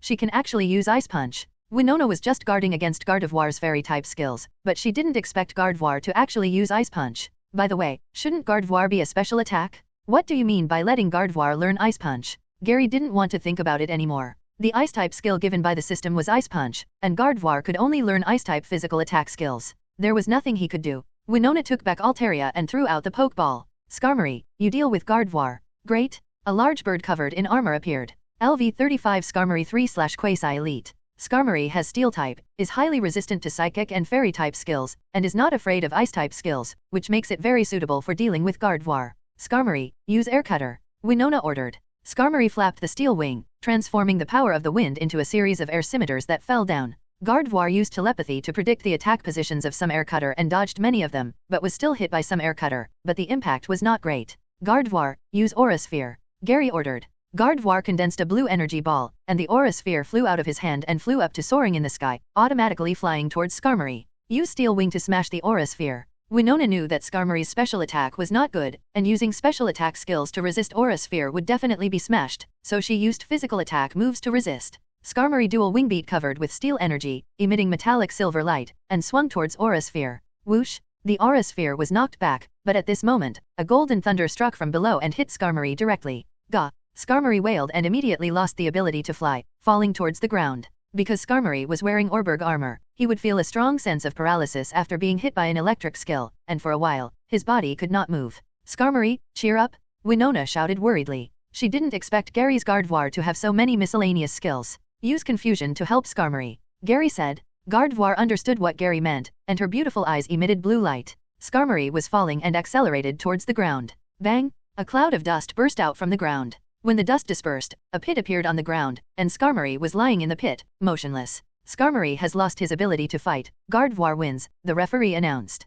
Winona was in a bad mood. Gardevoir's attack was not very strong, but he defeated her Pokémon so easily. This was not the difference between Pokémon, but the difference between trainers. Winona looked at Gary in surprise. She was sure that Gary's trainer was far superior to hers. Gardevoir's series of attacks just now were all tactics. He first used Aura Sphere to confuse Skarmory, then let Gardevoir use Thunderbolt to sneak attack, and finally used Confusion to increase Skarmory's falling speed. A series of combos took Skarmory away. I really underestimated you, but I won't be careless next time, Winona said seriously, and then threw out the Pokeball. Fly high with me, go, Swellow. Great. A dark green Swellow appeared. Winona in the animation world has a Flash Swellow, and this Swellow is her trump card Pokemon. LV40 Swellow/Elite. It can be seen that Elite Swellow is the Pokemon of its new breeder. As Wallace's girlfriend, Gary doesn't believe that Winona is so weak. These Pokemon are used to deal with gym battles. Swellow, use Aerial Ace. Winona immediately launched an attack, defeating 2 Pokemon in a row, but she can't keep her composure. Hiss. Swellow rushed towards Gardevoir quickly. Slurp.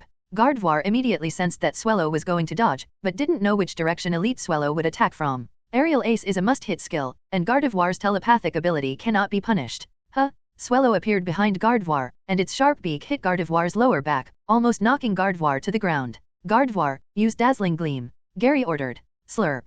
Gardevoir was surrounded by pink energy, which turned into shining beams of light that illuminated the surroundings. Only Swellow would be attacked. Use Brave Bird. Swellow was covered with red aura and turned into a red bird, forcing his way into Dazzling Gleam. Bang! Slurp. Gardevoir was directly knocked out by Swellow, and this attack caused heavy damage to Gardevoir. After Swellow's attack hit Gardevoir, he was also suffering from the backlash from the heavy bird's attack. Gardevoir, use Life Dew on yourself. While Swellow was suffering from the backlash, Gardevoir used Life Dew, and a healing water drop condensed and fell on Gardevoir, repairing some of his injuries. Swellow, don't give Gardevoir a chance to breathe. Aerial Ace. Winona shouted hurriedly. Duh. Swellow showed super speed and came to Gardevoir in an instant. Its sharp beak hit Gardevoir's abdomen and knocked it back again. Gardevoir, come back and rest. At this time, Gary suddenly took out the Pokeball and took Gardevoir back. Took it back. Seeing Gary taking Gardevoir back, Winona was a little surprised. It was so intense, but Gary didn't buy it. Even if Gardevoir continued to use Dazzling Gleam, it could still cause damage to Swellow. It seemed that there was no need to replace it. Slaking, it's your turn. Gary threw the Pokeball. Great. A huge gorilla appeared. LV36 Slaking 3/Champion. Slaking is still level 36. Because of the X-Laziness ability, he has to rest for 3 days after training for 1 day, so his level is rising very slowly. Since the evolution, his level has remained at level 3. Slaking is not lying down. Winona was a little surprised. She had seen many Slakings, and they would lie down or crouch down when they appeared. This was the first time she had seen a Slaking standing up. Norman was only a little older than Winona. When Norman was the gym trainer, Winona was already a young woman over 18 years old, so naturally she had never challenged Norman. Swellow, Yanfan. Winona ordered. Duh. Swellow quickly rushed towards Slaking, relying on his fast speed, and attacked Slaking from behind, poking Slaking's back with his sharp beak, but Slaking did not react at all, and the attack did not hurt at all. What? Winona was startled and continued to order, continuously use Yawn to counter-attack. Swellow continued to use Aerial Ace to attack, and shadows appeared around Slaking. Facing Swellow's continuous attacks, even though Slaking had high abilities, he was a little overwhelmed. But it didn't matter. If Slaking couldn't bear it, Swellow would also feel tired. Bird Pokemon can't keep flying all the time. Seeing that Swellow's attack was almost over, Gary ordered, Slaking, use Sloth. Slaking immediately lay on the ground, and Assist Sloth skill recovered from the injury.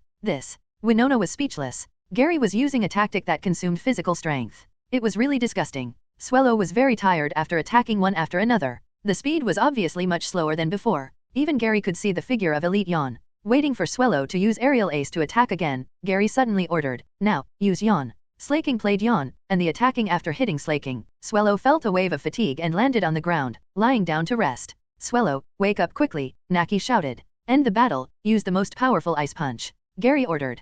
Duh. Slaking stood up, jumped up, and his fist was covered with a layer of cold light, falling towards Swellow, and he was already wide out. Bang! After redeeming the skill, Gary hurried back to the Pokemon Center. System, redeem Defog for me. Gary didn't rush to find them. He first handed Gardevoir and Slaking to Joy, and then went to find them. Scope Lens. Gary was troubled. Although the Scope Lens was okay, it was still not as good as the Megastone in improving Pokemon. It doesn't matter to me. I can accept your challenge at any time. The key is that your Pokemon has fought with Zinnia. Are you sure you want to continue fighting? Gary said. The gym battle was won, but how was your battle with Zinnia? Gary asked. The current treatment equipment is not as advanced as in the next few years. It can only heal injuries, and the physical strength still needs to be restored by letting the Pokemon rest. However, after receiving so many random item rewards in a row, Gary found that the rewarded items had never been repeated. Of course I won. Xiao said complacently. Then Xiao, are you staying here to challenge me? Gary asked. After defeating Zinnia, she will naturally challenge Gary. Gary looked at the lively Xiao, and then looked at Zinnia,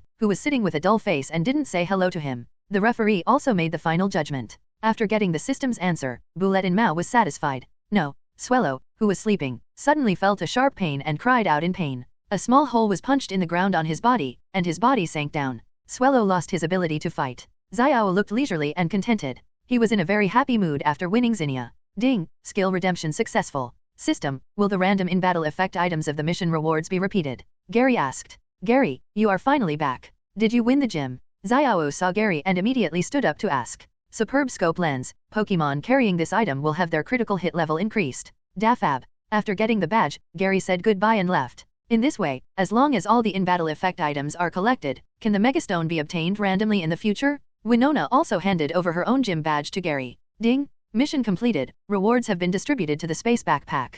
Don't be too happy, I will win back sooner or later, Zinnia said with a look of dissatisfaction. Swallow's eyes turned white, his head tilted, and he lost his ability to fight. Gary took the badge, and the system prompt sounded. After the game. Of course, if your Pokemon needs to recover, I can fight you tomorrow, Xiao said. The 3 Pokemon of gym trainer Winona were all defeated, and the winner of this gym competition is challenger Gary. As soon as he returned to the Pokemon Center, Gary saw Xiao and Zinnia in the lobby. After leaving the gym, Gary checked the space backpack to see what the random item was. My Pokemon didn't get hurt after fighting with Zinnia, so I can rest well in the afternoon, Xiao said. Okay, let's fight in the afternoon, Gary said. So he agreed with Xiao to fight at 2 p.m. The 3 of them also went to the restaurant of the Pokemon Center for lunch. The restaurants in the Pokemon Centers in each place are different, and they all provide local specialties, so every time you go to a new city, you can taste the food that local people often eat in the Pokemon Center. Gary, you have to fight well later, and don't lose to Xiao. That guy has indeed become stronger than before. While Xiao went to get food, Zinnia muttered in a low voice. Gary was a little speechless. Since Zinnia reminded himself not to lose, it was really a bit difficult to distinguish between the big and small kings. Don't worry, I won't lose, Gary said. Zinnia's 420 was worried because Gary would use the Pokemon captured in the Hoenn region, so he would naturally worry that Gary would capsize in the gutter. Xiao is the protagonist of the Hoenn region after all. Even if he can't compare with Ash in the animation world, his strength is definitely not too weak. When he grows to his peak, he will surely be ranked in the top 50 in the world. Especially in the opening introduction of the movie, Xiao also went to the Sinnoh region to challenge the pioneer leader there. After lunch and resting until 2 o'clock, Gary and Xiao came to the public area outside. Zinnia was also watching. Come on, Gary, teach Xiao a lesson, Zinnia shouted loudly. Although I don't know the situation of Zinnia and Xiao's battle in the morning, I think Zinnia must have lost miserably, otherwise it wouldn't be like this. Xiao, how do you want to fight? Gary asked. How about a 4v4 battle? Xiao suggested. Gary didn't understand it. Normal competitions are 1v1 or 3v3, and 4v4 doesn't seem to be necessary. It seems that Xiao has bred a lot of Pokemon during this period. After fighting with Zinnia in the morning, he can still take out 4 Pokemon battle. Okay, let's do a 4v4 battle, and release Pokemon at the same time, Gary said, taking out a Pokeball from his waist. Okay, Xiao also took out a Pokeball from his waist. The Pokeballs were all in his hands, and there was no rule of who should be released first or later. Combuskin, you go. Gary threw the Pokeball. Great. LV32 Combuskin 3/Elite. Gary sent out Combuskin, because Combuskin's level increased very quickly, and it is now level 32, which should be enough to deal with Xiao. Combuskin. Xiao was very surprised. He didn't expect Gary to breed Combuskin. My number 1 player is it, go, Shiftry. Xiao threw the Pokeball in his hand. Great. A Shiftry with a long pointed nose appeared. LV33 Shiftry/Quasi Elite. Shiftry evolved from Nuzleaf using Leaf Stone. It is very similar to Sceptile and is very powerful in the forest. Shiftry, use Air Cutter. Xiao attacked. Shiftry flapped his hands like a leaf fan, and air blades flew towards Combuskin. Combuskin was not afraid at all and kicked 10 times in 1 second to break all the air force. What? Xiao was shocked. He didn't expect Combuskin to block his Shiftry's skills so easily. Fire Blast. Gary ordered. Great. Combuskin raised his chest and head, and spit up a ball of flame. The flame quickly formed a big word in the process of flying, leaving no room for Shiftry to escape. Block with Air Cutter, Xiao ordered. When Gary heard Xiao's command, he realized that his Shiftry didn't have many skills, and probably didn't have any powerful special attack moves, otherwise he wouldn't use Air Cutter to resist Fire Blast. Boom! With a blast, Fire Blast hit Shiftry, and the smoke dissipated. Shiftry was covered with burn marks all over his body. Combuskin, use the stored flame, Gary ordered. The flames in Combuskin's body burned, and came out of the body, covering his whole body, and then Combuskin quickly rushed towards Shiftry. Leaf Blade. Shiftry's leaf fan growth, a green blade of light, chopped at the attacking Combuskin. The leaf blade chopped on the flame was attacked, and several ember balls were scattered and splashed on Shiftry. Fortunately, combustion was also repelled, otherwise Shiftry would have suffered more. Use it at all costs. Gary ordered immediately. Combustion's body burned with stronger flames. I'm going to explode with you? Combustion rushed towards Shiftry. Because the previous flame charge did not hit Shiftry, the power was doubled. Quick, use Leaf Blade to resist. Xiao said in panic when he saw such a magnificent fire attack. Shiftry immediately used Leaf Blade to chop, and Leaf Blade touched Combustion's flaming body and was instantly burned to ashes. Combustion hit Shiftry, and the flames on Combustion instantly swallowed Shiftry. Boom! A cloud of black smoke rose, and Shiftry was knocked out and fell to the ground, losing consciousness. Shiftry. Xiao didn't expect to lose so quickly. The opponent's attack was too fierce, and Shiftry couldn't resist it at all. Although Xiao's Shiftry is the final evolution form and the level is not low, it has not found a fighting style that suits it. This is the reason for its defeat. Xiao's current fighting style is still too rule-abiding. Each Pokemon has its own unique fighting madness, and Shiftry's fighting style is disgusting tactics. Unfortunately, Xiao doesn't seem to let Shiftry is developing in this direction. Shiftry, come back and rest. Xiao took Shiftry back. Combustion, you come back too. Gary also took back Combustion and took out 4.0 Pokeballs from his waist bag. It's just a sparring match anyway, so every Pokemon needs to come out and fight. Go ahead, Laren. Xiao threw the Pokeball. Great. LV35 Laren 3/Elite. Xiao's Aaron really evolved into Laren, and the speed of leveling up is quite fast. Sceptile, come out. Gary also pressed the switch on the Pokeball. Great. LV39 Sceptile 3/Elite. Sceptile, it has evolved. Xiao was not surprised to see Sceptile. He had seen Gary's Grovel, and even his Grovel had evolved. Gary's must have evolved as well. Laren, use Rock Slide. Xiao ordered. Dora. Laren slapped the ground with his forelimbs, and pieces of stone broke out of the ground and flew towards Sceptile. Use Leaf Blade to break through Rock Slide. Gary ordered. Ja. Sceptile rushed out in one step, and while running, the leaves on his wrist turned into leaf blades. Looking at the rocks in front of him, Sword Dance danced wildly, and all the rocks were shattered and scattered. Sceptile also rushed to Laren and chopped down with Leaf Blade. Dang! Laren directly used Iron Head to block Sceptile's Leaf Blade, and it was really blocked. Energy Ball. Gary ordered. Sceptile opened his mouth and spit up an energy ball, shooting it at Laren. The clumsy Laren couldn't dodge at all and could only resist it. Boom! The energy ball exploded after hitting the target. Even if the energy ball was unknown to Laren, the damage caused was not low. Laren did not have a high resistance to grass-type skills, and with low special defense, he could not take many energy ball attacks. Dora. Laren was indeed seriously injured, and his breathing became heavier. Laren, use Earthquake. Xiao hurriedly ordered. Laren pounded the ground with his claws, triggering an earthquake wave, and the entire venue was shaking. The Lizard Master in the center of the venue jumped directly to Laren's position. Good opportunity, use Energy Ball. Sceptile looked down from above, condensed an energy ball in his mouth, and fired it at Laren. Laren, use Rock Slide. Xiao didn't dare to let Laren face the energy ball again. Laren knew the power of Energy Ball, and immediately used Rock Slide to counterattack, successfully intercepting the energy ball in midair. Solar Spell. Gary ordered. Sceptile landed and spit up a white beam towards Laren. Boom! Dora. Laren was caught off guard and hit by the solar spell. His body was flipped over by the explosion, and his eyes were spinning in circles. What? Xiao puzzled. Why can the solar spell be fired smoothly? Look at the weather today. Gary pointed to soaring in the sky. Hoenn region has a tropical climate, and the sunshine is quite good. Basically, as long as it is sunny, it is a sunny day, and the sunlight is very sufficient. Xiao immediately realized that he had neglected this point. But, who knew that your Sceptile also mastered the sunlight technique? Xiao's Sceptile doesn't know it. Laren, come back. Xiao took back the defeated Laren, and Gary also took back Sceptile. They both took out a Pokeball at the same time. Go, Melodic. Xiao threw the Pokeball. Great. Melodic, a Pokemon with the charm of a sea snake normal, appeared.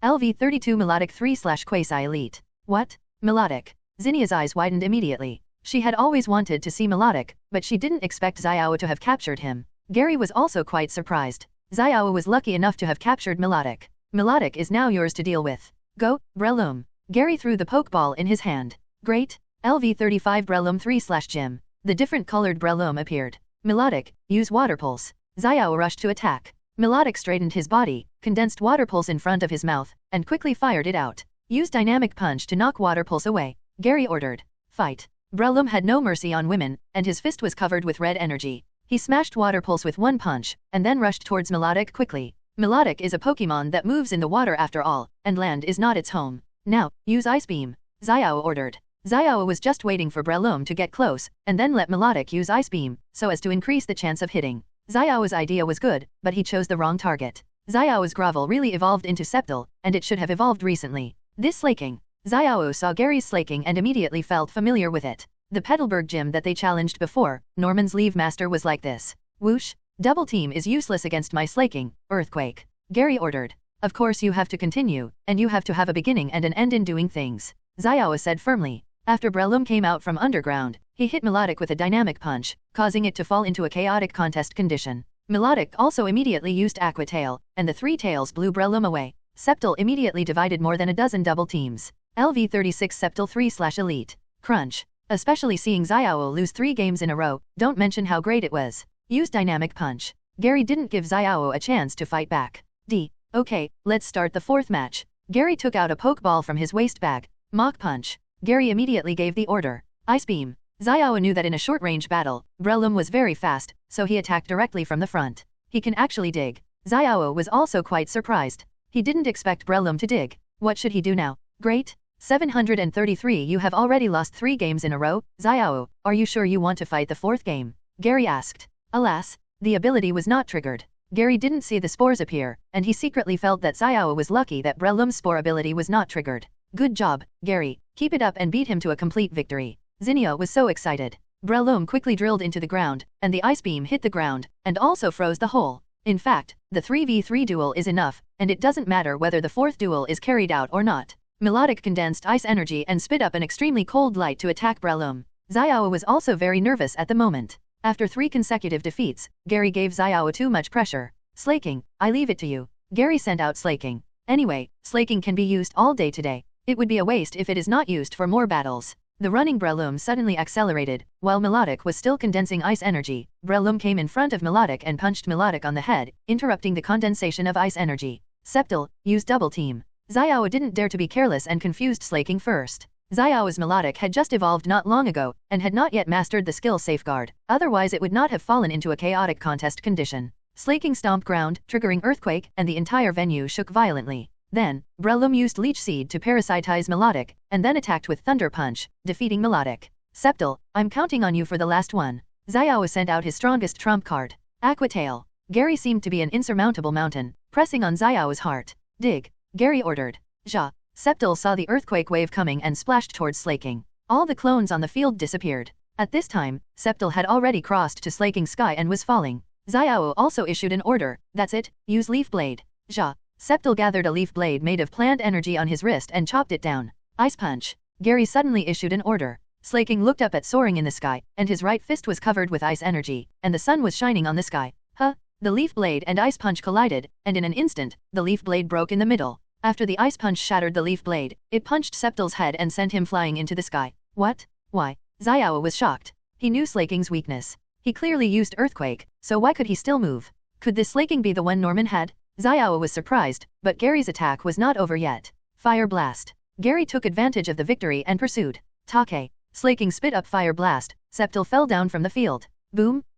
Septal screamed in pain and was blown out of the field, falling to the ground, his eyes spinning. Yahoo! Gary won, a perfect victory. Zinnia celebrated with joy. Xiao took back Septal in disappointment. Xiao, who was full of confidence, was now in front of a dark gray, obviously hit. After training Pokemon for so long, he couldn't even beat Gary's Pokemon. This kind of hit was a bit annoying for Xiao. Xiao, you are not hit, are you? Gary asked. No, I was just thinking about what went wrong with me. Xiao said. Actually, Xiao, you don't have a big problem. The key is that I'm too strong. In fact, you are stronger than most of the trainers of the same period. You are even among the top trainers of the same period. Gary said. Then you are also like me, both of you are recapturing Pokemon for breeding. Although we are not in the same period, our starting point is the same. Xiao said. Who said that? I have 2 more years of experience as a trainer than you. I know much more about Pokemon than you do. Pokemon is not just about the attribute restraint mentioned in the textbook. Each Pokemon has its own fixed fighting style. As a trainer, you have to help them improve their fighting style.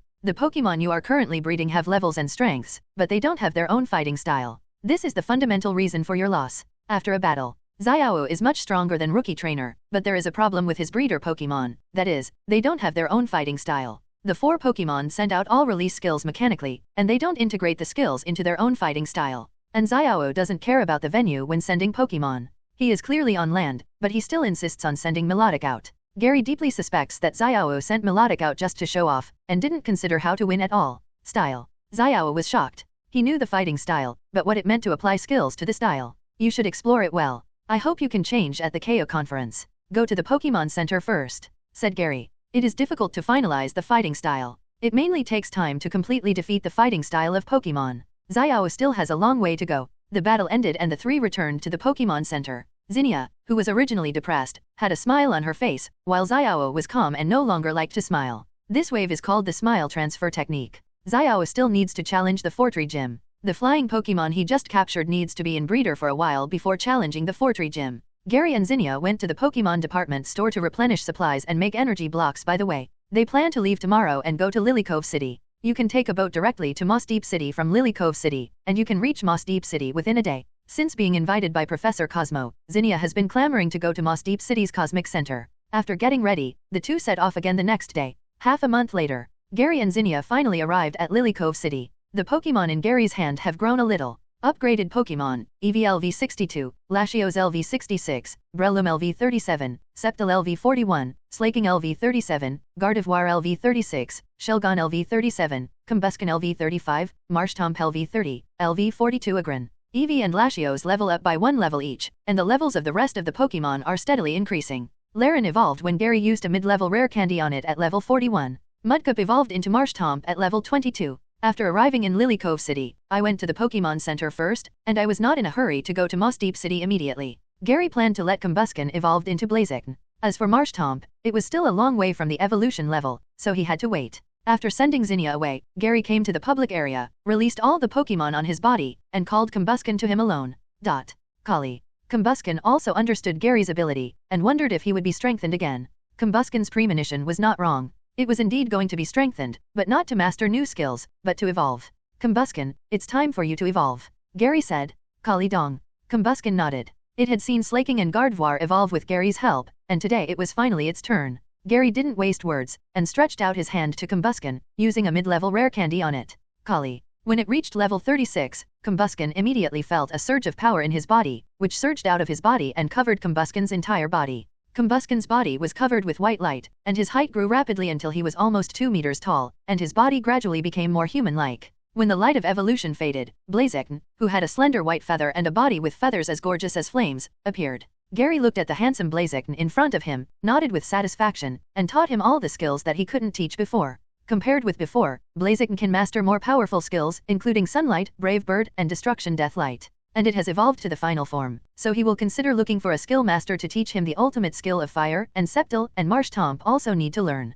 Only Marshtomp is left. Gary looked at Marshtomp, who was training not far away. He estimated that in half a month, Marshtomp's level would reach level 35. After all, Mudkip's potential was 1 level higher than Sceptile and Blaziken, and the speed of level increase was also fast. After this period of time, Gary also understood Marshtomp's personality. He was honest and practical. Although he looked stupid at ordinary times, he could complete the training tasks assigned by Gary according to the standards. Do you want to intervene in the affairs of Kyogre and Groudon? Gary looked towards the sea. According to the development of the animation plot, the Lava Team and the Water Fleet have already captured Groudon and Kyogre at this stage, but the Lava Team captured Kyogre, and the Water Fleet captured Groudon. Maxie and Archie also got the blue orb and the red orb. According to the introduction of the animation plot, the function of these two orbs is to control Kyogre and Groudon. The blue orb can control Groudon. The red orb can control Kyogre. Of course, the above is Maxie and Archie's understanding. In fact, these two orbs cannot control Groudon and Kyogre at all. In the plot, Kyogre only pretended to be controlled in order to get the blue orb,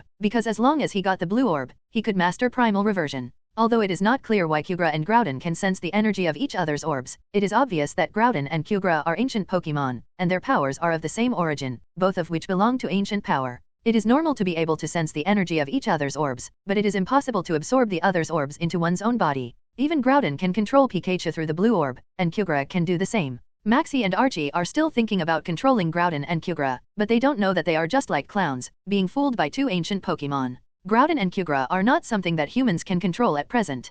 Pokémon. If the above guess is wrong, then the red and blue orbs should be created by the people of the earth and the people of the water, who wanted to control the ancient Pokémon, but found that they could not do so, so they made the two orbs imprison the ministers in the ruins. I won't intervene, let Lance and Ash solve it. Gary thought about it and found that it was difficult for him to gain any benefit from this incident. After all, he had to capture Groudon or Kyogre to complete the task issued by the system. But reality is not an animation. Ordinary Pokeballs cannot capture these two Pokémon. It is possible for ordinary Pokeballs to capture mythical Pokémon, but if you want to capture top-level legendary Pokémon, you can't capture them unless they are willing. Gary felt that Master Balls might not be able to capture them, unless they were made of origin stones. Otherwise, it would be a dream to capture Pokémon like Groudon and Kyogre. Since he couldn't gain any benefit from it, Gary didn't intend to intervene in this matter. Let the plot develop normally. Anyway, this farce would not cause much harm. It was just a farce performed by Groudon and Kyogre to obtain primal reversion. What about Lance's Gyarados? Gary remembered that in the plot, Lance used the heterochromatic Gyarados to save Xiaogang and the others. But the heterochromatic Gyarados had been captured by Gary a long time ago and placed in Professor Oak's laboratory. Lance didn't have the Dragonite of the different colors, so he should only be able to use ordinary Gyarados. Why think so much? If something serious happens, just let Zinnia ask Rayquaza for help. We can teach these two guys to be grandchildren again in a minute. We replenished supplies in Lily Cove City and rested for a night. The next day, Gary and Zinnia took a boat to Moss Deep City. The boat they took was a speedboat, so the speed was quite fast. They took the boat in the morning and arrived in Moss Deep City in the afternoon. We're here, let's go to the center of the universe. After getting off the boat, BC, Zinnia shouted that she wanted to go to the center of the Moss Deep Rain. You can't eat hot tofu in a hurry. It's not 100% possible to observe Rayquaza, Gary said. Although Rayquaza is active in the Hideki layer, it flies all over the world and goes everywhere. Song's most active areas are in the non-marginal region sky. Besides, Rayquaza also needs to rest. It is impossible for it to be active in the Hideki layer 24 hours a day. However, with 3 super ancient Pokémon, Rayquaza is really tired, because it has to extract energy from the meteorite in the universe every day. On the other hand, Groudon and Kyogre. Groudon can just find a volcano to sleep.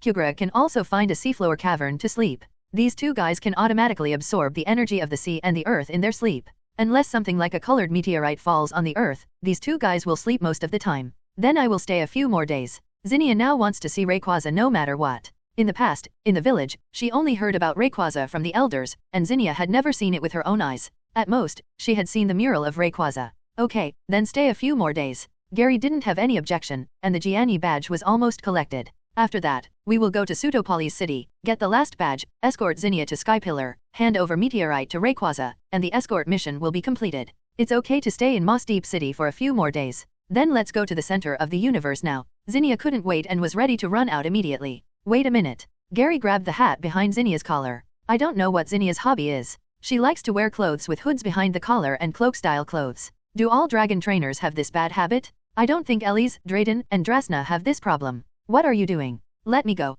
Zinnia struggled hard, but it was a pity that her experience was no match for Gary. Calm down for a moment. The Moss Deep Universe Center is not a place you can just enter. There are many important scientific and technological research results involved. You can't just enter without permission. Gary reminded. Didn't we get an invitation from Professor Cosmo? Zinnia said. Then you have to notify Professor Cosmo first. If Professor Cosmo is not at the Universe Center, you won't have made a wasted trip.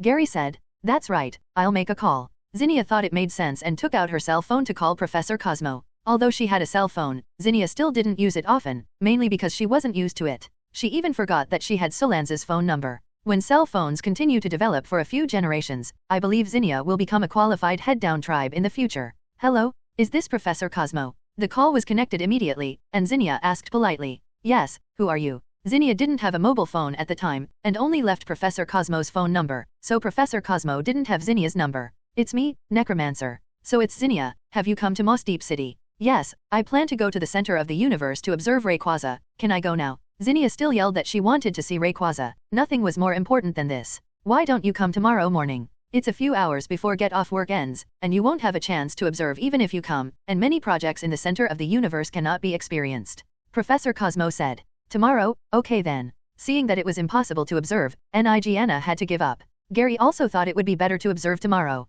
After all, they had just arrived in Moss Deep City, and they were both exhausted. They had to wash and dress before going. The two sides agreed to go to the Space Center tomorrow morning. Gary also planned to go with them tomorrow, mainly because he was worried about Nigiana alone. Rested overnight at the Pokémon Center in Moss Deep City. The next day, Gary and Zinnia set out at 8 a.m. and headed for the Moss Deep Space Center. The Moss Deep Space Center is located in the eastern suburbs of Moss Deep City. It is not only a place to observe the universe, but also a rocket launch base. Most of the satellites of the Hoenn Alliance are launched into the universe from here. The two took a taxi to the entrance of the Moss Deep City Space Center. There were many security guards at the entrance. Fortunately, Professor Cosmo had explained to the security department. Knowing that Gary and Zinnia were invited by Professor Cosmo to visit, they were allowed to pass directly. Going up the stairs, you will come to the entrance of the Space Center. Professor Cosmo was waiting for Gary and the others at the door. Hi, Gary, Zinnia. Seeing Gary and Zinnia, Professor Cosmo reached out to greet them.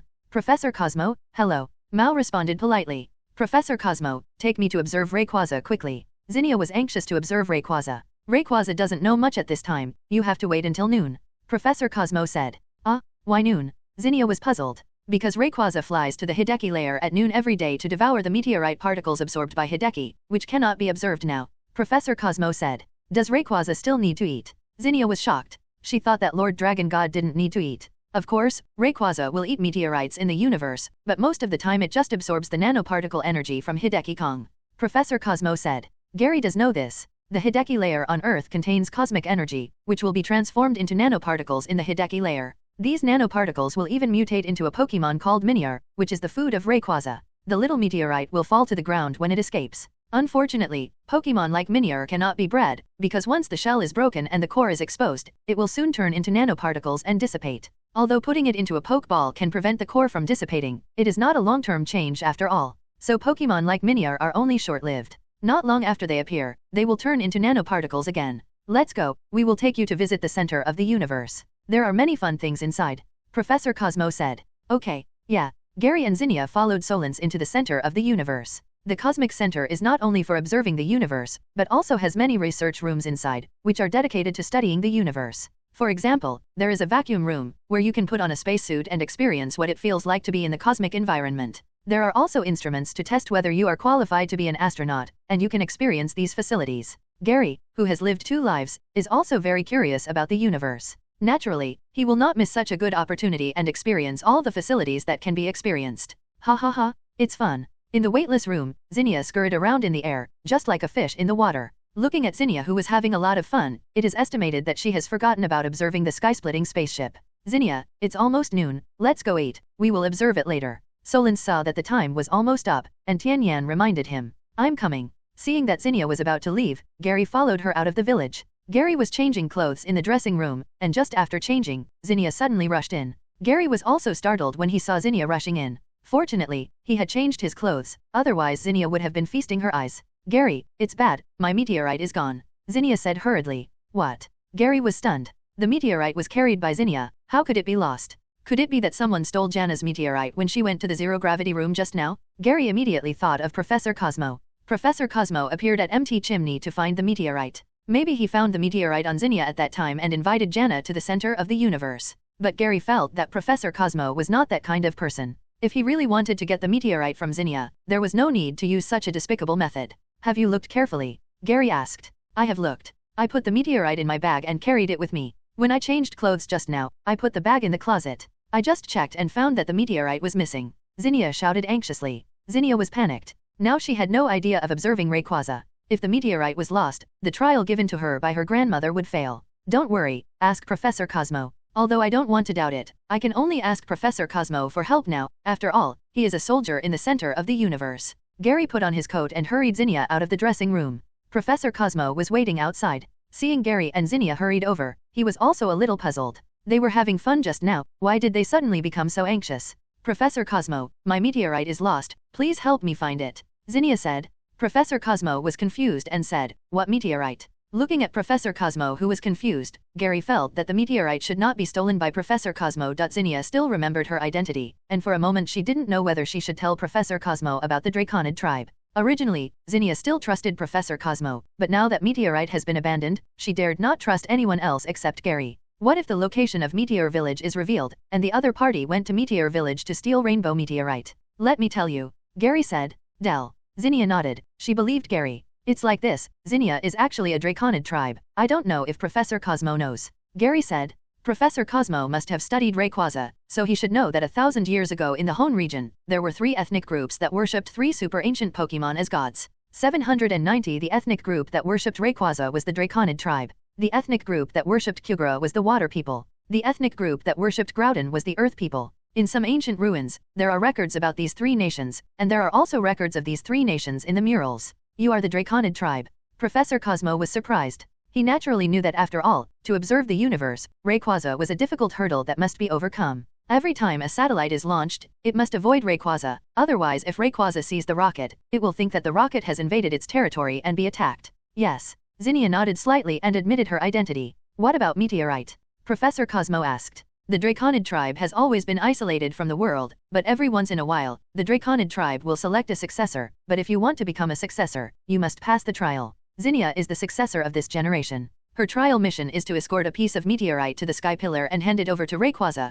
but now the meteorite is lost, and it was lost here. Solens was shocked. He didn't expect Zinnia to have such an important item on her. The key is that it was lost in the center of the universe, which is a bit serious.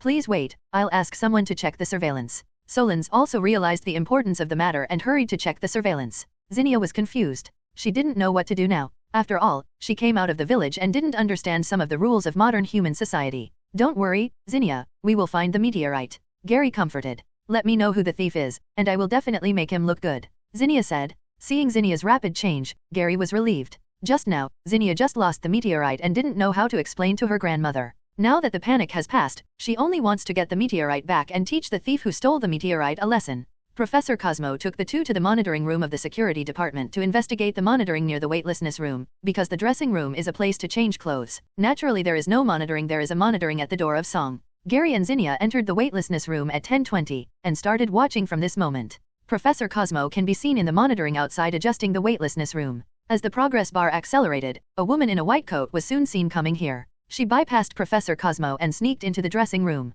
Soon she came out of the dressing room with a box in her hand. It seemed that she put the meteorite into the box. Shally, how could it be her? Solens exclaimed. Do you know Professor Cosmo? Gary asked. She was transferred from the Great Purple Jasmine Company to assist in research. She is also a professor, but she came to steal the meteorite. Obviously, she came prepared. Professor Cosmo said.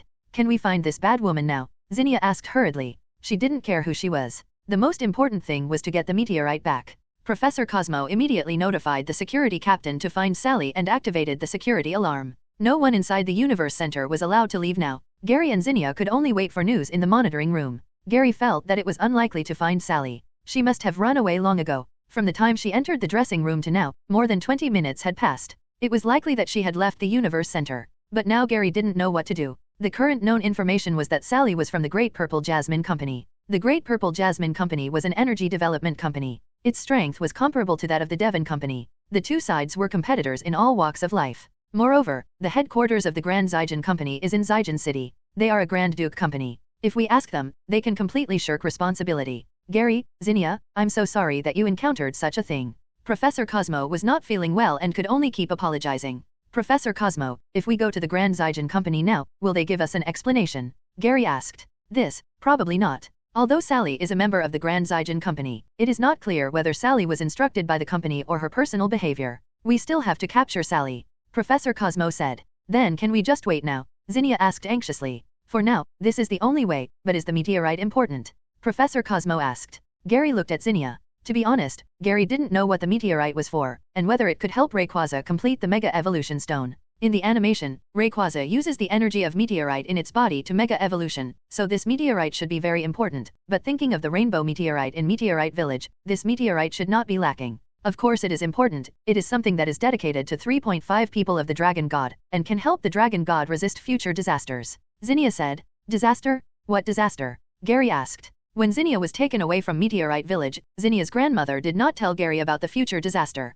My grandmother said that there will be a disaster in the future, and the meteorite must be handed over to the Dragon God to prevent the future disaster. Zinnia said. That's really a headache. Gary doesn't know what the future disaster is, but he thinks it is related to the future fight for the ancient Rainbow Meteorite. Rayquaza also showed Mega Evolution at that time. Groudon and Kyogre also showed Primal Reversion forms. If Rayquaza can only Mega Evolve after getting Meteorite, it is really important. Hello, everyone! As we wrap up this video, I want to share a quick note. I have a Patreon account. If you'd like to support me and enjoy on-demand audiobooks, you can become a Patreon member. Alternatively, you can check out my Google Drive link, which has 500+ novel audiobooks available through my Ko-fi or Patreon shop. I appreciate your support.